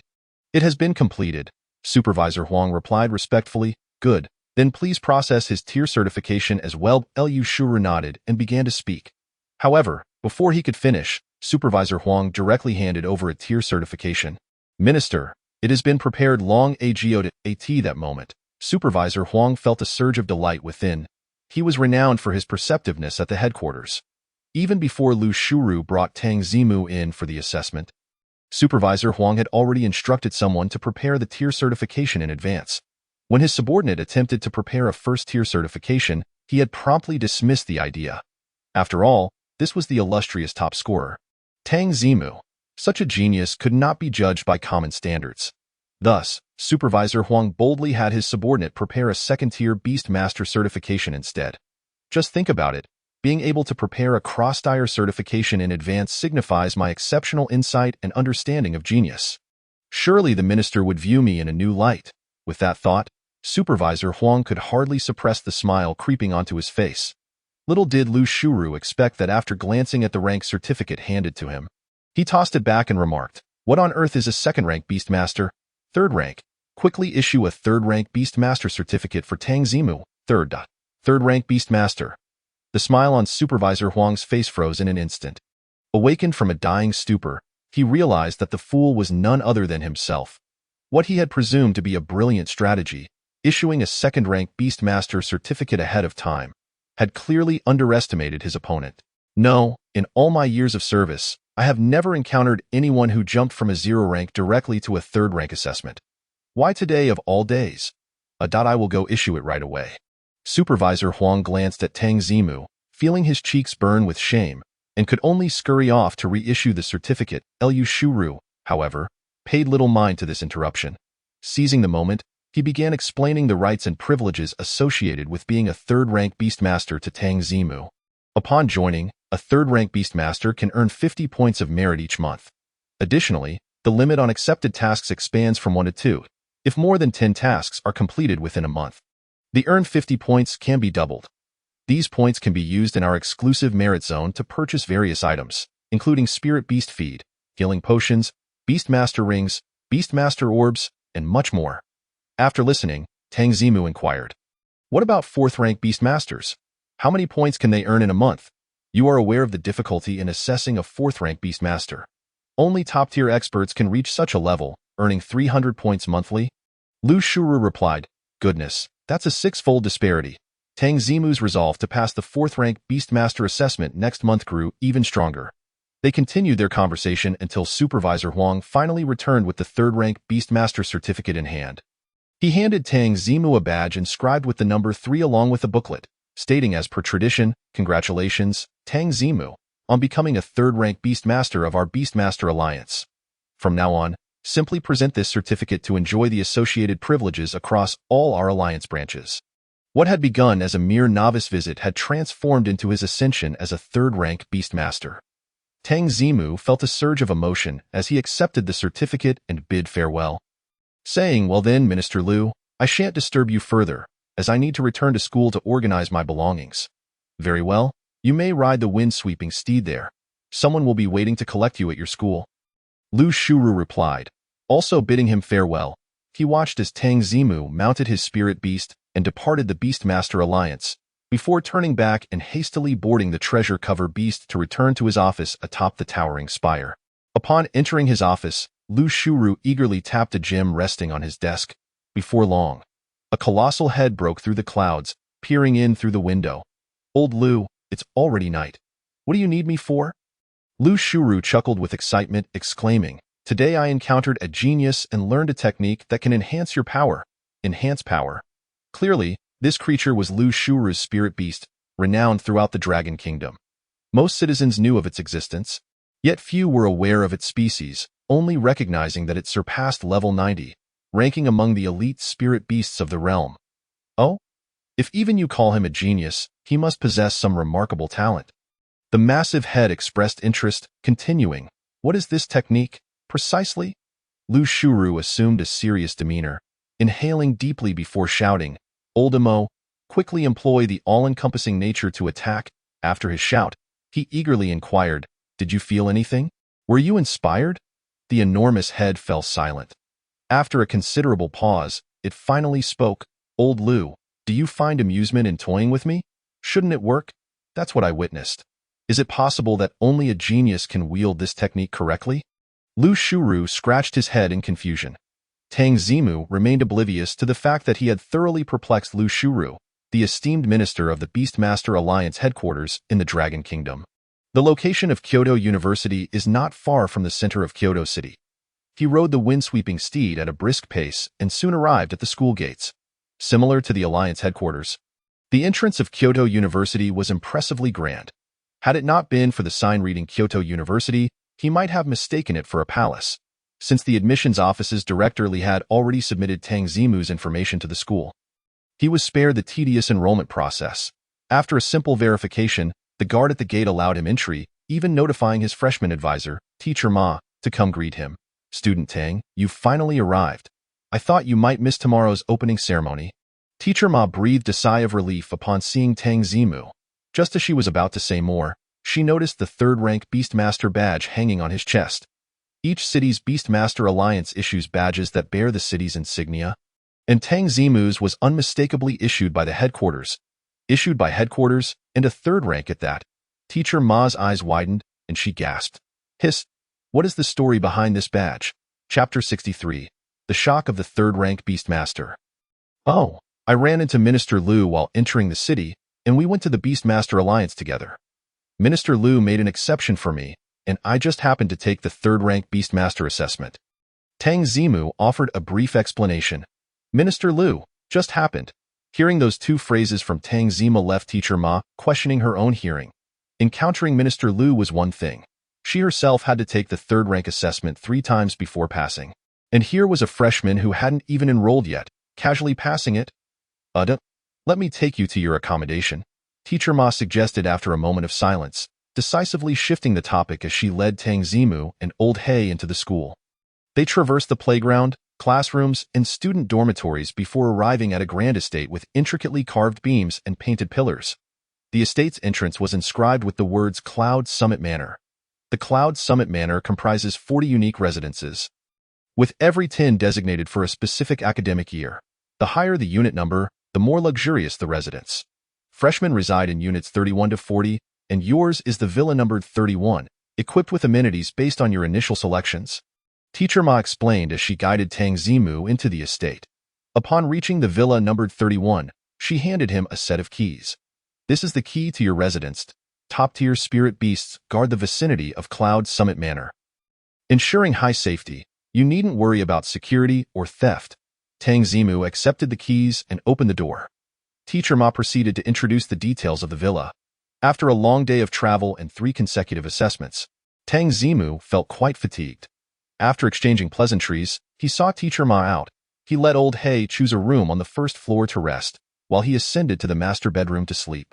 Outside the manor, Teacher Ma was heading towards her staff dormitory when she suddenly recalled a detail she had overlooked. The rigorous requirements for the third-rank assessment were evident, and if Tang Zimu could pass, how formidable must his mischievous monkey strength be now? When she and Director Li visited Tang Zimu in Yinyang City, he had boldly claimed he would secure first place in the opening ceremony. At the time, they thought he was jesting. Now, it was apparent he had been entirely sincere. A shiver ran down Teacher Ma's spine. It seemed that this year's 100 guaranteed students would have to fend for themselves. The opening ceremony, as Kyoto University's largest annual event, was undeniably of great significance. On that morning, the university's grandest square had been transformed into an opulent venue, with the majority of faculty managing order within the assembly. Students began to arrive at the venue in droves. Upperclassmen who had attended previous opening ceremonies gathered together, sharing stories of their month-long break. As the freshmen entered the venue, they found themselves surrounded by unfamiliar faces. Settling into the designated area for first-year students, of course, there were exceptions among the newcomers, notably the guaranteed students. Those who gained admission to Kyoto University as guaranteed students hailed from the most distinguished families across the lands. They were well acquainted with one another, devoid of any sense of strangeness. Songli, I heard you acquired that fully qualified guardian hound with exceptional traits. How is the breeding going? Merely average, how could anyone compare to you? Miss Ku? This year, the only fully qualified longleaf cat in the mountain domain has been claimed by you, I must say. The fiercest of all is young Master Gu. With a fully qualified flame deer in his left hand and a fully qualified steel-feathered sparrow in his right. I am utterly envious. The gifted students, each a paragon of excellence, have been nurtured amidst various aristocratic privileges since childhood, making it inherently difficult for them to mingle with commoners. Now gathered together, they formed a circle and engaged in lively conversation. The topics of discussion were nothing short of explosive. The fully qualified spirit beasts, which were unattainable for commoners, were as plentiful as if they were on wholesale here, with each person possessing one. For those from even more prestigious families, such as a few gifted students from the capital city, some already owned 2 fully qualified imperial beasts. You flatter me, but once on the competition stage, I shall not go easy. Young Master Gu, also known as Gu Xiaohua, smiled as he acknowledged the praises being heaped upon him. Young Master Gu, you overestimate yourself. Even if you were to go easy, we would still not stand a chance against you, the others replied with wry smiles. After all, Gu Xiaohua hailed from the esteemed Gu family, one of the 4 most prestigious families in the Dragon Kingdom, and was the legitimate heir of the clan leader. The resources he possessed were beyond the reach of even these top-tier students. Moreover, having the ability to train 2 fully qualified spirit beasts allowed him to strategically select his matches based on attribute advantages. How could they possibly compete? In my opinion, the champion of this year's opening ceremony can only emerge between young Master Gu and young Master Su. We stand little hope, one remarked with a sigh.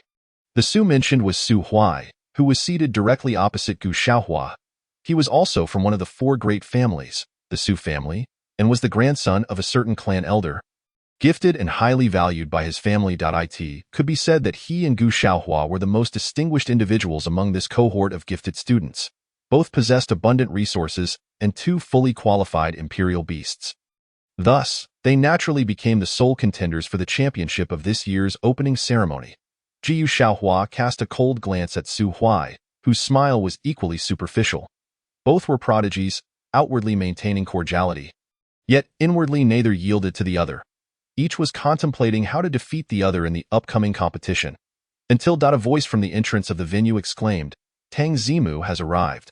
Following the fervor surrounding the perfect score in the college entrance examination and the incident involving the 6-winged flame monarch, the name Tang Zimu had become widely known throughout the Dragon Kingdom. Upon hearing his arrival, the majority of students in the venue turned in unison towards the entrance, their eyes brimming with curiosity. Even a significant number of teachers cast their gazes in that direction. They were eager to witness the extraordinary prowess of this legendary student. As they followed the gaze, they beheld an individual approaching from a distance. The newcomer was strikingly handsome, walking with assured steps. Dressed in a deep crimson robe, the fabric was exquisite, shimmering with a flow of dark red that, with every movement, resembled flowing blood. As he drew nearer to the entrance of the venue, the crowd began to discern further details about him. However, all eyes were inevitably drawn to the metallic badge emblazoned with the number 3 adorning his chest. The badge of a 3rd-tier Beastmaster. Wait, what? A 3rd-tier Beastmaster. Chapter 64. The opening ceremony commences. Announcement of rewards TCH. Upon recognizing the dazzling 3rd-tier Beastmaster badge, the majority of those present scoffed disdainfully. They felt deceived. The newcomer was clearly an upperclassman. How could he possibly be Tang Zimu? The logic behind this conclusion was simple. Tang Zimu, a freshman who had yet to attend the opening ceremony, how could he possibly pass the examination for a 3rd-tier Beastmaster? Who was it that spread false rumors? I swear I'll make him pay. I genuinely thought he had arrived, and it got me all worked up. Sigh. I scared myself. Though, this senior looks somewhat unfamiliar. He is striking and charismatic. I shouldn't fail to recognize him. Confirming their feelings of being misled, the crowd erupted into complaints. Little did they expect that they, the top scholars from various domains and prodigies from esteemed families, would be so easily duped by a single statement. It was indeed rather embarrassing. Before these irate individuals could identify the culprit behind the earlier shout, Mr. Ma, who had been overseeing the first-year students and arranging their seating, approached the newcomer with enthusiasm after recognizing his features. Tang Zimu, you have finally arrived. Tang who? What Zimu? Upon hearing the name, the previously agitated crowd fell into an eerie silence. Everyone stared, dumbfounded, at Mr. Ma, then at the 3rd-tier Beastmaster badge on the newcomer's chest. As M. Ardanum A was the freshman advisor, there was no chance he could mistake the identity of the student.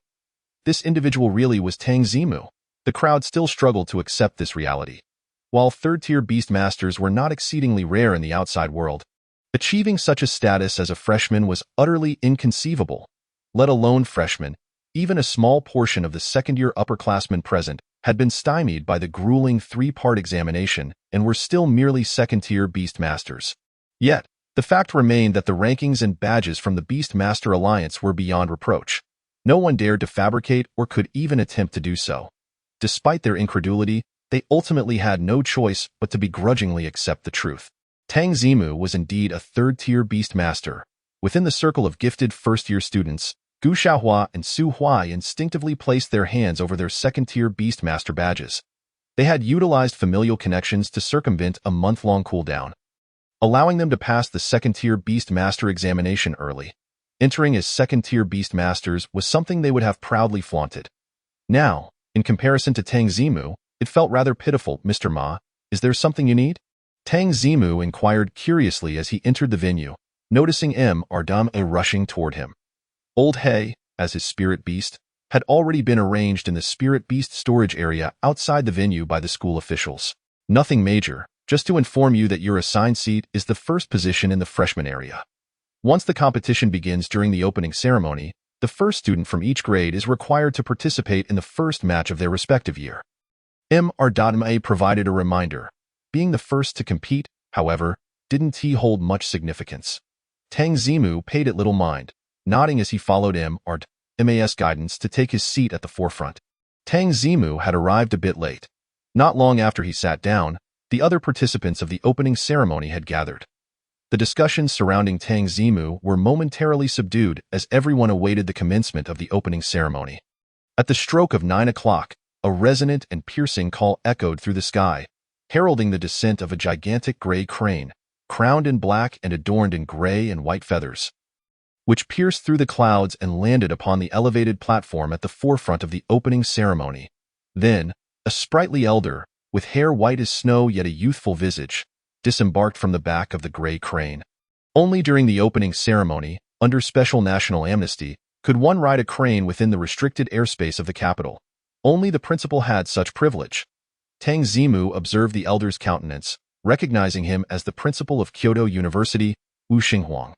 The giant gray crane was Wu Xinghuang's spirit beast, the renowned Black Radiant Star Crane. Its strength surpassed even that of the six-winged Flame Monarch, the strongest spirit beast Tang Zimu had previously encountered. "Dear students, it is wonderful to see you all again." Upon taking the stage, Wu Xinghuang greeted the audience with a warm smile, followed by the customary welcome address. However, compared to the lengthy and tedious speeches often delivered on Blue Star, Wu Xinghuang's address was notably concise, lasting only 2 to 3 minutes. After all, the spirit beast realm faced daily threats from spirit beasts, leaving little time for formalities. Following the brief address, Wu Xinghuang swiftly transitioned to the main points. As you all are aware, Kyoto University has a commendable tradition of holding intergrade competitions during the opening ceremony.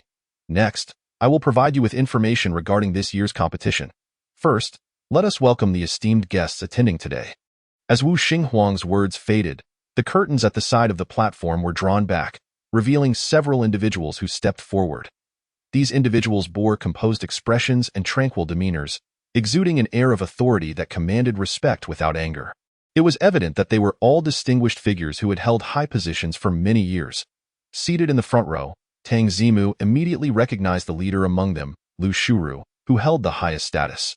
Goodness, this elder didn't even mention that he would be attending the opening ceremony yesterday. Lu Shuru also noticed Tang Zimu's gaze upon him and nodded in acknowledgement. Wu Xinghuang briefly introduced the positions of several individuals. Apart from Lu Shuru, the others are all ministers of important departments in Longhua, each a prominent figure wielding substantial power. Their presence at the opening ceremony of Kyoto University is a testament to the institution's esteemed status. Once the distinguished guests took their seats, the audience, with the exception of the first-year newcomers, eagerly perked up their ears. They were well aware that the true highlight of the ceremony was about to unfold. As anticipated, Wu Xinghuang promptly began to speak. To foster healthy competition among the students, this year's opening ceremony has, as in previous years, allocated a significant budget to prepare an abundance of prizes. The opening ceremony of Kyoto University is immensely popular among students.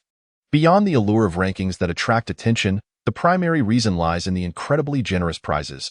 It is no exaggeration to say that, apart from the guaranteed students from prominent families, the vast majority of attendees will only have the chance to acquire prizes they could hardly dream of at this event. This is precisely why other institutions in Longhua have been unable to replicate Kyoto University's model for their opening ceremonies. They cannot even muster one-third of the prizes offered at Kyoto University's event. Now, I shall first announce the prizes for the first-year competition. In this year's first-year competition, those who place in the top 256 will receive 50 gene of premium Spirit Beast feed, while those in the top 128 will be awarded 5 types of top-tier Spirit Beast cultivation materials. And those in the top 64. Chapter 65. The Kunlun Secret Realm, T1, Level Spirit Beasts appear. Wu Xinghuang spoke clearly, and the first-year students listened intently. After all, these rewards pertain to their immediate interests. Soon, the announcement reached the much-anticipated top 8.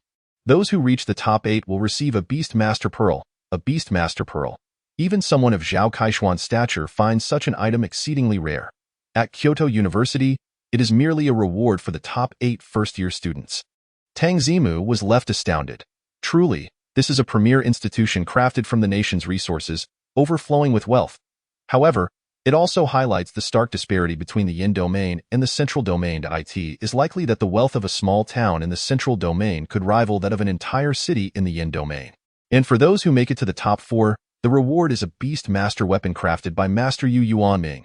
Before Tang Zimu could fully digest this revelation, Wu Xinghuang dropped another bombshell, eliciting waves of excitement from the audience. Yu Yuanming, the most skilled craftsman in Longhua, is the only individual capable of forging perfect quality Beast Master Pearls and 2 whole Beast Master Rings. The weapons he creates, even if hastily made, remain highly coveted treasures.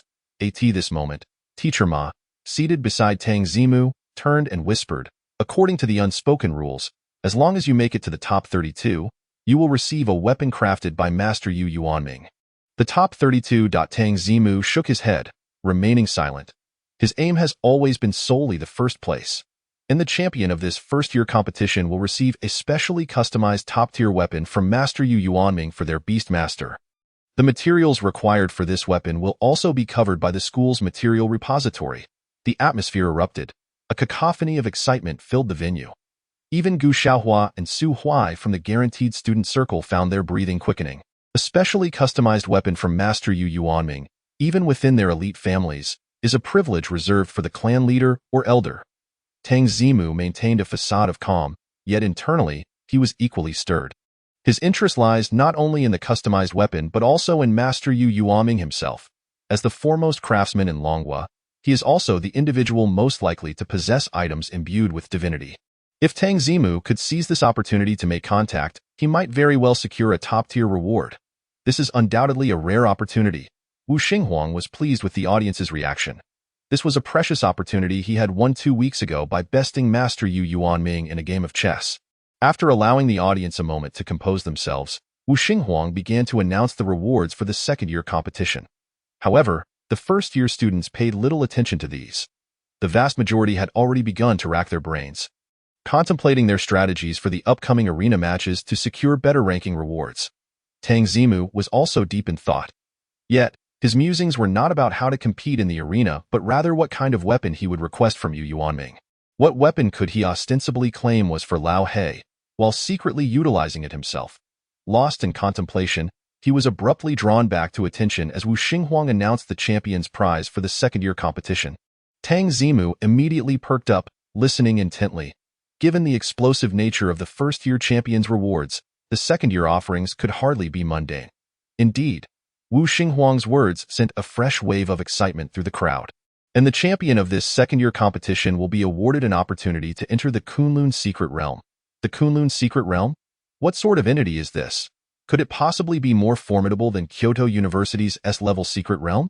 Tang Zimu glanced at the second-year students, who were leaping with excitement, puzzled. He only knew that in the Huagua of Blue Star, Kunlun is no ordinary place. After Tang Zimu voiced his inquiry, Teacher Ma provided the answer. The S-level Secret Realm exists solely within our school, whereas the Kunlun Secret Realm is a collective endeavor of all humanity. Legend has it that 3 distinct spirit beast populations reside within the Secret Realm. Yet their names are classified by the upper echelons of various nations, so I am not privy to them. It was with their assistance that we were able to create the Kunlun Secret Realm. And in exchange, humanity must annually offer a substantial quantity of rare materials, and in return, they grant us a few opportunities to enter the Secret Realm for treasure hunting.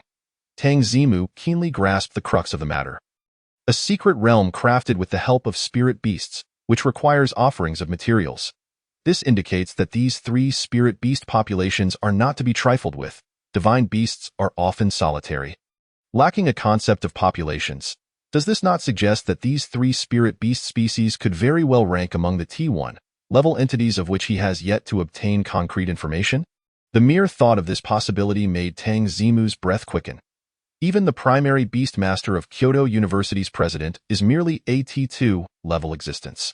How precious and rare are T1 level spirit beasts? In the realm of Pokemon games, such a tier of spirit beast is akin to what one might refer to as quasi-divine. Can one only seek treasures within the secret realm? Is there any possibility of capturing those 3 spirit beasts? Tang Zimu inhaled deeply, pressing further.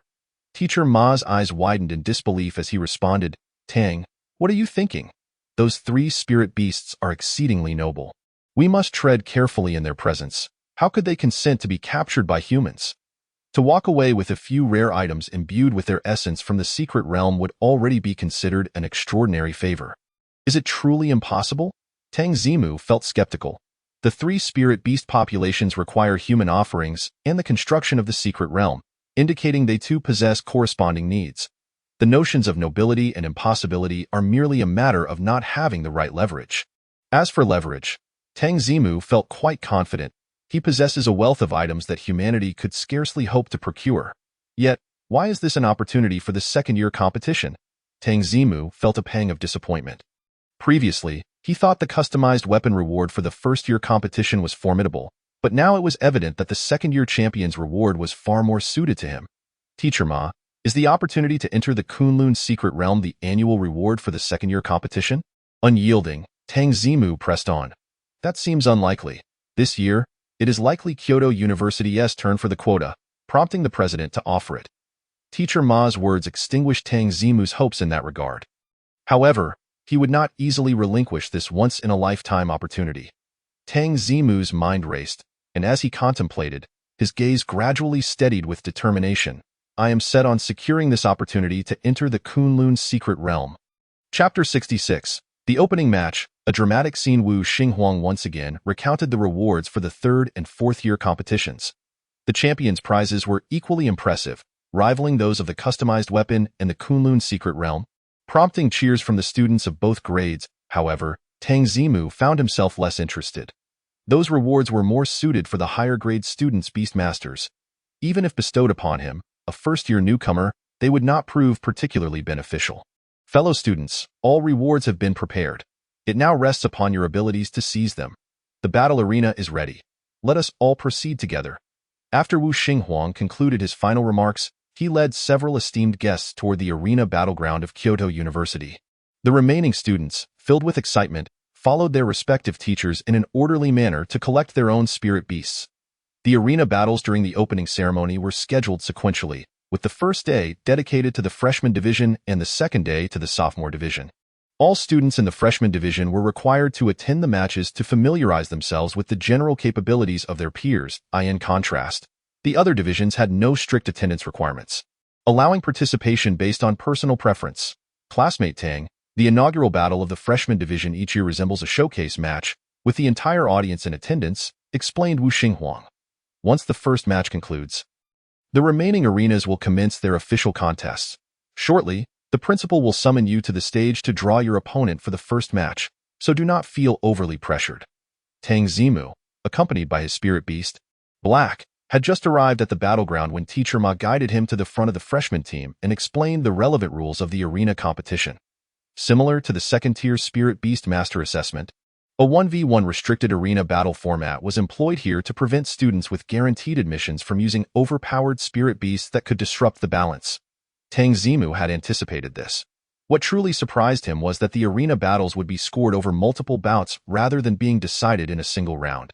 This meant he would have numerous opportunities to participate in arena contests and could take advantage of the chance to accumulate victories for various rewards.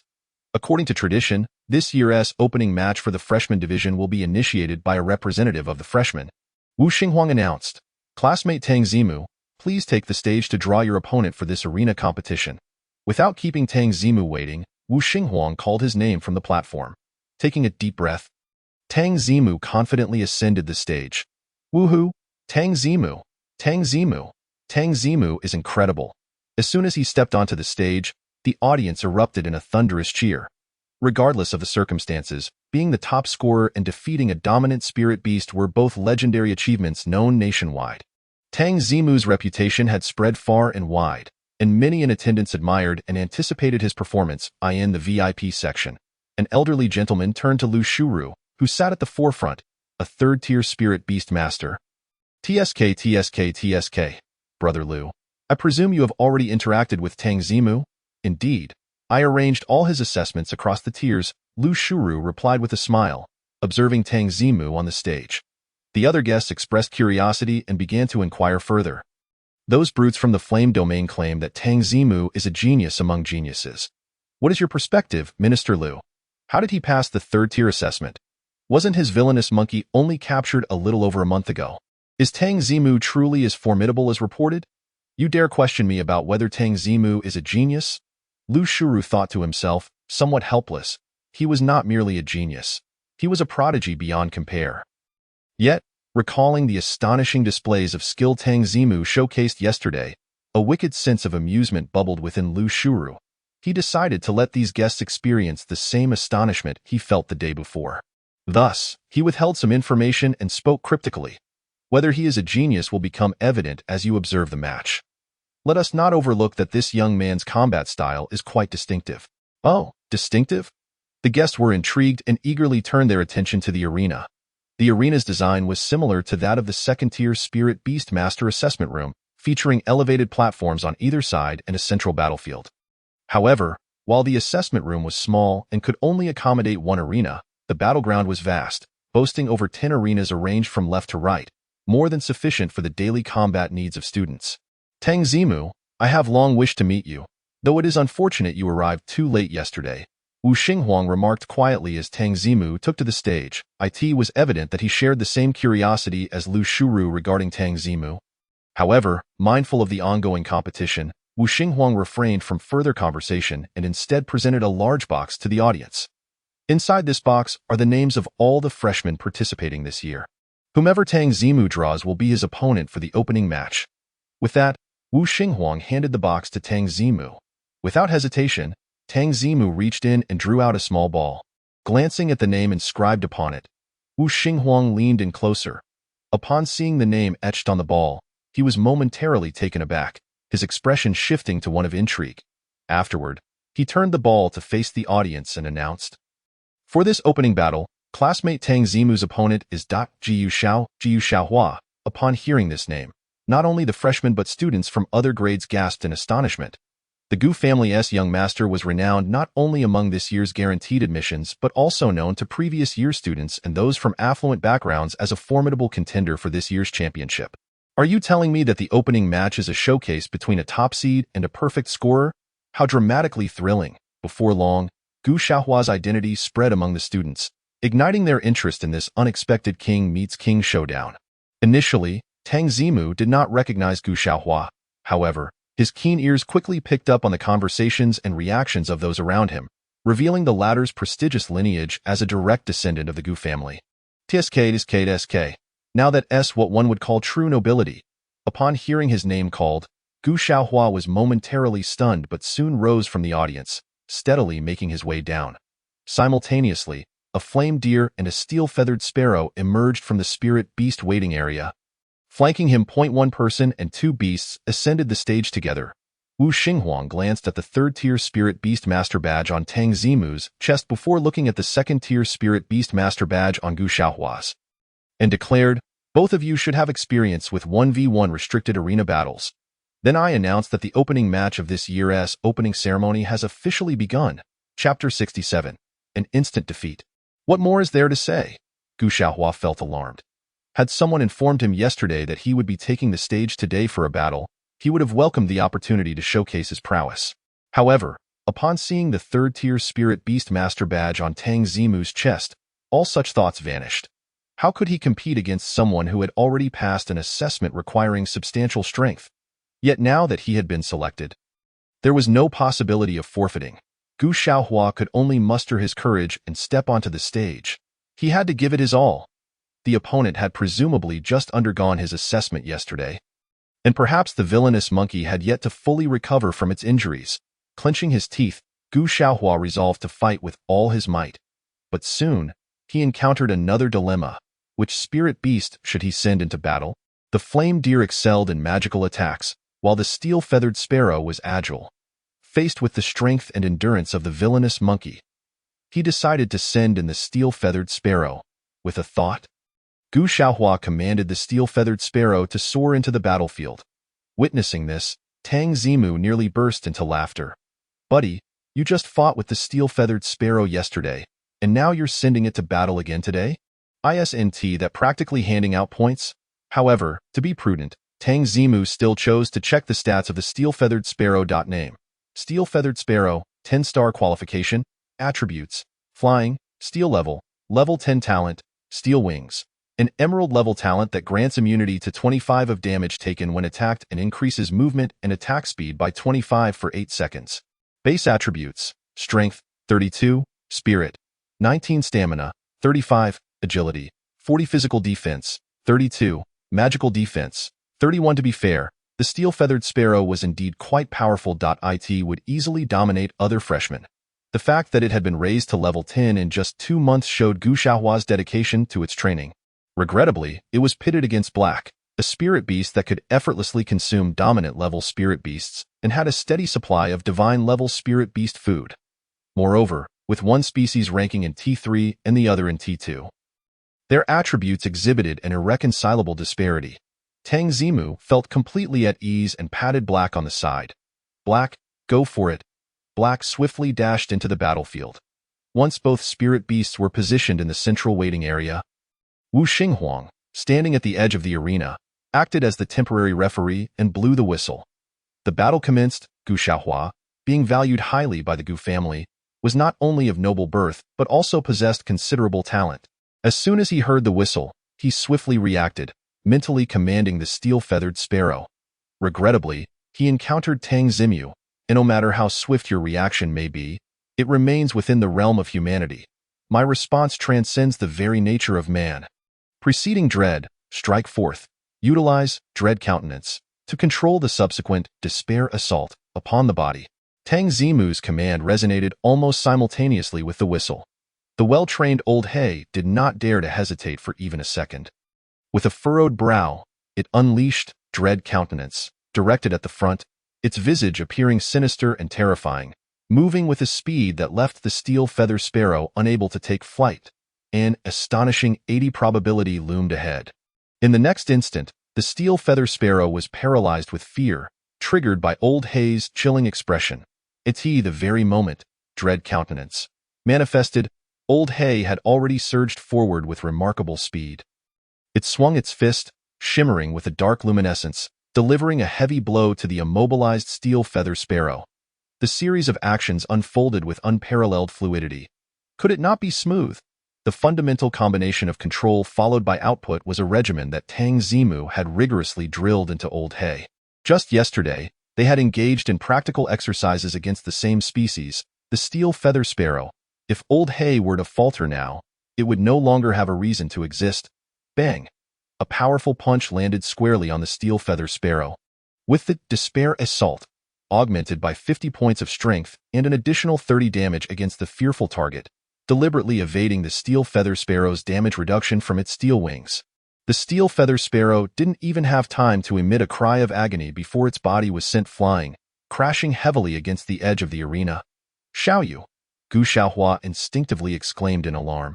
He anxiously attempted to communicate mentally with his companion, yet received no response. This indicated that the steel-feather sparrow had temporarily lost consciousness. Thus, his steel-feather sparrow had been dispatched in a single punch by the opponent's rogue monkey. Only then did Gu Xiaohua fully comprehend the gravity of the situation. Not just him, but the audience present, and even the nearest judge, Wu Xinghuang, had only just grasped what had transpired.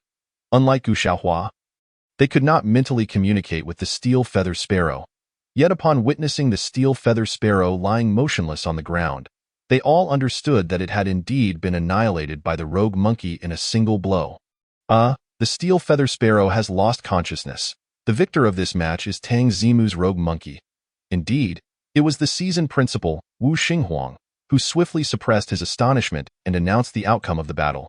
At that moment, the entire venue erupted into a frenzy. I blinked, and the battle was over. Goodness, a single punch to the steel-feather sparrow. How terrifying must the strength of this rogue monkey be? Where are the promised, evenly matched adversaries, the clash of geniuses? An ordinary candidate annihilating a guaranteed student. This will surely be recorded in the annals of school history. Had the rogue monkey vanquished an ordinary freshman's beast? The audience might have anticipated such a result and would not have been as astonished. After all, Tang Zimu's reputation preceded him, and his badge denoting a third-tier beastmaster hung prominently. However, the fact that he had obliterated the beast of Gu Xiaohua, the scion of the Gu family, made it all the more shocking. Fully qualified, utilizing only the finest resources, and benefiting from an additional month of training time compared to others. And yet, you tell me that this too can be dispatched in a mere instant? Truly absurd to the point of being ludicrous. Absurdity has reached its zenith. In the viewing area, Lu Shuru shook his head from side to side. Seeing several colleagues exhibiting expressions of shock akin to his own from yesterday brought him immense satisfaction, prompting him to laugh heartily. Ha ha, I told you, whether one is a genius or not, it is apparent at a glance. Upon hearing this, the others wore sheepish smiles. Indeed, one does not know until one sees, and the sight can be startling. Although they had endeavored to overestimate Tang Zimu's prowess, they still did not anticipate that he could eliminate someone equally hailed as a genius, Gu Xiaohua, in a single blow. Evidently, there exists a disparity even amongst geniuses, and I mentioned that his combat style is uniquely distinct. That assertion remains unrefuted. Lu Shuru continued, indeed, it is quite unconventional to command a beast using verbal orders. What if one's response were to lag behind? One individual remarked in contemplation, you all fail to grasp the nuance. He elucidated this to me yesterday. Lu Shuru replied with a knowing glint in his eyes. The others were instantly intrigued, inquiring further about the specifics. Ah, it merely requires ... and one can. Lu Shuru quietly divulged what Tang Zimu had shared with him the previous day. Upon hearing this, the group fell into contemplative silence, exchanging glances. Ahem, it is not opportune to continue observing the arena matches. I shall also experiment with this method upon our return. Chapter 68. The reward for 10 victories in the arena. The divine oracle. The fervor of the crowd took considerable time to subside. According to the rules of the arena contest, Gu Xiaohua took a deep breath and approached Tang Zimu, where they exchanged a handshake. Your rogue monkey is truly formidable. I concede defeat with admiration. Gu Xiaohua remarked sincerely. Afterward, he exhaled in relief and descended from the arena. Tang Zimu cast a glance at the retreating figure, holding Gu Xiaohua in a higher regard than before. To be dispatched by an opponent in a single blow and to quickly regain composure. Such grace in accepting defeat, devoid of resentment or jealousy, truly reflects a stable mindset. Well, the opening battle has concluded. I hereby declare the commencement of this year's freshman tournament. Having stabilized the crowd took considerable time, Wu Xinghuang, concerned about the limited time remaining, promptly stood to announce the start of the arena contest after the handshake. The teachers overseeing the arena had already taken their positions at various stages, assuming the role of judges. Meanwhile, the freshman audience received their randomized opponent lists. In the first round of the arena contest, each student was required to face off against 5 different opponents chosen at random. Victory would earn them 2 points, while defeat would yield 1 point. The students with the highest scores would advance to the next round. Charge! I am ready for the arena. I aim to enter the top 128. I shall gather ample materials for my beast. My expectations are modest. Making it into the top 256 would suffice. For the vast majority of first-year students, the arena contest was an exhilarating new form of battle. Each eagerly perused their lists, excitedly awaiting their turn. They could not help but boast about their aspirations, declaring how high they would rank. However, no matter how brazenly confident the students were, none dared to claim the title of first place. After all, even the top-seeded contender had been dispatched in a single strike. Did they truly believe they could usurp Tang Zimu's position at the pinnacle, having already engaged in the opening duel? Tang Zimu was matched against only 4 random opponents in the first round, and of course, the number of opponents held no bearing on him. Regardless of who the opponent was, Old He would deliver a decisive punch. Thus, Tang Zimu ceased to direct further commands, allowing Old He to operate freely, thereby honing its autonomous combat skills.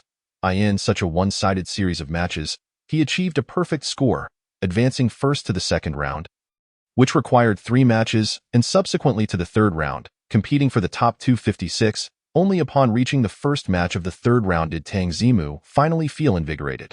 Because winning this match would mark his 10th victory in the arena. Old Hay, speed it up, Tang Zimu urged, eager to claim his reward. Old Hay nodded, and at the instant the referee's whistle blew. It sprang into action, delivering a powerful punch to the chest of the opposing Flame Deer. Caught entirely off guard, the Flame Deer was sent flying. The referee, unperturbed, promptly announced the result of the match. The Flame Deer has lost its combat ability.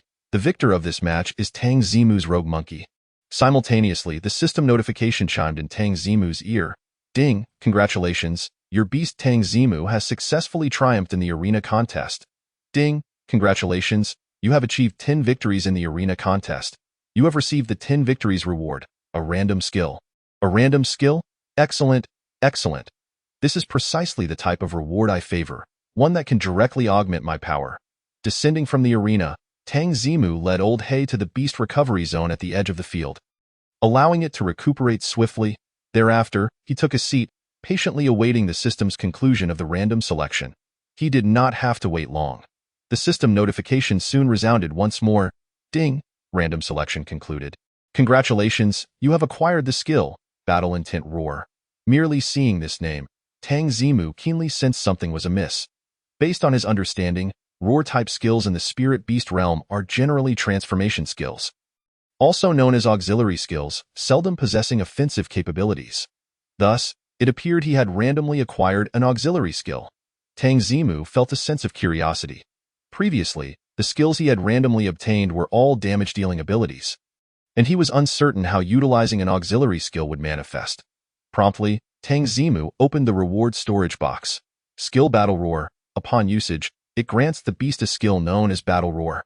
This skill disregards the restrictions of beast types and innate abilities, allowing any beast to learn it. Introduction to the Battle Roar skill. A general type group transformation skill power. None.it emits a roar brimming with combat spirit, enhancing the strength, mental power, and agility of all allies, including oneself, within a certain radius by 25, while reducing their stamina, physical defense, and magical defense by 25. The duration of the effect is determined by the consumed mental power. This skill is incredible. With the experience gained from numerous games in Blue Star, Tang Zimu quickly comprehended the effects and preciousness of Battle Roar. Typically, transformation skills can only affect oneself or a single target. Battle Roar, however, is a rare group transformation skill, applicable in a much broader range of scenarios. Moreover, Battle Roar is the simplest and purest of attribute transformation skills. It enhances offensive attributes while diminishing defensive ones. Capable of turning all allies into fragile output machines in a short span of time. If used properly, it is undoubtedly a skill of immense assistance to the overall battle situation. I truly appreciate such a practical skill. Tang Zimu expressed his satisfaction, promptly dragging Battle Roar to his avatar. Ding, host Tang Zimu, do you wish for your beast Tang Zimu to learn the skill Battle Roar? Learn, ding, loading the skill Battle Roar for your beast Tang Zimu. A warm current surged within Tang Zimu, as the system infused him with the methods and techniques for utilizing Battle Roar. Once he fully grasped the application of Battle Roar, excitement once again flickered in his eyes. For this skill had provided him with an additional surprise. Contrary to his expectations of a heart-wrenching, emotionally charged roar as the activation method, the requirement for Battle Roar is simply to meet a certain decibel level. A loud shout suffices to trigger it. From this perspective, the skill's concealment and applicability are maximized. Subsequently, Tang Zimu swiftly recalled the absurd statements he had concocted with Lu Shuru the previous night. I believe that using language and tone can significantly uplift a beast's emotions, allowing them to unleash greater combat prowess. How remarkably similar this description is to the skill Battle Roar. What was once mere bluster has now become reality. What an extraordinary prophet I am. Wait, there's also the opportunity after the freshman arena competition ends. Tang Zimu's mind raced with further applications for Battle Roar. Chapter 69. Merely 13-fold difficulty. Dear classmates. After a day of intense battles, the freshman arena competition at the Kyoto University opening ceremony comes to a successful conclusion. In the evening, Wu Xinghuang stood atop the arena. Addressing the audience, he turned to the person at the highest point of the awarding platform and continued. Let us congratulate student Tang Zimu, who has effortlessly cut through obstacles, smoothly secured the championship in this arena competition. Gu Xiaohua, standing in second place, sorrowfully covered his face. The phrase effortlessly pierced his heart. This was because the decisive final match was between him and Tang Zimu. His flame deer, like the steel feather sparrow, was dispatched by the rogue monkey with a single punch, not lasting even 3 seconds. In the audience, Director Huang from the admissions office and teacher Ma, the freshman advisor, gazed at Tang Zimu on the champion's podium, their eyes filled with emotion. They clearly remembered when they visited Yinyang City, where they had earnestly persuaded Tang Zimu to abandon the notion of winning the championship, cautioning him against unrealistic challenges to guaranteed students. Unbeknownst to them, merely a month later, he had ascended to the champion position with absolute dominance. This truly exemplified what it means for mere mortals to be unable to comprehend genius. Next, I will present our champion with the championship reward, a custom weapon voucher. This voucher allows Master Yu Yuanming to craft a personalized top-tier weapon for your beast. Upon finishing, Wu Xinghuang handed Tang Zimu a metallic card inscribed with the name Yu Yuanming. Tang Zimu politely thanked him and accepted the card that Wu Xinghuang then quietly explained. Take the card to find Yu Yuanming, have him draft the design, and list the required materials. Then, simply take his note to the school warehouse to select what you need. Tang Zimu nodded in understanding and carefully tucked the card into his pocket. A custom weapon forged from top-tier materials. That is a treasure capable of lasting a lifetime. All the spectators looked on enviously at this scene, yet could not summon even a sliver of jealousy. After all, this was something Tang Zimu had attained through overwhelming strength. Those who witnessed the entire process were utterly convinced. Wu Xinghuang then presented corresponding rewards to the second place Gu Xiaohua and third place Su Huai. Having completed all this, he let out a deep sigh of relief. After all, as an older individual, enduring an entire day of arena competition had taken its toll on him. Fortunately, he wouldn't have to return tomorrow. The directors of each grade would manage the arena competitions. Thus concludes the freshman arena competition. Those who wish to attend tomorrow's sophomore competition may choose to come. Eager to return home, Wu Xinghuang delivered his closing remarks while summoning the Black Radiant Celestial Crane with his thoughts. As the Black Radiant Celestial Crane landed beside him, Wu Xinghuang swiftly mounted it, preparing to depart. Tang Zimu's eyes widened at this scene. He had initially intended to wait until the competition concluded to discuss a matter privately with Wu Xinghuang. Who would have thought the latter would disregard the decorum of martial ethics and hastily make his exit? This simply would not do. Wu Xinghuang would not be present tomorrow, and that matter likely required his final say. Without a second thought, Tang Zimu hastily approached and spoke. Principal Wu, I have another matter to seek your opinion on.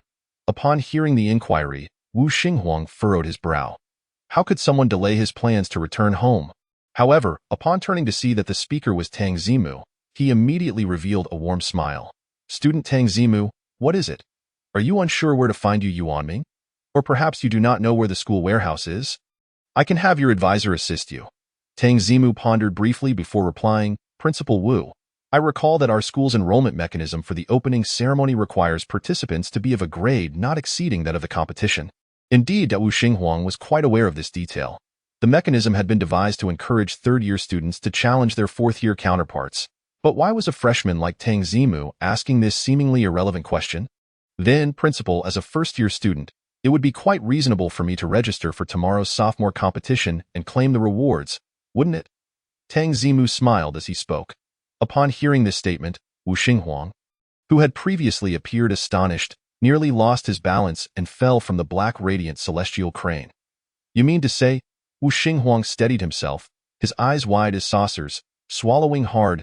You wish to participate in the sophomore arena competition? Indeed. Tang Zimu nodded affirmatively. He had anticipated this reaction.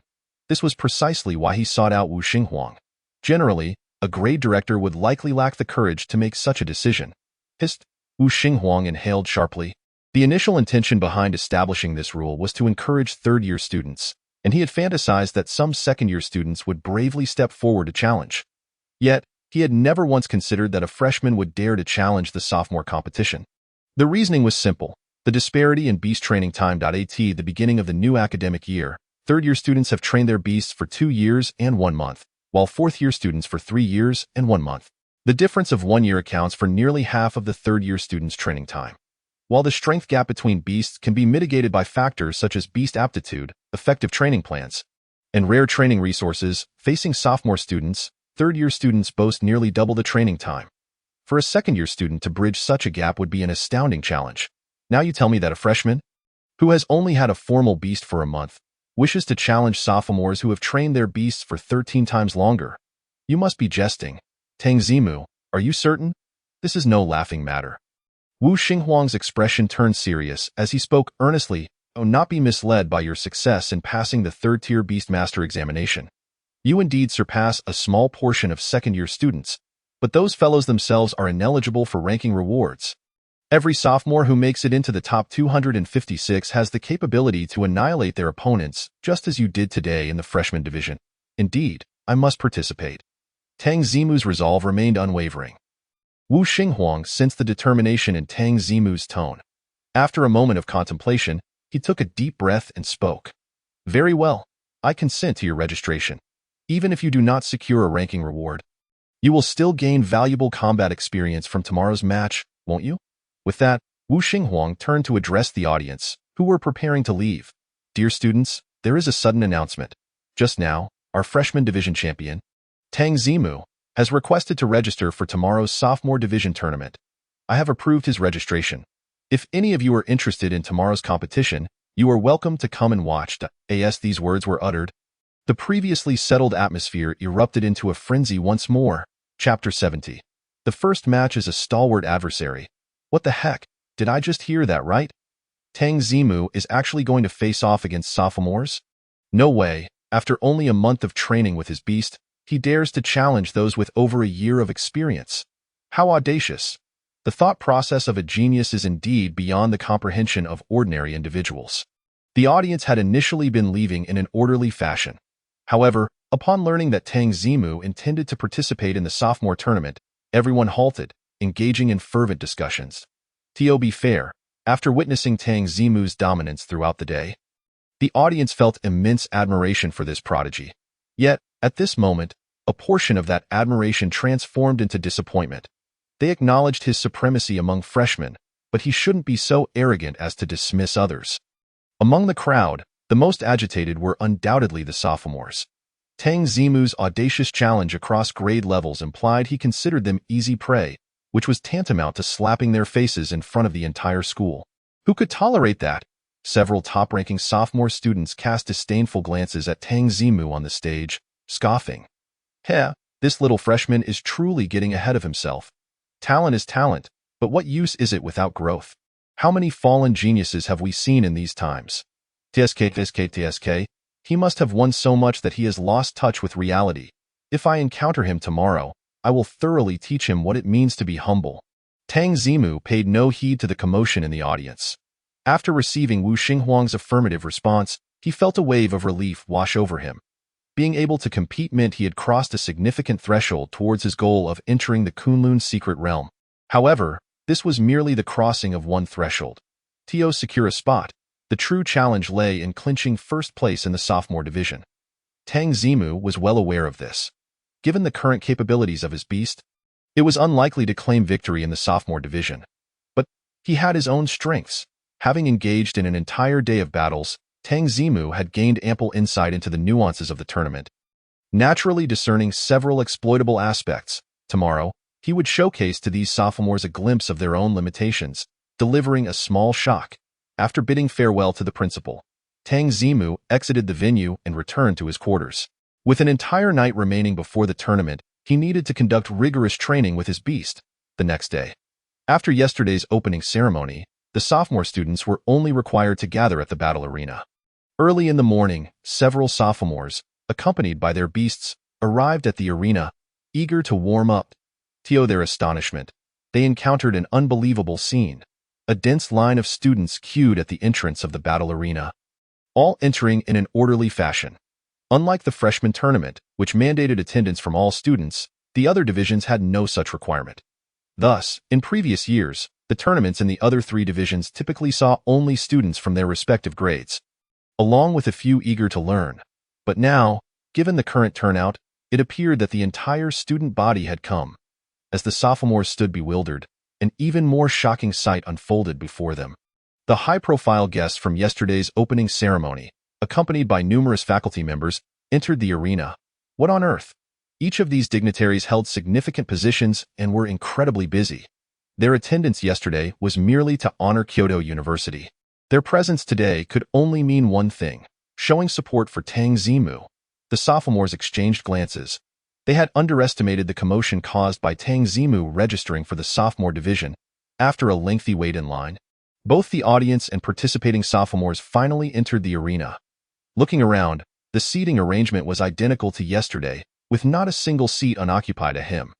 The head of the sophomore division, hosting such a bustling tournament for the first time, felt somewhat nervous. He glanced at Tang Zimu in the front row, swallowed hard, and began.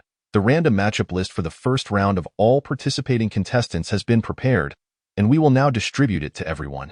All contestants must follow the matchup order on the list for their battles. With that, he hurriedly exited the stage. The other faculty members began distributing the matchups, and Tang Zimu received his list. Upon reviewing it, he discovered that his first opponent was named Jia Taozi, a female competitor. Tang Zimu immediately perked up, using his exceptional hearing to gather information about her among the female participants. Soon, he overheard a voice exclaiming, "I can't believe I have to face that freshman in my first match." Tang Zimu followed the sound and spotted Jia Taozi examining the list. After her exclamation, others quickly surrounded her, chattering excitedly.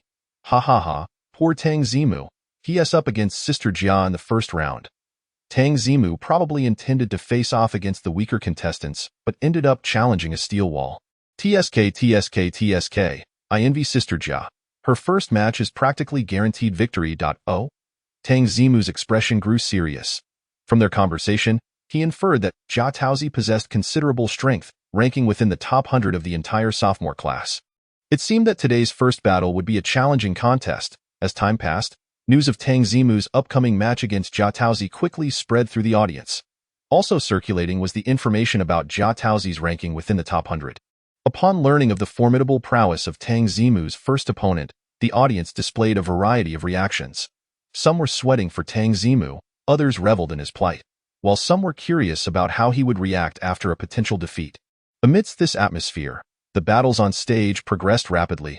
Soon, the referee for the now vacant first arena called out the names of Tang Zimu and Jia Taozi.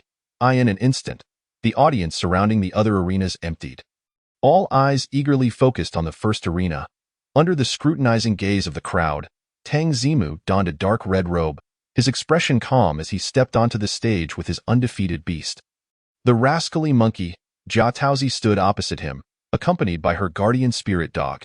The first battle of the freshman champion in the sophomore tournament officially commenced. Chapter 71. The Beasts Meet Martial Arts. No one can stand in their way, Tang Zimu, right?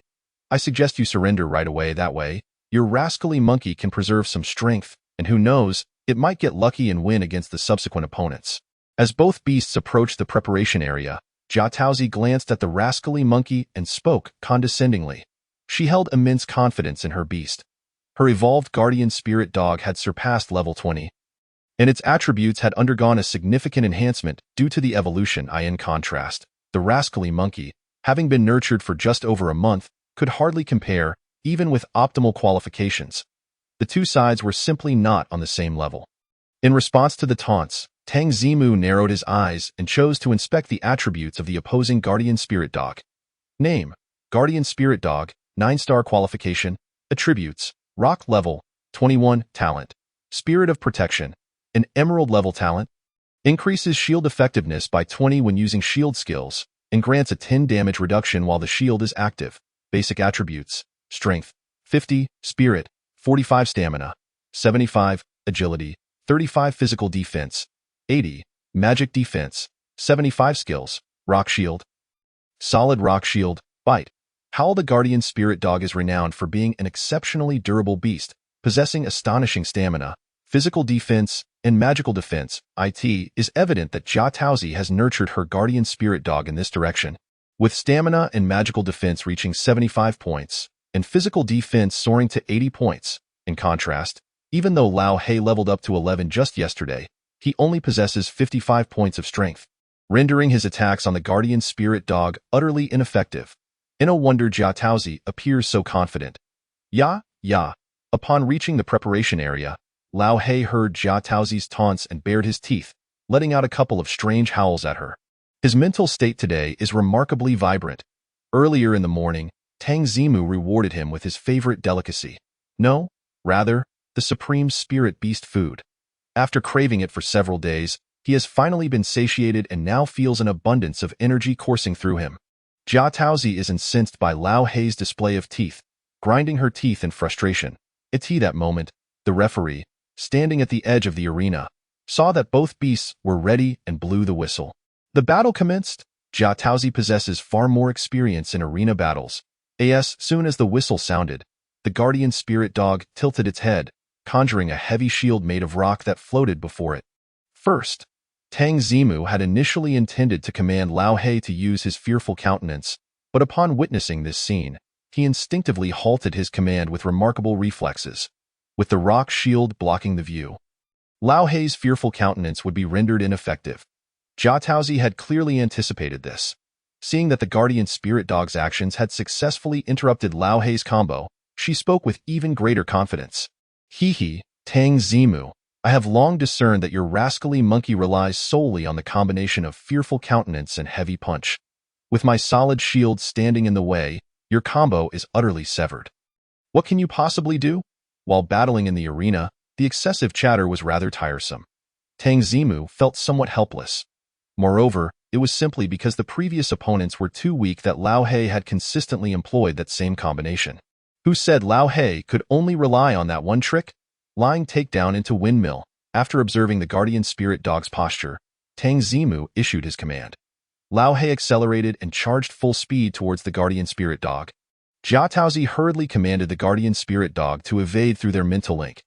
Yet, the inherent weaknesses of tank-like beasts are often their reaction time and speed. As the guardian spirit dog attempted to dodge, Lao Hei had already reached its front. Part of its vision was obscured by the floating rock shield, preventing the guardian spirit dog from instantly discerning Lao Hei's trajectory. By the time it truly saw him, one of Lao Hei's legs had already slipped underneath the rock shield, deftly hooking onto its front leg. In that instant, an unexpected force surged from the opponent's leg. The guardian spirit dog felt its front leg bend, and its entire body lost balance. It staggered forward a few steps, tumbling along with the rock shield in a classic dog-eats-poop fall. Splendid! A smile crept upon Tang Zimu's lips. As the saying goes, a beast master skilled in martial arts is unstoppable. What did he think he had been training Lao Hei for? It was all about the various combat techniques passed down through thousands of years in Huagua, blended with the essence of martial arts from numerous nations. The lying takedown he just commanded was a wrestling technique known as the lying knife throw, employing an unexpected internal rotation of the leg. One can disrupt the opponent's balance, achieving the effect of using a feather to topple a mountain. But that was just the beginning. In the face of the fallen guardian spirit dog, Lao Hei sidled up and wrapped his arms around its waist. Using all his strength to lift it, Lao Hei let out a furious roar, twisting his body to spin the guardian spirit dog 180, slamming it face first into the ground. The windmill slam, due to the mechanics of the rock shield skill, which floats in front of the user, the guardian spirit dog's face collided directly with the uneven surface of the rock shield as it was smashed down. The guardian spirit dog's nose crumpled, emitting a heart-wrenching wail. Face-to-face fearful countenance. Seizing the moment, Tang Zimu did not allow Jia Taozi the opportunity to command her guardian spirit dog, promptly issuing another command. Receiving the order, Lao Hei pressed his large hand onto the guardian spirit dog's head, forcibly turning its face towards him before unleashing his fearful countenance. With its nose still aching, the guardian spirit dog was utterly defenseless, instantly succumbing to the fear status conferred by the close-range, fearful countenance. Where there is fear, there is increased damage. Lao Hei raised his arm and delivered a flurry of 3 strikes, bang bang bang, to the top of the guardian spirit dog's head, leaving it dazed. The realm of spirit beasts is not akin to the world of Pokemon, where a mere ding restores all Pokemon to full health at the rehabilitation center. The recovery of a spirit beast's stamina and wounds necessitates a certain passage of time. The schedule for the opening ceremony's arena competition is exceedingly tight, requiring spirit beasts to engage in battle consecutively. Even with dedicated resting areas for spirit beasts and professional veterinary staff on site, they are unable to fully replenish their stamina or heal their injuries during brief intermissions.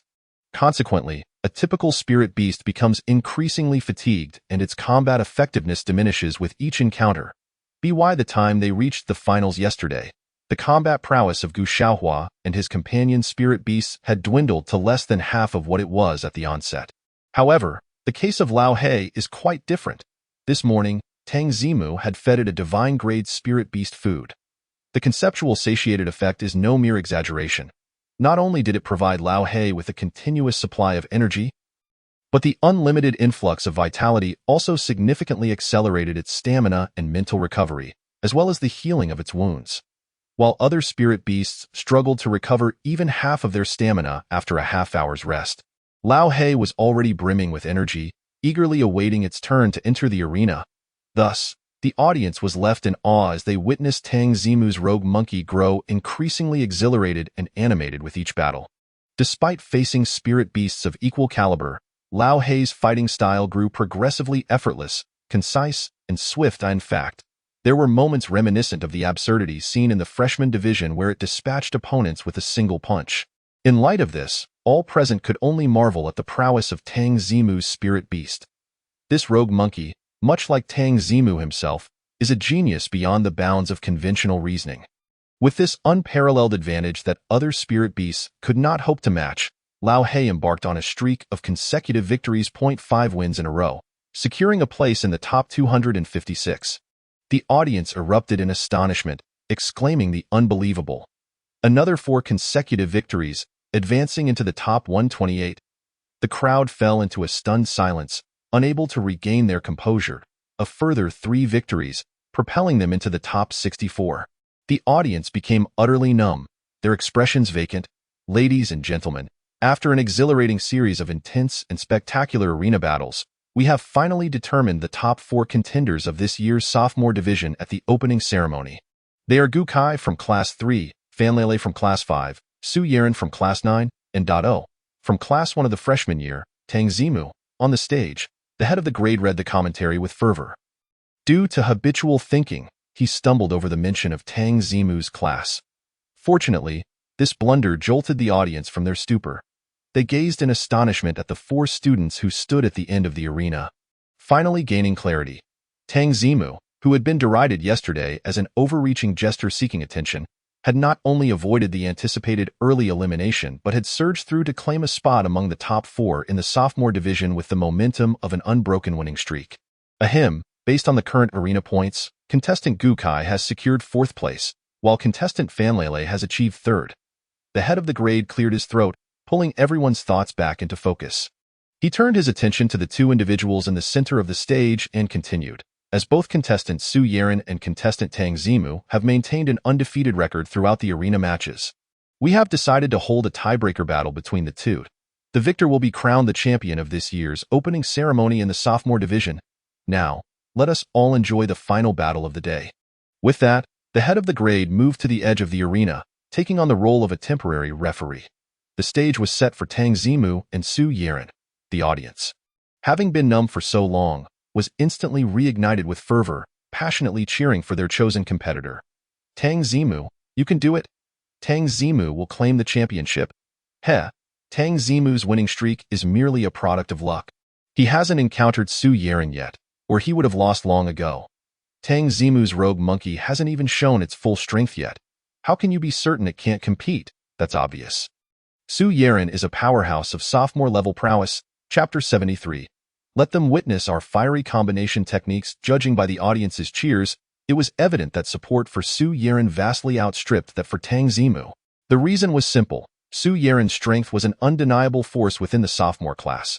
While Tang Zimu had indeed achieved an unbroken winning streak, the prowess of Lao He was apparent. Even as excitement and fervor mounted, Lao He engaged in exchanges with its opponents. In stark contrast, Su Yaran, his spirit beast, the earthbound demon bear, had been dispatching each of its classmates with a single punch since its arrival. It essentially replicated the glorious performance that Lao He exhibited on the arena the day prior. Of course, Su Yaran, as a student with privileged admission, had access to the abundant resources provided by the Su family.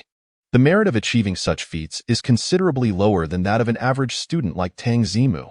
However, on the same stage, the measure of success still rests on raw strength, it was clear to discerning eyes that the earthbound demon bear far surpassed Lao He in capability. The two spirit beasts were simply not in the same league. The few in the audience who supported Tang Zimu did so because he had already conjured numerous miracles before them. Deep down, they recognized Su Yiren as the stronger contender, yet they believed that Tang Zimu could once again create a new miracle.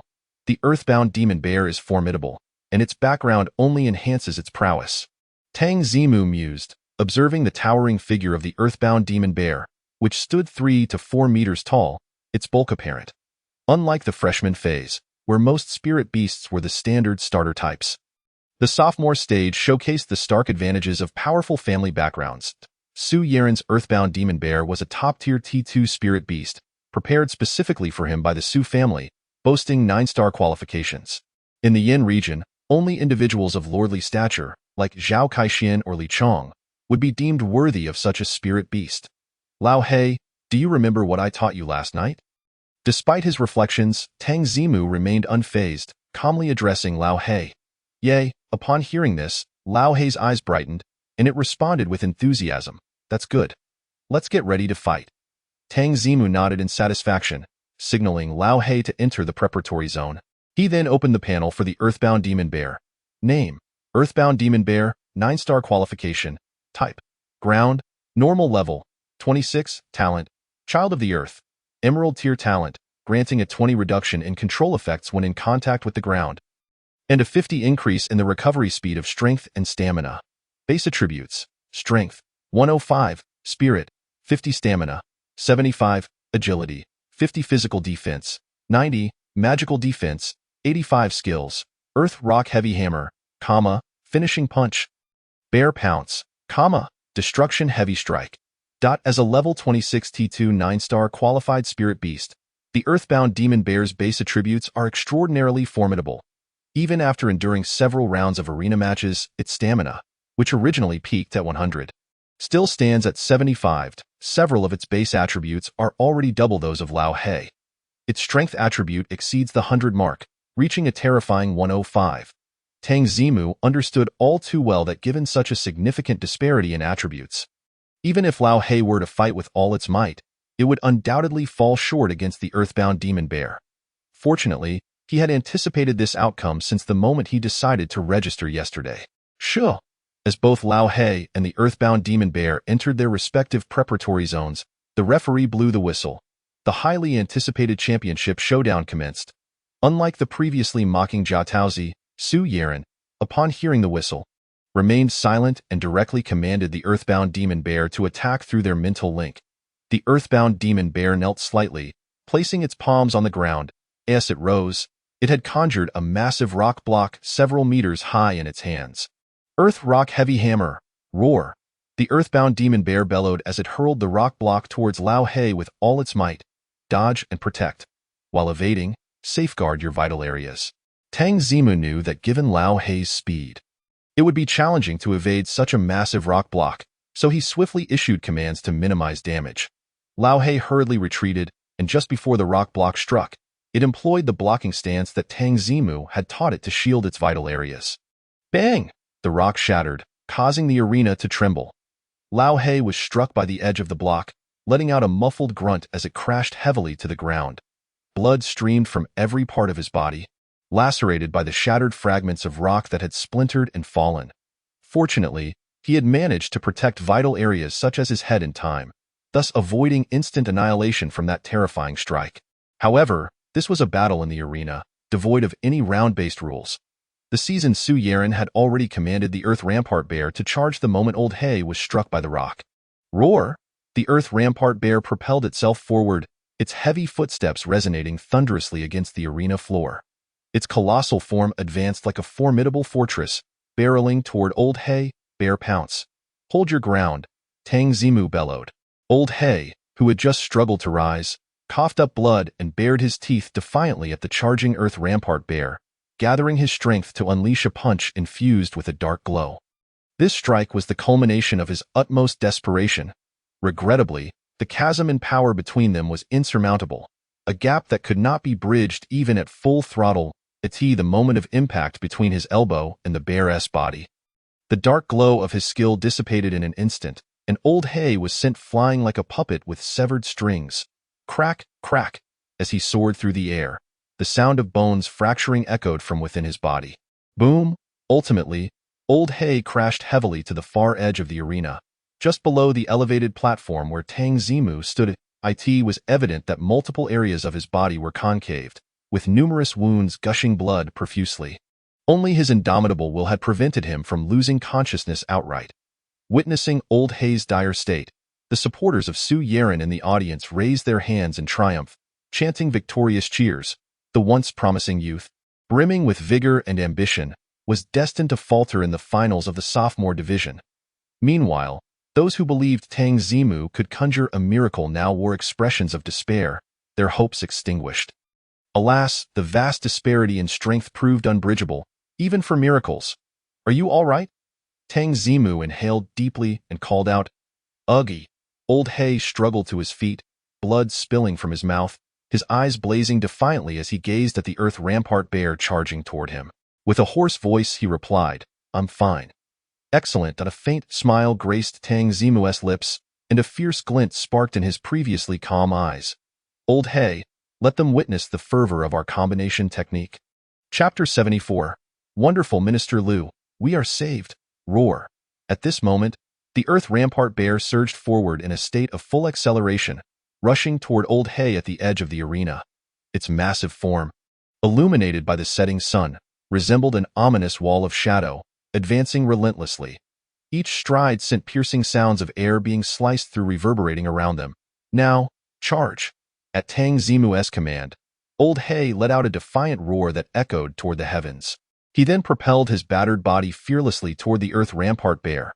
Is Tang Zimu out of his mind? After enduring such a severe beating, he still refused to surrender and was intent on sending Old Hay into the fray? Upon witnessing this scene, the hearts of all present clenched in anxiety, and they collectively held their breath. They were acutely aware of how grievously the rogue monkey was faring, in such dire circumstances. Choosing to charge headlong into the fray was perilous. If the Earth Rampart bear failed to halt its momentum, it could very well result in the rogue monkey's demise. The thought of such a tragic outcome caused some to shut their eyes in dread. They could not bear to witness a creature with such a bright future perish in the arena due to its master's reckless choice.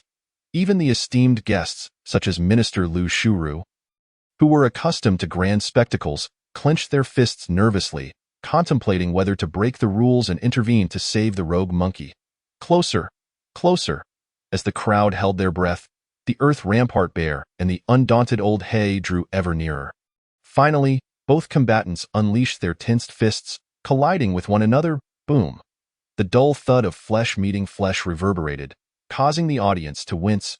An astonishing spectacle unfolded before their eyes. The rogue monkey, which had been utterly outmatched by the Earth Rampart bear's might, now managed to hold the bear's fist, significantly larger than its own, at bay. How is this even possible? The crowd stared in disbelief, convinced they were witnessing a mirage, before they could process the astonishing scene.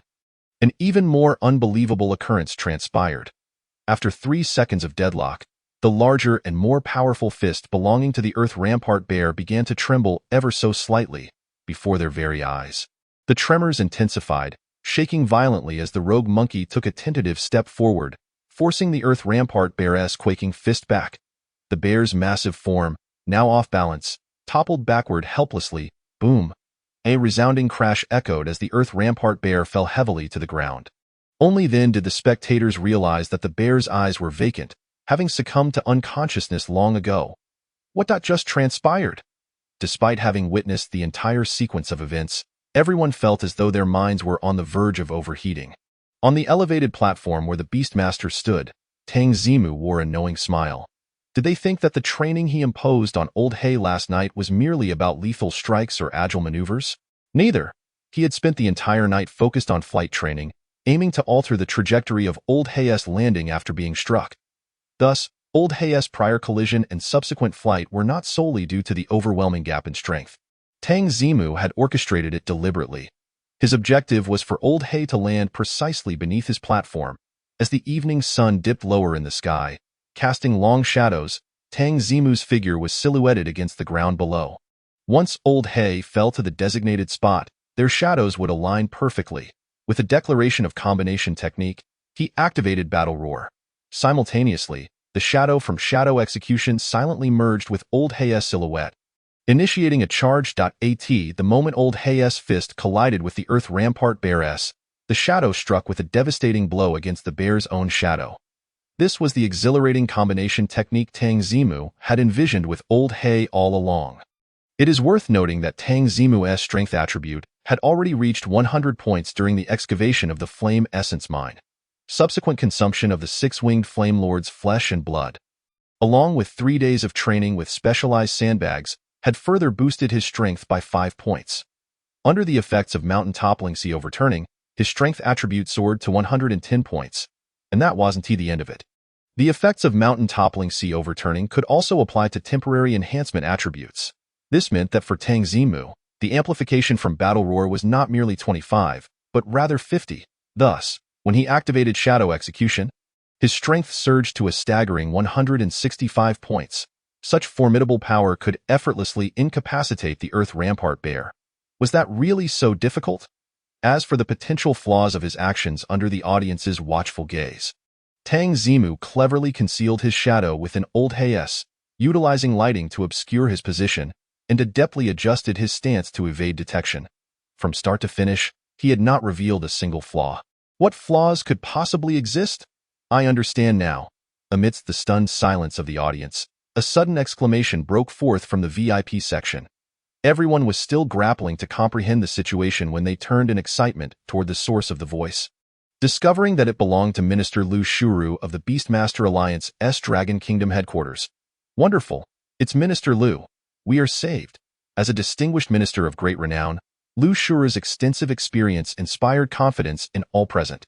They eagerly awaited his elucidation, their eyes gleaming with anticipation. Lu Shuru, typically composed, appeared flustered as he spoke, his face flushed with excitement. Language. No, not just language. It's about the mindset when faced with dire circumstances. Yes, it's all about maintaining the right mindset, language and mindset. What could this possibly mean? Sensing the confusion among the crowd, Lu Shuru, now fully enlightened, began to clarify. When the rogue monkey faced off against the guardian hound, I noticed it exhibited a surge of power after being motivated by Tang Zimu. Just like earlier, after Tang Zimu's call, the rogue monkey similarly unleashed a greater strength. Oh, I see. The crowd now comprehended the meaning of language. But what does mentality signify? Lu Shuru did not keep them in suspense and continued to explain. Mindset is something that many have actually experienced. Many beast tamers, when confronted with adversity or even dire straits, may experience a sudden surge in strength or an upgrade in their abilities. This point resonated deeply with numerous beast tamers. Take Li Chang's Fire Spirit Rock Sparrow, for instance. Initially, it required 4 allies to contend with the 6-winged Flame Monarch. However, in a moment of desperation, it unleashed a power that grievously injured the 6-winged Flame Monarch. Thus, the rogue monkey was able to turn the tide because, under extreme duress, it was inspired by its master. The clever combination of these two factors allowed it to unleash a power far beyond its own. Lu Shuru concluded with unwavering certainty. The crowd finally grasped the concept. So that was it. However, in the next moment, everyone realized an even more significant issue. They all knew that throughout the match, Tang Zimu had maintained an air of remarkable calm. This indicated that he was quite confident in the rogue monkey's ability to triumph over the earthbound demon bear through the amalgamation of these two factors. His precise grasp of variables and the artful combination of elements, all while remaining composed and methodical, was nothing short of astounding. What kind of terrifying beast-taming prowess did this freshman possess? Chapter 75. I have encountered many geniuses, yet they all call me a genius. Upon realizing the monumental computational ability required for Tang Zimu's actions, everyone present gasped in astonishment.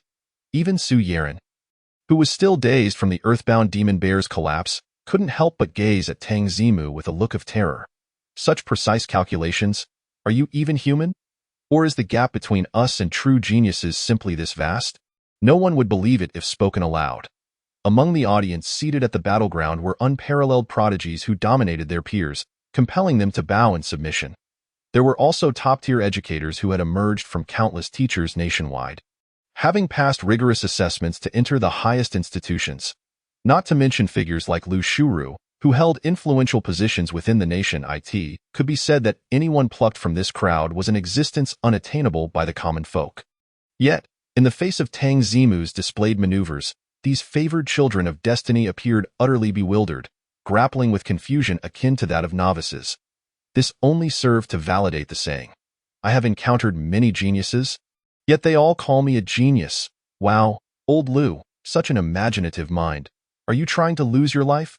Under the admiring gazes of the crowd, Tang Zimu remained outwardly composed, though internally he was reveling in delight. He understood that his seemingly illogical combination technique, displayed under the watchful eyes of many, would inevitably cause a stir and provoke questions, and he had already devised responses. However, he never anticipated that Lu Shuru would deduce the reasons on his own, even adding several embellishments. Now, thanks to Lu Shuru's imaginative endorsement, he needed no explanations. Hey, on the arena, although old He lacked proficiency in understanding human language, he could still perceive the emotions conveyed through the gazes around him. Upon noticing the crowd gazing at him and his master with admiration, despite his aching body and persistent bleeding, he still bared his teeth and flexed his arms, showcasing his impressive biceps. "Though my head may roll and my blood may flow, I shall not forsake my pose." Yet, before he could bask in his moment of glory for even a second, old He collapsed to the ground from excessive blood loss. Cough, cough. What are you all waiting for? Medical staff, hurry up and attend to the rogue monkey and the earthbound demon bear. From the audience, Wu Xinghuang quickly stood up, urging the medical personnel stationed nearby to ascend the stage. It was at this moment that everyone noticed the principal, who had been absent until now, had taken a seat among the audience. Presumably, upon receiving news, he had come specifically to witness the championship clash between Tang Zimu and Su Yeren. With the principal present, the grade director naturally ceded control of the proceedings to him. Wu Xinghuang wasted no time stepping onto the stage, addressing the assembly. Fellow students, after a day of intense battles, the arena competition for the second-year division of the Kyoto University opening ceremony has concluded successfully. Let us congratulate Tang Zimu, who, after enduring hardships and overcoming challenges, has ultimately claimed the championship title. That statement sounds somewhat familiar, doesn't it? Isn't this precisely what the principal said when Tang Zimu won yesterday? Just altered slightly to say with ease. How convenient. Familiarity aside, and murmurs notwithstanding, everyone present wholeheartedly applauded Tang Zimu on the stage. Whether in yesterday's competition of beast cultivation among peers or today's intergrade tactical match, Tang Zimu showcased a level of excellence that could only be described as perfection. This freshman, who had just begun his university journey, had gradually conquered the admiration of all present with sheer prowess. In addition, he had boldly entered the second-year division as a freshman, seizing the championship and forging a legendary achievement unparalleled in history. Tang Zimu, you truly have opened my eyes. During the award presentation, Wu Xinghuang looked at Tang Zimu standing atop the winner's podium and couldn't help but exclaim it was the first time he had presented 2 awards to the same student at an opening ceremony. It was indeed an eye-opening experience. He then solemnly handed Tang Zimu a circular disc that the grade director had passed to him, explaining to the audience, "Now, I shall present the championship award, a certificate for entry into the Kunlun Secret Realm, Kunlun Token. With this token, you may enter the Kunlun Secret Realm for 12 hours. Tang Zimu accepted the disc and discovered it to be a piece of ancient jade, inscribed with the characters Kunlun. He examined it closely and then spoke softly. "Principal, I have a question." Wu Xinghuang instantly recalled yesterday's incident, his eyes widening in alarm. "You don't wish to participate in the third-year division competition, do you?" Cough, cough, cough. Tang Zimu was caught off guard by the principal's words. What was he thinking? I am greedy, not foolish. Sending old He to compete against those third-year students with their 30-plus level beasts would be akin to sending him to his doom. It could only be said that his recent actions had indeed left Wu Xinghuang with some psychological trauma. Tang Zimu explained, Not at all. Not at all. I merely wish to inquire about how to use this Kunlun token. Can I enter the secret realm at any time with it?" Wu Xinghuang realized he had overreacted. He exhaled, wiping the sweat from his brow, and clarified. The Kunlun secret realm certainly cannot be accessed at any time. Each year, there are only designated periods when token holders may enter. If you want to enter as soon as possible, 5 days from now is the next opening period. 5 days. That time frame would be just enough for old He to recuperate and regain his strength. Moreover, he also had a custom weapon reward to redeem within those 5 days. Tang Zimu calculated in his mind and replied, "Then, Principal, let's plan to go 5 days from now." Wu Xinghuang nodded in affirmation. "I believe that with your capabilities, entering the Kunlun secret realm to seek rare resources will yield significant rewards. Thus, entering sooner is indeed a wise choice. But is it merely about seeking rare resources?" Tang Zimu smiled subtly, choosing not to respond. His meticulous planning to enter the Kunlun secret realm was not solely to gather materials. The thought of encountering the quasi-divine beings of the spirit beast realm in just 5 days, and potentially meeting 3 different types at once, filled him with anticipation. After all, his next beast was likely to emerge from among these 3 quasi-divine entities. Chapter 76. Yuji's Beast Material Sales Shop. Freshly steamed pork buns. Made from the fattened hog slaughtered just yesterday. Come take a look. Freshly roasted dwarf lamb legs, fragrant and irresistible. If it's not fragrant, you don't owe a dime. Massive sale. Buy 1 pound of yellow sand beef. Get half a pound of dwarf lamb free. In the largest Jiaoyang market of Kyoto City, Tang Zimu listened to the cacophony of vendors hawking their wares and surveyed the disarray of his surroundings. Feeling a sense of existential doubt, he produced the address obtained from the teacher and meticulously compared it with the door number beneath the sign of UG Beast Material Shop before him. Shop number 03, also known as UG. Surely, I haven't taken a wrong turn. After several comparisons, Tang Zimu ultimately confirmed that the foremost master of beast item forging in Longhua, Yu Yuanming, had peculiar tastes, choosing to establish his shop within a vegetable market, and his sign was remarkably unpretentious. Artists truly possess unique ways of thinking. Tang Zimu shook his head, leading the ever-attentive Lao He, and stepped forward to push open the closed metal door beneath the shop. What greeted his eyes was a wall filled with an assortment of tools reminiscent of hardware stores in Huaguo, as well as a middle-aged man seated behind the counter, eyes closed in contemplation. Upon hearing the sound of the door opening, the middle-aged man spoke without lifting his head. "If you have a voucher, use it to select your items. If not, kindly leave." Such were Yu Yuanming's rules. One must possess a voucher issued by him to purchase items. Tang Zimu glanced at the middle-aged man, recognizing him as not being Yu Yuanming. Thus, he straightforwardly produced the voucher given to him by Wu Xinghuang and said, "This is a custom order. It's not easy to choose."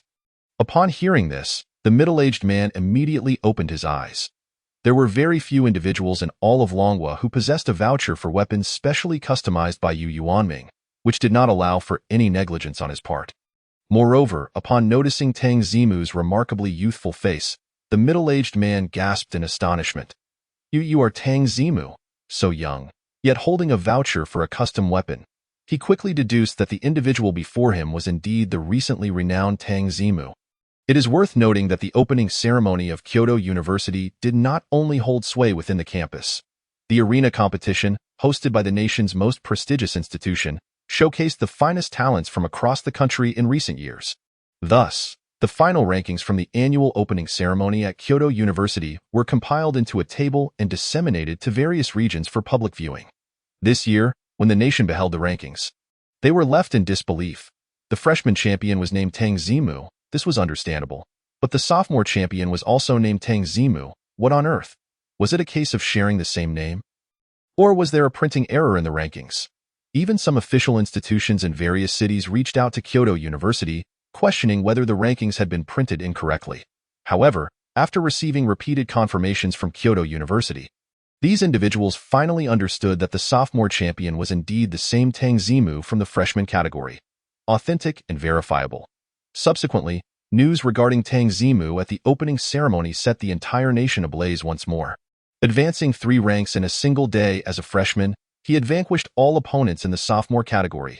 Coupled with the legendary tales that preceded him, the name Tang Zimu once again stirred monumental waves throughout Longhua. What was already a household name became even more resounding, let alone this middle-aged man before him. Had Tang Zimu mentioned his name at the meat stalls, the vendors would have likely offered him free meat to sample. "Indeed, that is me," Tang Zimu replied, drawing the middle-aged man back to reality. The middle-aged man nodded repeatedly, pressed a button on something atop the counter, and excitedly announced, "I have already notified Master Yu. He will be here shortly. You need not wait too long. Before he could finish, a small door at the back corner of the shop swung open, and a person rushed in with great energy. The newcomer stood over 1.90 meters tall. Possessing a robust physique, muscular and vigorous, appearing spirited and radiant. Were it not for his pointed head and the Mediterranean white hair atop it, one would hardly discern any signs of aging. What brings you here? The newcomer boomed, his voice full of vitality. The middle-aged man first introduced Tang Zimu. This is Yu Yuanming, Master Yu. Then, he turned to introduce Tang Zimu to Yu Yuanming. This young brother is Tang Zimu. The voucher you issued to Principal Wu some time ago is in his possession. Upon hearing the name, Yu Yuanming's expression shifted to one of realization. It seemed that even while secluded in his workshop forging tools, he had heard of Tang Zimu's exploits. You are indeed Tang Zimu? Yu Yuanming appraised him from head to toe and shook his head. Your spirit is commendable, though your physique is somewhat frail. A true man ought to. His gaze then shifted to Lao He behind Tang Zimu, his eyes lighting up. Yes, this is the physique. This must be the infamous victorious monkey from the arena, quite the commendable training. Tang Zimu's face twitched violently.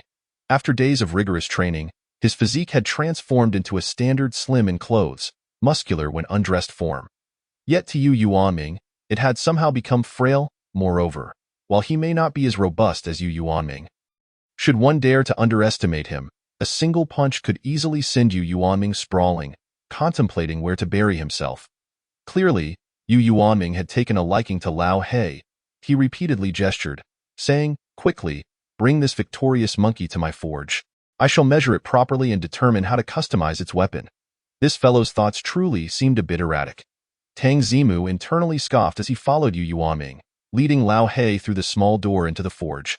Only then did he realize that this forge was indeed extraordinary. The combined size of the entire shop was akin to that of a typical convenience store. The forge at the back was at least 10 times larger than the shop, filled with materials shimmering in various hues, each piece of exceptional quality. Truly the strongest forger in Longwood. It seemed that a significant portion of the nation's finest forging materials lay in his possession. Tang Zimu surveyed the surroundings. While it appeared he was observing the forge, he was, in fact, searching among the materials. He had not forgotten that one of his purposes for coming here was to see if Yu Yuanming possessed any materials imbued with divinity, which would activate system rewards. Regrettably, such items likely resembled the ordinary-looking Baifeng feathers, seemingly mundane yet possessing hidden wonders within. His inspection yielded no obvious discoveries. However, that was of little concern, as Tang Zimu had long prepared a suitable script in advance. As he and Yu Yuanming arrived at the measurement area, he inquired curiously, Master Yu, are there any stringent requirements to become a beast item forger? Listening to Tang Zimu's inquisitive question, Yu Yuanming disdainfully glanced at his physique and replied, Requirements? You must possess great strength to handle forging materials, as well as an understanding of forging principles and reactions. Then, do you think I am suitable? Tang Zimu continued to press. He certainly did not aspire to become a forger. Why bother when the system could simply reward him with the finest beast items with a mere ding? He merely sought to use this pretext to approach the materials Yu Yuanming had collected. You? Yu Yuanming looked at Tang Zimu with great surprise, seemingly puzzled why someone so inexperienced would be so audacious, before shaking his head. Tang the great genius, given your physique, you would struggle to lift even moderately heavy materials. Many areas requiring the forger's direct involvement would be beyond your capability. You are simply not suited, Dato? Tang Zimu chuckled lightly. His gaze swept over the forging table nearby, where he picked up a piece of special metal. This metal, known as Chajin, normally required the assistance of lathe-like tools for a typical forger to alter its shape for crafting beast items. However, Tang Zimu waved the Chajin before Yu Yuanming and, under his watchful gaze, exerted his strength, compressing the formerly rectangular Chajin into a flat piece. By the heavens! Yu Yuanming exclaimed, speechless, the measuring tape he had been about to use on Lao He falling from his grasp in shock. Master Yu, do you now believe I am suitable? Tang Zimu inquired with a smile once more. This was his carefully devised plan. To demonstrate an undeniable gap in strength to Yu Yuanming. In fact, Tang Zimu had subtly showcased his extraordinary strength during the mining of the Flame Essence ore. Now, building upon that foundation, To crush Cha Jin with his bare hands was hardly excessive. After all, Tang Zimu had no intention of forever concealing his true capabilities. He seized the opportunity to reveal a little more each time. Yu Yuaming swallowed hard, reaching for the flattened piece of Cha Jin. Scrutinizing it closely, confirming it was indeed the same Cha Jin he had used just yesterday, he chose to accept this reality. He glanced once more at the physique he had previously deemed frail and, with a quivering voice, spoke. Your strength seems somewhat mismatched with your physique. I possess a slightly greater innate strength than the average person. Those who have faced the six-winged Flame Lord are well aware of this. Tang Zimu humbly explained. You call that slightly greater? What does that make me? Feeling a twinge of embarrassment while only clad in a tank top, Yu Yuaming awkwardly donned a jacket to conceal his prominent muscles, then cleared his throat to speak. Your strength undoubtedly meets the standards. It would be a pity not to pursue a career as a forger. However, given your talent and beast mastery, truly becoming a forger would be a waste of your abilities. Upon this realization, the admiration for talent that had just blossomed in Yu Yuanming's heart was swiftly extinguished. In truth, by conventional standards, the status of a forger is generally regarded as higher and more significant than that of a beast master. This is due to the greater entry requirements of the profession and the relative scarcity of talent. Regrettably, Tang Zimu does not conform to such norms. His genius and beast mastery is comparable to the most exceptional figures in human history. The value he could create as he matures would far surpass that of a top-tier forger. Unless Tang Zimu possesses a level of innate talent in forging that rivals the ancestral level of inventing the Beast Master Ring or the Beast Master Pearl. Only then could a forger's worth potentially match that of the former. But is that even possible? With a heavy heart, Yu Yuaming had to decline. That truly is a pity. On the surface, Tang Zimu appeared regretful. Yet his true intentions lay bare. My desire to become a forger stems from a lifelong fascination with beast materials. Upon seeing the rare materials in your workshop, I couldn't help but entertain the thought. Interested in the materials? No need for formality. What I have in abundance are materials. Feel free to examine them. Echoing the information received by Tang Zimu, the straightforward Yu Yuaming waved his hand in agreement to the request. He even added, if you find something that piques your interest, you may select a piece as an investment in your talent. Oh my! What unexpected fortune! Tang Zimu's heart blossomed with joy. Every item in Yu Yuanming's forging room was a rare treasure. Selecting any one of them would be advantageous. If he were to discover an item imbued with divinity, it would be an extraordinary windfall. Thank you, Master Yu.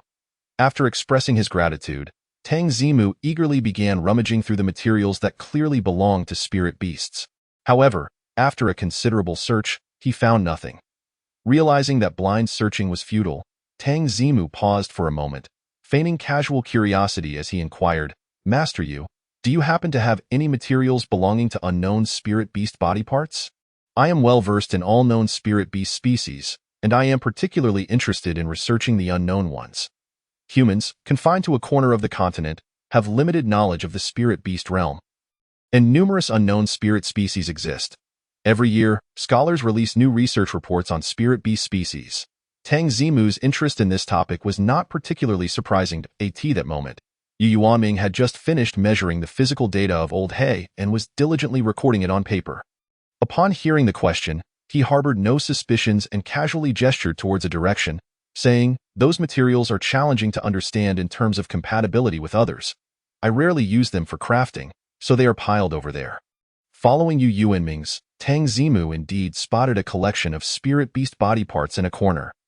There were severed horns, charred wings, and teeth riddled with holes, even an eye hanging on the wall. All difficult to identify with known spirit beasts. Yet, all these items had made it into Yu Yuanming's forging room. Though mostly incomplete, their quality was remarkably exceptional. Some had been on display for quite some time and still emitted energy of various attributes. The nation's top forger's collection of premier spirit beast body materials was likely the most probable place to find items imbued with divinity. Whether such items existed here remained to be seen. Tang Zimu silently chanted, invoking the blessing of all deities.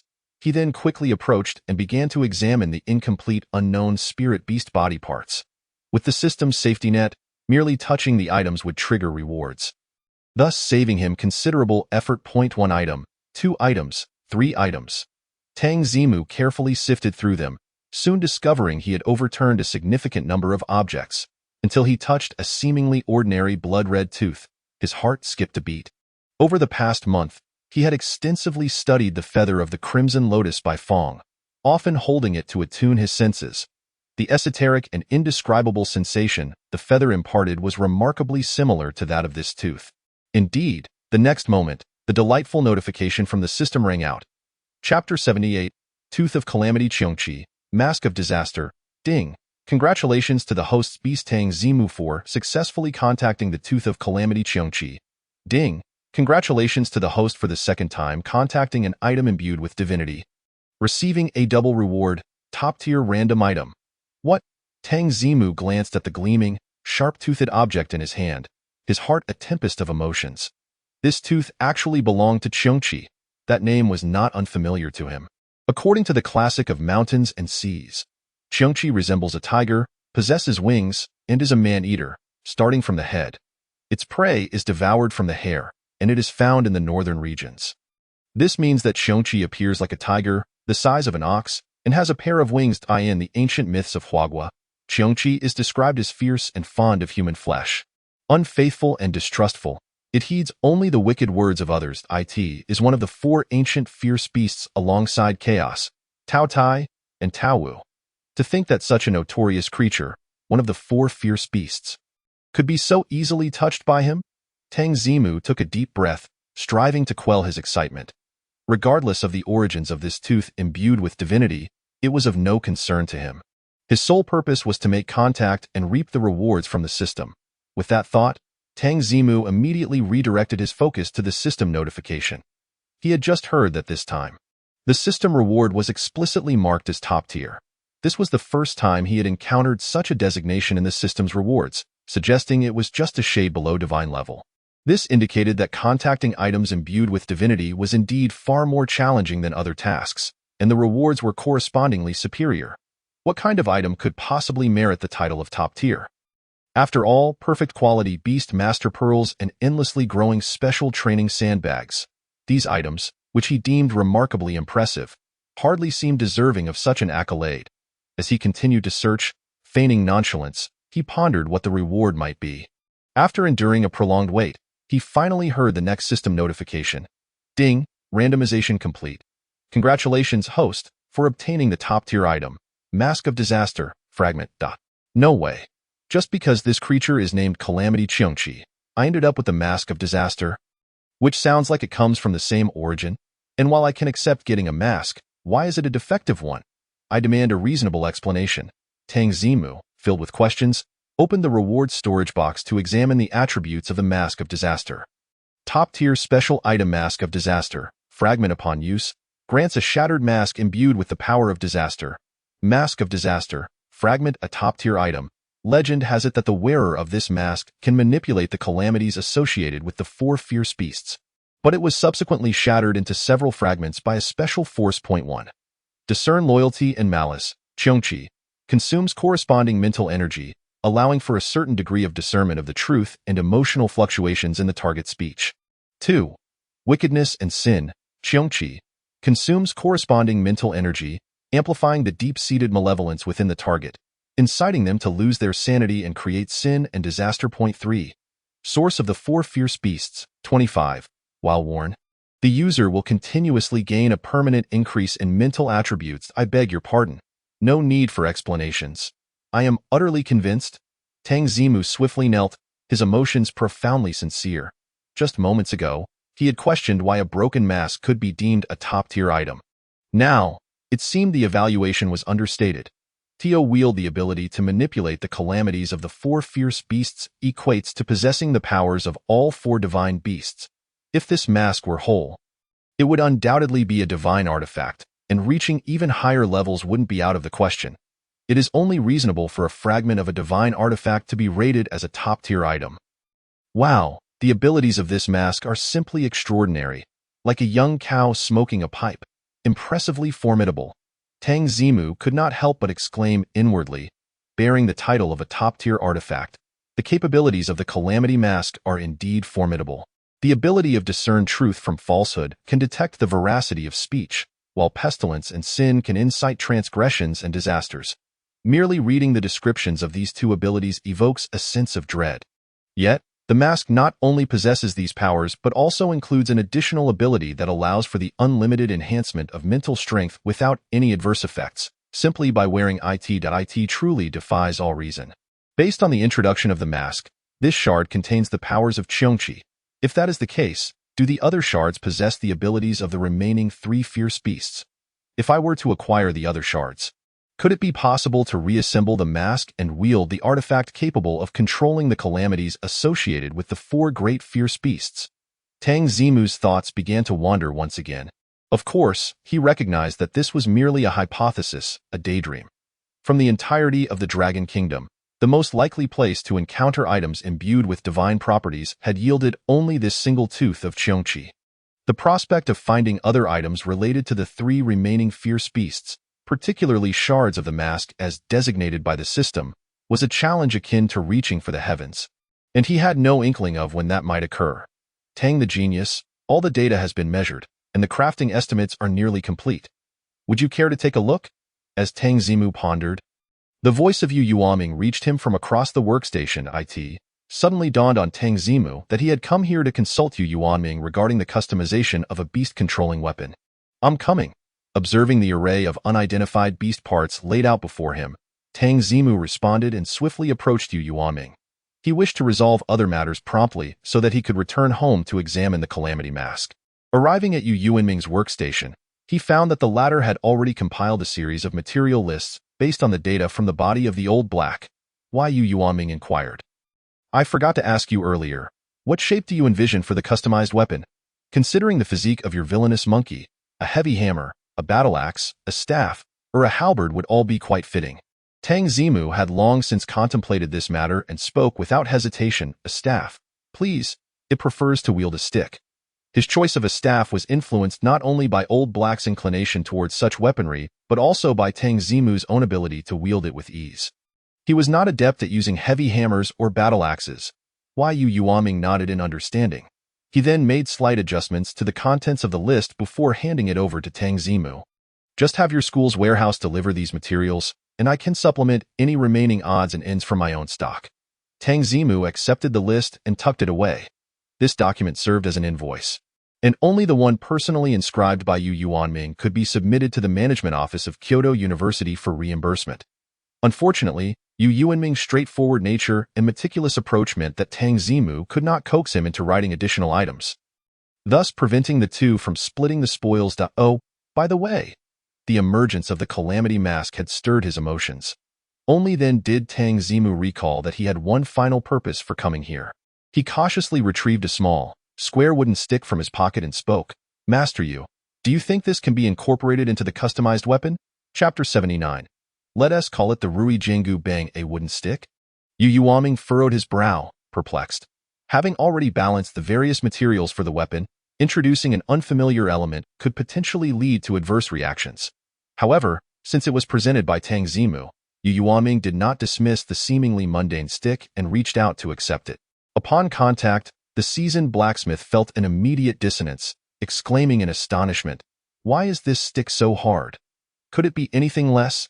Even at full strength, he could not harm the stick in the slightest.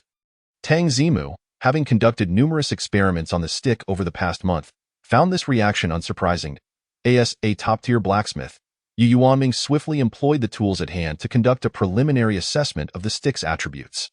Each test result deepened the astonishment etched on his face. Where did you acquire this little stick? As the tests concluded, Yu Yuanming inquired, his expression one of confusion. I dug it out from the Flame Essence mine. Initially, I thought it was ordinary and paid little mind, but later realized something was amiss. Tang Zimu replied. He had already extracted potions from the Flame Essence mine capable of instantly replenishing the health of an 80-level beast. Discovering this remarkable wooden stick did not seem excessive. The Flame Essence mine. Yu Yuanming's eyes lit up with understanding, and he smacked his lips. He and Tang Zimu had both come to a realization. Extracting a wooden stick from an area rich in fire attributes was akin to discovering a tuft of waist-length hair on a bald head. This stick was undoubtedly extraordinary to know. A simple test will not reveal the specific characteristics of this stick. Why don't you sit tight while I conduct a comprehensive examination? Yu Yuanming clearly took an interest in the wooden stick and eagerly suggested. Waiting a while is fine. Tang Zimu had no objections. He had long been curious about the stick's capabilities, but lacked the professional equipment and knowledge for detailed testing. Now, with the assistance of the foremost blacksmith in the Dragon Kingdom, it would save him considerable effort. All right. Yu Yuanming hurriedly opened a side room filled with an array of peculiar instruments. The sight reminded Tang Zimu of the research labs back on Blue Star. Then, Yu Yuanming began to meticulously test the various properties of the wooden stick using the strange instruments. Tang Zimu sat back in a chair, observing Yu Yuanming's operations, and found it to be quite an eye-opening experience. This was his first encounter with the research endeavors within the spirit beast realm. However, while observing, Tang Zimu seized the opportunity when Yu Yuanming turned his back to extract the Calamity Mask from the reward storage box. Originally, he intended to examine it at home, but given that he would be waiting for some time here, he decided to take a look now. As a flash of white light enveloped him, Tang Zimu felt a weight in his hand. A small object, no larger than half a palm, materialized in his grasp. Oh, is this thing really so small? Tang Zimu glanced down and realized he had misjudged its size. The complete form of the Calamity Mask was not the full-face mask he had envisioned, but rather a half mask designed to cover the upper half of the face. The shard resting in his palm was predominantly grayish-white it, corresponded to the lower right part of the half mask. The area that would reveal the eye. Upon closer inspection, this fragment resembled a monocle. To wear it, he would certainly need to add a frame eye in that case. Wouldn't he be akin to the Phantom Thief Kid? Tang Zimu briefly entertained the image. Nevertheless, the mask's original design featured intricate carvings and complex patterns surrounding the hollow eye socket. Once donned, the aesthetic should surpass that of a simplistic monocle. Tang Zimu felt he could accept this. It's done. After a period of anticipation, Yu Yuanming wiped the sweat from his brow and approached Tang Zimu, the wooden stick in hand. The beaming smile on his face indicated that the stick had indeed exceeded his expectations. Tang Zimu, eager to learn more, stood up and asked, "So, besides its hardness, what other special abilities does it possess?" "Special abilities? There are quite a few." Upon hearing this, Yu Yuanming eagerly began to elaborate. This item is not merely hard. According to the test results, its elasticity and extensibility are nearly 100 times greater than that of Sooty Metal. Sooty Metal? Isn't that the material used to forge beast controlling rings? Tang Zimu recalled. Uncertain. Exactly, Sooty Metal is primarily used to grant beast controlling rings the ability to adjust their size. The highest quality Sooty Metal can enlarge the ring's opening by nearly 100 times. Why? Yu Yuanming affirmed Tang Zimu's recollection with a nod. If Sooty Metal can expand 100-fold, and this wooden stick surpasses Sooty Metal by 100 times. Tang Zimu's eyes widened in astonishment. Are you saying that using this wooden stick as a material would allow for the free enlargement and reduction of a weapon size? Exceeding 100 times? Of course, as long as a channel is added to convert mental strength into energy, it is entirely feasible. Theoretically, with sufficient mental strength, enlarging it 1,000-fold would pose no problem. Yu Yuanming confirmed Tang Zimu's deductions and added a further point. What's even more remarkable is that when ordinary objects change size, their inherent properties, such as hardness, are typically affected. The internal structure of this wooden strip is astonishingly stable. As long as its enlarged form remains within 100-fold, its other attributes are largely unaffected. Coupled with its inherent hardness, Yu Yuanming continued to elaborate with a plethora of technical jargon, explaining everything to Tang Zimu. At last, Tang Zimu grasped the essence of it. To put it succinctly, integrating this wooden strip into forged weapons would not only significantly enhance the weapon's hardness, but also bestow upon it the ability to freely adjust its size. All without any adverse effects. Even more remarkable is the strip's terrifying extensibility. Subsequently upgrading the weapon or adding materials would merely require reforging. This aspect is indeed extraordinary. Weapons for beast tamers are expected to evolve as their strength increases. After all, one cannot expect a beast with over 100 points of power to wield a weapon designed for one with merely 20 points, can they? However, with the existence of this wooden strip, such concerns are rendered moot. Then I shall trouble Master Yu to invest some thought into redesigning the weapon according to the characteristics of the wooden strip, Tang Zimu remarked. As a forging master with aspirations, Yu Yuanming was more than willing to engage in a challenging endeavor. and with a wave of his hand, he declared, "Very well. I shall design a long staff that perfectly accommodates all the capabilities of the wooden strip. By the way, what name do you intend to give this staff? I shall need it to engrave upon its body. A staff capable of freely changing its size." An epiphany struck Tang Zimu, and he blurted out, "Let us call it the Rui Jingu Bang." Chapter 80. The Secret Realm, Kunlun's Secret Realm, the Rui Jingu Bang. Capable of changing size at will. Yu Yuanming pondered for a moment, nodding in agreement. That name is quite fitting. Indeed, the name is well suited. This is a top-tier divine treasure known throughout the Huagua of Blue Star. Old He has also made considerable progress, by accompanying me. He gets to benefit from the legendary Rui Jingu Bang of his ancestors. Then it is settled, Master Yu. Please provide me with a new material list, and I shall inquire at the warehouse. Tang Zimu decisively finalized the name. Seeing Yu Yuanming begin to write on paper again, he inquired further, "Master Yu, approximately how long will it take to forge this Rui Jingu Bang, and when may I return to collect it?" Yu Yuanming considered for a moment before responding. "It should take about a month, so you can return next month to collect it." "A month? Indeed." Tang Zimu nodded. He found this time frame neither excessive nor burdensome, but rather shorter than he had anticipated. After all, this endeavor requires Yu Yuanming to pour his heart and soul into the creation. It is not something that can be fashioned casually like ordinary goods. Based on Tang Zimu's understanding of forging masters, this month-long period is one that Yu Yuanming can only manage by working overtime. Once Yu Yuanming completed the new material list, Tang Zimu glanced at it. He noted that compared to the previous list, this one called for materials that were clearly more precious, many of which were the most elite materials known to humanity. Even with Tang Zimu's extravagant wealth, he would need to risk everything to afford them. The material configuration initially provided by Yu Yuanming likely fell within the parameters previously discussed with Kyoto University. So, did my clever manipulation of the wooden strip to induce Yu Yuanming to upgrade the configuration amount to a shrewd exploitation of the school's resources? Tang Zimu felt a surge of satisfaction. When it comes to exploiting the school's resources, why not take full advantage? He tucked the reimbursement form away and, holding up the recently discovered tooth of the calamity beast Qiongqi, he showcased it to Yu Yuanming, speaking up, "By the way, Master Yu, I noticed this tooth has a unique shape and extraordinary hardness. I shall take this one. Items imbued with divinity require the input of mental energy to unveil the other energies contained within. Moreover, even if one were to discover this energy, the average person would never associate it with the mythological Qiongqi." Tang Zimu was confident that Yu Yuanming did not place much importance on the tooth. Otherwise, it would not have been carelessly discarded among the pile of remains. "Oh, this tooth." Yu Yuanming glanced up briefly and replied, "I recall this was discovered during an exploration of an unknown area in the marshlands and sent over. This tooth possesses formidable hardness, indicating its owner's unimaginable strength.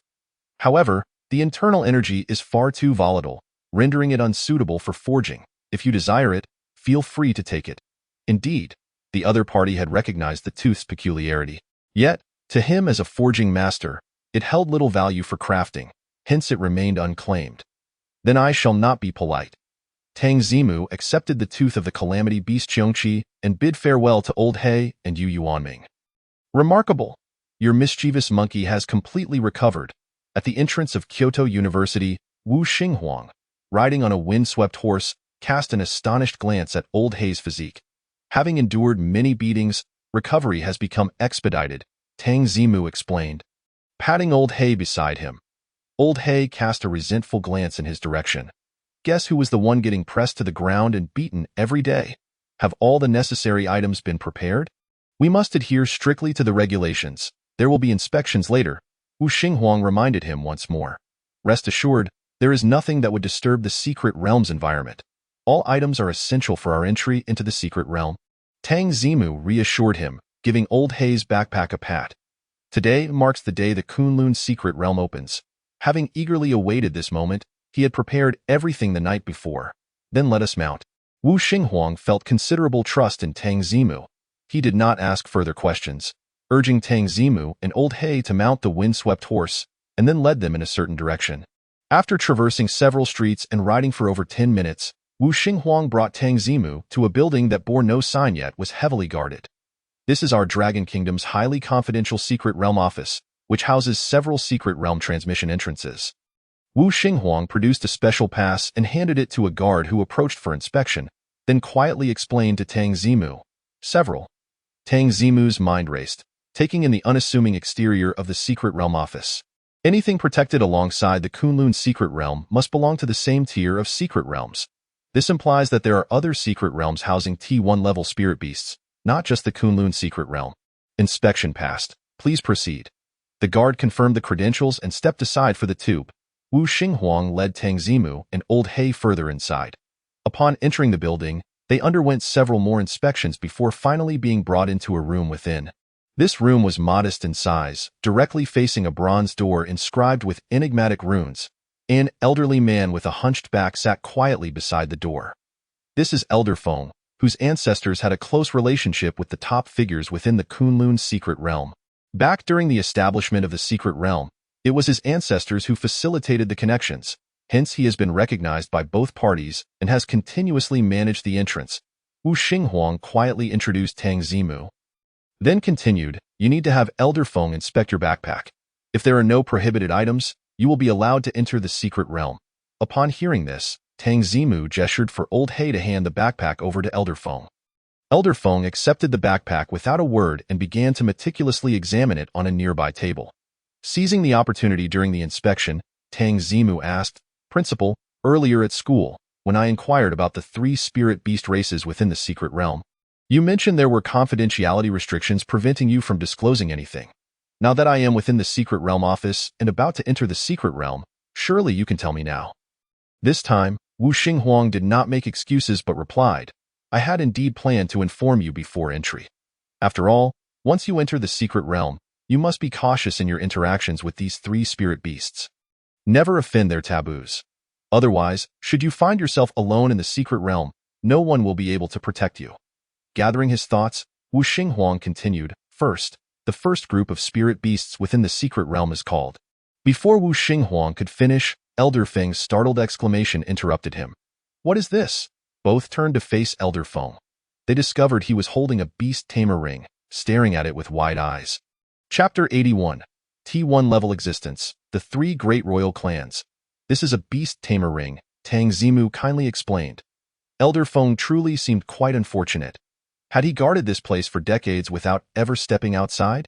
He did not even recognize a beast tamer ring. I am well aware that this is a beast tamer ring. What I am asking is why you brought a beast tamer ring into the Kunlun secret realm? Elder Feng was visibly agitated by Tang Zimu's words, his face twitching in irritation. Bringing a beast tamer ring into the secret realm? Naturally, it is for taming beasts, Tang Zimu replied with an air of obviousness. Taming beasts? Old Feng and Wu Xinghuang simultaneously voiced their doubts. Subsequently, Wu Xinghuang raised his hand to cover his face and spoke in silence. I regret having trusted you too much earlier and not checking your belongings. Allowing you to bring the beast tamer ring as well. Old Feng also spoke with a mix of laughter and tears. What you're doing is entering the Kunlun secret realm to seek rare treasures. So what need do you have for taming beasts? Tang Zimu gestured dismissively, presenting a rebuttal. Aren't there 3 types of spiritual beasts residing within the Kunlun secret realm? Since they are spiritual beasts, they can potentially be tamed, so why shouldn't we have the means to do so? Wu Xinghuang and Old Feng exchanged glances. Upon further analysis, it was indeed difficult to refute Tang Zimu's argument. Wu Xinghuang hesitated for a moment, attempting to persuade him. The reasoning is sound, but Tang Zimu chose to conclude the debate with a single statement. The regulations clearly state that items which may disrupt the ecological balance of the secret realm are prohibited. Carrying the beast tamer ring does not violate any regulations. Why shouldn't I bring it? Indeed, he had not breached any rules. Wasn't he just about bringing the beast tamer ring to tame beasts? Even using it as a hula hoop for amusement would pose no issue. While you can certainly take it with you, I must temper your enthusiasm with a dose of reality. Old Feng placed the beast tamer ring in the area designated for approved items. Then continued, within the secret realm, the use of force is strictly forbidden. Should you compel a beast to act with force, it could attract the attention of terrifying entities within, putting your life at risk. So how do you intend to tame the beasts? Tang Zimu explained, naturally, through personal charm and charisma, compelling them to submit willingly. Old He achieved that very way. Upon hearing this, both men turned to glance at Old He. Standing behind Tang Zimu, Old Hay recalled the excruciating battles of that day. Tears began to flow uncontrollably. Yet, it could not speak the truth. It could only tilt its head back slightly, forcing a smile to indicate that the situation was indeed similar to what its master had described. Sigh, you truly underestimate the pride of the three great royal families. To them, we humans are inherently inferior. Why would they ever consent to submission? Only the champion of the youth division in the Beast Tamer League World Championship has the privilege to select a cub from them and sign an equal beast taming treaty. Old Feng could only lament this reality. However, he also noted Tang Zimu's resolute attitude and chose not to press further. Shifting the topic instead, I heard you inquiring about the conditions within the Kunlun secret realm.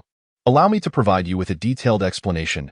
As the guardian of the Kunlun secret realm, Old Feng's knowledge was undoubtedly more precise and comprehensive than that of Wu Xinghuang. Tang Zimu immediately perked up.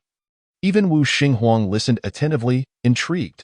The three types of spiritual beasts in the Kunlun secret realm are the most noble among their kind, collectively referred to as the spiritual beast royal family. They possess a formidable bloodline, inherently exerting strong dominance over ordinary spiritual beasts. Even the lowest quality cubs, at birth, possess strength surpassing that of some evolved spiritual beasts. There was no doubt. They were indeed beings of divine caliber. Upon hearing Old Feng's introduction, Tang Zimu realized his earlier assumptions were correct. Among these three royal families, one is known as the mountain-moving divine elephant. True to its name, when fully grown, it can reach a size of 1,000 meters. Capable of moving mountains and shaking the earth, deemed a destructive behemoth. However, they are notoriously impulsive and volatile. I advise you to steer clear upon encountering them to avoid provoking their ire. Mountain-moving divine elephant? Tang Zimu's expression turned peculiar. How could they dare to flaunt their mountain-moving prowess? My cataclysmic collapse is leagues beyond you. The second royal family is called the Abyssal Ancient Dragon. They are reputed to possess a sacred body of 10,000 laws, inherently wielding fire, electricity, and poison attributes in magic, capable of learning other magical attributes on their own, and even combining dual attributes for combat. Unfortunately, their nature tends to be lethargic, indulging in comfort and pleasure. Most do not pursue the learning of other magical attributes, squandering their extraordinary talent. As long as you do not provoke them, they will hardly pay you any mind. Well said. Tang Zimu nodded in agreement with Old Feng's perspective. In the realm of spiritual beasts, most can only utilize skills from their own attribute. Even if they can learn skills from other attributes, they are limited by genetic factors to a fixed set. Moreover, using skills from other attributes in battle requires some time for energy conversion. The Abyssal Ancient Dragon not only learns a plethora of skills from other attributes, but can simultaneously utilize dual attribute skills in combat. And yet, you tell me they are too lazy to learn. What a waste of potential. Old Feng paused before continuing. The final royal family is known as the Thunder Shadow Steed. They are graceful in form, capable of soaring through the skies and traversing waters, their speed rivaling that of lightning, and they possess unique sensory abilities to perceive the truth of emotions and anticipate events. This could be why they are the most aloof and haughty among the royal families. Looking down upon humanity, do not enter their territory, lest you face disdain and contempt. Goodness. The ultimate triad of transportation across land, sea, and air. Merely hearing their names is astonishing. Not to mention, they possess the ability to sense emotions and foresee circumstances. Isn't that akin to my calamity mask? Regrettably, their haughty demeanor renders them the most challenging to engage with among the three royal families. Tang Zimu contemplated all the information he had just received, falling into deep thought. Once he entered the Kunlun secret realm, which royal family should he strive to align with? Which type of spiritual beast resonates more closely with his current self? Now that I have introduced you to the three royal families and highlighted their taboos, you may now present your Kunlun token to enter the secret realm. Before long, Old Feng handed Tang Zimu the repacked backpack. He then stepped forward to open the previously closed bronze door, urging him onward. Chapter 82. Unexpected activation, reacquisition of mythical level talent. The bronze door swung open. Behind it lay a swirling vortex radiating a vivid azure light. Tang Zimu took a deep breath and retrieved the Kunlun token. Following the method Wu Xinghuang had taught him, he waved the Kunlun token twice at the center of the vortex. In no time, a beam of light shot from the vortex toward the Kunlun token. After verifying the token, The light swiftly enveloped Tang Zimu and the ever-present old He behind him. Remember, any treasures discovered must be recorded with the Kunlun token. Only then, when time elapses, will they be deemed yours and transported back with you. As Tang Zimu prepared to enter the Kunlun secret realm, Wu Xinghuang offered one last caution. Tang Zimu nodded in understanding, and the next moment, his figure vanished within the azure glow of the vortex. Watching the swirling vortex gradually calm, Wu Xinghuang spoke with lingering concern.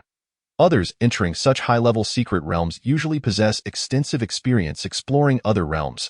This lad has only participated in one high-stakes examination. I wonder if he can adapt. Beside him, Old Feng comforted. I've heard tales of this young man. Previously, he single-handedly achieved a perfect score in the examination realm and even tamed a fully qualified rogue monkey. This indicates his exceptional exploratory abilities. He should be just fine. But Old Feng's tone shifted as he sighed.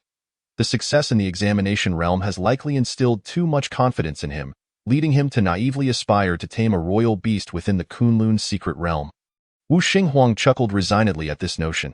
Indeed, sailing too smoothly can be detrimental, easily inflating one's ego. A sudden thought crossed his mind, and he inquired, Old Feng, do you think it's possible for someone to attract a royal beast solely based on personal talent and charm? Upon this query, the room fell silent. After a significant pause, Wu Xinghuang and Old Feng exchanged knowing glances, both chuckling as they shook their heads in unison. How could that ever be possible? Unlike the sensation of weightlessness experienced during the previous transport, this time, Tang Zimu felt no discomfort at all. With merely a flicker of light before his eyes, he found himself standing on soft, loamy soil, inhaling the exceptionally fresh air. Tang Zimu shook his head to quickly adjust to the abrupt change in light. He could barely discern that he was in a certain part of a forest when an unexpected system notification chimed in his ear. Ding! Congratulations to the host's beast Tang Zimu for successfully entering the Kunlun secret realm. Ding! Congratulations, host, on your first entry into the secret realm, taking a monumental first step. You have received the first exploration reward, a random divine level talent. What the hell? Tang Zimu exclaimed, overwhelmed with excitement. To his astonishment, he had unexpectedly activated another line of first rewards. And this time, the first level reward was a divine talent. However, it did not take long for Tang Zimu to regain his composure. Wait a minute. Hadn't he previously entered the college entrance examination secret realm? Why had no rewards of this nature been activated then? Could it be that the college entrance examination secret realm was of too low a level, thus disqualifying it from the system's statistics? Tang Zimu pondered briefly, arriving at a tentative conclusion. But before he could fully digest this significant news, the system's distinctive semi-transparent panel popped up. The weighty information displayed on the panel left Tang Zimu momentarily dumbfounded. Detected that the host has currently activated 6 major first-time rewards. First server, first kill, first show, first divine, first victory, first exploration.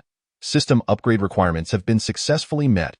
Upgrading the divine level beast taming system for the host. Upgrade progress. 1, 2, 3. Tang Zimu rubbed his eyes vigorously. Upon confirming that the contents of the panel were not mere figments of his imagination, his heart rate skyrocketed to 180. The divine level beast taming system could actually be upgraded? The condition for the upgrade was simply to activate a sufficient number of first-time rewards. Such monumental news, why hadn't you told me sooner? Tang Zimu clenched his fists, his gaze fixed intently on the upgrade progress bar on the panel. The speed of the upgrade progress bar was relatively swift, jumping every few seconds. It should be completed in a matter of minutes. Just the thought of acquiring the upgraded system in a few minutes filled Tang Zimu with anticipation. The capabilities of the divine level beast taming system were already formidable. If it were to undergo another upgrade, how incredibly powerful would it become? Ding! Random process complete. Congratulations, host, on acquiring the mythic level talent universal divine body. While still focused on the progress bar, Tang Zimu blinked rapidly upon hearing the notification. He had initially thought that the random divine talent could only be claimed after the system upgrade was complete. To his surprise, the system upgrade did not impede the extraction of random rewards. This was splendid news, indeed. The period of waiting for the upgrade had been quite torturous, and now he had something to occupy his time. Universal Divine Body, by the name alone, it seemed to pertain to attribute-related talents. With various speculations bubbling in his mind, Tang Zimu eagerly opened the Rewards Storage Box. Rewards Storage Box.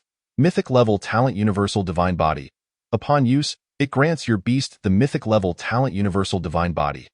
This talent will disregard the limitation of your beast possessing only one talent and will not affect any original talents the beast may have. Universal Divine Body Ability Introduction. By consuming mental energy, you can switch your body to any attribute of the Divine Body. 1. The attributes of the skills used can be converted to match those of the Divine Body. 2. When using skills with the same attribute as the Divine Body, their power is increased by an additional 50, and when receiving damage from skills of the same attribute, that damage is reduced by 30. This. Tang Zimu gasped in astonishment. The degree of the Universal Divine Body was truly on par with turning mountains and seas upside down. Not only could he freely switch the attributes of his body, but he could also change the attributes of the skills he employed. During combat, if he switched to a Divine Body with attributes that countered his opponent, wouldn't every skill inflict double damage? No, it was more than double. Using skills of the same attribute would grant an additional 50 power boost. This countering ability would yield threefold damage. What could this be called? This was akin to every strike being a critical hit. Tang Zimu suddenly recalled the ancient dragon mentioned by Old Feng earlier. The reason they were revered as the royal lineage of spiritual beasts was due to their reputed divine body of all laws, which allowed them to learn various attribute skills. It had sounded impressive, but when placed alongside the universal divine body, it instantly paled in comparison. While you needed to learn skills one by one, I only required a single skill to essentially possess all attributes of similar skills. Without a moment's hesitation, Tang Zimu dragged the universal divine body onto the avatar of his beast. Ding. Host Tang Zimu, do you wish to grant your beast Tang Zimu the mythic level talent universal divine body? Chapter 83. Divine Level Beast Taming System, Version 2. 0. Yes, Tang Zimu replied with utmost certainty. Ding. Loading mythic level talent universal divine body for your beast Tang Zimu. A familiar warm current spread through his body. However, the pain this time was more pronounced.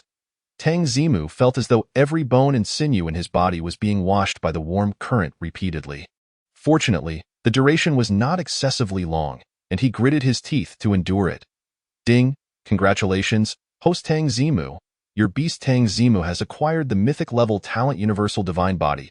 Alongside the system notification came the method of using the universal divine body. Tang Zimu wiped the sweat from his brow and closed his eyes, diligently going over the usage method in his mind several times. After confirming that he had not overlooked anything, he opened his eyes and concentrated his thoughts. Fire! A surge of mental energy cascaded throughout his body.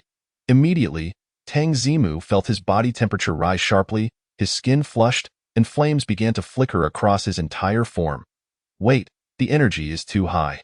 He hurriedly suppressed the flames enveloping him, averting the disaster of incinerating his garments to ashes. If fully unleashed, my entire body would be completely engulfed in flames. However, if I consciously restrain it, the characteristics on my body are not as pronounced. Having successfully switched to the fire divine body, Tang Zimu raised his hand to examine his slightly reddened skin, arriving at this conclusion. Then, he lifted his palm and gently snapped his fingers. Instantaneously, a deep red flame ignited above his fingertips. Indeed, even though he had not mastered fire attribute skills, in the state of the fire divine body, he could perform basic fire manipulations such as creating sparks, conjuring fireballs, and spewing flames. This applied to other attribute divine bodies as well, including the telekinetic manipulation of the psychic divine body and the intangibility of the ghostly divine body. This was the sheer dominance of the universal divine body. Of course, there are minor flaws. One is that it takes a second to switch divine body attributes, which is not an insignificant duration. The other is that switching divine bodies consumes a considerable amount of mental energy. Currently, I can only switch twice at most with my full mental capacity. Tang Zimu meticulously examined his state after transforming into a divine body and discovered new details. Yet, he did not dwell overly on these two shortcomings. The time spent could be shortened through continuous practice, and as his mental energy increased, the number of switches would also rise. These flaws could certainly be mitigated, especially when compared to the extraordinary effects of the universal divine body. They were trivial. I wonder what level my combat power is at now. With triple damage and a 30 damage reduction, defeating ordinary spiritual beasts at level 40 should pose no problem. With his combat prowess soaring, Tang Zimu felt a tinge of restlessness. Unfortunately, there were several level 90 old monsters lurking in the Kunlun secret realm. If he were to engage those 3 types of spiritual beasts, he would be instantly discovered. He could only wait until he exited the secret realm to find wild spiritual beasts to hone his skills. Tang Zimu continued to experiment with Ice Bullet Barrage and Phantom Assassination. He found that the former transformed into Fire Bullet Barrage, while the latter still utilized shadows for attacks. However, the damage inflicted by the shadows would now be attributed to the fire element. Tang Zimu enthusiastically experimented for quite some time. Until he noticed the version update progress bar on the data panel nearing completion, he finally redirected his attention. Here it comes, the real big reward is about to arrive.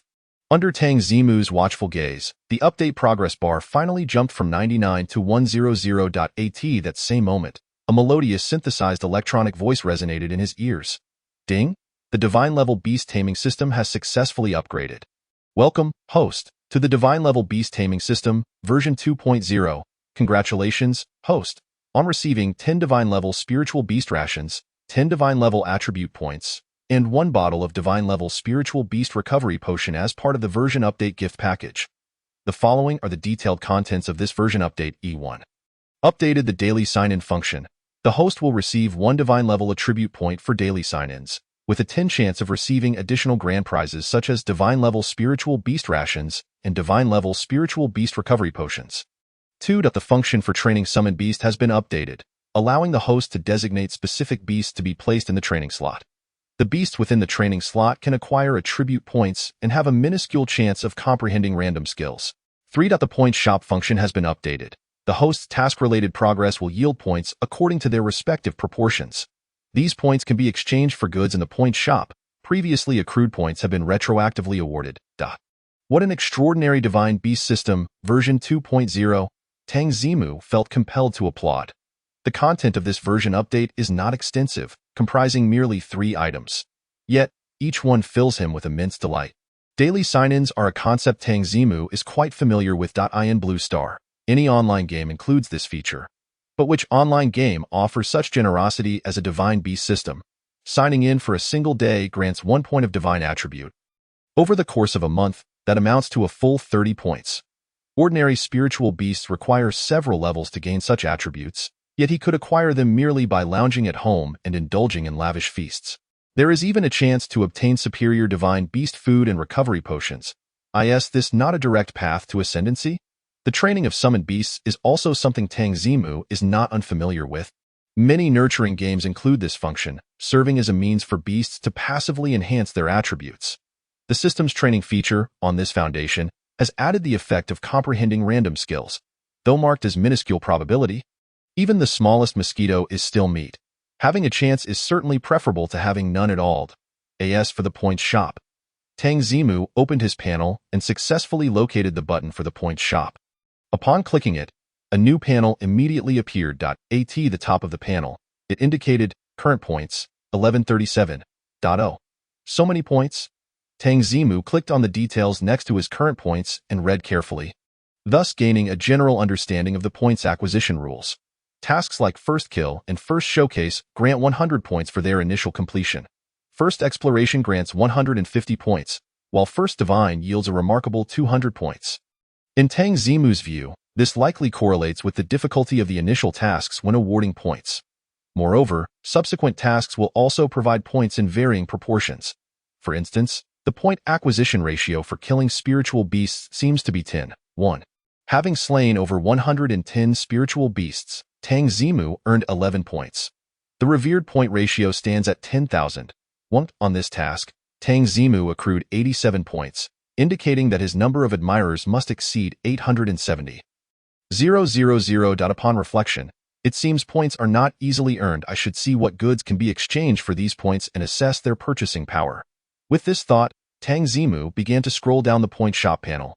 Chapter 84, Lao He. Is this the feeling of ascension? The purchasing area of the point shop is distinctly divided into 2 sections. Tang Zimu first glanced at the right section.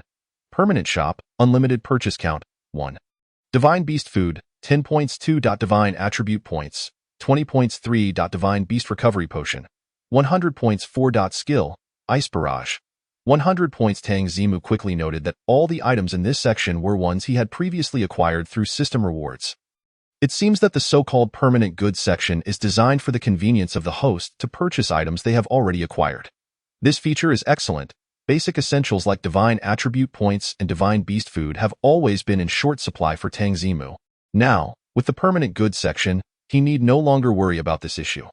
Simultaneously, the prices of the goods in the permanent goods section provided Tang Zimu with a rough sense of the purchasing power of points. 20 points equate to 1 divine attribute point.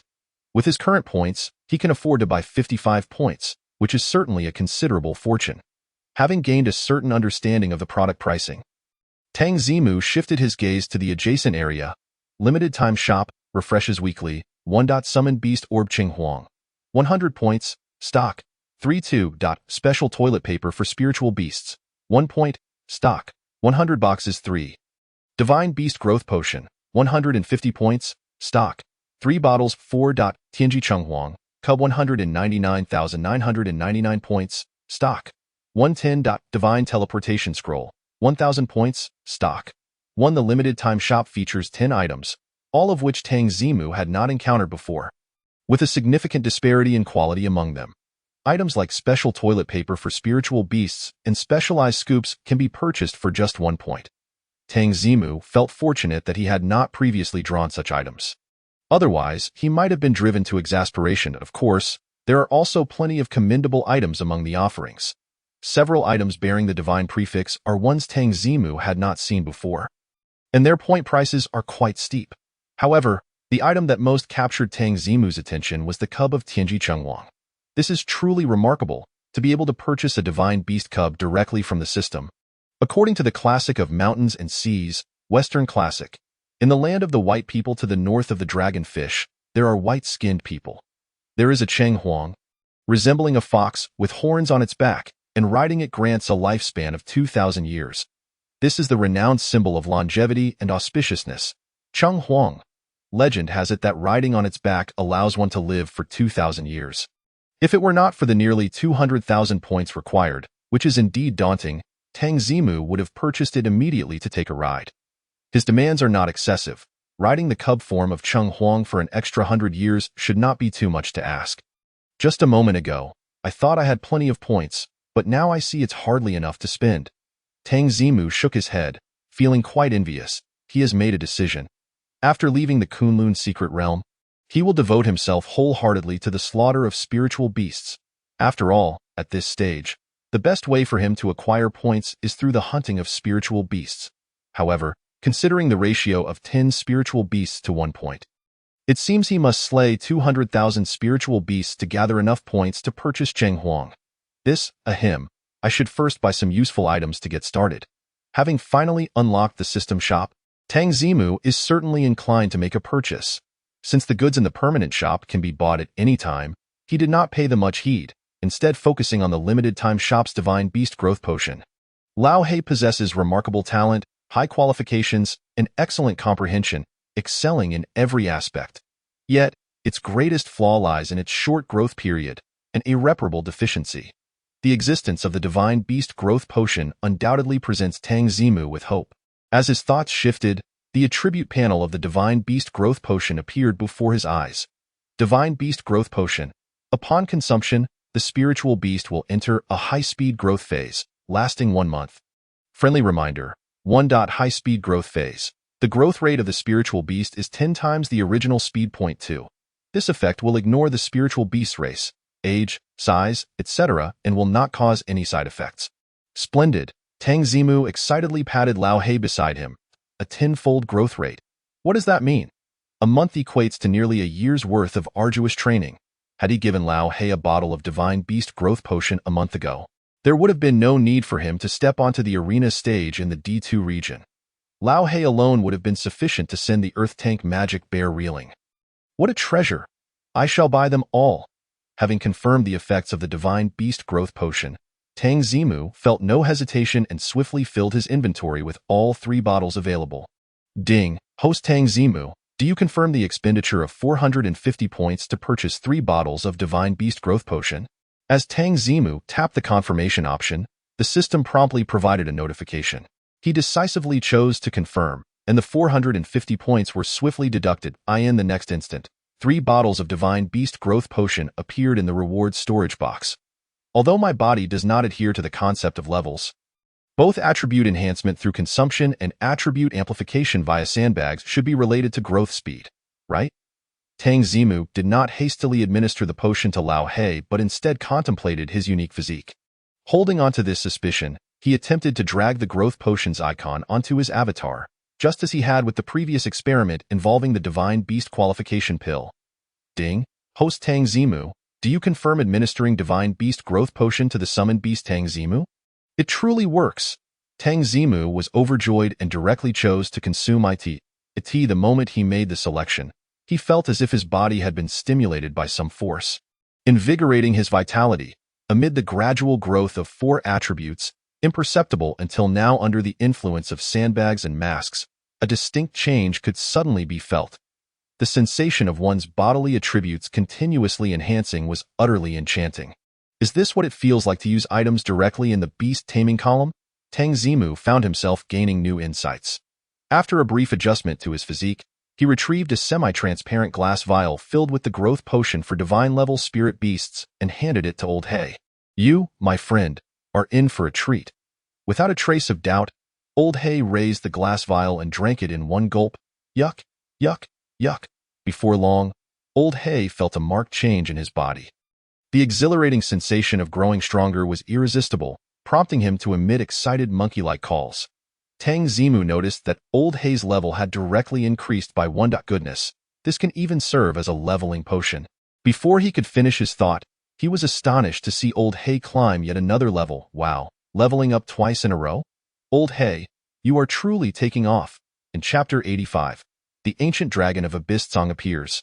It was unfortunate that after reaching level 13 with the rapid ascent of 2 levels, Old He's progress halted. This revelation enlightened Tang Zimu. It seemed that Old He had accumulated a vast amount of energy within due to the plethora of rare materials he had consumed. Previously, in his juvenile stage, he was unable to fully harness that energy.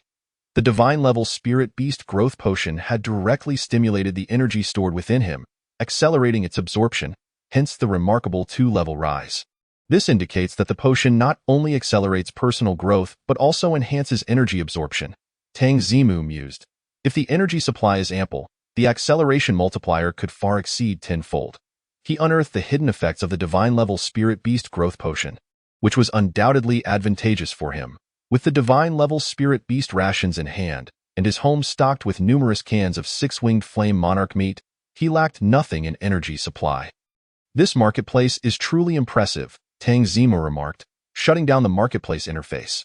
Although he still had a substantial amount of points left after purchasing the growth potion, the other items available were not necessities, rendering further purchases unnecessary. After all, the timed marketplace would refresh, and what if something he truly desired appeared when he had no points left? Returning to the main page, he casually clicked the newly appeared sign-in button. Ding! Sign-in successful. Congratulations to the host for receiving 1 divine attribute point. Including the 10 points from the version update reward, Tang Zimu now had a total of 11 divine attribute points. After a moment of contemplation, he allocated all 11 points to his mental strength. In earlier times, when his skills were limited, his mental strength sufficed without requiring excessive enhancement. Now, with the energy-consuming universal divine body at his disposal, the demand for mental strength had naturally increased. After the allocation, Tang Zimu's current attributes were Strength, 112, Mental, 53, Stamina, 42, Agility, 41, Physical Defense, 38, Magical Defense, 30. It was evident that the attributes of agility and magical defense, which could only be increased through consumption, lagged significantly behind the others, which had benefited from the enhancements provided by sandbags and masks. Consequently, Tang Zimu could only hope that the marketplace would refresh soon with items that could aid in boosting agility and magical defense. It is time to explore the Kunlun Secret Realm. Having managed his attribute points, Tang Zimu finally organized the unexpected divine reward and system update. It had only been a little over 10 minutes since he entered the Kunlun Secret Realm, leaving him ample time for exploration. Confirming that he stood on the hillside of a mountain, He chose a direction and commenced his exploration. Wow, indeed. Everything here is a treasure. He bent down and pulled out a radiant, multicolored flower from the ground. The qualification to enter the Kunlun secret realm was undoubtedly more valuable than the custom-crafted weapons for Yu Yuanming, as it was rich with rare materials influenced by the lifestyles of the three great spirit beast royal families. As Tang Zimu explored, he realized that the claims made by Wu Xinghuang and others about the abundance of rare materials were conservative. Here, it was not just numerous. It was an overwhelming abundance. Within the entire forest, merely chopping down a tree or uprooting a plant yielded vast amounts of energy or special effects as spirit beast materials. In the outside world, these would be fervently sought after. Yet here they were worth no more than cabbage. This revelation clarified why humanity was so eager to construct and care for the secret realms of the three great spirit beast royal families. Even the scraps they casually offered were far too generous. Oh, another high-quality Tianyang fruit. Having just placed the rainbow flower into his prepared bag, he found a glowing, perfectly shaped Tianyang fruit on a Tianyang tree. This fruit could be concocted into a potent potion that would temporarily amplify the strength of spirit beasts, with higher quality fruits yielding more significant effects, making them a trump card for many spirit beast tamers in dire situations. As Tang Zimu climbed the tree to pluck the Tianyang fruit, he realized that his bag was already full to the brim. Not only that bag, but the other two large bags he carried were also overflowing.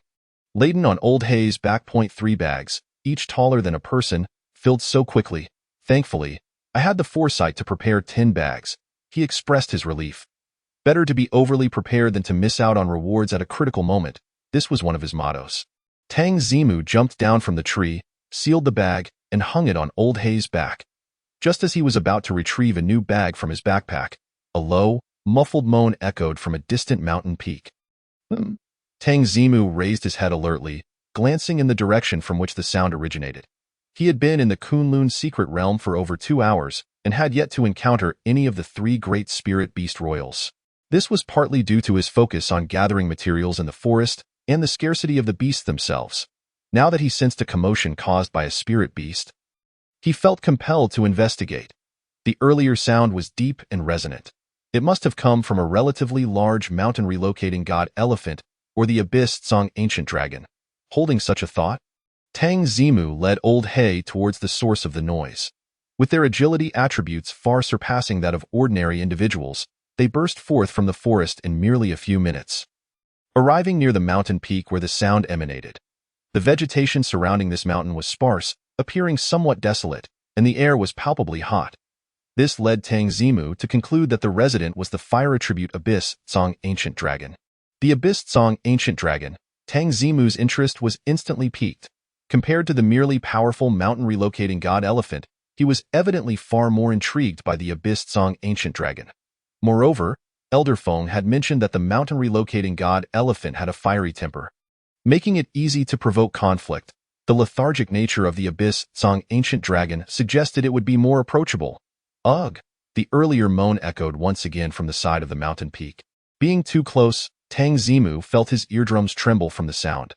Taking a deep breath, he confidently strode forward, knowing that the display of power from the creature should have alerted it to his presence long ago.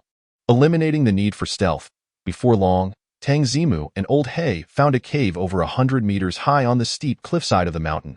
The earlier sound had originated from within this cave. Now that they were nearby, they could hear the heavy panting emanating from inside. Tang Zimu navigated the rocky terrain of the cliff, quickly scaling to the cave's entrance. Utilizing the light filtering in from outside, he finally caught sight of the massive figure lying in the center of the cave. In Chapter 86. Honest and reliable, kind-hearted and helpful young scholar, the colossal figure was mostly concealed in the cave's darkness. What was visible was a gigantic dragon head facing the cave's entrance. The dragon's head was covered in thick, ancient bronze-colored scales, tapering to a wedge shape. The front end featured a sharp snout that widened towards the back, adorned with complex frills, presenting a rather fearsome appearance. Yet at that moment, the menacing visage of the dragon head lay limply against the ground, its brow furrowed, emitting labored gasps. So this is it. Tang Zimu felt a tinge of disappointment upon observing the dragon's form. After all this time, the Abyss Tsang ancient dragon resembled the blue star western dragon form of the six-winged flame monarch. The six-winged flame monarch, although a lizard by actual classification, still bore some differences from the Western dragon appearance. In contrast, the Abyss Song ancient dragon was a quintessential Western dragon. The massive dragon head lifted its heavy eyelids and cast a glance at Tang Zimu, who stood at the cave entrance. It then closed its eyes once more, tilted its head slightly, and emitted a low whimper, as if it had seen nothing at all. Tang Zimu was taken aback. Old Feng had informed him that the Yuansong ancient dragon was inherently lazy, seeking comfort and pleasure. Yet he had never anticipated such an extreme level of lethargy. A living human stood at your cave entrance, and you can barely muster the energy to lift your gaze? Tang Zimu felt a bit speechless and opted to examine the attributes of the creature before him. Name: Yuansong ancient dragon, 7-star qualification, attributes, fire element, dragon type level, 75 talent, ancient dragon bloodline, 37 an emerald level talent that allows automatic comprehension of skills inherited from the ancient dragon bloodline upon reaching the required level, enhancing the power of fire, dragon, and poison skills by 30 base attributes, strength, 1087, spirit, 1346 stamina, 1050, agility, 1038 physical defense, 900, magic defense, 952 skills, fire dragon rift, sky poison miasma, dragon's roar, million magic flames.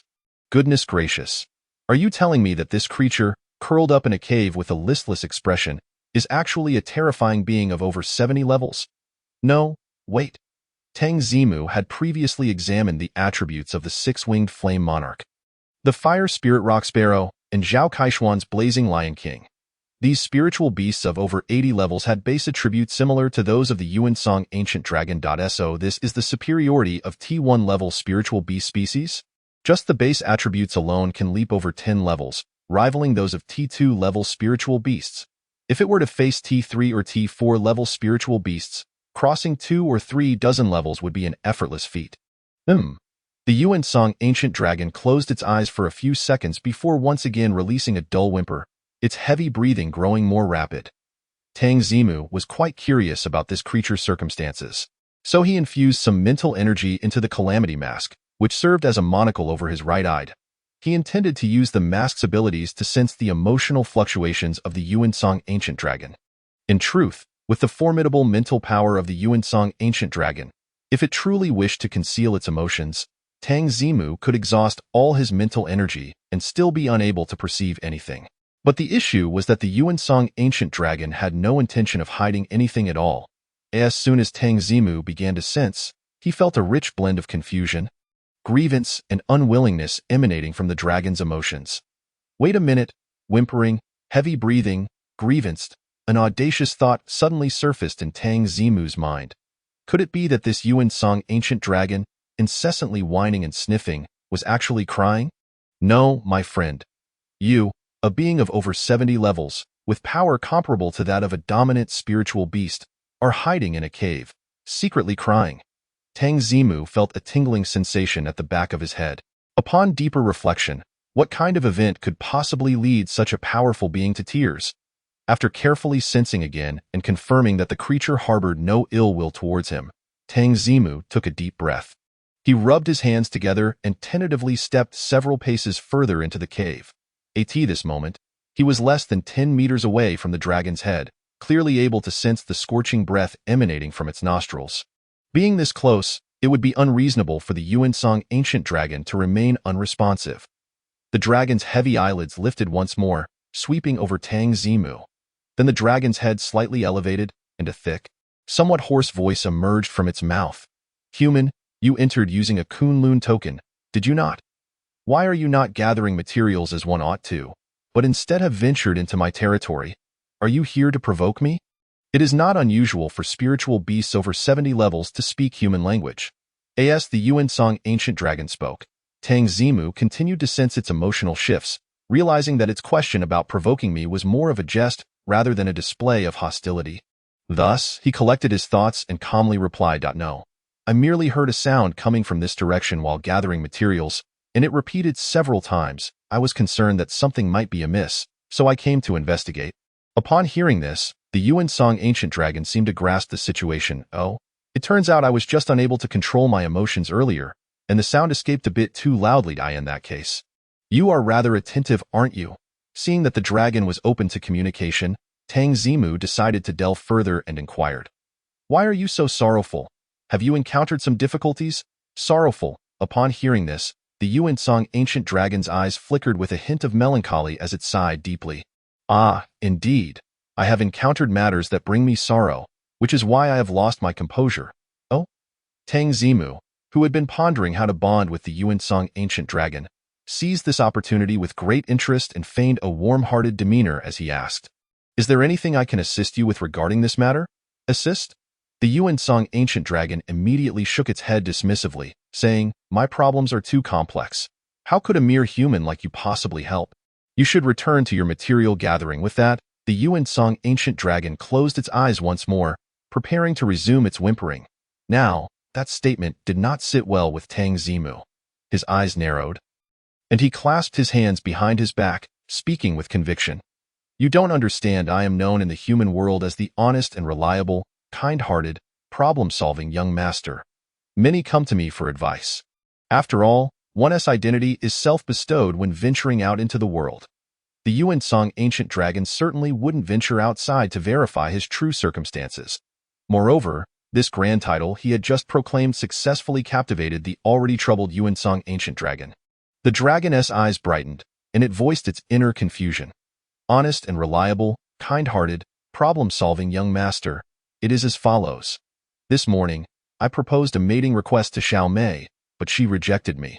What do you think I should do? Oh, so it's about mating. What? Mating. Chapter 87. Dragon Realm Licking Dragon. Kavisi, what on earth? I thought you were in deep distress, crying your heart out, and ready to face calamity. Only to find out it was simply because the female dragon turned you down? Tang Zimu reflected on all the sorrows of his past life, managing to suppress the laughter that nearly escaped him. He quickly adjusted his facial muscles and pondered before speaking. Spiritual beasts admire the strong. Your dragon lineage should be no exception. With your formidable power, why did Xiao Mei still reject you? Upon hearing this, the Yuan Song ancient dragon displayed a hint of shame on its face and replied, Xiao Mei, her strength surpasses mine.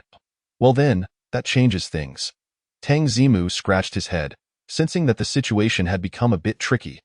However, having already boasted about being the reliable young master, he steeled himself and inquired, When she rejected you, did she mention any reason?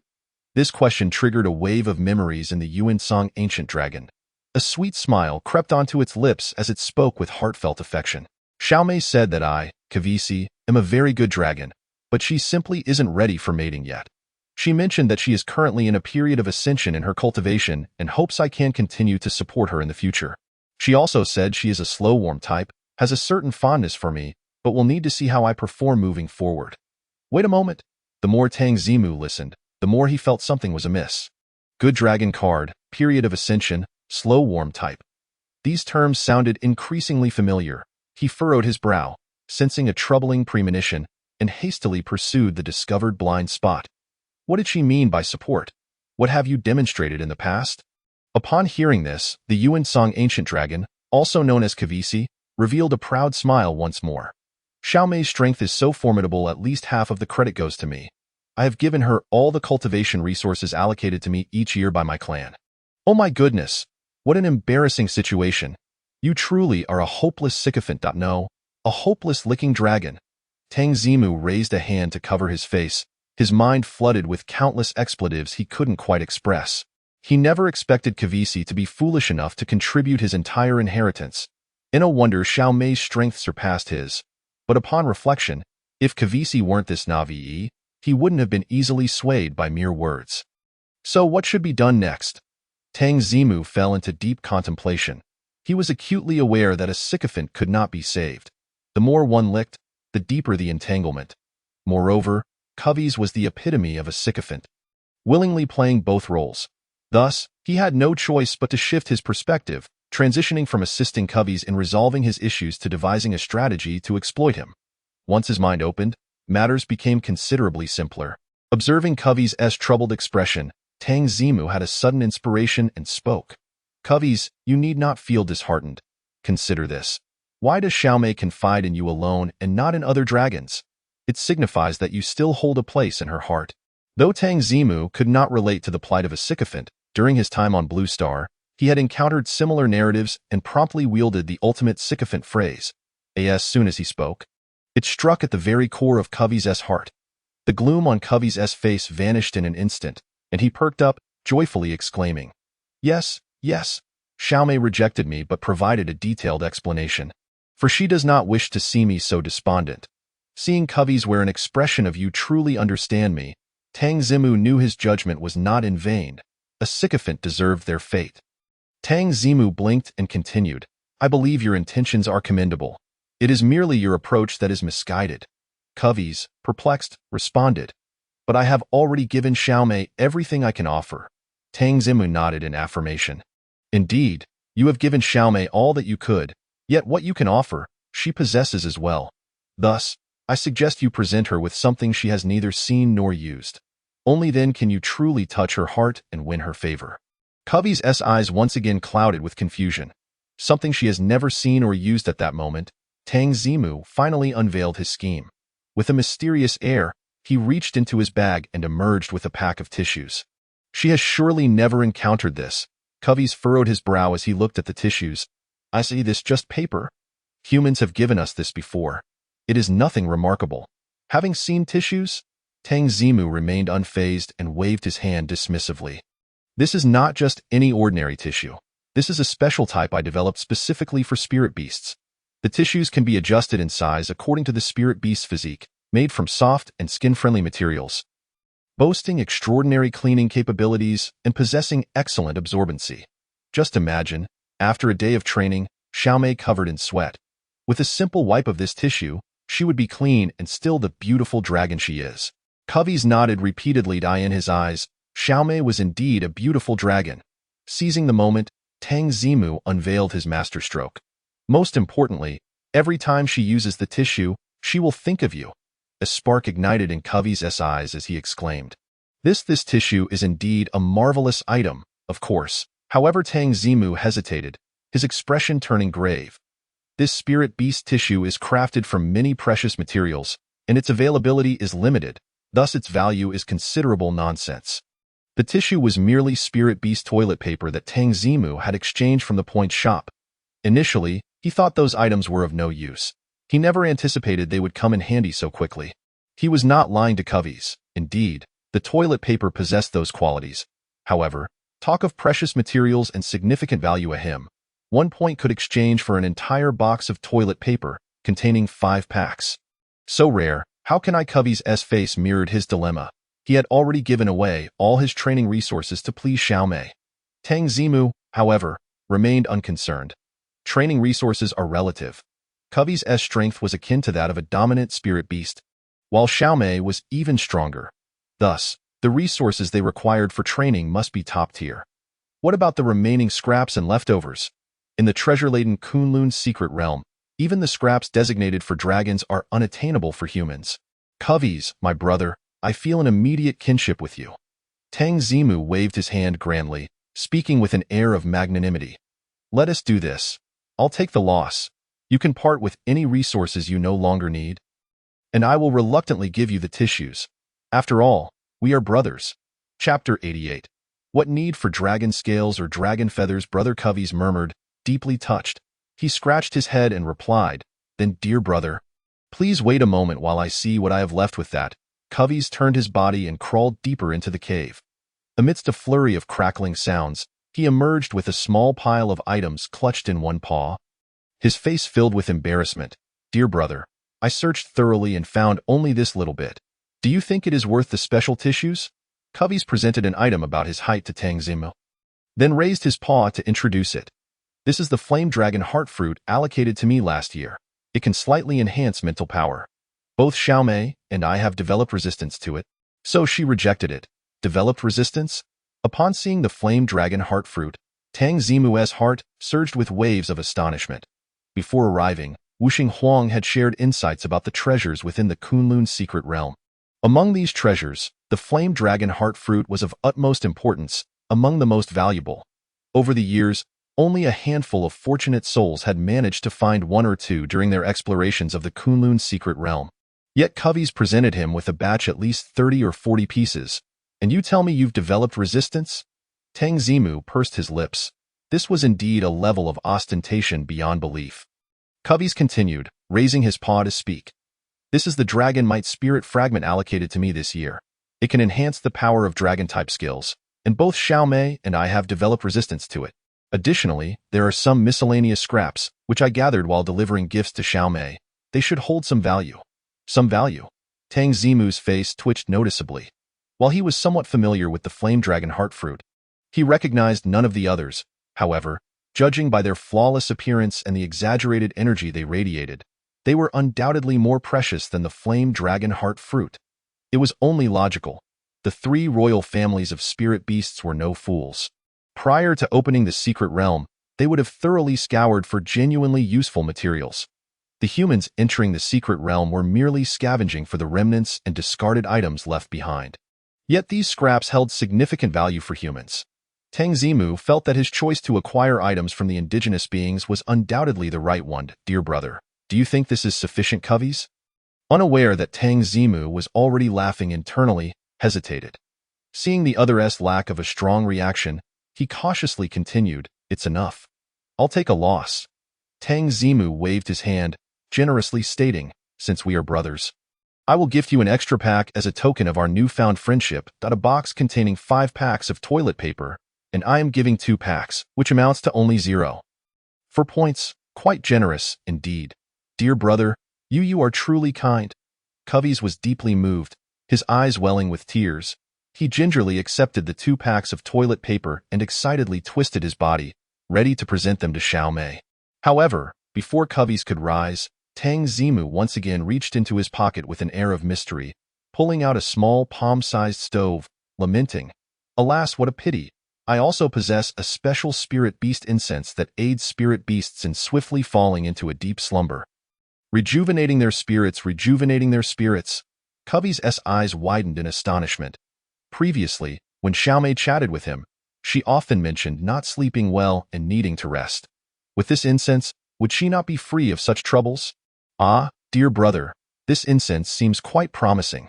Covey's felt he had already made Tang Zimu incur a loss and spoke hesitantly. Tang Zimu patted the old black beside him and confidently declared, The effects are guaranteed to be excellent. Old Black is my companion, and he uses it every night. In reality, it was just spirit beast incense sold in the time-limited shop, where 2 bottles could be purchased for 1 point. Tang Zimu's newly opened marketplace today surely could not have been experienced by Lao He. However, under the pressure of his master's presence, he could only force a smile and nod. Well, I think Xiao Mei could really use it, but I don't have anything of value left on my side. Covey's face was etched with indecision as he stammered at that moment.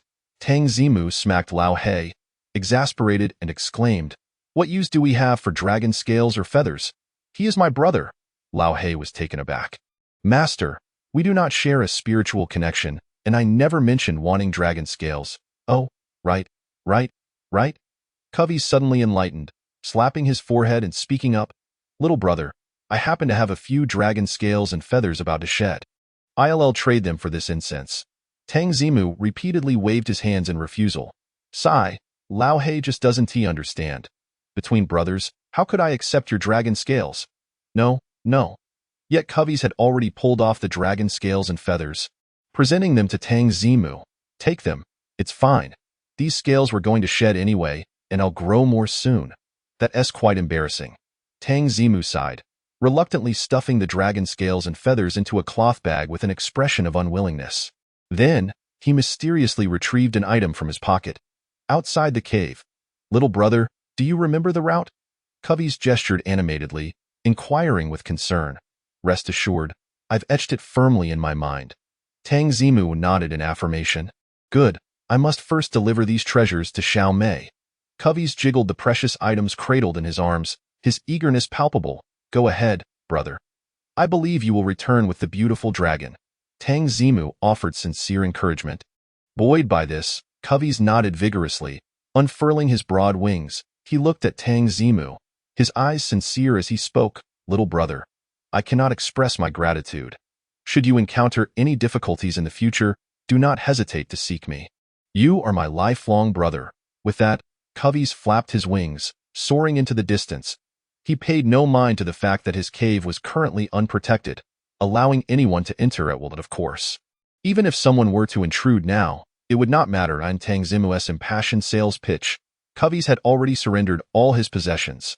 There was nothing left, not even the softy grass that Covey's had used as a mattress. Leaving not a single blade behind, Tang Zimu gazed after Covey's departing figure, a hint of wistfulness in his eyes. Sigh, the devoted one, the devoted one.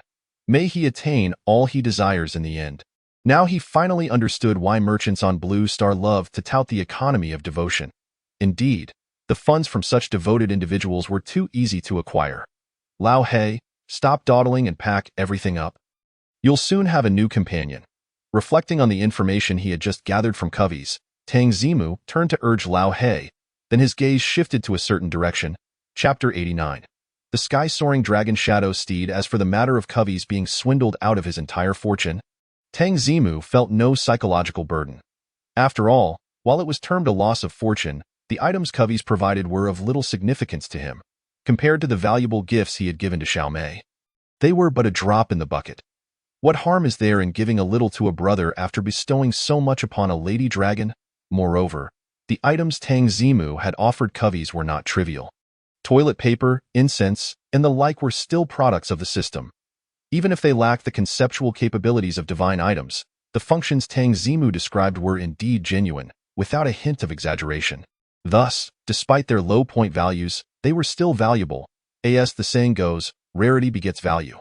Such unique items, virtually non-existent in the spirit beast realm, could be classified as high-end luxury goods, justifiably priced higher in the market. In the future, I could stockpile some cheap items from the limited-time marketplace specifically for those Navi and inexperienced individuals in the secret realms, akin to innocent and foolish university students on Blue Star. Tang Zimu pondered, establishing a perfect channel for exploiting opportunities. Retrieving his thoughts, he surveyed his surroundings and soon recognized that he had arrived at his first destination, a valley nestled between two hills. The disabled mountain-moving divine elephant. I wonder if it can be healed. Reflecting on the information gleaned from Covey's, Tang Zimu felt a twinge of apprehension. He was well aware of his own limitations. In a realm where he could not wield force, he had no advantages compared to the other prodigies who had entered. To tame these proud spirit beasts, he could only rely on the conceptual-grade divine items provided by the system. For instance, using recovery potions to entice injured spirit beasts, or offering spirit beast food to gluttons like Lao He. Thus, after having swindled Covey's out of his entire fortune, Tang Zimu did not depart immediately. Instead, he inquired with Covey's, the local dragon, about the spirit beasts that could potentially be lured by divine items within the secret realm. Among them was the mountain-moving divine elephant, located in this very valley. According to Covey's, this giant elephant had both front legs crippled, making its movement quite difficult, and it could only hide in this valley, wallowing in self-deprecation. Tang Zimu cautiously approached, surveying the valley from above. Goodness, a typical valley would be a picturesque scene with clear waters and lush flora. Yet this valley was barren, pockmarked, littered with scattered rocks. It looked as though it had been ravaged by some beast.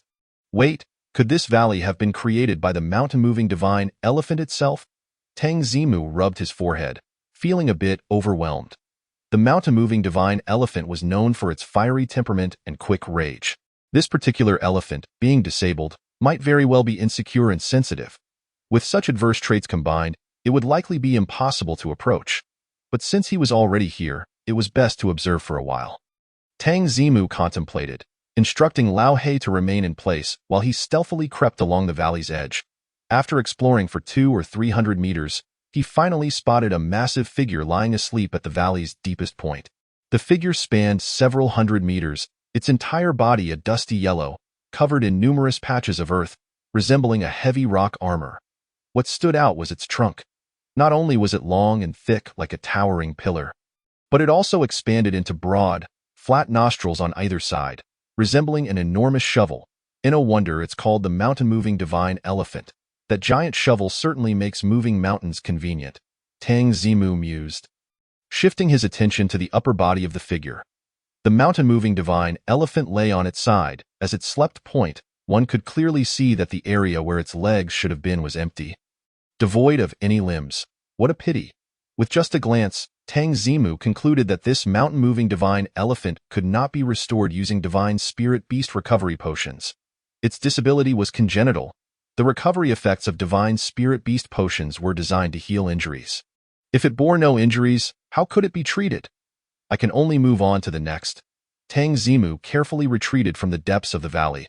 After crossing the name of this mountain-moving divine elephant from his mental list, he swiftly moved with Lao He toward the next target's location. Thus, Tang Zimu and Lao He began their arduous journey, traversing mountains and valleys. They encountered a blind mountain-moving divine elephant, a gluttonous abyssal ancient dragon that feasted 8 times a day, and an abyssal ancient dragon that howled through the night. Regrettably, while these creatures were peculiar, none met the requirements for taming. Either Tang Zimu was unable to resolve their issues, or their volatile or rebellious natures prevented any interaction with him. As a result, Tang Zimu meticulously crossed their names off in his mind, continuing his search for the next candidate. In this manner, they searched and sought, ultimately arriving at the edge of a vast grassland. The wild grasses here were not mere small blades a mere few centimeters high. Many towered over Tang Zimu. Wandering through this grassland felt akin to traversing a cornfield, with surroundings obscuring his line of sight, rendering navigation nearly impossible. This grassland, and there's a discernible water source nearby. It seems highly likely this is the habitat of that individual. Tang Zimu leapt up to survey his surroundings, instantly revitalized. Filled with confidence once more. What could restore his spirits after a series of setbacks was the knowledge that the spirit beast residing here was the one he deemed most likely to tame. Success or failure hinges upon this very moment. Tang Zimu took a deep breath to muster his courage, and then he and Lao He parted ways, embarking on a thorough search of the vast grassland. Not long into his search, he heard a rustling sound emanating from behind him. This was the secret signal he and Lao He had established, indicating that they had located their target. Elated, Tang Zimu hurried in the direction of Lao He's position.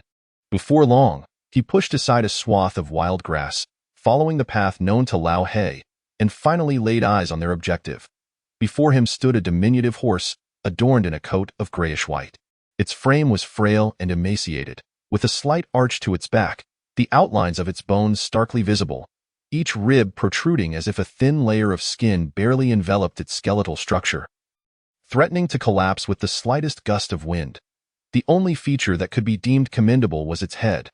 The head bore a bovine shape, sporting antlers reminiscent of a deer, a neck akin to that of a serpent, and eyes resembling those of a rabbit, all adorned with glistening scales that shimmered like diamonds. Anyone from the Huagua of Blue Star would undoubtedly recognize that this head was nearly indistinguishable from the mythical dragon-s crown depicted in ancient legends. A horse-s body, a dragon-s head. Indeed, their target this time was the astonishing Xiaolong Ingju. Chapter 2. The divine beast taming system needed even be said. After traversing through realms with great difficulty, it is only natural to aim at capturing the highest quality spirit beasts within the spirit beast sanctuary. Tang Zimu possesses a robust confidence in his abilities. The original owner was undeniably a top-tier scholar. Even while working part-time to support himself, he never neglected his studies. He is well-versed in the intricacies of spirit beast encyclopedias, foundational training in spirit beasts, attribute training, and the nuances of spirit beast reproduction. It would not be an exaggeration to describe him as a walking compendium of spirit beasts.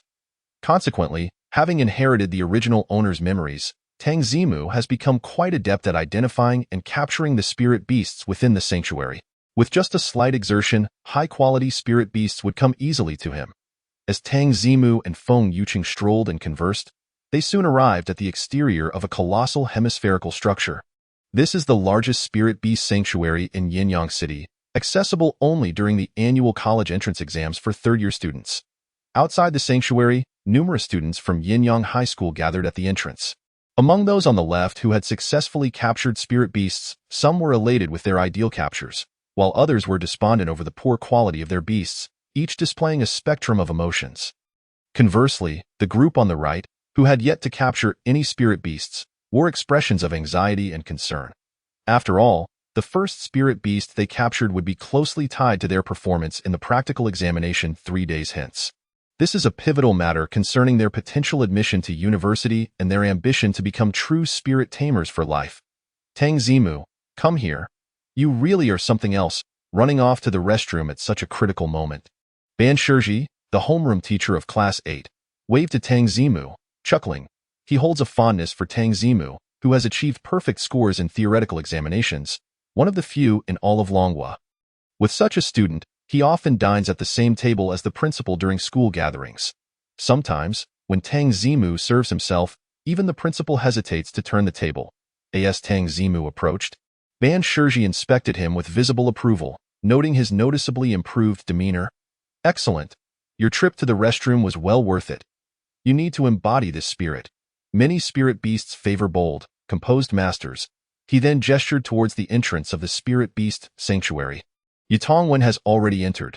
You are next. Not be overly nervous. Do not dwell too much on the outcome, and do not aim too high. Capturing a spirit beast of similar quality will suffice. Given your theoretical scores, as long as you perform adequately in the practical examination, you can choose from the top universities across the nation. Tang Zimu nodded in understanding. Ban Shizhi is indeed a considerate teacher. Aware of the original owner's family circumstances, he personally covered the tuition fees and even introduced several easy part-time jobs. It is noteworthy that he took these actions before the original owner had even demonstrated his academic talents. The original owner's diligent studies, achieving the top rank in his grade, were also a means of repaying Ban Shizhi's kindness. The conversation between Tang Zimu and Ban Shizhi attracted considerable attention. The students of Yinyang High School were quite interested in the renowned top student, leading to a flurry of discussions among the surrounding crowd. So, that's Tang Zimu. I heard he is antisocial and rather dull, but he seems quite spirited today and looks quite handsome. Perfect scores in theoretical exams. If only I had such grades, I would soar to the heavens. If he scores even slightly higher in the practical examination, wouldn't he be able to enroll in Kyoto University without a hitch?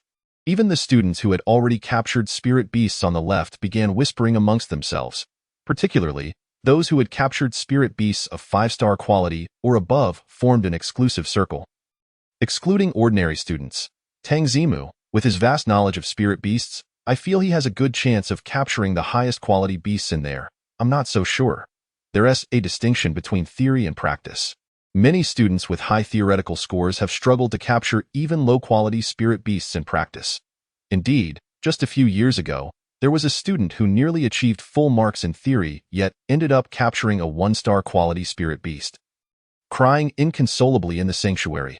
Among them, Qin Shaoqiang, the only one to capture a 7-star quality spirit beast, took the lead. He nudged Xiao Yangzhou with his shoulder, curious. Old Xiao, you're Tang Zimu's class monitor. You must know him well. What do you think he can capture? In response, Xiao Yangzhou crossed his arms and disdainfully scoffed. You all overestimate him. Tang Zimu comes from a poor background and has never encountered high-grade spirit beasts in reality. His introverted nature and lackluster demeanor simply fail to attract high-quality beasts, in my opinion. Even if he employs the right methods, he'll be lucky to capture a 4-star quality spirit beast.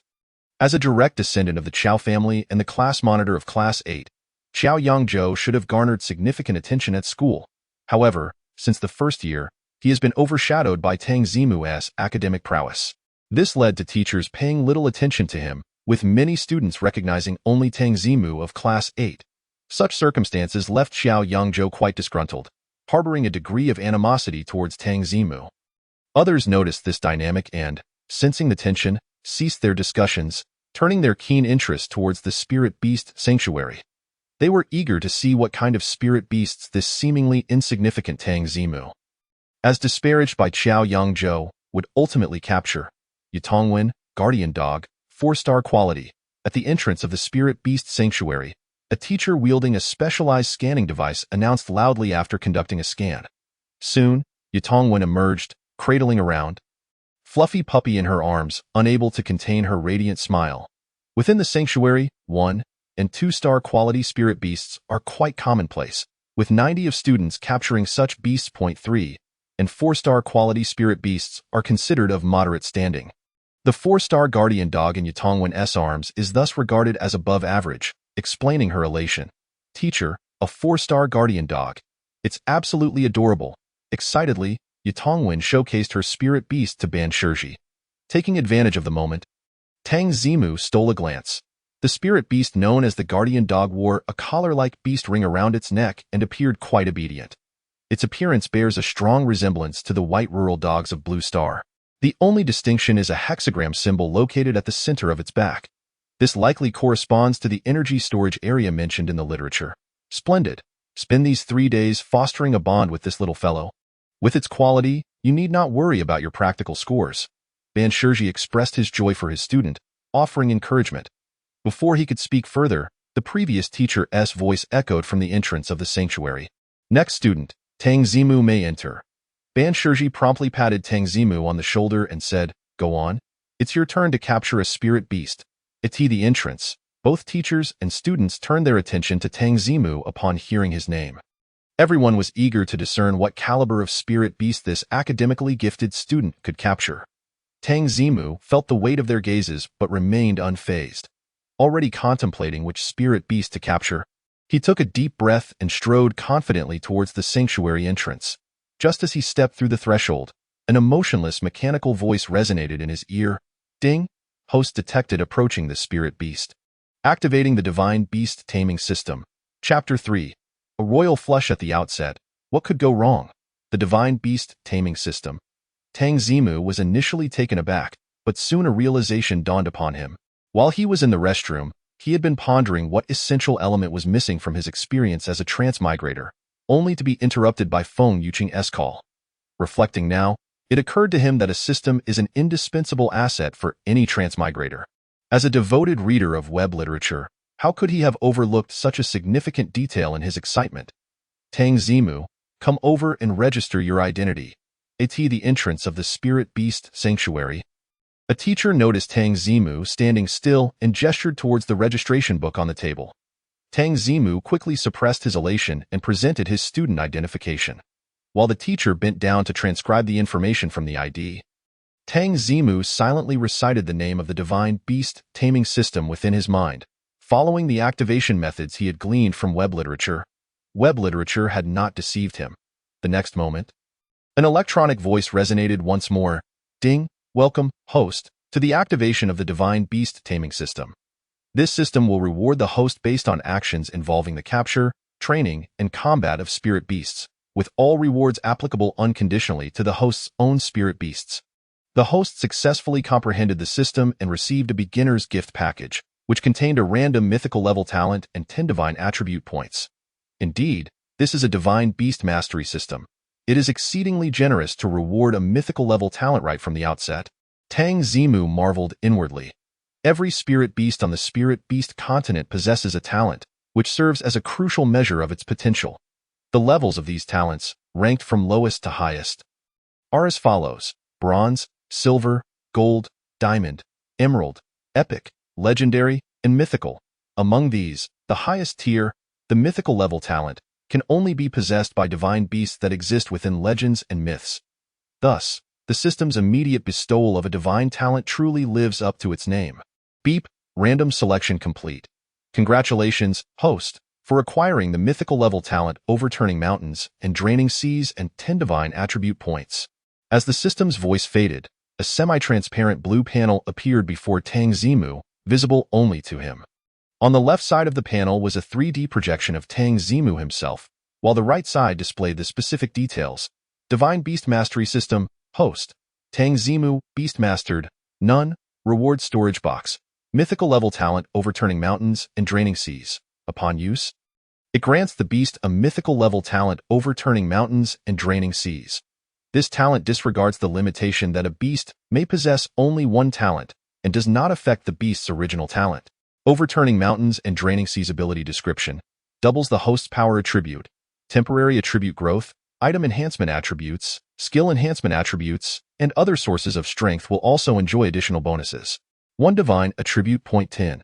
Upon use, it allows the beast to gain 1 attribute point. This attribute point can transcend all limitations imposed by the beast's race, potential, talents, and can accumulate indefinitely.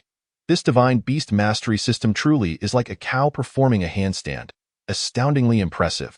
Tang Zimu gasped, once again expressing his astonishment internally. Just moments ago, he had contemplated that each spirit beast could only possess a single talent, and in the next instant, the system contradicted him. What do you mean, only one talent? The divine talent directly ignores the rule, without affecting the original talent, essentially serving as an additional asset. Most importantly, the effect of the awarded talent overturning mountains and draining seas is indeed extraordinary. A permanent doubling of the power attribute. This is already an exaggerated amplification ratio. Even more terrifying is that all sources of power attributes can be doubled. If he were to consume a potion that temporarily enhances strength by 50, it would translate to a direct doubling of strength to 100. And if he were to employ a supplementary skill that increases strength by an additional 50, would that not add another 100? This is not merely a doubling. It is a multiplication of 2, 3, 4 times upward. As for whether the power attribute is sufficient, the second reward of 10 divine attribute points can indeed break through all limitations imposed by the beast's race. Potential and other attributes, accumulating indefinitely.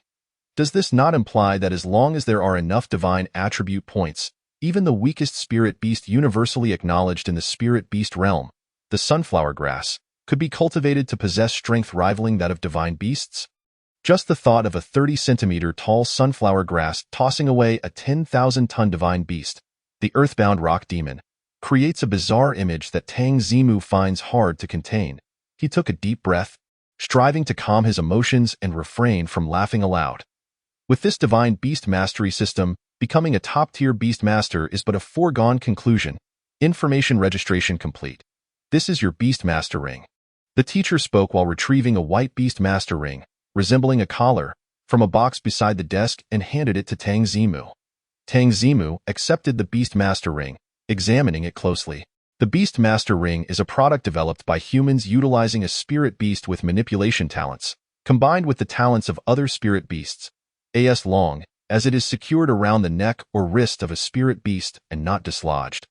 It can tame the spirit beast. The white beast master ring in his hand is the most basic type. Every student participating in the entrance examination receives one free of charge, aside from taming and controlling spirit beasts. It has no other functionality. According to records in the books, higher-tier beast master rings possess remarkable abilities such as adjustable sizing, sensing the spirit beast condition, communicating telepathically with the spirit beast, and embedding enhancements for the spirit beasts. Although you are surely aware, I must emphasize once more, do not engage in activities that might provoke spirit beasts, such as force taming, within the spirit beast house. Otherwise, not only will you lose your taming qualifications, but a spirit beast uprising could also cost you your life. Alright, you may enter the spirit beast house now.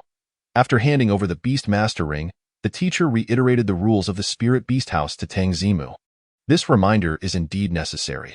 Every year, some overconfident students attempt to forcibly tame high-potential spirit beasts within the spirit beast house through violence. Unbeknownst to them, the juvenile spirit beasts residing within the house, though they appear docile and cute, possess strengths far beyond what an average high school student can contend with physically. Tang Zimu nodded in understanding. Following the arrows on the ground, he proceeded towards the corridor leading to the interior of the spirit beast house. As he walked through the corridor, Tang Zimu adjusted his state of mind while contemplating his current advantages. The original host's memory, akin to a comprehensive spirit beast encyclopedia, could be utilized for taming and training spirit beasts. He possessed the tactical knowledge and skill combinations developed by numerous netizens from Blue Star, which could guide him in commanding spirit beasts in battle. Now, with the addition of the Divine Beast Mastery System as an external enhancement, he essentially started with an unbeatable hand. How could he possibly lose? What could he possibly lose to? After walking for a while, Tang Zimu finally traversed the tranquil corridor and arrived at a vast room. Inside the room were 10 closed iron doors, each marked with numbers from 1 to 100. As soon as he entered the room, he heard a commotion emanating from behind door number 8. Roar, roar, roar. Familiar with spirit beasts, he immediately recognized that this sound was produced by the guardian dogs. It appeared that the 8th door concealed the habitat of this particular breed within the spirit beast house. A teacher stood guard in the room, accompanied by a massive moose engulfed in ghostly blue flames, with long antlers atop its head. This was indeed the ultimate evolved form of the flame deer species within the spirit beast house, the ghost flame moose. The teacher, with his spirit beast, stood sentinel to prevent any spirit beasts from escaping. Noticing Tang Zimu's approach, he nodded and spoke. "You are from Class 8. Proceed into Room 8 from the moment you enter. You have half an hour. You must exit before the time is up." With that, he pulled open the 8th door. Beyond the door lay a lush, verdant jungle that immediately greeted Tang Zimu's eyes. Tang Zimu nervously rubbed his hands together before stepping into the jungle. Chapter 4. Could it be that I have a problem? The scene within the spirit beast house was constructed by humans simulating the natural habitat of spirit beasts. There were jungles, rivers, rock walls, and caves. Coupled with the sunlight streaming in through the completely transparent glass ceiling, it appeared no different from the actual wilderness.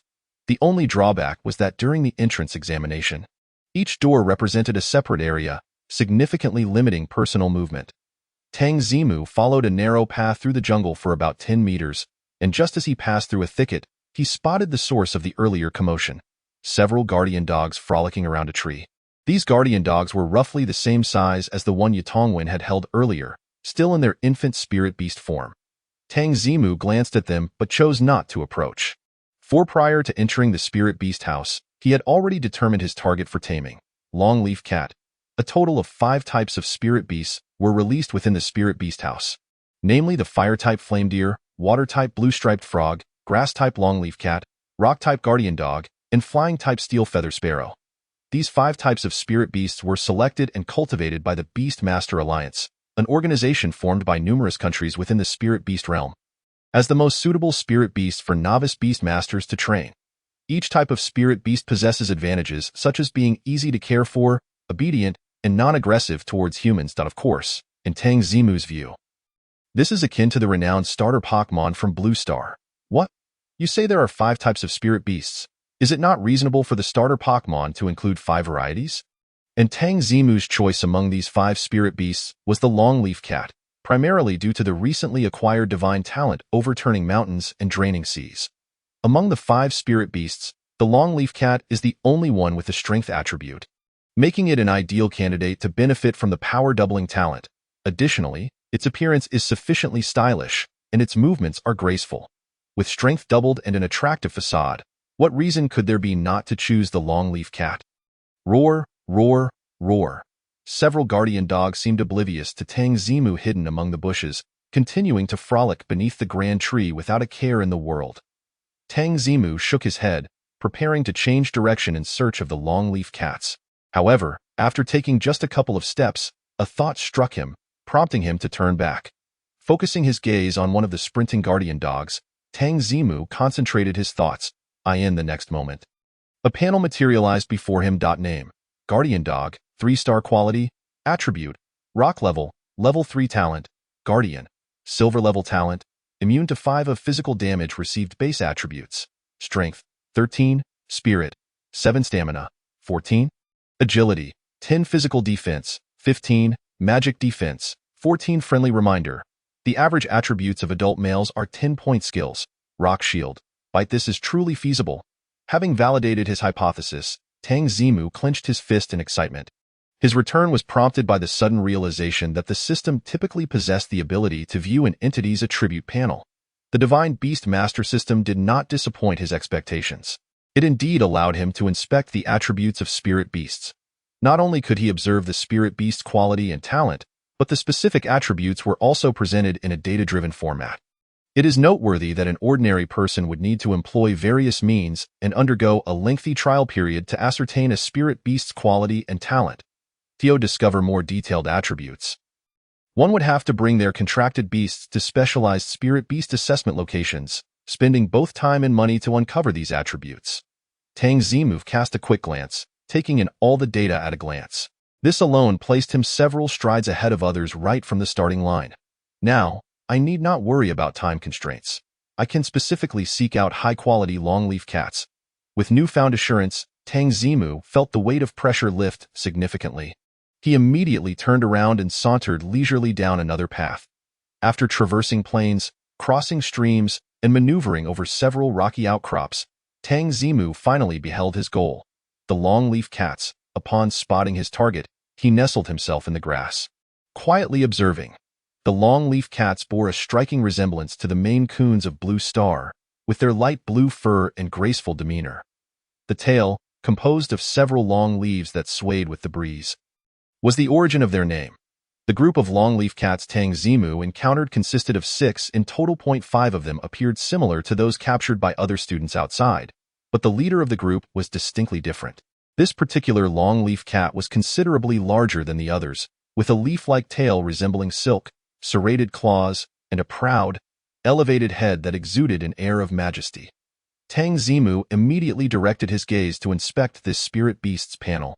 Name: Longleaf Cat, 8-star quality, attribute, grass level, level 4 talent, leaf tail, diamond level talent, with a 15 chance of an additional attack when using tail-related skills base attributes, strength, 20, spirit, 13 stamina, 15, agility, 18 physical defense, 14, magic defense, 15 skills, tail blade, claw strike, tail whip, and 8-star quality spirit beast. This undoubtedly represented the highest quality spirit beast within the spirit beast den. Tang Zimu couldn't believe his good fortune in encountering the highest quality longleaf cat right off the bat. What? Why are there no 9-star or 10-star quality spirit beasts within the den? Ahem, let's just say that those are typically reserved by certain privileged individuals from birth. There's little chance for a struggling student preparing for exams to compete for such beings. The longleaf cat is fond of sweet foods, especially fragrant flowers. Areas abundant with fragrant flowers are likely to be home to longleaf cats. Upon seeing his dream spirit cat, information regarding the longleaf cat's preferences quickly flooded Tang Zimu's mind. He retrieved several fragrant flowers he had collected along the way from his pocket, along with green toothgrass, another favorite of the longleaf cat. Mixing these items with some sweet supplementary ingredients in precise proportions, he successfully shaped a small rice ball. Utilizing items from the environment to attract spirit beasts is also a crucial aspect of the assessment within the spirit beast den. The items he held were gathered through related knowledge, accomplished in a remarkably short period amidst the complex terrain. Typically, most students would require at least 10 minutes for this phase. With the small rice ball in hand, Tang Zimu stood up, smiling as he radiated goodwill, approaching the leader of the longleaf cats. His sudden appearance startled the longleaf cats momentarily. However, upon realizing that he was merely a human, they quickly relaxed. Having undergone genetic inheritance and long-term domestication, these gentle creatures had long adapted to human proximity, refraining from any aggressive behavior. Seeing this, Tang Zimu's confidence surged, and he cautiously approached the leader longleaf cat, extending the small rice ball in a friendly manner. According to the rules of the spirit beast den, should the longleaf cat accept his offering, it would signify a willingness to become his contracted beast.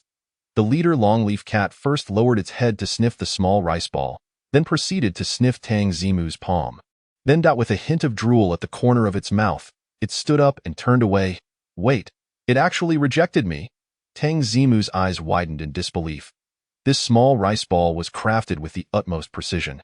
There was no way it could have gone awry. Could it be that the issue lies with me? Chapter 5. Bad news. I am in disguise. Tang Zimu felt disheartened. Having crossed over with a handful of aces, he initially believed that capturing his first spirit beast would be a mere formality. To his dismay, his first attempt resulted in failure as the 8-star quality longleaf cat turned away. Indeed, 8-star quality spirit beasts are quite proud. No wonder no one has managed to capture one. Reluctantly, Tang Zimu consoled himself internally. He then shifted his focus to another longleaf cat nearby. He had already assessed that this particular longleaf cat possessed a 4-star quality. A 4-star quality should suffice. Besides, even if I attract it, I don't necessarily have to capture it. Worst case, I can spend some time searching for materials again. Reinvigorated, Tang Zimu smiled once more, clutching the small rice ball. He cautiously approached the other longleaf cat. This longleaf cat exhibited a more pronounced reaction than the 8-star quality one. Upon catching a whiff of the small rice ball's aroma, its eyes lit up with delight. However, as Tang Zimu drew closer, it sniffed the scent emanating from him, and a flicker of hesitation crossed its gaze. Then, just like the previous longleaf cat, it turned and walked away. What the hell? Tang Zimu felt a wave of despair wash over him. Nearly losing his footing, he never imagined that even with the exquisite small rice ball in hand, he would be unable to attract a 4-star quality spirit beast. How wretched must I be? Stay calm, stay calm. With the Divine Beast Master system, even a spirit beast of lower quality can be nurtured into a divine beast. After repeating calming mantras to himself a dozen times, Tang Zimu finally managed to steady his emotions. Resolutely, he set his sights on the smallest and slowest longleaf cat among the six. I refuse to believe it. Can a one-star quality longleaf cat really look down on me? Tang Zimu mustered his spirits and approached the one-star quality longleaf cat once more. And then, oh my goodness, this is truly disheartening. Tang Zimu watched in despair as the one-star quality longleaf cat, drooling profusely, steadfastly chose to walk away, holding premium food yet failing to attract even the least discerning one-star quality spirit beast.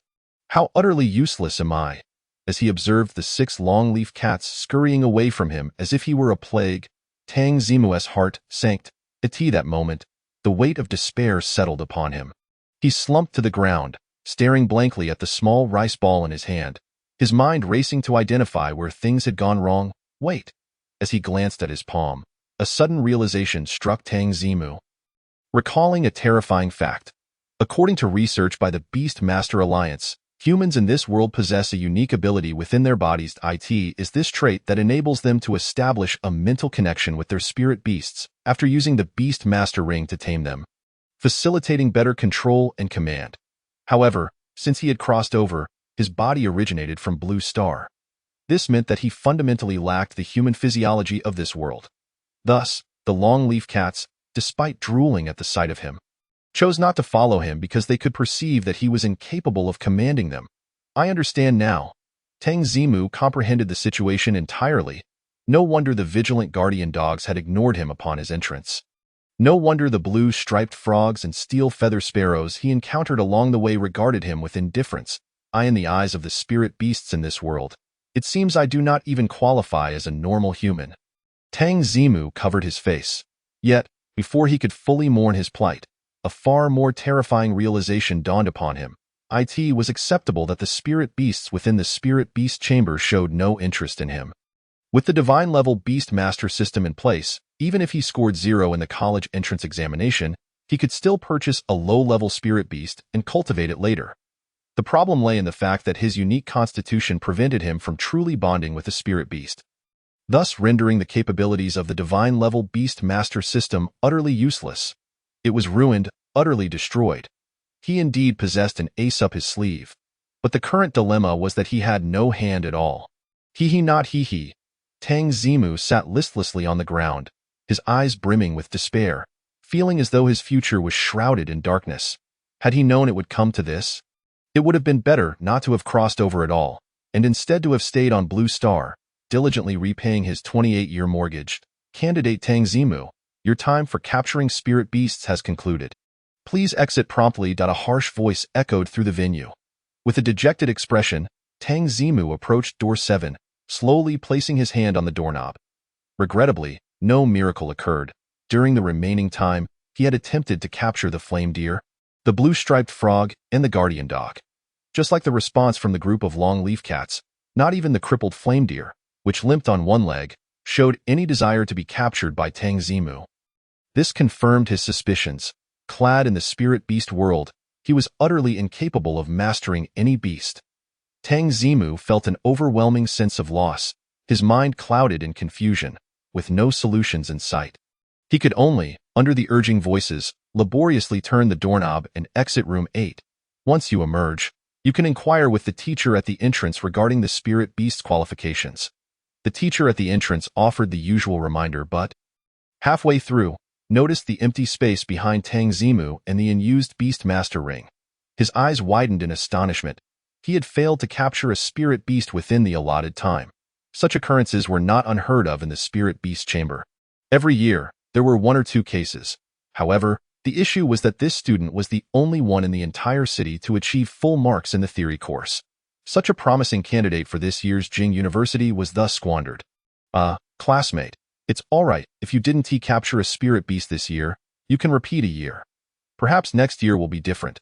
The teacher, feeling helpless, could only offer some consolation, watching with regret as Tang Zimu left the spirit beast chamber. Outside the spirit beast chamber, Fan Shi and a group of senior teachers waited anxiously. According to the regulations of the Spirit Beast Chamber, students must leave after capturing a Spirit Beast. Hence, students typically exited within 30 minutes. Those who lingered until the 30-minute mark likely faced extreme circumstances. Could it be that Tang Zimu is being overly ambitious, stubbornly trying to capture a high-quality Spirit Beast? The homeroom teacher of Class 4 voiced his concerns. That shouldn't be the case. He is not normally that kind of person. Fancher anxiously tugged at his hair. This child couldn't possibly fail to capture even a single Spirit Beast. If that is the case, he would score nothing in the practical trial. The homeroom teacher of Class 3, observing Fancher's distress, made a few jabs. Both were competing for the title of excellent teacher this year, and neither wished for Fancher's student to achieve a good result. That's impossible, absolutely impossible. Fancher, in a state of desperation, hastily denied it. As the teachers debated fervently, students at the entrance of the Spirit Beast Chamber suddenly erupted in exclamations. Someone's coming out. It must be Tang Zimu.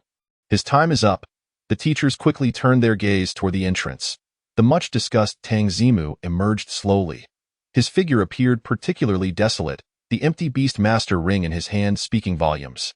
At that moment, the entire area fell into an uproar. The renowned Tang Zimu, who had scored full marks in theory, had failed to capture a Spirit Beast. What would that mean for his practical trial 3 days hence?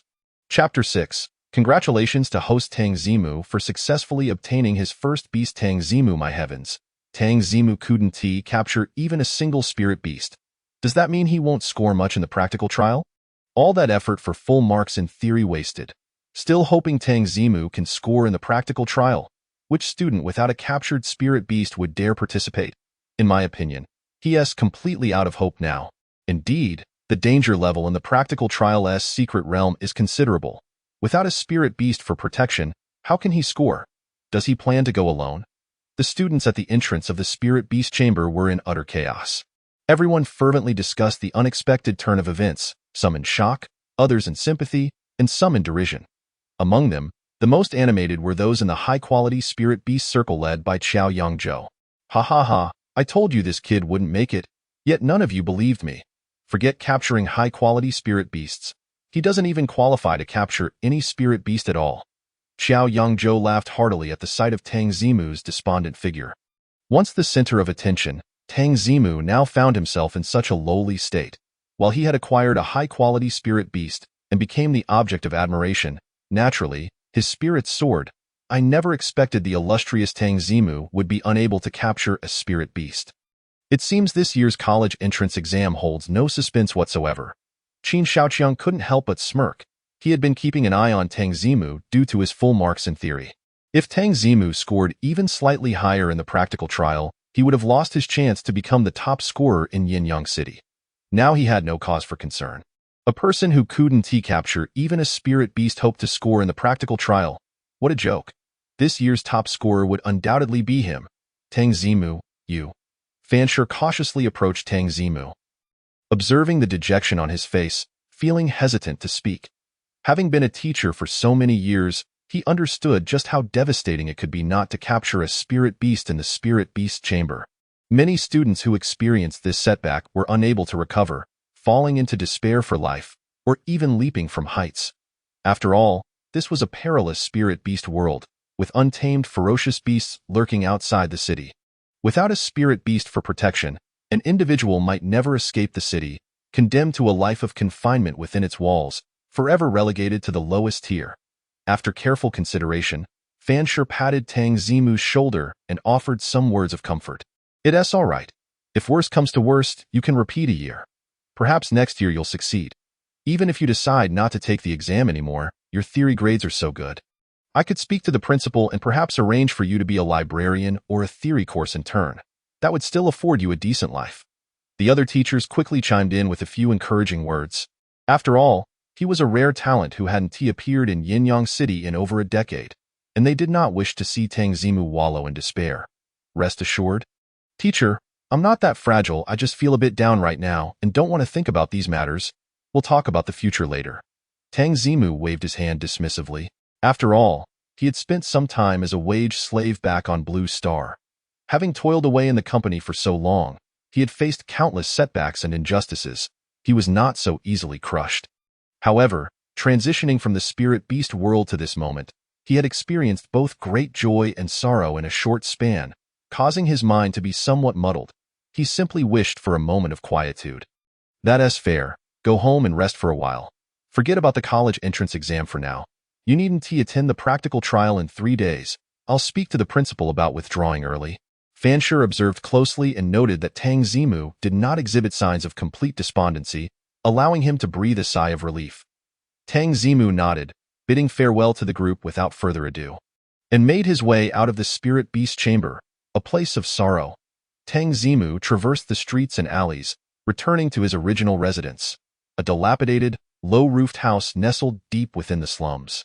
The walls, riddled with gaps, allowed the wind to seep through, and the ground was dark and damp. Inside, the only furnishings were a wooden bed and a bookshelf, barely enough for a home. Every clue pointed to the dire state of the original owner's economic condition and living environment. Gazing at the scene that would make even a thief weep while abandoning $200, Tang Zimu, already hunched over, ultimately succumbed. He collapsed weakly onto the creaking wooden bed, staring through the gaping hole in the roof at the sky. Releasing a wail of despair.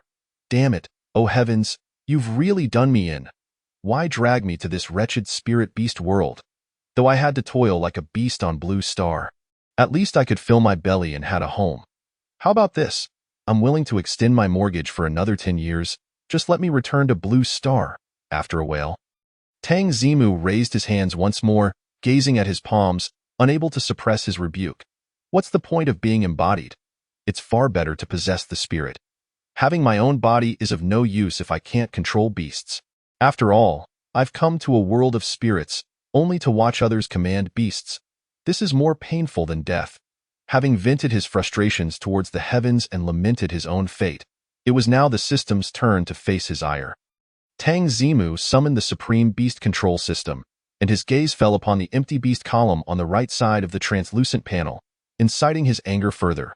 If nothing unexpected occurred, this beast column would remain perpetually vacant throughout his life.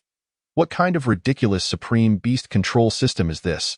It insists that I must have my own beasts to amplify my abilities. Why can't it learn from other systems? The wealthy system directly grants money. The cheat system provides advantages. The war god system enhances strength. Tang Zimu recounted every system he had ever encountered, his mouth growing sore from his complaints. Exhausted, he looked at his 3D projection on the left side of the system panel, a flicker of curiosity igniting within him. On his way back, he had attempted to utilize the system's viewing function. Discovering it only allowed him to view all spirit beasts, with no means of examining humans. Yet, according to the system's convention, as the host, he should be able to see his own attribute panel. He wondered what the specific attributes of his Blue Star body might be. Perhaps if his attributes were high enough, he could carry more bricks. As this thought crossed Tang Zimu's mind, a translucent panel gradually materialized before him. Name: Tang Zimu. Star qualification: attributes, level talent, none basic attributes, strength, 10 spirit, 15 stamina, 9 agility, 11 physical defense, 10 magic defense, 10 skills, none. Wait a moment. I can indeed view the host's panel. Tang Zimu's eyes widened in astonishment. However, he had no time to dwell on his basic attributes. Instead, he focused on the format of the attribute panel. Why was his panel identical to that of the spirit beasts? Could it be that within the system's design, this body from Blue Star could also? A spark of inspiration flashed through his mind, and Tang Zimu's breathing grew heavier. He tentatively extended a finger to press against his 3D projection, discovering he could actually drag it. With trembling fingers, he slowly maneuvered the projection into the beast column on the right. In the next moment, the emotionless electronic synthesized voice of the system resonated in Tang Zimu's ears like a divine melody. Ding! Congratulations to the host Tang Zimu for successfully acquiring the first beast. Tang Zimu. Ding! Congratulations to the host for capturing a beast for the first time, taking a monumental first step, and receiving the first capture reward. 10 Supreme Attribute Points. Chapter 7. If I cannot control beasts, then I shall control myself. What the hell? Tang Zimu shot up from his bed like a rocket.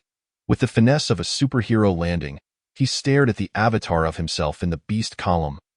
Momentarily rendered speechless. Was it really that simple? I just effortlessly placed myself in the beast column. Tang Zimu's mind raced, quickly recalling the concept of beast control. To control a beast, one must first gain its voluntary submission, and secondly, establish a psychological connection with it. Firstly, I would certainly voluntarily submit to myself. Secondly, my inner self and I share more than just a psychological bond. We are wholly unified. Thus, according to the Supreme Beast Control System's parameters, I am indeed counted as my own beast. What does this mean? It means that if I cannot control beasts, then I shall control myself. How delightful! Suddenly enveloped by an overwhelming sense of joy, Tang Zimu felt elated. Though the notion of controlling oneself seemed a bit peculiar, it was certainly preferable to a lifetime of failing to command beasts. After all, he had previously resigned himself to a life of mediocrity in Yinyang City. To his surprise, a glimmer of hope had emerged. He was capable.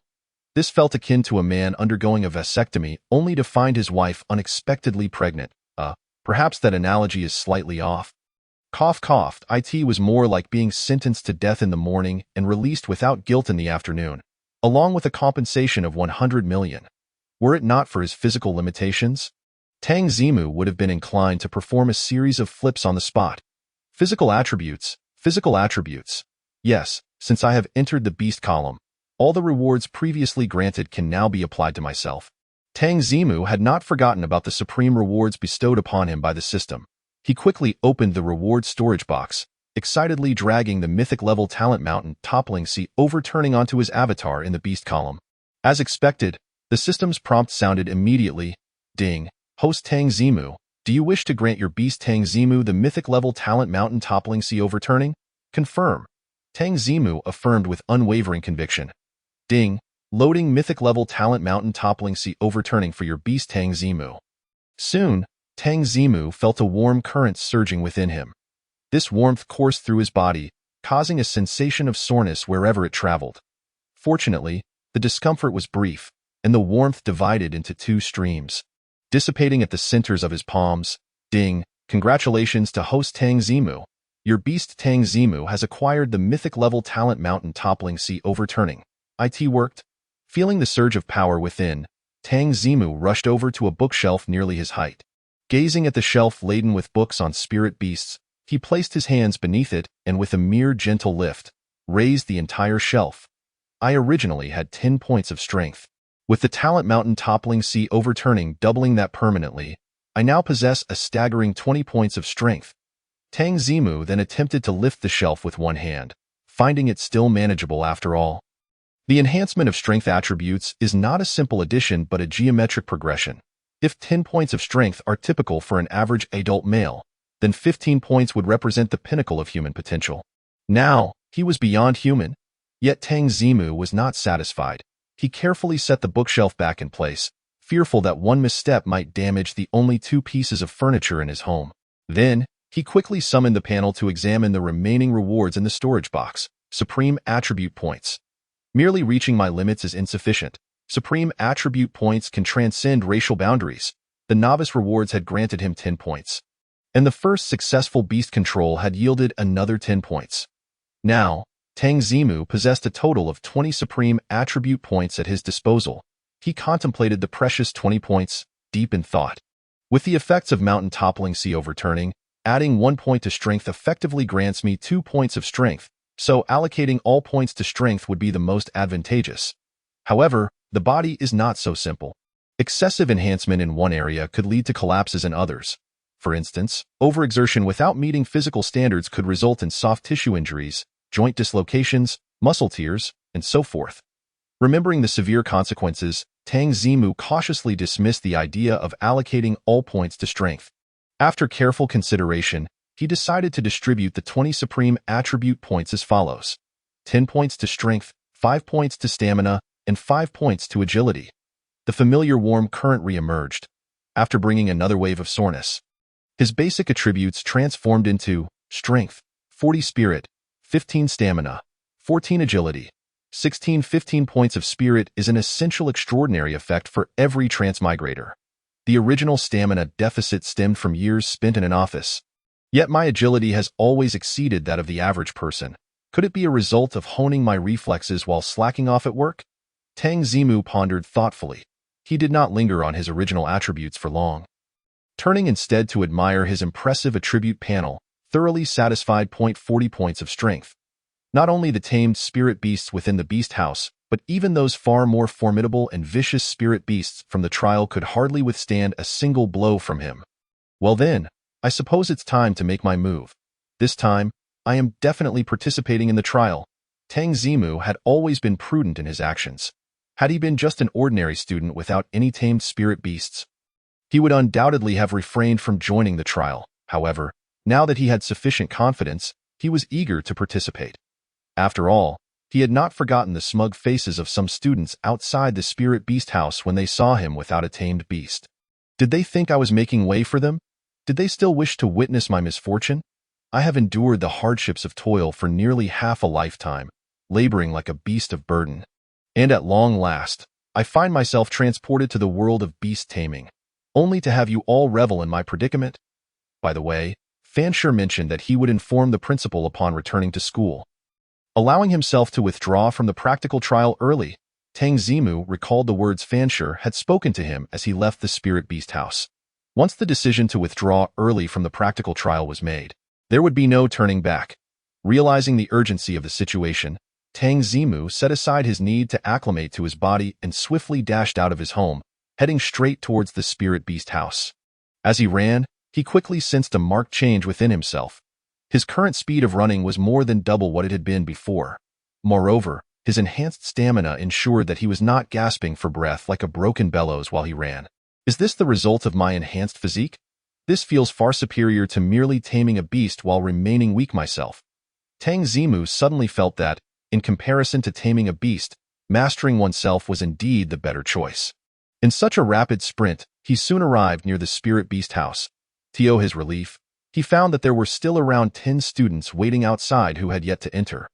The teachers and other students who had already tamed their beasts had not left either. They were gathered together, engaged in conversation. Tang Zimu spotted Fansher among the crowd and quickly made his way towards him. Chapter 8. A mortality rate of 98, with a survival rate of merely 2. Alas! How could it be that Tang Zimu, of all people, failed to tame a spirit beast?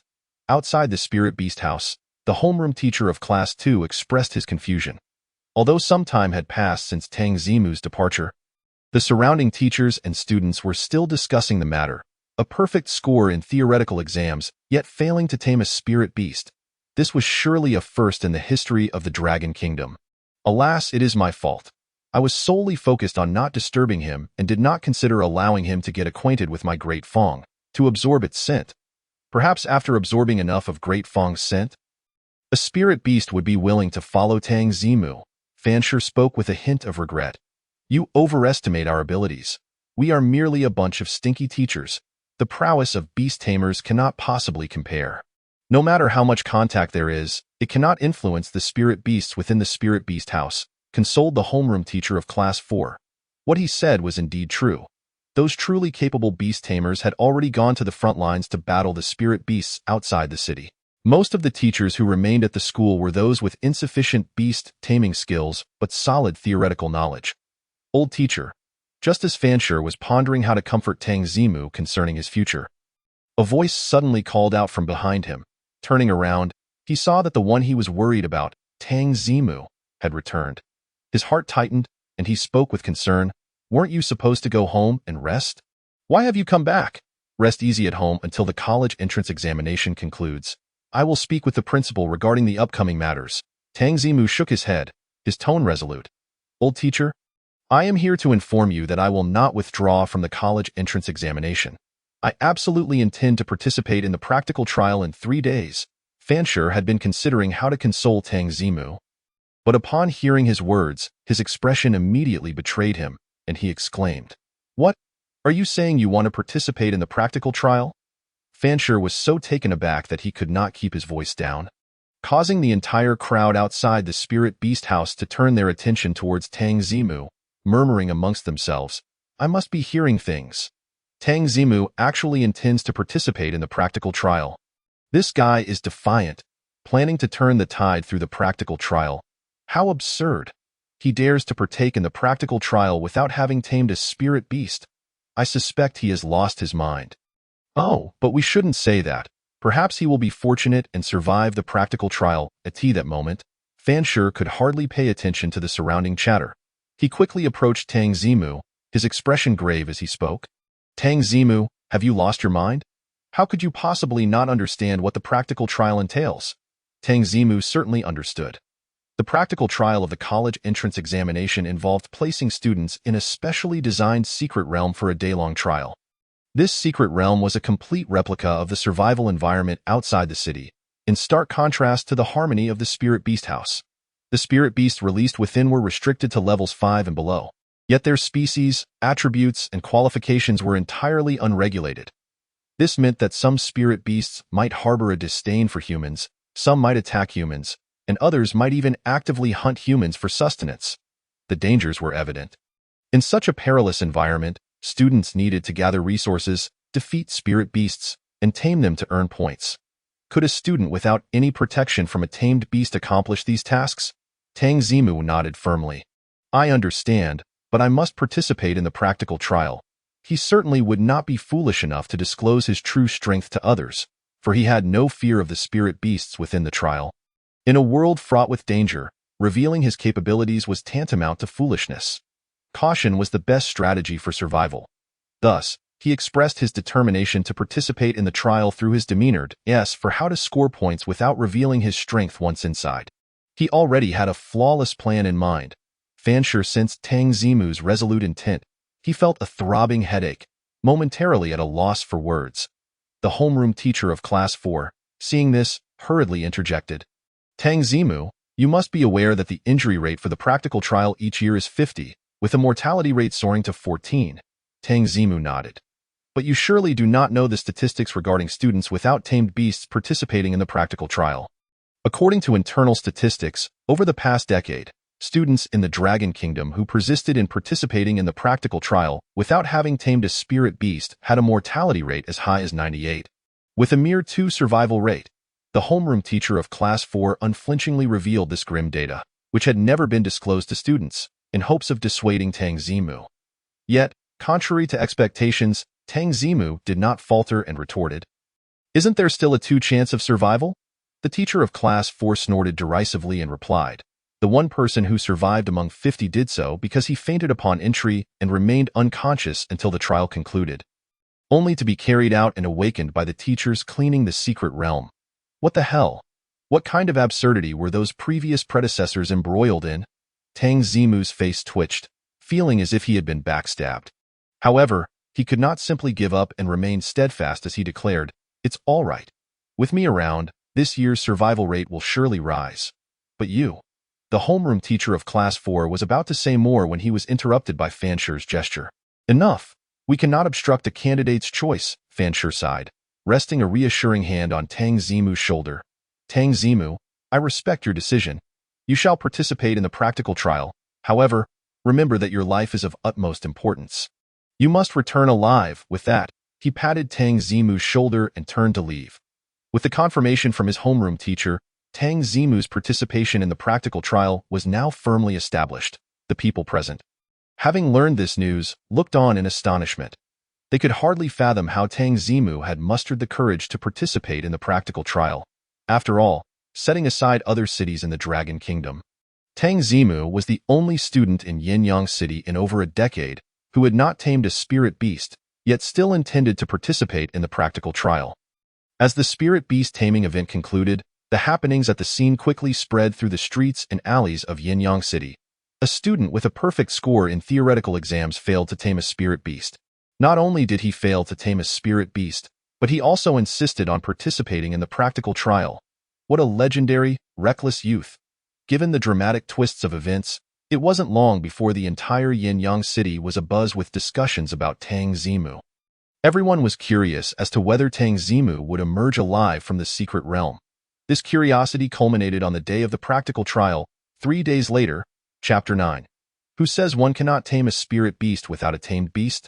On the day of the practical trial, early in the morning, Tang Zimu awoke on half of his bed at home. Why was it only half a bed? This was due to the fact that on the first night after the surge of his strength, he had inadvertently rolled over with a bit too much force, snapping the only 2 pieces of furniture in the room in half. After salvaging a few bricks for extra cushioning, the remaining half was sufficient for him to sleep, thus sparing him the embarrassment of sleeping on the ground for the following days. This incident compelled Tang Zimu to dedicate the next few days solely to mastering the control of his newfound powers. It was imperative to gain control. Upon exiting, he snapped the door lock. For breakfast, he purchased steamed buns and transformed them into meat sandwiches. That evening, while stealthily navigating to the public restroom, he accidentally kicked a large hole in the wall beside the door. Had he not gradually learned to manipulate his strength, Tang Zimu feared that the modest savings accrued over a decade would be utterly squandered by his own hand. Speaking of money, I must bring back the top scholar of the city, or even the nation. The prestigious Yinyang First High School should reward me handsomely. I must seize this opportunity. Tang Zimu motivated himself, instantly feeling invigorated. He had grown weary of poverty. The burden of a 28-year mortgage in Blue Star was suffocating enough. Having traversed to the spirit beast realm, the meager income from his part-time jobs barely sufficed for daily expenses, leaving little to save. As the day to visit the spirit beast house approached, he had temporarily severed his meager source of income to focus on studying spirit beasts. Coupled with the expenses of the past 3 days, he found himself in dire financial straits, with a lucrative opportunity on the horizon. He could not afford to let it slip away. This treasure must not be forgotten. Before stepping out, Tang Zimu made sure to take his most valuable possession, the white beast taming ring gifted to him at the spirit beast house, into his hands. The college entrance examination realm permitted students to bring their beast taming rings, as capturing spirit beasts was crucial for scoring points. As for why he, who was unable to tame beasts, still wished to bring the ring? Apologies. During these 3 days, the ever-unconventional Tang Zimu had devised a breakthrough idea. Who said that being physically unable to tame beasts meant one could not capture spirit beasts? In the spirit beast realm, the college entrance examination was a matter of paramount importance for all of humanity. After all, those who excelled in the examination had the potential to become the backbone of the front line against spirit beasts. Early in the morning, the area surrounding the teleportation array designated for student entry was inundated with spectators. Simultaneously, the upper echelons of Yinyang City's administration, including the City Lord and Vice City Lord, were also in attendance. This year, the crowd for the college entrance examination is particularly large, remarked City Lord Zhao Kaixian, gazing at the throng of people in astonishment. The City Lord has been preoccupied with hunting spirit beasts outside the city and may be unaware that there is a student who scored full marks in theoretical classes but failed to capture a spirit beast yet insists on participating in the trial, explained Ding Sha, one of the Vice City Lords responsible for overseeing schools and students. Many have come specifically to see this student. Zhao Kaixian raised an eyebrow upon hearing this and replied, "Full marks in theory? This student must be Tang Zimu. I have some recollection of him. Who would have thought his aptitude was so lacking that he couldn't even tame a spirit beast in the spirit beast house? What a pity."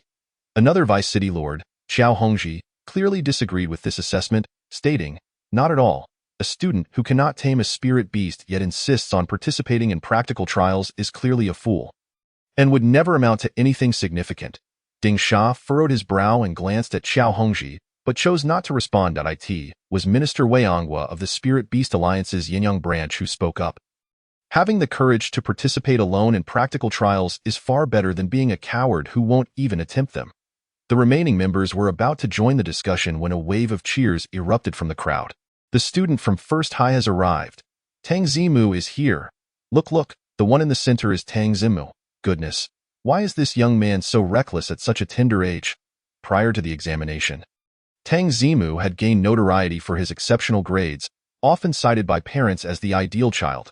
However, once word spread of his insistence on participating in the practical trials, his reputation plummeted, rendering him a cautionary tale among many parents. Son, do not emulate that Tang Zimu. He is untalented yet insists on participating in practical trials, rushing towards his own demise. Daughter, we must be wise. If you cannot endure in the realm, exit immediately. Do not be reckless like that Tang Zimu. Such admonitions had become commonplace in recent days, echoing around many children. In just 3 days, Tang Zimu had transformed from the ideal child to synonymous with fool, a remarkable shift indeed.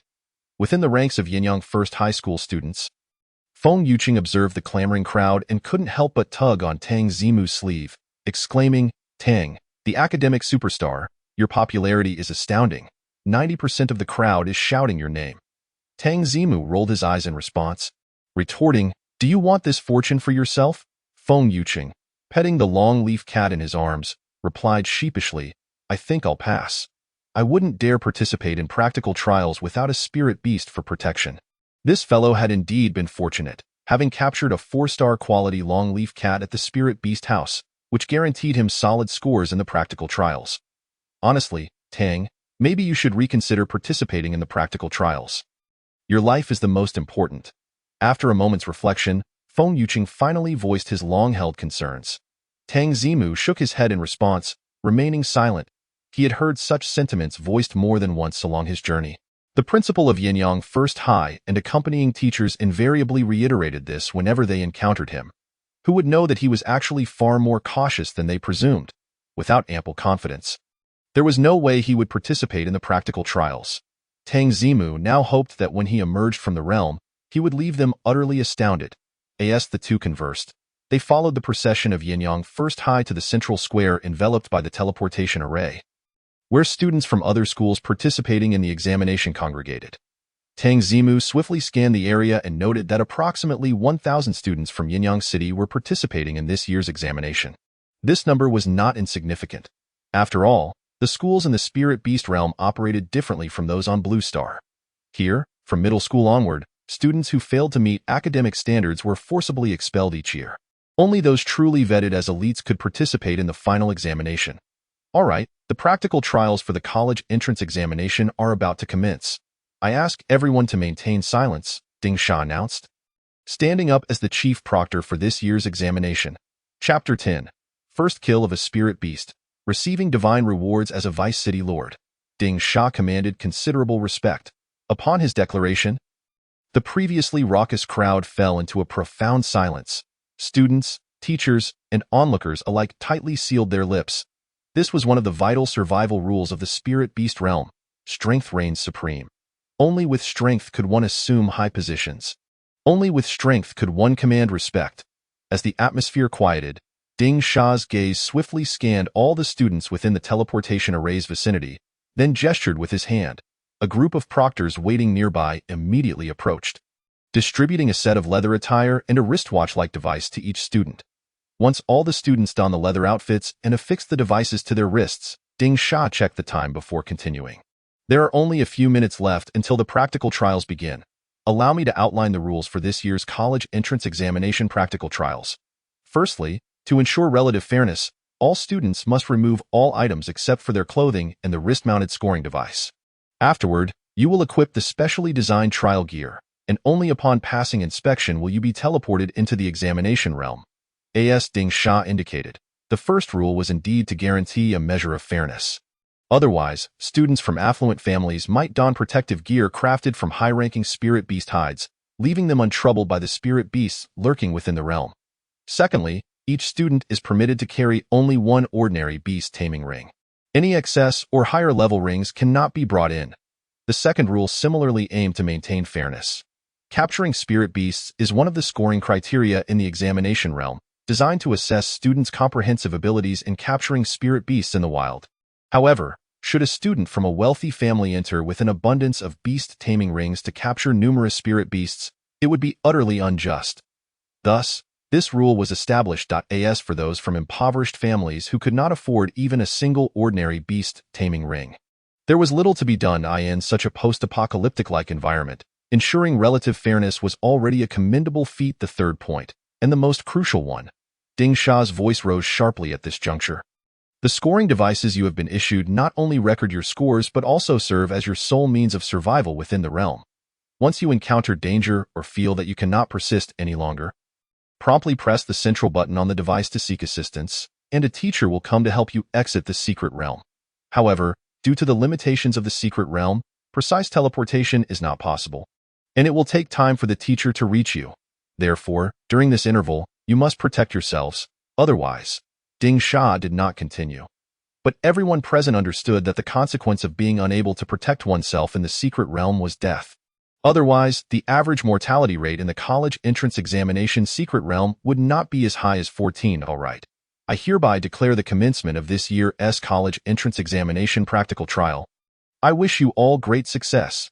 As soon as Ding Sha's words fell, the previously dim colossal teleportation array erupted in a dazzling white light, enveloping all the students within. Among the crowd, Tang Zimu clenched the beast-taming ring in his hand. Feeling a distinct sense of weightlessness in the next moment, he found himself standing on soft, loamy ground. As the white light gradually dissipated, Tang Zimu beheld towering, lush trees and dense thickets. Bad luck, I've been teleported deep into the forest. Tang Zimu furrowed his brow, pondering within. The teleportation in the college entrance examination secret realm was completely random. It was preferable to be teleported to open plains, rocky terrains, or streams, as those areas were generally spacious and made it easier to locate score-bearing plants or spirit beasts. However, in a forested environment, both movement and the search for spirit beasts became inconvenient. Wait. As Tang Zimu contemplated his next course of action, his keen ears caught the sound of rustling in the thickets behind him. He had no time to turn around. Instead, he sidestepped and crouched away from his original position. Swish, with a dull thud, a deep gouge was left where he had just stood. What a ridiculous location. Encountering a spirit beast right off the bat, Tang Zimu frowned and quickly turned to face the source of the sound. A spirit beast, resembling a wild boar adorned with sharp spines, stared at him in surprise, seemingly curious as to why its thrown spikes had been evaded. With just a glance, information about the spirit beast flooded Tang Zimu's mind. This spirit beast was known as the sharp-spine boar, a widely distributed and relatively ordinary species. Sharp-spine boars were generally irritable and often attacked any living being that entered their line of sight, especially humans. He had likely been teleported right into the presence of this sharp-spine boar, which was now fixated on him. Tang Zimu's thoughts shifted, and the system's inspection panel appeared before him. Name: Sharp-spine boar, 4-star qualification, attribute, ordinary level, level 4 talent, spike charge, silver tier talent. Increases attack speed by 10 when using spike-related skills. Base attributes: strength, 16, spirit, 9 stamina, 13, agility, 12 physical defense, 15, magic defense, 13 skills, spike shot, bite. Wow. It turns out to be a 4-star qualified level 4 sharp-spine boar. If an ordinary student had been teleported here and caught by surprise by this sharp-spine boar, they would likely meet their end before even commanding their spirit beast. The mortality rate in the college entrance examination secret realm is no exaggeration. Tang Zimu felt a surge of relief. If he had been teleported with the 8-star qualified longleaf cat, he might not have been able to evade that attack either. However, now he had invested all the rewards from the system into himself. A surprise attack? In terms of strength, he was the most formidable presence in the entire college entrance examination secret realm. A walking humanoid spirit beast. Step. Without giving the sharp-spine boar a moment to react, Tang Zimu clenched his fist and launched himself forward like a released arrow, charging directly at the sharp-spine boar. Perhaps underestimating humans or being excessively irritable, the sharp-spine boar showed no signs of retreat as Tang Zimu closed in. It stomped its front hooves on the ground, erecting its spines, and charged towards Tang Zimu. In this mutual rush, the already short distance between them quickly diminished, with its eyes burning red and its spirit high. The sharp-spine boar let out a fierce roar. Tang Zimu, on the other hand, swung his powerful fist directly at the sharp-spine boar's head. Bang! As expected, there were no surprises. With 40 points of strength, he was an overwhelming force. At the moment of impact, Tang Zimu's fist effortlessly crushed the sharp-spine boar's skull. In an instant, crimson blood and white brain matter erupted forth. The body of the sharp-spine boar, now headless, was sent flying, crashing into the trees behind with a rustling sound. Ding! Congratulations to the host spirit beast Tang Zimu for successfully killing its first spirit beast sharp-spine boar. Ding! Congratulations to the host for the first successful spirit beast kill, taking a significant first step and receiving the first kill reward. Random Divine Level Item. Chapter 11. Heavenly Rewards, Concept Level Divine Item. Splendid. Not only did he kill a spirit beast, but he also received a reward, Divine Level Rewards. Tang Zimu clenched his fists, feeling quite exhilarated. This was his first experience in such life-and-death combat. The adrenaline rush from the battle was immensely enjoyable, and the system's notification sound brought him a tremendous surprise. The divine level reward for a first kill. The previous system had already proven the value of divine level rewards with its extraordinary downhill tsunami and the ability to break limits with divine level attribute points. What kind of divine level item would be randomly generated this time? Tang Zimu was filled with anticipation. He did not have to wait long, as the system's delightful notification chimed in his ears. Ding! Randomization complete. Congratulations to the host for obtaining divine level item. 100 divine level spirit beast feed. Divine level spirit beast feed, a full 100 pieces. Tang Zimu quickly opened the reward storage box to examine the specifics of the divine level spirit beast feed. Divine level spirit beast feed 100.